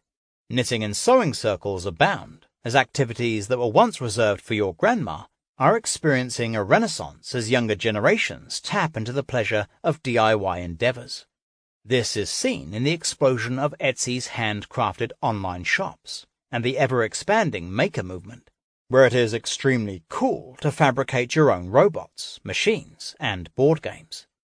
There are even places like DIY Bar in Portland, Oregon, where you can sip craft beers and meet new people while tackling leatherworking and jewelry-making projects. You don't have to have prior experience or genuine artistic talent to tap into the benefits of artistic expression, and there are many different avenues to pursue. The next time you feel the need to decompress and long to create something that's entirely yours, check out these easy crafting ideas. You can find instructions online. YouTube is particularly helpful. 1. Make homemade Play-Doh. 2. Knit a scarf or a hat. 3. Create a simple quilt. 4. Dig into adult coloring books. There are incredibly detailed and dynamic options available today. 5. Get messy with a finger painting session. 6. Practice origami. YouTube is a wonderful resource for the beginning paper sculptor. 7. Turn on your inner architect with an ice pop stickhouse. 8. Design a customized mobile using sticks, twine, rocks, feathers, leaves, or anything else that strikes your fancy. 9. Use Pinterest to ignite some paper chain inspiration. They can be more sophisticated than you think. 10. Collect sand at your next beach visit, tint it with vibrant colors, and layer it in glass bottles for beautiful sand art. Once a habit is developed, It works effortlessly for you, partly because the brain loves habits. When lifestyle choices become habitual, they are automatic. Smile, laugh, repeat. You make an effort to include exercise and vegetables into your daily life, but do you make sure to include laughter too? Regular chuckles really are great medicine, helping to lower blood pressure and cortisol levels, decrease pain, and stabilize blood sugar. Researchers have also found that laughter stimulates chemical changes in the brain that help protect us against the harmful effects of chronic stress. When you laugh, you're stimulating the release of endorphins, the happy brain chemicals that are released after a good workout. Giggles also help reduce inflammation, release tension in the muscles of the face, neck, shoulders, and abdomen, and fight viruses and tumors by giving the immune system a welcome boost. You'll even rev your metabolism with a few minutes of joyful guffaws. It's like taking your medicine, only funnier. You can factor laughter into your day by listening to stand-up comedy or a funny podcast in your kitchen as you prep food and then clean all the dishes, or on your commute. Invite a friend or loved one to share a half hour of a laugh-inducing show. Comedic news shows fronted by hosts like John Oliver, Stephen Colbert, Trevor Noah, and Samantha Bee have a knack for finding the funny in increasingly disheartening times. Even just a skit or two from Saturday Night Live or Funny or Die can punctuate your day with a humorous exclamation point. Just resist the temptation to watch this stuff in the wee hours. Catch up on what you missed the next day so you don't disrupt your sleep. When it comes to getting a daily dose of laughter, podcasts give you an array and diversity of talent that exceeds anything network and cable networks can offer, especially given that you can get your laughs from around the globe. Find a few voices you click with and subscribe to their podcasts, and they will keep you regularly updated with new episodes. From the cult favorite TV recap show Bitch Sesh or unconventional chat shows with special guest Lauren Lapkus, WTF with Mark Maron, Anna Faris is Unqualified, and Two Dope Queens, to the freeform style Improv for Humans and Comedian Meetup Don't Get Me Started, and many, many more. Once you start looking, you can curate a humor fix that fits your personal funny bone. Open the gates to tranquility. 3 yoga poses to calm and restore. Yoga can strengthen and energize. It can also be an effective route to a quieter mind and a calmer nervous system. You don't have to be an experienced yogi or in top physical form to tap into the benefits of yoga's gentler side. Yin yoga or restorative yoga can be utilized by those at all fitness levels to reset and recalibrate the body, mind, and spirit. This is not the fast-paced yoga that you see in typical hatha or vinyasa classes, where you bop between poses with a mere breath between each. Restorative poses are designed to be held for longer periods of time, to allow your muscles to soften and your busy mind to become still. Simple props like bolsters, blankets, blocks, or a chair support you while you let go of tension held deep within the musculoskeletal system. They mold you into shapes that open up space within your body. Lying over a bolster, for instance, benefits the lungs and heart. In addition, props help you remain in a pose long enough for the benefits to take effect and your mind to begin to slow and quiet. This slower-paced yoga triggers the parasympathetic nervous system, causing your fight or flight stress response, the same reaction you'd have to seeing a bear in the woods, to fall away. In this tension-free place, you'll experience an expansiveness that will allow you to let go. Your muscles soften, your breathing slows, and your bones release at the joints.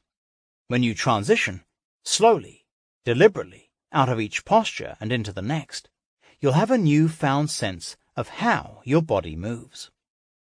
3 simple restorative yoga poses. Setting up each restorative pose is a key part of this practice. The idea is to design the ultimate support system for full release. chair, cross-legged, forward bend. Benefits.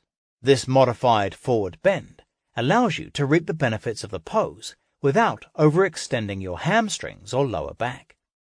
It releases tension in the shoulders and neck while calming the nerves and reducing stress. Sit cross-legged on a bolster or 2 folded blankets with a chair in front of you. Place a folded blanket on the chair seat. Extend forward and rest your forehead on the chair. Fold your arms and place them on the chair seat above your head. Hold the pose for 5 to 10 minutes, reversing the cross of your legs halfway through. Reclining cross-legged pose. Benefits. This pose gives a gentle stretch to the inner thighs, groin, and knees, stimulates the heart and improves circulation, and helps reduce stress, mild depression, and the uncomfortable symptoms of menstruation and menopause. Sit cross-legged and place a bolster or 3 firmly folded blankets vertically behind you, a few inches away from your sacrum. If you are using a yoga mat, this support will run vertically up the center. Lie back onto it and place a large blanket folded in thirds under your head to support it. Your head should be higher than your heart and tilted so that your chin is lower than your forehead. The body is in a gentle sloping position in this pose, with the head above the heart and the heart above the pelvis. If your hips are tight, place folded blankets under each thigh so you can fully sink into the pose, with no pulling on your inner thighs. Let your arms fall outward at the sides of your body, with the backs of your hands resting lightly on the floor. When you have found the right combination of support, you will be able to easily relax your face and throat and feel as if you are safely held. Notice your breath as it moves in and out of your lungs. Remain in the pose for 10 minutes, changing the cross of the legs halfway through. Inversion, legs up the wall. Benefits. This pose is especially wonderful if you've been on your feet for hours. It helps relieve swollen ankles and varicose veins, reduces mild back pain, zaps anxiety, and even helps alleviate mild depression and insomnia. Turning upside down is a wonderful way to reboot and recharge. Place the short side of a yoga mat against a wall. Then put a bolster or 3 firmly folded blankets on the mat, a few inches from the wall.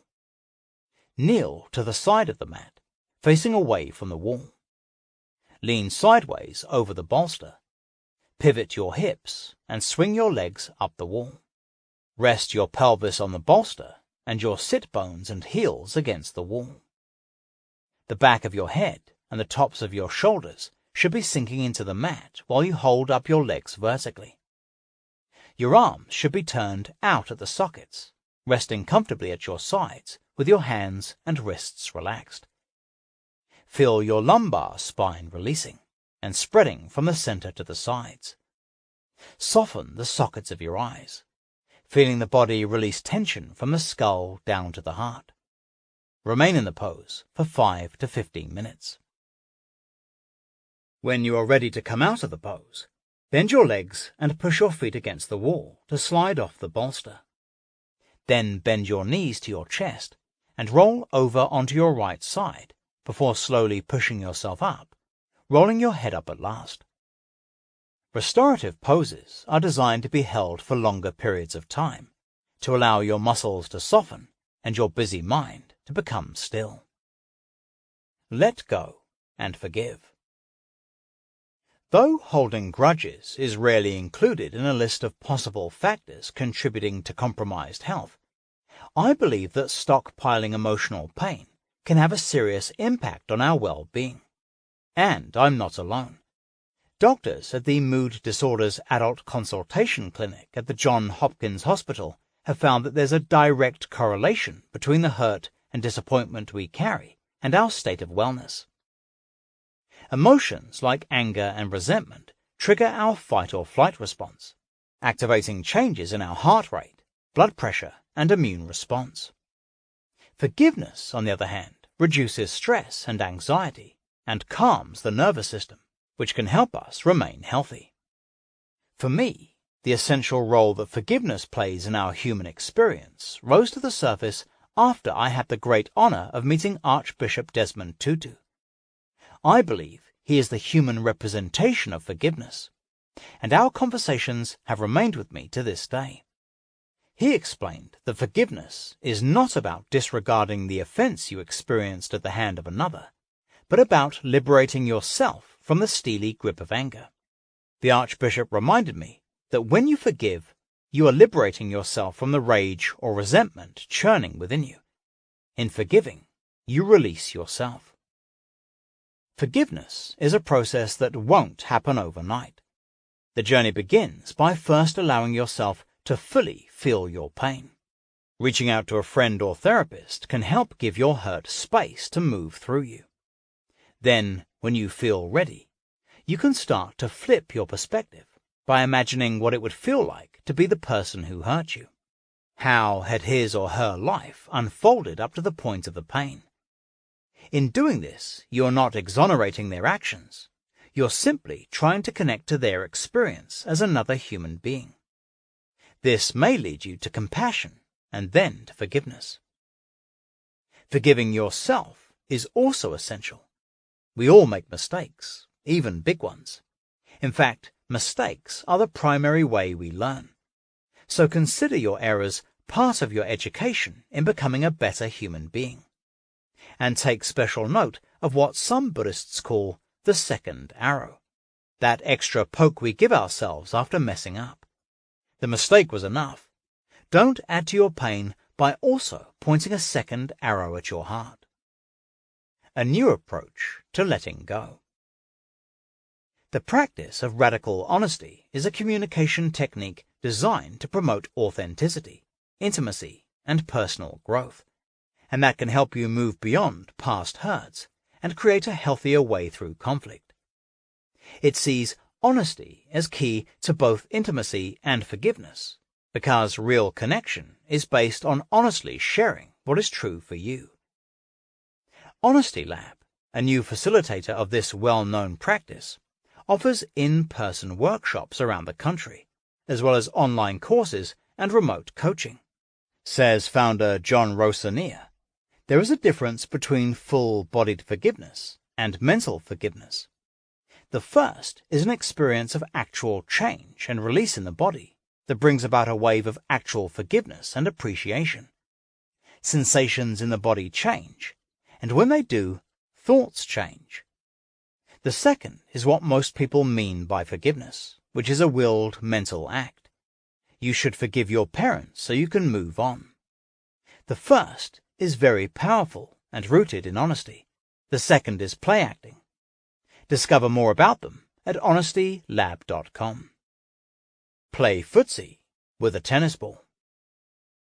If you have access to a tennis ball, you have access to one of the easiest methods of tension release available. Our feet have a big job to do, carrying us where we need to go, often in shoes that are not the best fit for the task. Giving them a bit of focused attention for 5 to 10 minutes a day can have effects that ripple out to the rest of the body. And you can do it anywhere, like under your desk at work or while standing at the kitchen counter prepping dinner. Rolling a tennis ball under each foot is a direct route to a targeted fascia release. It's a simple acupressure technique that releases tight muscles and fascia in the feet, which reduces strain and pressure on the toes and toe joints, which in turn improves balance and stimulates stress relief and well-being throughout the entire body. Notice how just 3 to 5 minutes of rolling allows your heart rate to slow, your breath to open, and a satisfying stillness to take over. Here's how to do it. Step 1. Stand on a surface with a bit of friction, like a carpeted floor or yoga mat. Place a tennis ball under the arch of one foot and ease the weight of your body onto the ball. Step 2. Alternate slowly flexing your toes over the ball and then clenching them like a fist. Repeat 5 times, then move the ball to a different part of your foot. Step 3. When you find a tender spot on your foot, Apply as much pressure as you can handle and hold for a few seconds. Then find the next area of tenderness and hold. Continue until you have visited every area of your foot. Step 4. After you finish the first foot, stand with both feet on the floor and note the difference between them. It should be notable. Switch to the other foot and repeat. Note, this process will be painful in spots. This is normal. But if you feel pain that is particularly sharp, move to another area. Sexual healing. Sex is one of the most effective and free wellness techniques available to humankind.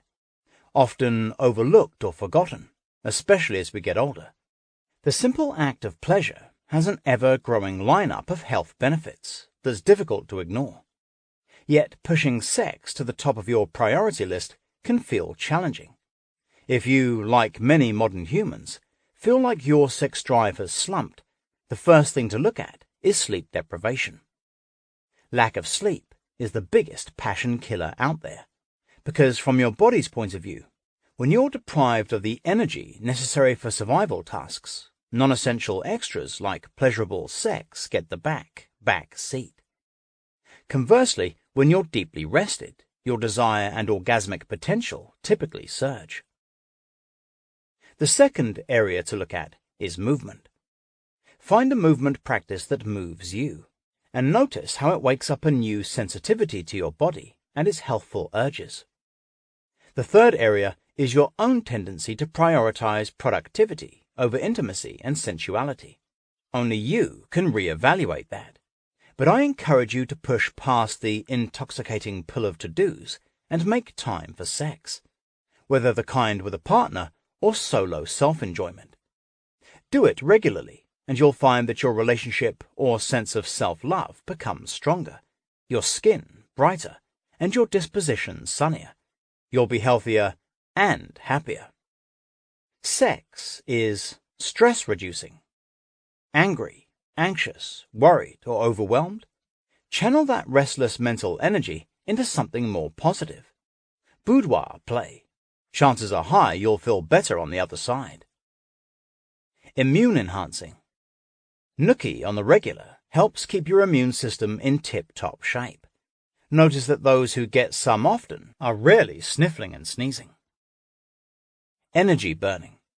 An average romp is comparable to a modest workout on a treadmill, and it's a lot more fun. Sleep supporting.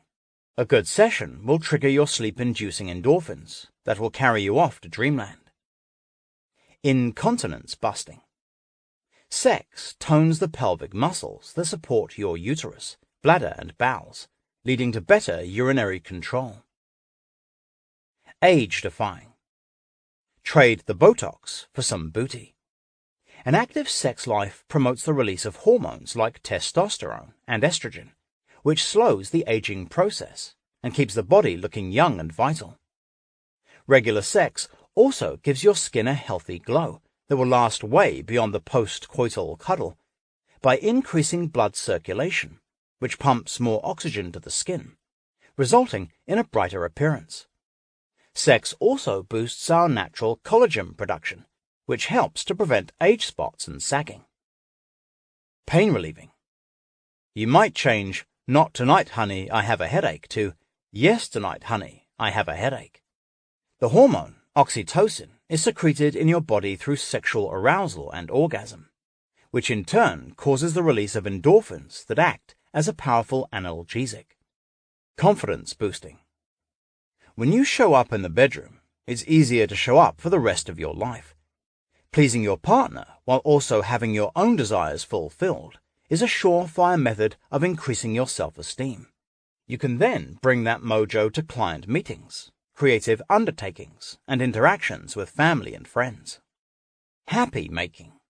Sex makes you happier than having money. According to a recent study by the National Bureau of Economic Research, a marriage that included regular humping was figured to bring the same levels of happiness as earning an extra $100,000 annually. Advice on making sex a better experience is in no shortage if you subscribe to glossy magazines. But there are other ways to get information.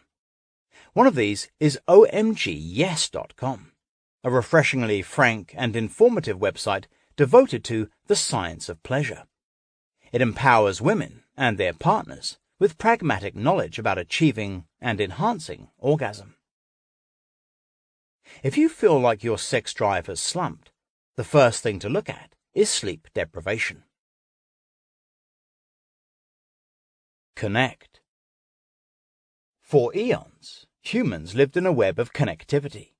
We were connected to nature for the resources of food and shelter, to the seasons and weather, which dictated daily activities, and most of all to each other, as we lived in interdependent groups, in which every member played an important role. Though existence was far from easy, often it was brutal and harsh, our physiology evolved in response to cues from nature, and our perspective was shaped by knowing our place in the world. Today, the pendulum has swung to the other extreme. We live with fierce independence, cut off from extended family, insulated from wilderness, and short of leisure time for friends. Sprawling towns can make community harder to find, and despite the noise of constant communication, intimacy in a time of fractured attention spans can be fleeting. It used to be the elderly who were at risk of loneliness and decline, but now age is no barrier. You can be young and lonely, or in midlife and struggling to find meaning. And while Western medicine tends to brush off these considerations as minor, I see them as crucial to good health. Invisible things like bonded relationships, a sense of purpose, and a feeling of belonging are as influential as anything you can measure or test in a lab. They instill security, confidence, and a healthy sense of self, qualities that are cornerstones of resilient well-being, and give greater immunity to disease and the many expressions of stress. There are 3 ropes of connection that help to anchor you in a meaningful life: relationship to the natural world, the macrocosm that contains you, relationships with a few people who know you well and see you for who you are, and the relationship with your own emotional terrain, with all its ebbs and flows. Use the actions in this ring to enliven these 3 ropes. Then they will be there for you, holding you securely in moments of challenge and ease alike. Love a pet. Woof, or if you prefer, meow. Having an animal friend may do more for you than any superfood ever could. In study after study, pet owners are healthier and happier than non-pet owners. Caring for a pet delivers multi-dimensional health-boosting effects, lowering stress and boosting cardiovascular health, while ensuring you get out for exercise, rain or shine. Less so for a cat, obviously. Most important, tending to the needs of an animal pays back with an experience of secure attachment to another. It is a relationship of interdependence and unconditional love that nurtures your sense of belonging and feeds your sense of purpose, day in and day out. Getting a pet is nothing to take lightly. They require your commitment, devotion, playtime, and for the canine kind, several walks on a daily basis, not to mention food and vet visits. But when it comes to the health of your body, heart and spirit, what you get in return is priceless. If you can't own a pet, to get a dose of 4-footed love in your life, consider volunteering at shelters, fostering for short amounts of time, or offering to walk or care for friends' pets. Pair up with an animal in need through adoptapet.com, adoptadog.org, or petfinder.com. Go wild, or at least get outside. When we recognize the virtues, the talent, the beauty of Mother Earth, something is born in us. Some kind of connection. Love is born. Thich Nhat Hanh. Consider this your prescription for parks, or trailheads, lakes or meadows. Spending intentional time in verdant surroundings restores something of your original human condition. A calm body with an optimized immune system, and a brain in a state of restful awareness, alert to surroundings, but unencumbered by constant thought. Nature helps you find this state by waking up the five senses.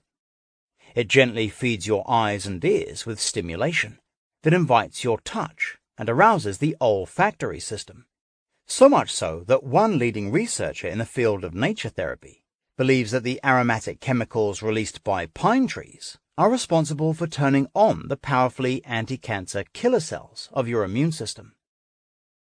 Allowing yourself moments in nature when you fully absorb its atmosphere, sense by sense, has the tremendous effect of rejuvenating the parts of yourself that get dulled and squelched by everyday demands. It brings you back to yourself. The Harvard T.H. Chan School of Public Health found that adults spend an average of only 5% of their day outside. Getting into green space, daily if possible, and definitely every week, is as vitally important as eating your greens. In Japan and South Korea, formalized wellness practices exist around these principles.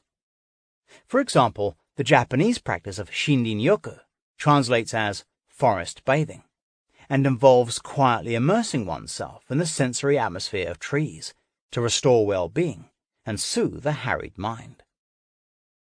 Part physical activity, part natural therapy, it's a powerful and low-cost intervention, and no, you don't have to be naked for this kind of bathing.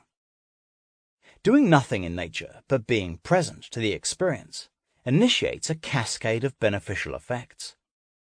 The parasympathetic nervous system switches on, cortisol drops, and the brain's prefrontal cortex, your hard-driving command center, takes a break as you drift into a soft, focused state of awareness. This allows you to shift from information overload to a state of pleasure, let go of negative thought cycles, rejuvenate your mental energy, and even access a wellspring of creativity and concentration. It's been observed that empathy and altruism also increase after gazing at natural sights. This boost might get even better if you get dirt between your toes. A recent study showed how a strain of soil bacteria increased serotonin, a powerful mood-boosting chemical in mice, suggesting that touching soil itself might be a factor in elevating mood. Today, ecotherapy practitioners in the US are harnessing this potential and using exposure to nature as an alternative therapy for physical and mental suffering, one that is low cost, has no side effects, and often leads to greater social connectivity, as kindred spirits literally cross paths in a park or on a trail. As for how much nature is necessary to reap the most benefits, Finnish researchers developing antidotes to depression prescribe several short immersions per week, with a 40-minute walk showing significant benefits to state of mind. Meanwhile, trained forest therapy guides in the US recommend 7 contemplative walks in 7 weeks to begin your own nature therapy practice. But rejuvenation can also be as simple as a lunch break on a bench in a botanical garden, or lounging in a park looking at puffy clouds, 2 options for time-pressed urbanites. For the fullest benefits, let iconic nature writer Edward Abbey be your inspiration. He said, "Wilderness is not a luxury, but a necessity of the human spirit. Venturing beyond everyday boundaries and entering unexplored wilderness is the deepest form of nature refreshment." One study showed a 50% increase in mental performance after 3 days of backpacking, and it also seems to deliver the most transcendent effect. Wilderness enlivens your very essence when you feel dulled or disenchanted, and reminds you that you are as much a part of the cosmos as the sun, moon, and stars. How to get your green on. Get on trails with community groups like Hike It Baby, which organizes free group hikes for parents and caregivers with children. Sierra Club, Outdoor Afro, Latino Outdoors, and the Natural Leaders Network. Participate in Shindin-yoku sessions in the US, with guides listed at natureandforesttherapy.org.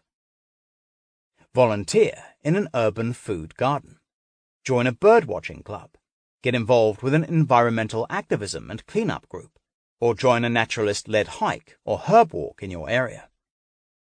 Go camping in beautiful and unique locations using hipcamp.com, or camp in comfort with tentrr.com, which offers canvas tents on platforms. Commit daily random acts of kindness. Say a meaningful thank you to the conductor on the train. Let that other driver cut in front of you with a cheery wave. Check in on your elderly neighbor and share a coffee and a laugh. Small acts of kindness are more than just a boon to the recipient. They create a momentary connection between you and the world at large, an instant of intimacy that supports you while bestowing compassion on another. When you are kind to another person with no expectations of anything in return, you experience the helper's high. The pleasure and reward centers of your brain light up as if you received the good deed. Your levels of serotonin rise and cortisol goes down, as does your blood pressure, thanks to the secretion of oxytocin, the love and bonding chemical, which also protects your heart by supporting your cardiovascular system. And your body makes endorphins, the natural painkiller. If you tend toward anxiety, choosing to do a kind act every day has been shown to help. Your mood becomes more positive, your confidence increases, and you feel more satisfied in life. You might get an energy boost too, a newfound sense of strength and empowerment. Perhaps the biggest benefit of kindness is that it can shift you out of a single-point perspective, in which it's easy to be consumed by personal problems and obstacles, into a shared experience of life. For that moment, or few minutes, you remember that we're all in it together. Kindness is a universal language that crosses perceived boundaries and divides, and it's one of the easiest things to exchange.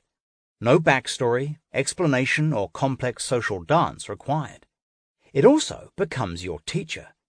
When you commit an act of kindness, you are not thinking about the past or worrying about the future.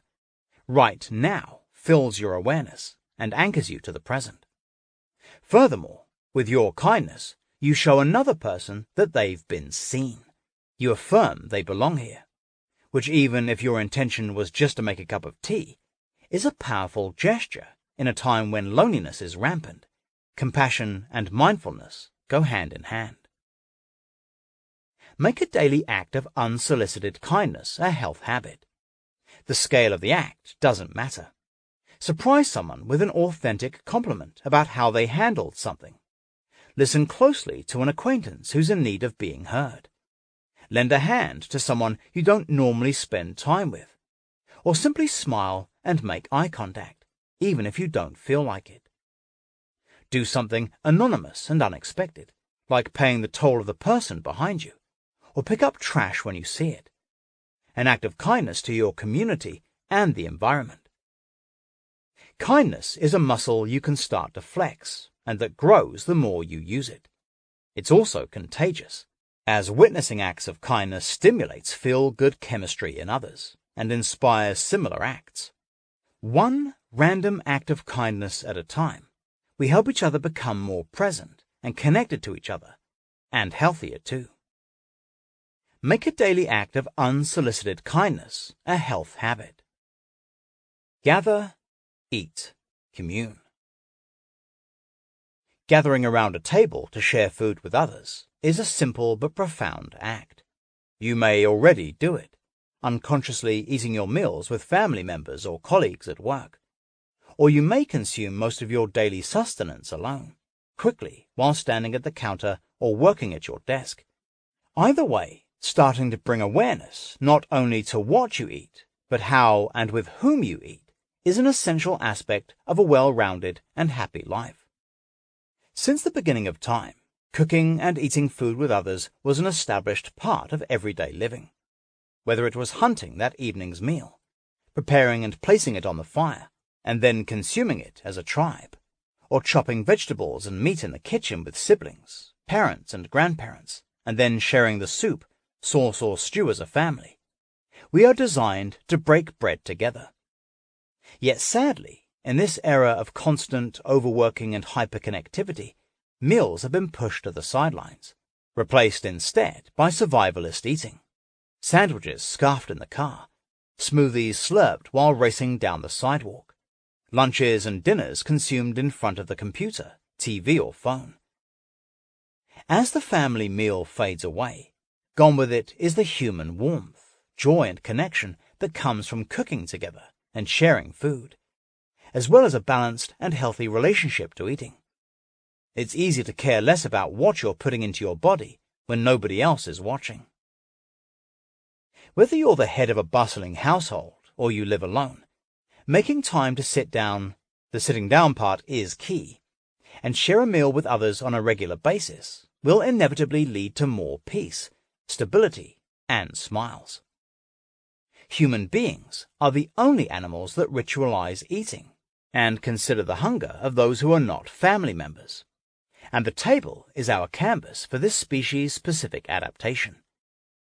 The mealtime table was once the heart of the household, where relatives young and old gathered to connect over the most primal of human needs, feeding ourselves. The table still plays an essential role, if we choose to use it.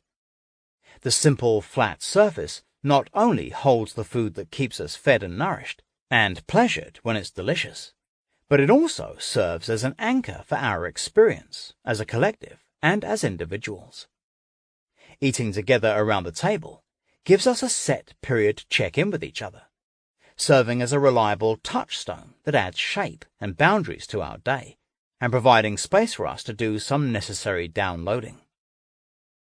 The simple question, "How was your day?" invites inquiry and fosters conversation, and allows us to release some of what we've experienced.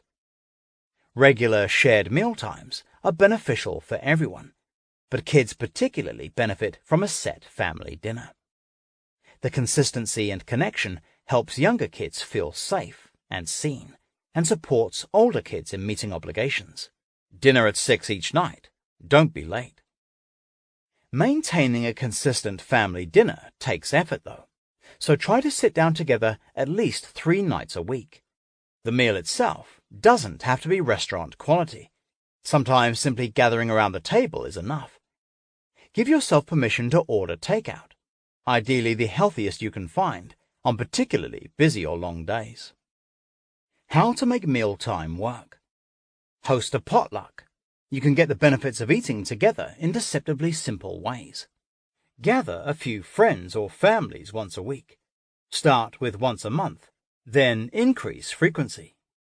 Keep it fresh by creating fun but accessible food themes and encouraging friends to bring one new guest each time. Rotate who hosts so you don't always get stuck with the dishes. Make a commitment to a group or family meal several nights a week. Treat it like anything else that is an established part of your life, and you will soon create a habit. Your friends and family will, too. Trade perfectionism for connection. Don't worry about hitting some gourmet benchmark. Instead, focus on fresh, nourishing ingredients prepared simply. Go for one-pan or pot meals, like roasting meats and veggies on a cooking sheet, using a slow cooker for soups and stews, placing ingredients on cutting boards with dipping sauces, and give your attention to the people, not the kitchen. Share the responsibility. Eating together takes some preparation and clean-up time. Be sure to share the duties so they don't all fall on one person. Tasty, healthy meals take some planning, so delegate tasks to all involved. Even very young kids can pitch in by setting the table. View the entire meal, from shopping to cleanup, as a shared experience.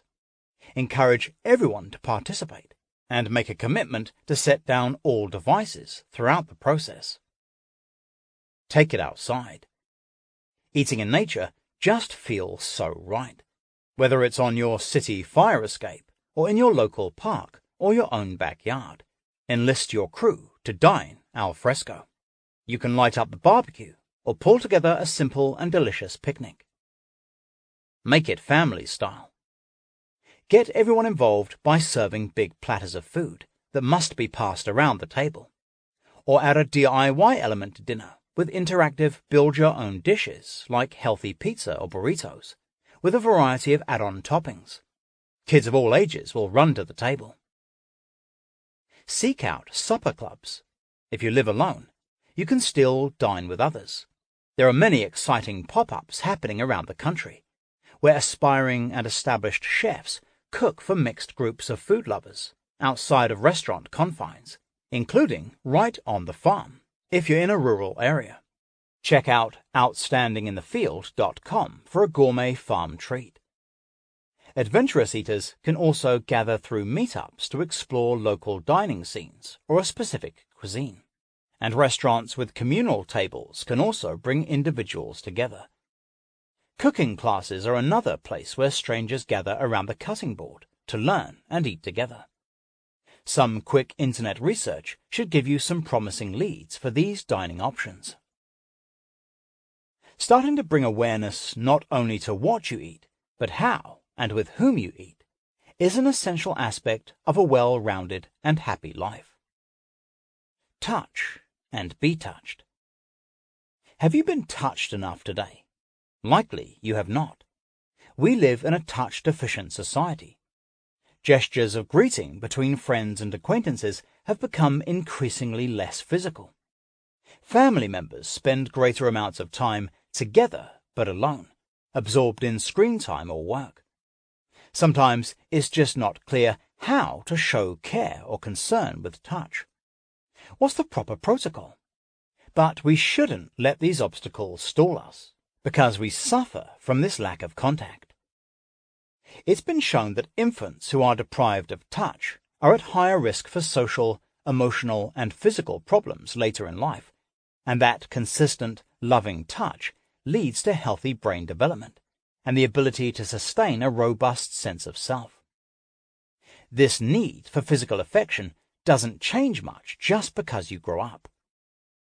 When you are touched by a reassuring hand, be it from a friend or loved one, a trusted health practitioner, or even an enthusiastic dance partner, it tells your body and brain that there is social support around you. Tension can release, stress levels drop, and the immune system gets a boost to protect you from everyday viruses like colds. A firm and meaningful hug is even more effective. First, because it creates a feeling of trust and safety and allows for open and honest interaction, supporting healthy relationships. Second, a good hug stimulates pressure receptors under your skin, which leads to a chain of events, including increased activity of the vagus nerve, a key component of the parasympathetic nervous system, which relaxes you. It also triggers the brain to release oxytocin, and this mood-enhancing bond-forming chemical, the key to early mother-baby attachment, also boosts your self-esteem and reduces anxiety and feelings of aloneness. By flooding you with relaxing and uplifting chemistry, a good hug can reconnect you to your feeling self, your emotional experience, which can be hard to access otherwise. You don't have to be in a physical relationship to get more bodily contact in your life. However, if you are in one or have a family, notice how often you and your loved ones connect through touch. It may be less than you think. How to make contact more often. Receive bodywork from a trusted practitioner, or if you prefer, energy work like acupuncture, where your body is gently cared for but not overly touched, and regularly practice self-massage. Get a manicure or pedicure. Join a dance class that involves touch, from traditional partner styles like salsa to more experimental contact dance. Practice thoughtful touch in conversation, like a hand on the arm to show you are listening deeply, or a hand on the back when someone is distressed. Commit to 5 meaningful hugs a day with your partner or family members, and see how it promotes harmony, or helps smooth over discord. Invite physical play with your kids, piggyback rides, acrobatics and yoga, playful roughhousing. If you are a new parent, engage in baby wearing, breastfeeding, and or co-sleeping. Participate in a professionally guided cuddle party cuddleparty.com, a safe, social, and non-sexual workshop oriented around healthy touch and communication. Take care of a pet. Learn how to give a massage and offer it to loved ones and friends. Try acro yoga, acroyoga.org, a liberating partner-based movement practice that connects you to others through touch and movement. And, of course, invite more intimacy and sex into your life. Hug etiquette. Respecting boundaries is essential when it comes to touch. Healthy touch that feels safe and respectful to each party involves awareness of personal space, plus giving and reading body language or verbal cues to ensure the recipient wants to receive. Make direct eye contact with your intended huggee. Offer physical cues such as outstretched arms. And if hugging isn't already part of your friendship repertoire, include verbal cues like, "Would you like a hug?" Kindness is a muscle you can start to flex, and that grows the more you use it. Return to ritual. We hunger for both community and communion, the feelings found in the conscious practice of rituals, writes practical spirituality teacher Barbara Bijou. A longtime friend and colleague, and author of the book The Joy of Ritual, Barbara teaches how everyday occasions can be imbued with more meaning to help us make sense of the world, expand our awareness, and connect to the great mystery of life. Tea ceremonies were traditionally friendship rituals. A sweat lodge was a ritual of releasing and letting go. And rites of passage, from coming of age to marriage to grieving, have long been acknowledged through rituals that connect us to the deeper story of shared human experience and make us feel comforted and held. Small personal rituals, done on your own terms, can punctuate today's rush. They serve to slow down time, and they can tether you to a stratum of life that often gets lost in the mundane, the historic, ancestral, and timeless side of who you are. They can lend consistency and rhythm to a fractured feeling week, and enrich even a hectic day with quality. These personal rituals can be simple things that enhance your daily routines, like setting the dinner table with placemats and lit candles, creating a pre-bed wind-down for yourself, not just for your children, or spending morning moments in contemplation meditation or reflective writing before you give your energy to others. Personal rituals can also be larger collective actions that celebrate milestones, the completion of a major project, the impending birth or adoption of a child, or the opening of a new business, all that support and honor you and others through life's big transitions. What makes any small or large action into a ritual is that it is an intentional act that momentarily shifts your consciousness from one state to another, helping you drop beyond the to-do lists and survival mode to touch something more substantial. Barbara teaches that the brain doesn't differentiate between real and symbolic acts. If you decide your shower is a ritual or purification after stress and anxiety, the brain reads it as so, and your shower has helped you release and renew. Integrating rituals into life does not have to involve fire, flowers, and song, unless you want it to. You can design your own small rituals by deciding on an intention and creating a set sequence of steps, a clear beginning, stepping away from other demands for a moment, bringing a touch or two that denotes a sacred space of some kind for the action, and an ending that allows for contemplation. Creating a sacred space can mean using your special teapot and cups, or spraying essential oils into the air during morning sun salutations. These simple things create a container for your experience, delineating it from ordinary, mundane life. One ritual Barbara is frequently asked to create for her students is a friendship ritual that helps friends foster deeper connections and forge more meaningful relationships.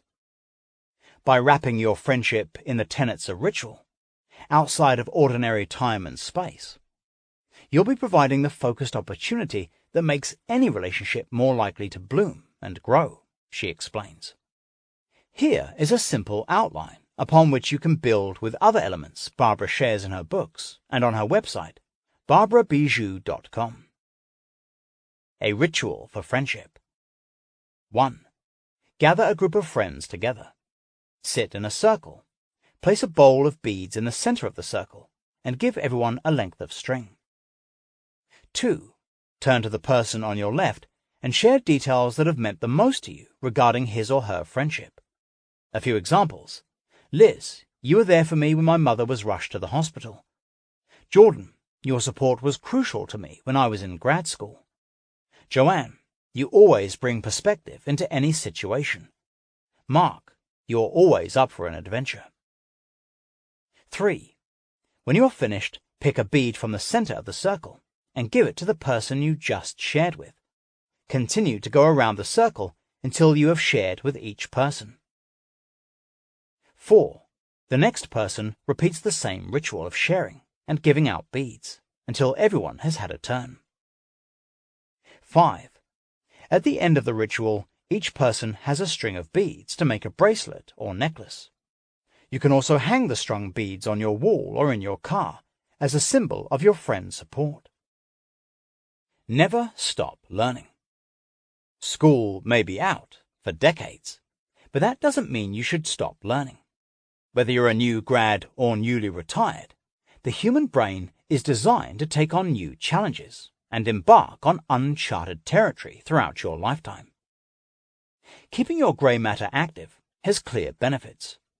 Growing research shows that trying new things creates new neural pathways, which can help prevent degenerative disease like dementia, while also giving your self-esteem a healthy boost. The bottom line? It feels good to grasp something new, and we're engineered to do so. In fact, learning new things is a fundamental aspect of psychological well-being. We are wired to progress and evolve.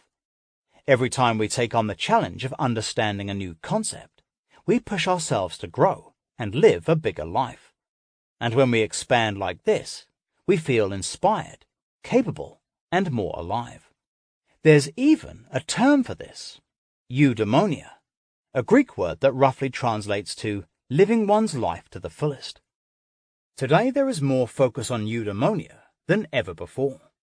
Researchers are discovering that stretching yourself to learn new things brings with it a greater sense of purpose and fulfillment, leading to greater happiness and health. Eudaimonia can lead to lower cortisol levels, improved immune function, and better sleep. Thankfully, learning doesn't have to mean cramming with a textbook. If you're not the academic type, and some of the brightest folks aren't, you can stretch your brain in countless other ways. Attempting anything new will help to keep the brain juicy and activated. You can cook a new dish, walk along an unfamiliar route, or discuss a subject you've never explored before. You can also take a pottery class, try Zumba or yoga, or play a new board game with your kids. There are crossword puzzles and Sudoku to keep you company on public transit, and language courses and TED Talks to get your brain moving while driving or stuck in traffic. If you're intimidated to try something new, worried that you'll look silly in that hip-hop class or sound awkward in that Portuguese course, remember that learning new things requires you to be catapulted out of your comfort zone. It is in that slightly uncomfortable space that you step into more of who you are and meet new parts of yourself. This exploration can be a refreshing antidote to the repetitive grind that comprises so much of modern life. When you make the time to get to your weekly macrame, or knitting, jewelry making, or glass blowing class, you are stepping outside of your everyday self, pushing past established roles and identities. When you make time to learn something new, you become so much more than your duties and responsibilities. More than parent, employee, or spouse. You become curiosity and possibility. While it's wonderful to commit to a structured class that meets in person, there's nothing wrong with online courses, but you can't beat the collective energy created from a room full of people all learning something together. Learning doesn't have to have a syllabus. Following the Buddhist concept of beginner's mind, every moment is an opportunity to learn and grow. Some spiritual traditions even believe we are reborn in every minute. For example, you can decide to see the people in your everyday life with fresh eyes. Instead of expecting friends, colleagues, or family members to act a certain way, allow them to surprise you by refusing to put them in a box. You can view everything in your life with an untainted beginner's mind. Try and see what happens. Commit to learning something new each week. If you commute to work, take a new route or a new form of transportation. Sign up for an art or crafting class in an area you have never explored before. Drawing, painting, sculpture, graphic design, knitting, etc. Join or start a book club. Start a cooking club. Make one new recipe every other week or once a month. Study a new language. Look for classes at a local college or university. Take a walk or a hike in an unfamiliar neighborhood or on a trail that is brand new to you. Teach yourself DIY home improvements. YouTube can be a great ally here. Experiment with gardening. Take a writing or public speaking class. Ask your child to teach you something new, a joke, a dance, a complicated handshake. Write your way back to yourself. Writing is one of the most effective and affordable methods of mental and emotional self-care. The simple act of placing your thoughts on the page helps immensely with processing challenging emotions, working out complex problems, sparking creativity, and bringing ideas to life. You can call it journaling, free writing, or expository writing. The name is not important, and the method isn't either.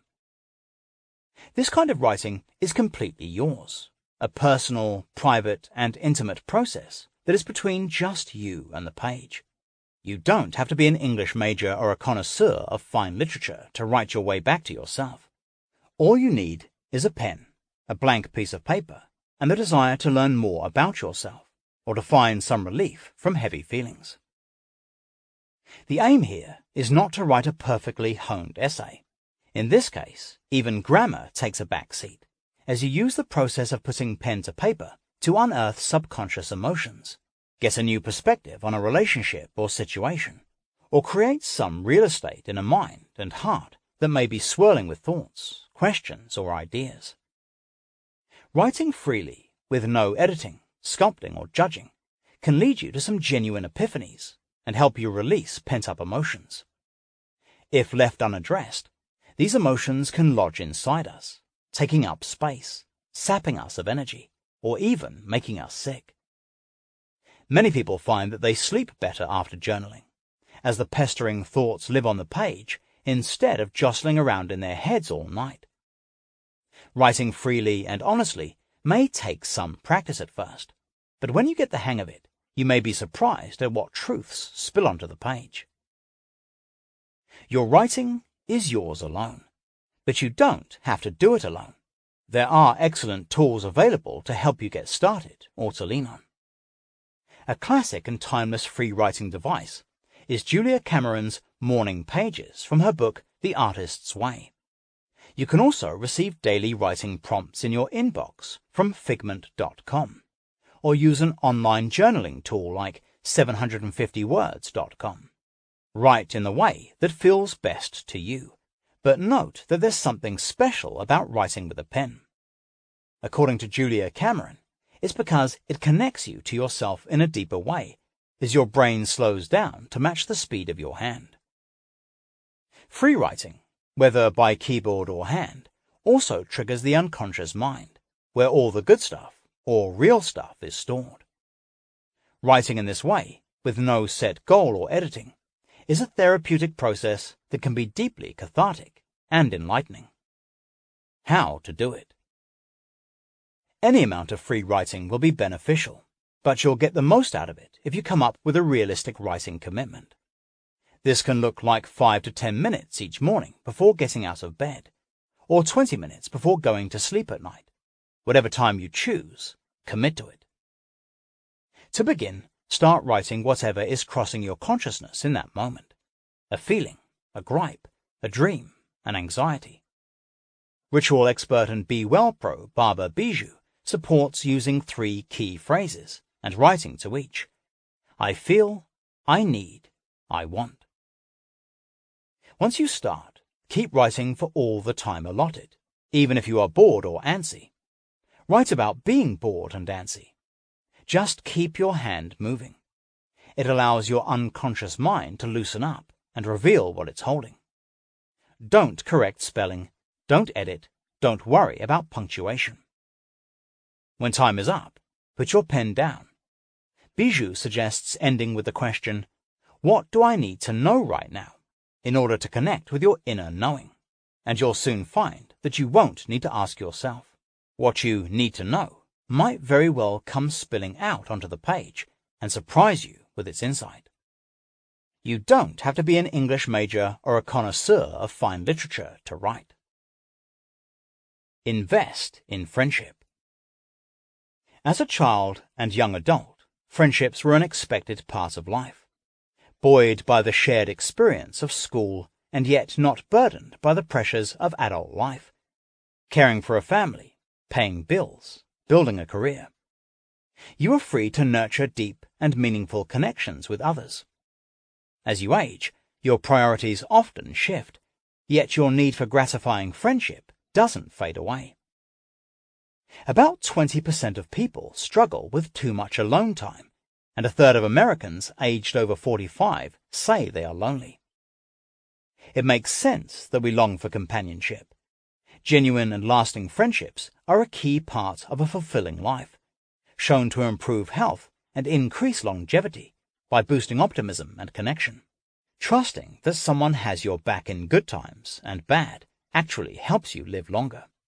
But real friendship isn't a given as a busy, responsible, laden adult, when it can be challenging to find friends who really understand you, or to make the time to grow an acquaintance into a true friend. Hectic schedules, frequent moves, and major life changes can push friendships to the wayside. The upside? It's never too late to make new friends. Here's how to make new friends. 1. Start with a clear intention. It won't happen unless you really want it to. 2. Take a friendship-making step each week. This may include going to an event, striking up a conversation with someone intriguing, or following up with a friendship that has faded. You can also venture into the new realm of online friend dating through dating apps like Bumble, which lets you connect with potential platonic pals through its BFF feature. 3. Be proactive. If you feel a connection with someone, take it to the next level. Invite him or her to have coffee, over for dinner, or to take a hike. 4. Follow up. If you meet someone you like, go with the momentum. Follow up quickly with an invitation to start another conversation. Yes, it's kind of like dating. 5. Say yes. If someone invites you out, say yes. Friendships don't happen while you're snuggled in bed watching Netflix. 6. Avoid small talk. To spark meaningful conversation, the heart of every real friendship, trade "what do you do" for "what do you care about." 7. Become a stellar listener. Trust and intimacy are grown from feeling heard. When a new friend speaks, really listen. 8. Go on adventures together. Shared experiences are deeply bonding, especially when they involve challenges. 9. Find a shared interest and community. Many friendships are born from yoga studios and gym classes. The website athletosports.com connects you to other athletes looking to play a sport or do an activity. Show up regularly enough to a studio, match or trail, and you're bound to connect with others. 10. Get creative. Maybe your pet can make the intros for you. Meet My Dog helps you and your dog socialize together. Ball chasing for pets, a chat, and exercise for the owners. So both of you can boost your social lives and make new friends.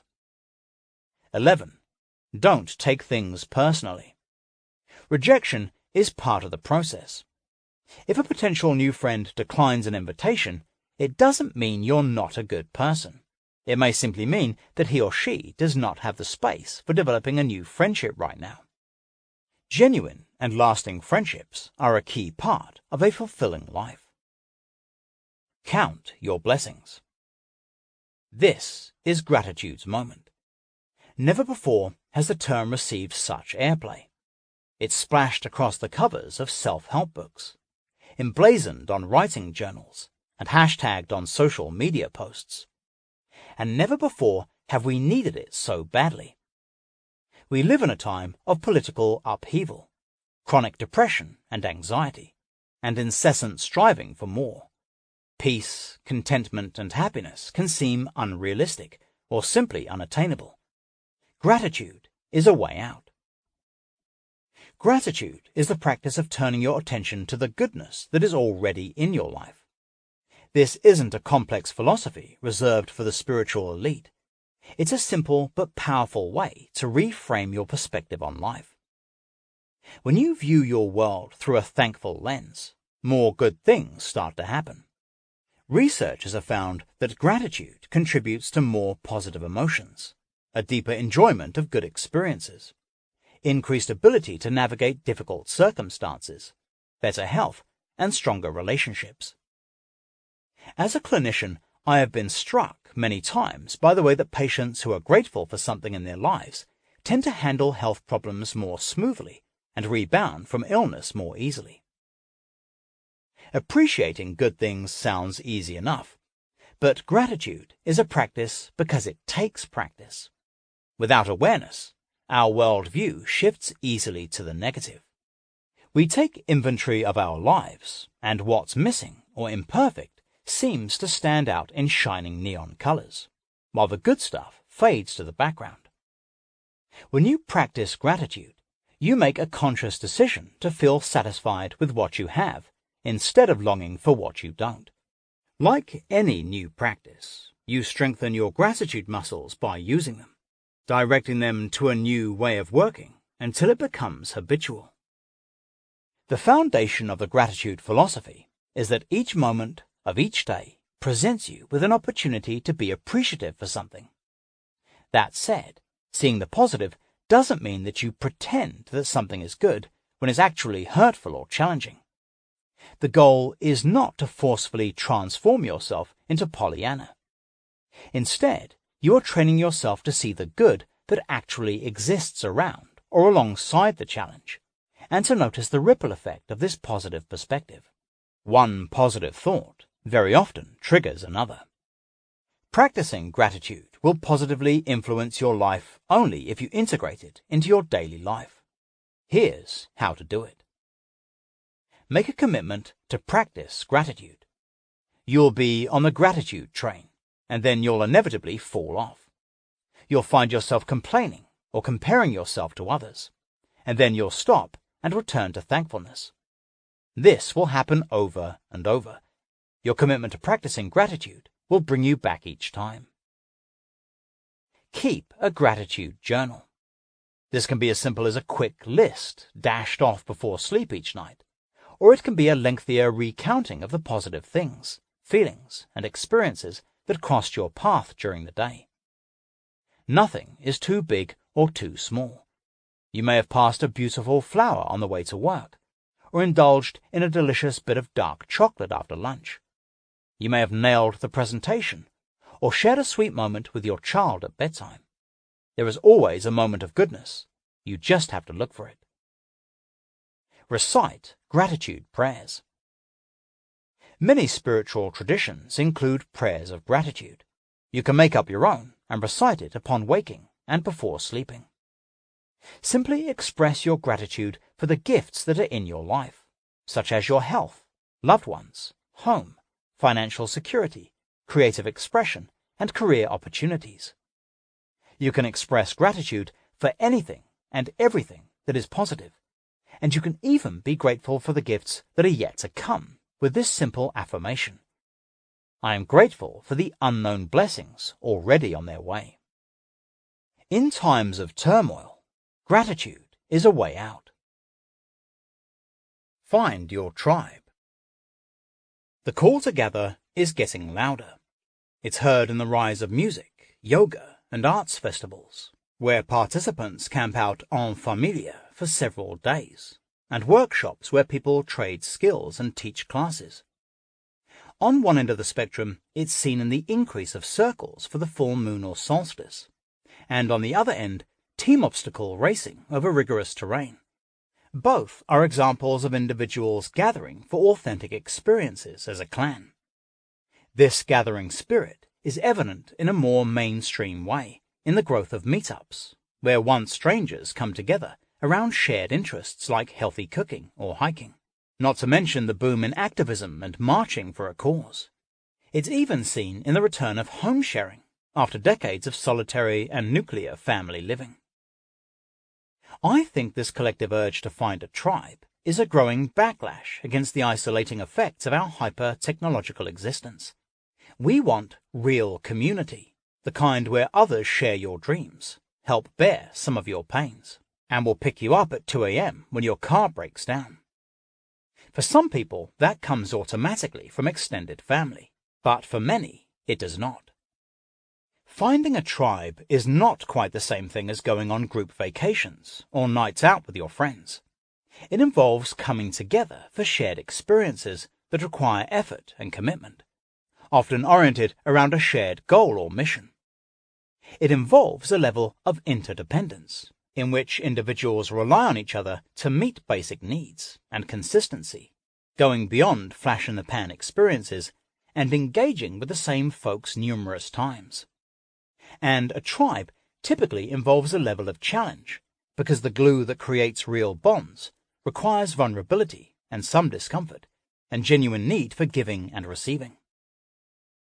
The best kind of tribe includes intergenerational bonding, in which children and elders are part of the blend. For out of this comes connections that can last over time. How can you find or make a tribe? It starts by shaking up your habits. Make the effort to step beyond your ordinary stomping grounds and go to where tribes are forming. Commit to driving to that festival or fair, even though it's far and you're not sure about those porta potties. Join a group at a wellness or educational retreat, or a herbal conference where you can learn about healing plants. Get a group together for wilderness trips or join outdoor groups, or circle up with other parents coming together to collectively meet childcare needs, which can be equally wild. Try out different local interest groups through meetup.com. Find a movement practice that moves you, or get more involved with a meditation group, a church, temple, or mosque, or another spiritual group that appeals. Volunteer in community projects that involve commitment and creating something together. And then, when you're tired of committing to your fledgling tribe, take a rest, but don't quit. Come back and do it all again. Pick your style, a smorgasbord of tribal inspiration. What kind of tribe floats your boat? Let this eclectic mix deliver a little inspiration. Wanderlust.com/festivals, FamilyForestFest.com, OutwardBound.org, ToughMudder.com, RedTentTempleMovement.com, Women'sHerbalConference.com, IC.org, Fellowship for Intentional Community, Daybreaker.com. The best kind of tribe includes intergenerational bonding. Be of service. In my native South Africa, the philosophy of Ubuntu is a foundational pillar of life. Ubuntu means what makes us human is the humanity we show each other.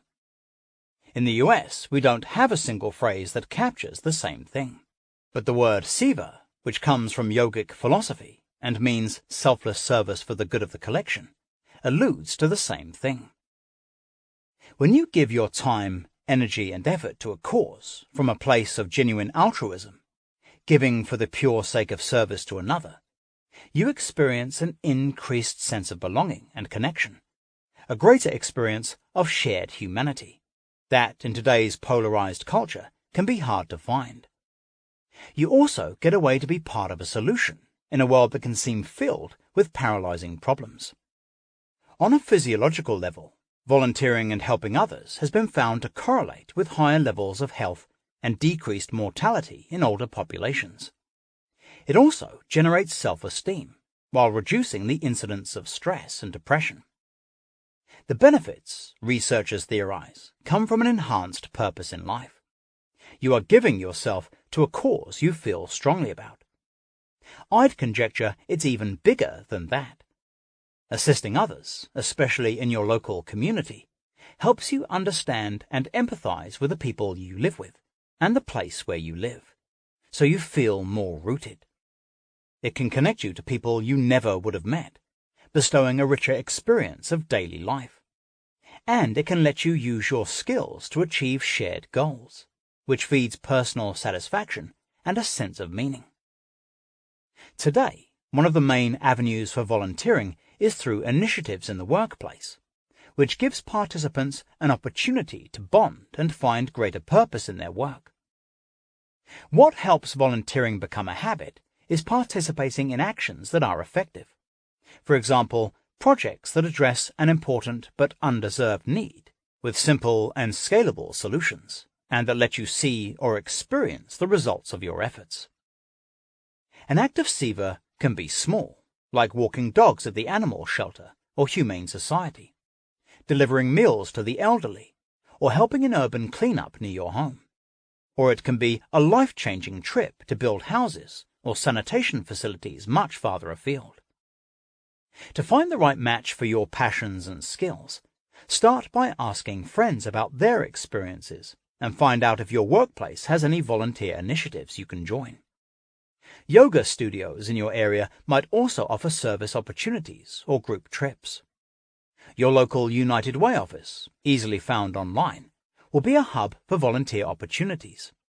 And the websites dosomething.org and createthegood.org share ideas for actions you can take and initiatives to join, while greatnonprofits.org lets you evaluate nonprofits based in your area. Your personal form of volunteering could start with a simple act of kindness in your immediate community, like inviting anyone in need of company and a good meal to a humble, healthy supper, cooked with love. Helping others has been found to correlate with higher levels of health. Celebrate small victories. As you travel the road to better health, don't get caught up in ideals. It is tempting to pursue health like the Holy Grail and believe that if you nail the perfect diet, mix of supplements, relationship, and job, everything in your body will function brilliantly at all times, and you'll never have an off day. Ironically, this anxious pursuit of perfection can be a hindrance to getting and staying healthy because it denies the reality of nature. Health is a dynamic state, constantly changing and in flux, and it is different for each person. There is no perfect point of guaranteed balance, and striving for it can drive you crazy. There is a certain letting go required when it comes to health. Become as aware as you can, make the best choices that are within your reach, and seek genuine support. But then relax a bit and let the changes you are initiating begin to do their work of restoring balance and resilience. In other words, get out of your own way. Jumping around from one approach to the next, so popular today, can be counterproductive and only cause more confusion and stress. And release some of the extremely high standards you might have, because you can easily self-sabotage when the changes you want do not occur at the speed or in the sequence you anticipate, or look exactly as you intended. So be sure to acknowledge the small successes you experience as you make shifts to better health. Make a note of what is working and what is changing in your experience, even if those things are very small, such as enjoying the feeling of being up early, discovering a love for freshly made green soup, or finding 10 minutes of movement easier today than yesterday. Celebrate the incremental changes daily, because incremental changes add up to progress. And if you're starting from a place that seems overwhelmingly challenging, I invite you to look at where you are through new glasses. See illness or imbalance as a message for change, an invitation to stop doing the things that aren't working, and start on a new path and a whole new way of life. When your mind comes on board with that point of view, with an attitude of compassion for yourself, the first step of true healing can occur. Many of my patients have told me that, in retrospect, a state of poor health turned out to be a catalyst for learning deeply about who they are, what matters to them, what gives meaning to their lives, and how they can express that fully. Holding this perspective doesn't make meeting the challenges easier, but it can, over time, help them to make more sense. Celebrate the incremental changes daily, because incremental changes add up to progress. Pursue purpose, but don't chase bliss. The common denominator among some of the longest living and most vital people I have treated is that they live with purpose. They stay connected to a personal motivation that guides them as they meet the demands and challenges of life. They feel tethered to a role, an identity, or a set of activities that feel meaningful to themselves and their community. And this literally gives them something to live for. Finding personal motivation or purpose does not happen overnight, however, and often it's neither headline-worthy nor flashy. It doesn't usually come from an overnight aha or life-changing job. It grows over time from a commitment to a certain way of being present to life, with all its ups and downs, twists and turns.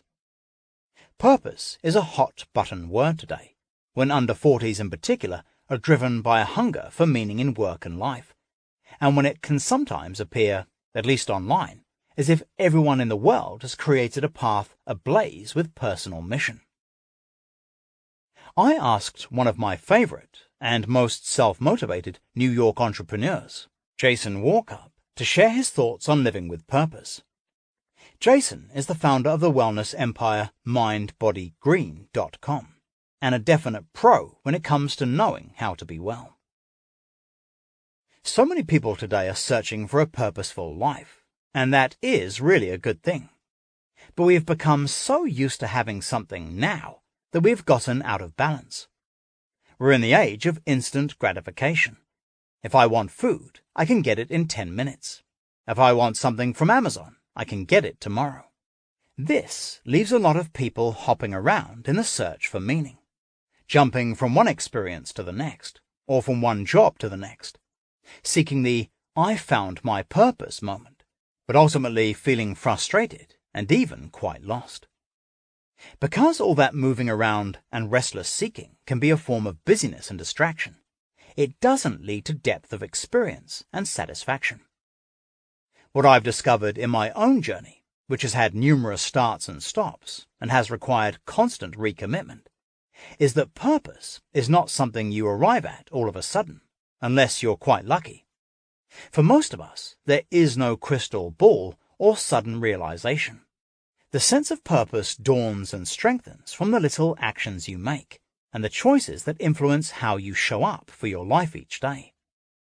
It's not about expecting to feel personal bliss every day or absolute fulfillment, what I call the unicorn and rainbows idea of purpose. It's about spending time on small things that are important to you. The way I stay connected to purpose is to start my day with a personal practice. Right after waking, I do 20 minutes of meditation. It's non-negotiable for me. Then I take a few moments for gratitude, whether it's for my health, wife, daughter, mother, colleagues. This sets me up for what comes. It adds a sense of purpose to why I'm here and what I'm doing, no matter where the day takes me and whether it is a good day or a tough one. A practice of purpose.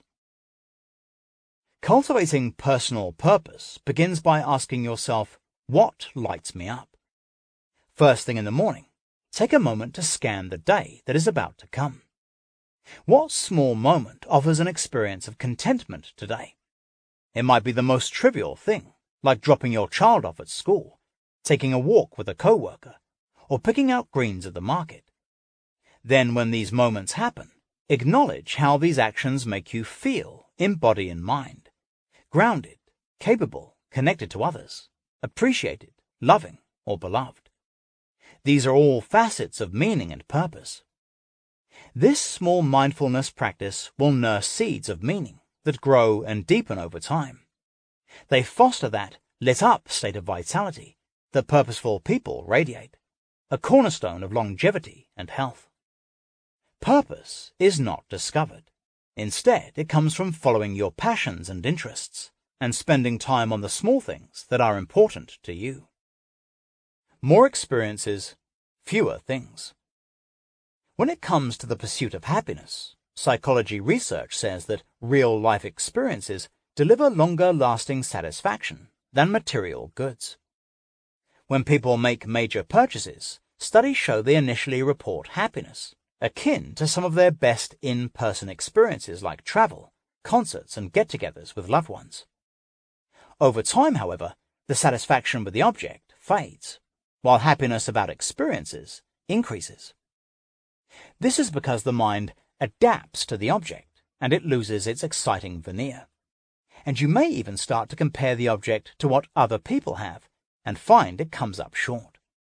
Conversely, the recollections of an experience, the tales you tell about it, and the relationships that grow from it become a meaningful part of the story of your life, which delivers a deeper satisfaction. Revisiting it through memory or conversation can rekindle the happy feelings. So spend your extra cash on doing and being, and put a little less into having.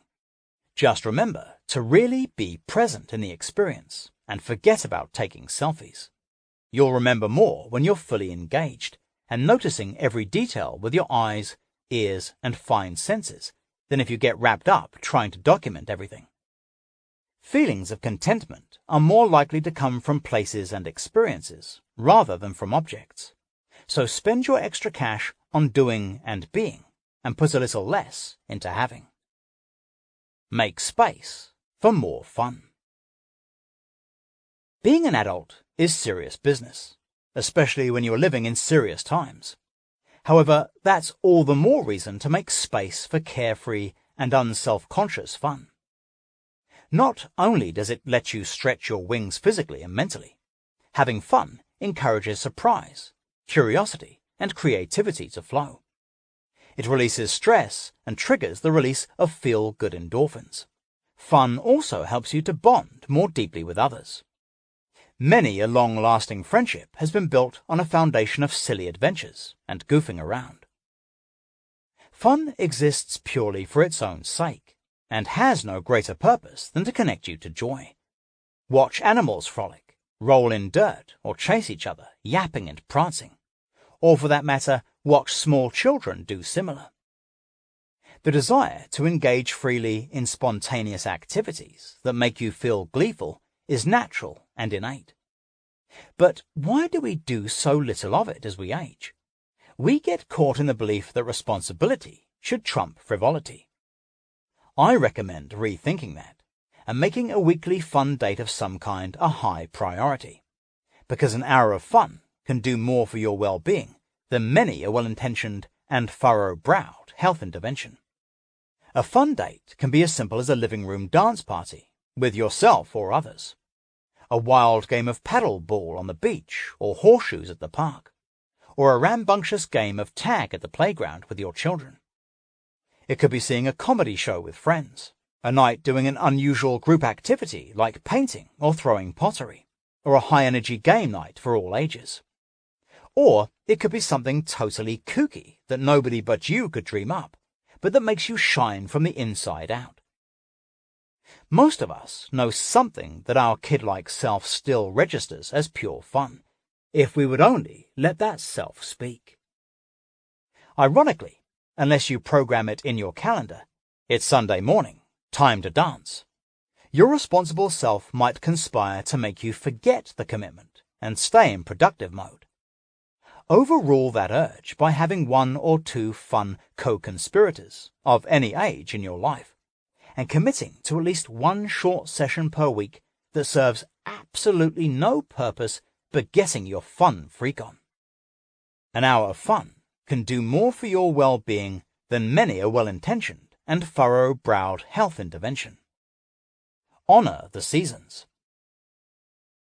Chinese medicine teaches that we are a microcosm of the macrocosm. Our bodies and our psyches are ultimately influenced by the natural world we live in, adjusting and entraining to the rhythms and fluctuations of daytime and nighttime, climate, and of course the seasons. These shifts are so subtle that they often occur beneath our level of awareness because we've fallen out of the custom of paying attention to them. But they occur nonetheless, and they influence how we function and feel. This is one reason that acupuncturists encourage patients to receive treatment at each change of season, to help them smoothly transition from one phase to the next. Perhaps not surprisingly, seasonal treatments aren't commonplace in the Western approach to being well. They should be. Life today can feel strangely seasonless. Your email inbox doesn't look that different in spring versus fall.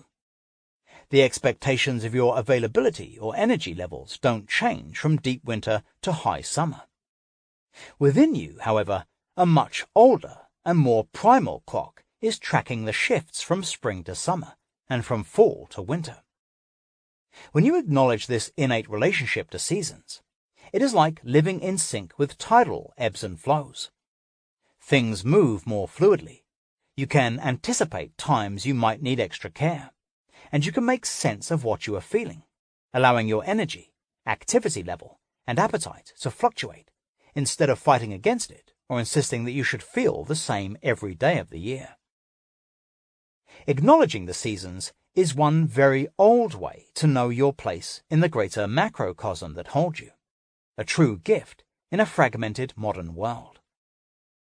One of my greatest mentors and a cherished friend and soul sister in healing is Harriet Beinfield, one of the foremost American educators and healers in the Chinese medical tradition, and author of Between Heaven and Earth, a guide to Chinese medicine.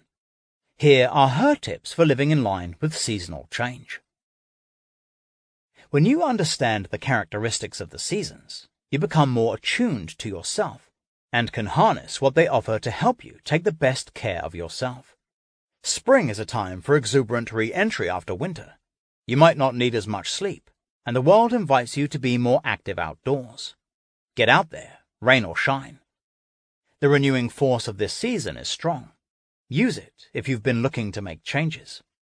You might notice a feeling of fullness, a desire to clear and reboot.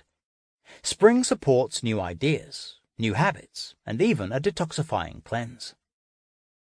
Summer is a season of fun. Its longer days invite you to change up your routine and relax your schedule. Look for opportunities to be unscheduled and just be with the birds and the bees.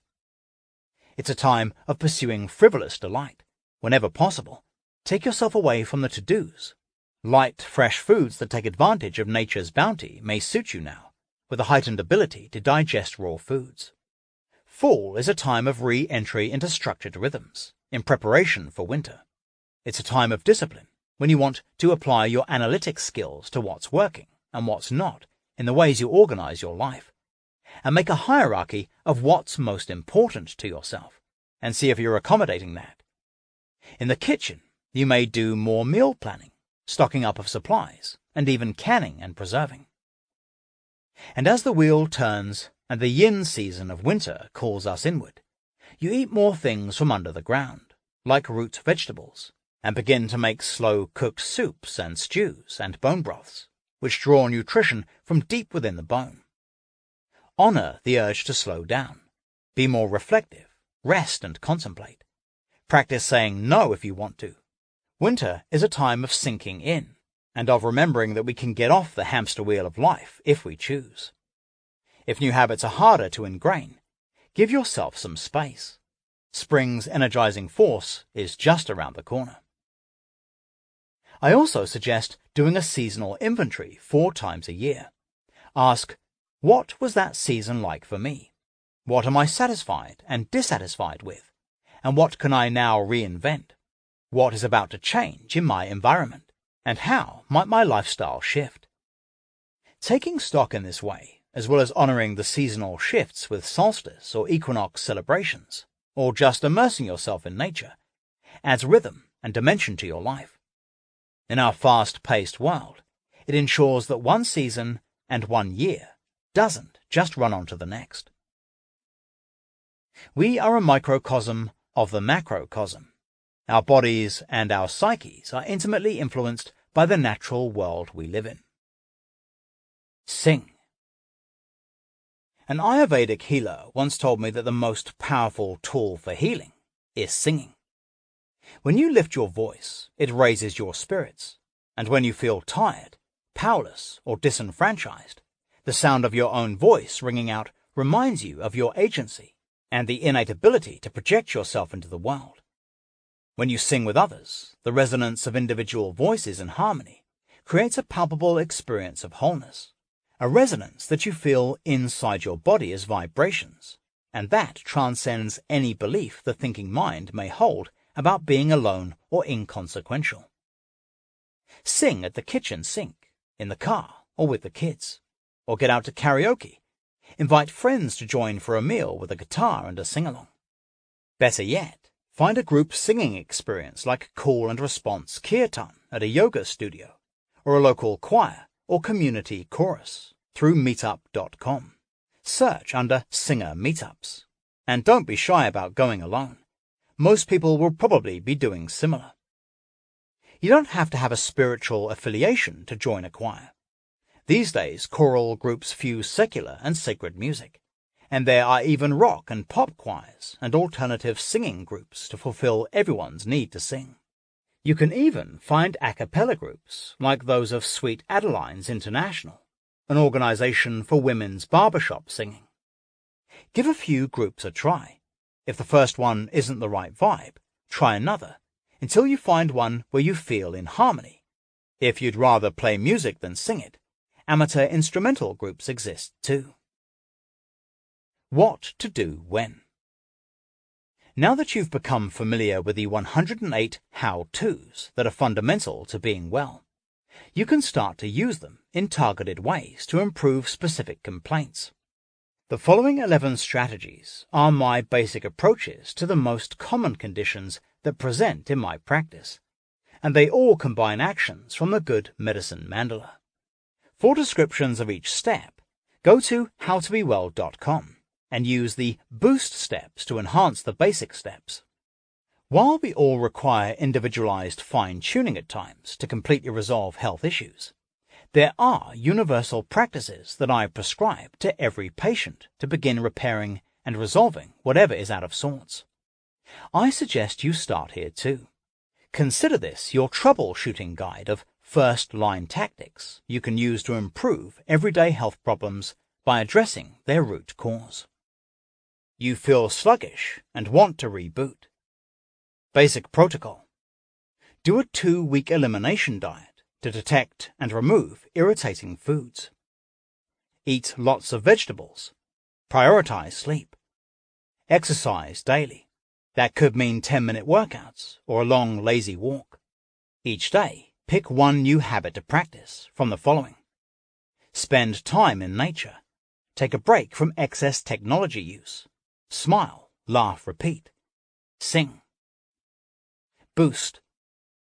During your elimination diet, add herbs for addressing chronic low-grade gut infections to restore balance to the microbiome, such as berberine sulfate, black walnut hull, and grapefruit seed extract.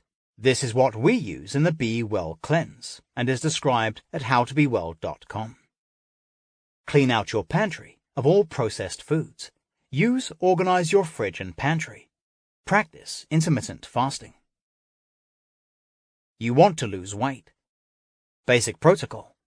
Do a 2-week elimination diet to detect and eliminate irritating foods, boost detoxification, and repair your gut. And see howtobewell.com for more information. Quit sugar in all its forms. Eat fewer processed foods. Follow a low-carb diet, particularly if your blood work reveals high levels of blood sugar, HbA1c, fructosamine, and fasting insulin. Practice mindful eating. Eat lots of non-starchy vegetables. Prioritize sleep. Increase strength training. Pick 1 or 2 ways to unwind. Boost. Practice intermittent fasting, 2 or 3 days per week. Consider ketogenic protocol.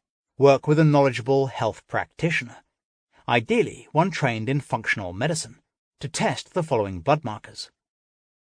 Complete metabolic panel, CMP with lipids. Complete blood count, CBC. DHEAs. DHEAS. High sensitivity C-reactive protein, HSCRP. Free testosterone. Total testosterone. Progesterone for women. Estradiol for women. Hemoglobin A1C. Fasting insulin. Fructosamine. Thyroid panel. Includes TSH, free T4, free T3, reverse T3, and thyroid antibodies. 25-hydroxy vitamin D. You are frequently overwhelmed and anxious. Basic protocol. Meditate daily. You can start with 5 minutes each morning. Practice breathing exercises during the day and/or practice restorative yoga. Take a break from excess technology. Reduce social media. Supplement with adaptogens. Quit sugar. Practice gratitude. Spend time in nature. Boost. Repair your gut. Anxiety is often related to an imbalance in the gut microbiome. Go to howtobewell.com for additional information. Pick 1 or 2 ways to connect and do them weekly. Practice saying no to obligations. Work with a knowledgeable practitioner to get the following blood markers checked. Red blood cell magnesium, 25-hydroxy vitamin D, homocysteine, MTHFR gene mutation, progesterone for women. You feel bloated and gassy. Basic protocol. Eat mindfully and chew well. Do a 2-week elimination diet to detect and remove irritating foods. If you are vegetarian and eat a lot of grains and legumes, be sure to soak them to reduce lectin content. Repair your gut. Go to howtobewell.com for additional information. Boost. If those items do not improve the situation, more targeted detective work is required.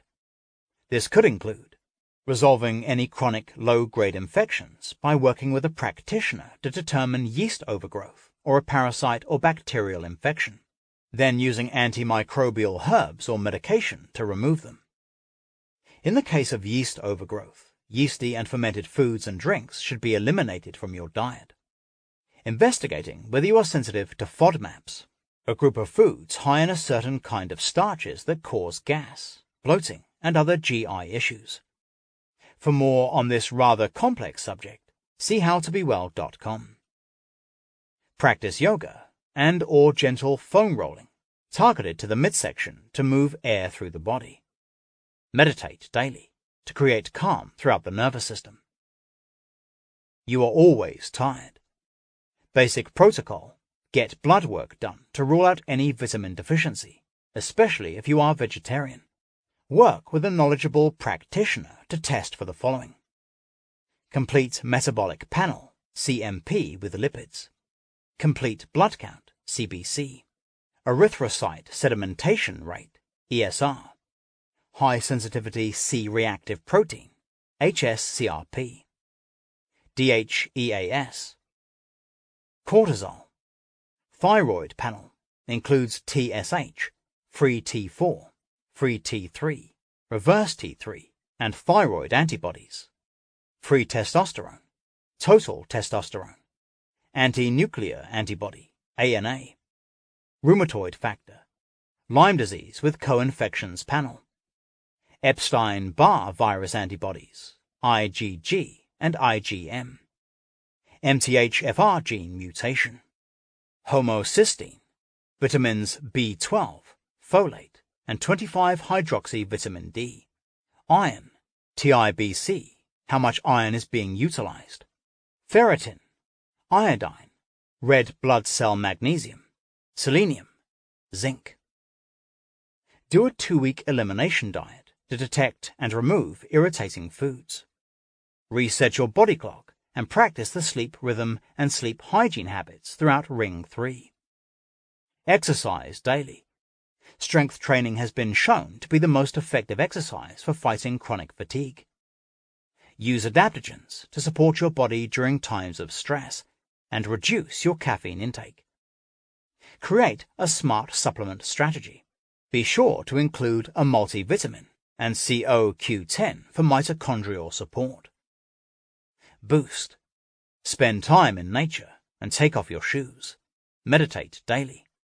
Practice restorative yoga, especially in the evening. You are constipated. Basic protocol. Do a 2-week elimination diet to detect and remove constipating foods. Add fermented foods and/or probiotics to your diet. Drink plenty of filtered water. Have a light or liquid dinner, such as blended soups, and finish it 3 hours before bedtime to rest your digestion. Take magnesium citrate or magnesium oxide nightly. Improve digestion by drinking 1 tablespoon apple cider vinegar mixed in water and/or bitters before meals and after meals. Chew fennel seeds or infuse them into a tea for sipping. Exercise daily and incorporate yoga twists and/or gentle abdominal massage. Use clockwise strokes while lying down. Get into a rhythm of moving your bowels at the same time each day. Consider using a squatty potty for optimal ergonomics. Boost. If magnesium is not working sufficiently, try Triphala, an Ayurvedic remedy. For acute cases, try Swiss Chris, a senna-based herbal laxative, temporarily, but do not become dependent on it. Meditate daily and incorporate several other unwind actions to improve stress. A physical symptom is a pointer to something in the body system that is out of balance, not an annoying disruption that must be extinguished at all costs. Add flax seeds and chia seeds if you tolerate them to smoothies before blending. Increase the amount of healthy fats in your diet. Try colonic hydrotherapy with a trusted practitioner. Incorporate antimicrobial herbs as part of a deeper process to rebalance the gut microbiome. Rule out low thyroid function. You have heartburn or acid reflux. Basic protocol. Do a 2-week elimination diet to detect and remove irritating foods. Follow a low-carb diet. Add fermented foods and/or probiotics to your diet. Improve digestion by drinking 1 tablespoon apple cider vinegar mixed in water and/or bitters before meals.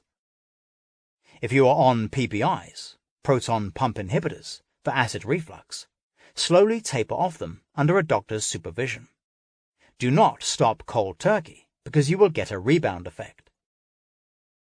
Look for heartburn or GI supporting supplements containing one or all of the following nutrients, or take them individually. DGL, deglycyrrhizonated licorice, 400 to 800 milligrams, 30 minutes before each meal. Mastic gum, 250 to 500 milligrams, 30 minutes before each meal, or 1,000 milligrams before bed at night. Zinc carnosine, about 75 milligrams per day. Aloe vera, about 2 tablespoons per day. Probiotic, 30 to 100 billion. You keep getting sick. Basic protocol. Get blood work done to rule out any vitamin deficiency, especially if you are vegetarian. Working with a knowledgeable practitioner to test for the following. Complete metabolic panel, CMP with lipids. Complete blood count, CBC. Erythrocyte sedimentation rate, ESR. High sensitivity C-reactive protein, HSCRP. Thyroid panel includes TSH, free T4, free T3, reverse T3, and thyroid antibodies. Anti-nuclear antibody, ANA. Lyme disease with co-infections panel. Epstein-Barr virus antibodies, IgG and IgM. MTHFR gene mutation, homocysteine, vitamin B12, vitamin A, 25-hydroxy-vitamin D, folate, iron, TIBC, how much iron is being utilized, ferritin, selenium, zinc. Do a 2-week elimination diet to detect and then remove irritating foods. Add fermented foods and/or probiotics to your diet. Prioritize sleep. Ensure adequate vitamin D through sun or supplementation. Do not take antibiotics indiscriminately. Use adaptogens when you're feeling stressed. Use coconut oil, a natural antimicrobial, in your diet, and drink bone broth frequently for heightened immunity. Enjoy teas or tonics made from immune-boosting herbs like andrographis, echinacea, elderberry, and astragalus. When cooking, be liberal with spices like garlic, ginger, and turmeric. Consider using either yin xiao or gan mao ling, which are classic Chinese immunity-boosting formulas. Use only one, not both. Boost. Exercise daily. Pick 2 or 3 tips from Unwind. Create a smart, targeted supplement strategy according to your blood test results, which includes a good multivitamin. Consider doing a full detoxification cleanse with antimicrobial herbs to improve the condition of your gut microbiome. Go to howtobewell.com. Visit an infrared sauna regularly. You have brain fog and can't think as clearly as you'd like. Basic protocol. Do a 2-week elimination diet to detect and remove irritating foods. Repair the gut. Go to howtobewell.com for additional information. Audit your meds. Are statin drugs or other prescription drugs making you foggy? Prioritize your sleep and reset your clock. Exercise daily. Meditate daily. Take targeted supplements. In addition to vitamin D and fish oils, preferably krill oil, look for an oil that delivers about 1,000 milligrams of DHA. Try adding a daily dose of anti-inflammatory curcumin. Follow the directions on the bottle. An adaptogen like rhodiola and alpha-lipoic acid, a powerful antioxidant that improves mitochondrial function and frequently improves brain fog. Start with 300 milligrams per day. Boost. Get strong. Strength training using resistance, weights, has been shown to be more effective for mental performance than toning-type workouts. Drink bone broth frequently. You have acne or other skin issues. Basic protocol. Do a 2-week elimination diet to detect and remove irritating foods. Dairy, sugar, and processed foods are the prime offenders here. It usually takes more than 2 weeks to clear up poor skin. So to start seeing results, stick to the elimination diet for as long as you can. Repair the gut. Go to howtobewell.com for additional information. Drink bone broth frequently. Don't take antibiotics indiscriminately. Protect your skin ecology and allow the skin microbiome to balance itself. This includes doing a clean break with your current skincare products. Boost. Drink 1 tablespoon of apple cider vinegar, diluted in water before meals, and apply the same mixture to the skin topically to support skin microbiome. Take probiotics. Pick 2 or 3 tips from Unwind. Visit an infrared sauna regularly to sweat out toxins and clean pores. Add skin-boosting collagen powder to smoothies, soups, and stews. Your doctor says you have high cholesterol. Basic protocol. Learn the big picture of cholesterol, why it is essential for living, why it is actually a poor marker for health, and certainly not the be-all and end-all of your test results, and why lowering it may not always be a good thing at howtobewell.com. Ask your doctor to dig deeper, especially if you have a family history of heart disease or other risk factors. Ask her or him to look at inflammation biomarkers, including high-sensitivity C-reactive protein, HSCRP, fibrinogen, and LPPLA2. Lipid subfractionation measures particle sizes of the LDL cholesterol, apolipoprotein B, and lipoprotein A, homocysteine level, an omega profile, red blood cell magnesium level, and genotype tests, which help determine hereditary risk. These measurable physical clues will help fill in a few more pieces of the puzzle and enable you and your doctor to develop a more customized program to help manage your risk, with or without cholesterol drugs. If your doc's not interested in looking under the medical hood, then it may be time to switch to a new mechanic. Commit to a low-carb diet. Perhaps the most important action you can take as you transition to this way of eating. Be sure to eliminate all sugar from your diet. Eat lots of leafy, green, and cruciferous vegetables instead of starchy and root vegetables. Eat healthy fats. Avoid low-processed foods. Practice composing the perfect plate at each meal. And audit your oils. Exercise daily. Prioritize sleep. Add the following supplements. Krill oil, 2 or 3 grams per day. CoQ10, 200 milligrams per day. Magnesium, 300 to 500 milligrams per day. Bergamot, the supplement, not the aromatic oil, 1 milligram per day. Niacin, start at 250 milligrams per day and increase the dose by 250 milligrams every couple of weeks until you reach a max of 750 to 1,000 milligrams per day. Otherwise, niacin can cause unwanted flushing. Boost. Meditate daily to help lower inflammation by reducing cortisol. Visit an infrared sauna regularly, if possible. This has been a Highbridge production, read by Sean Grindell. Copyright 2018 by Frank Lipman. Published by arrangement with Houghton Mifflin Harcourt.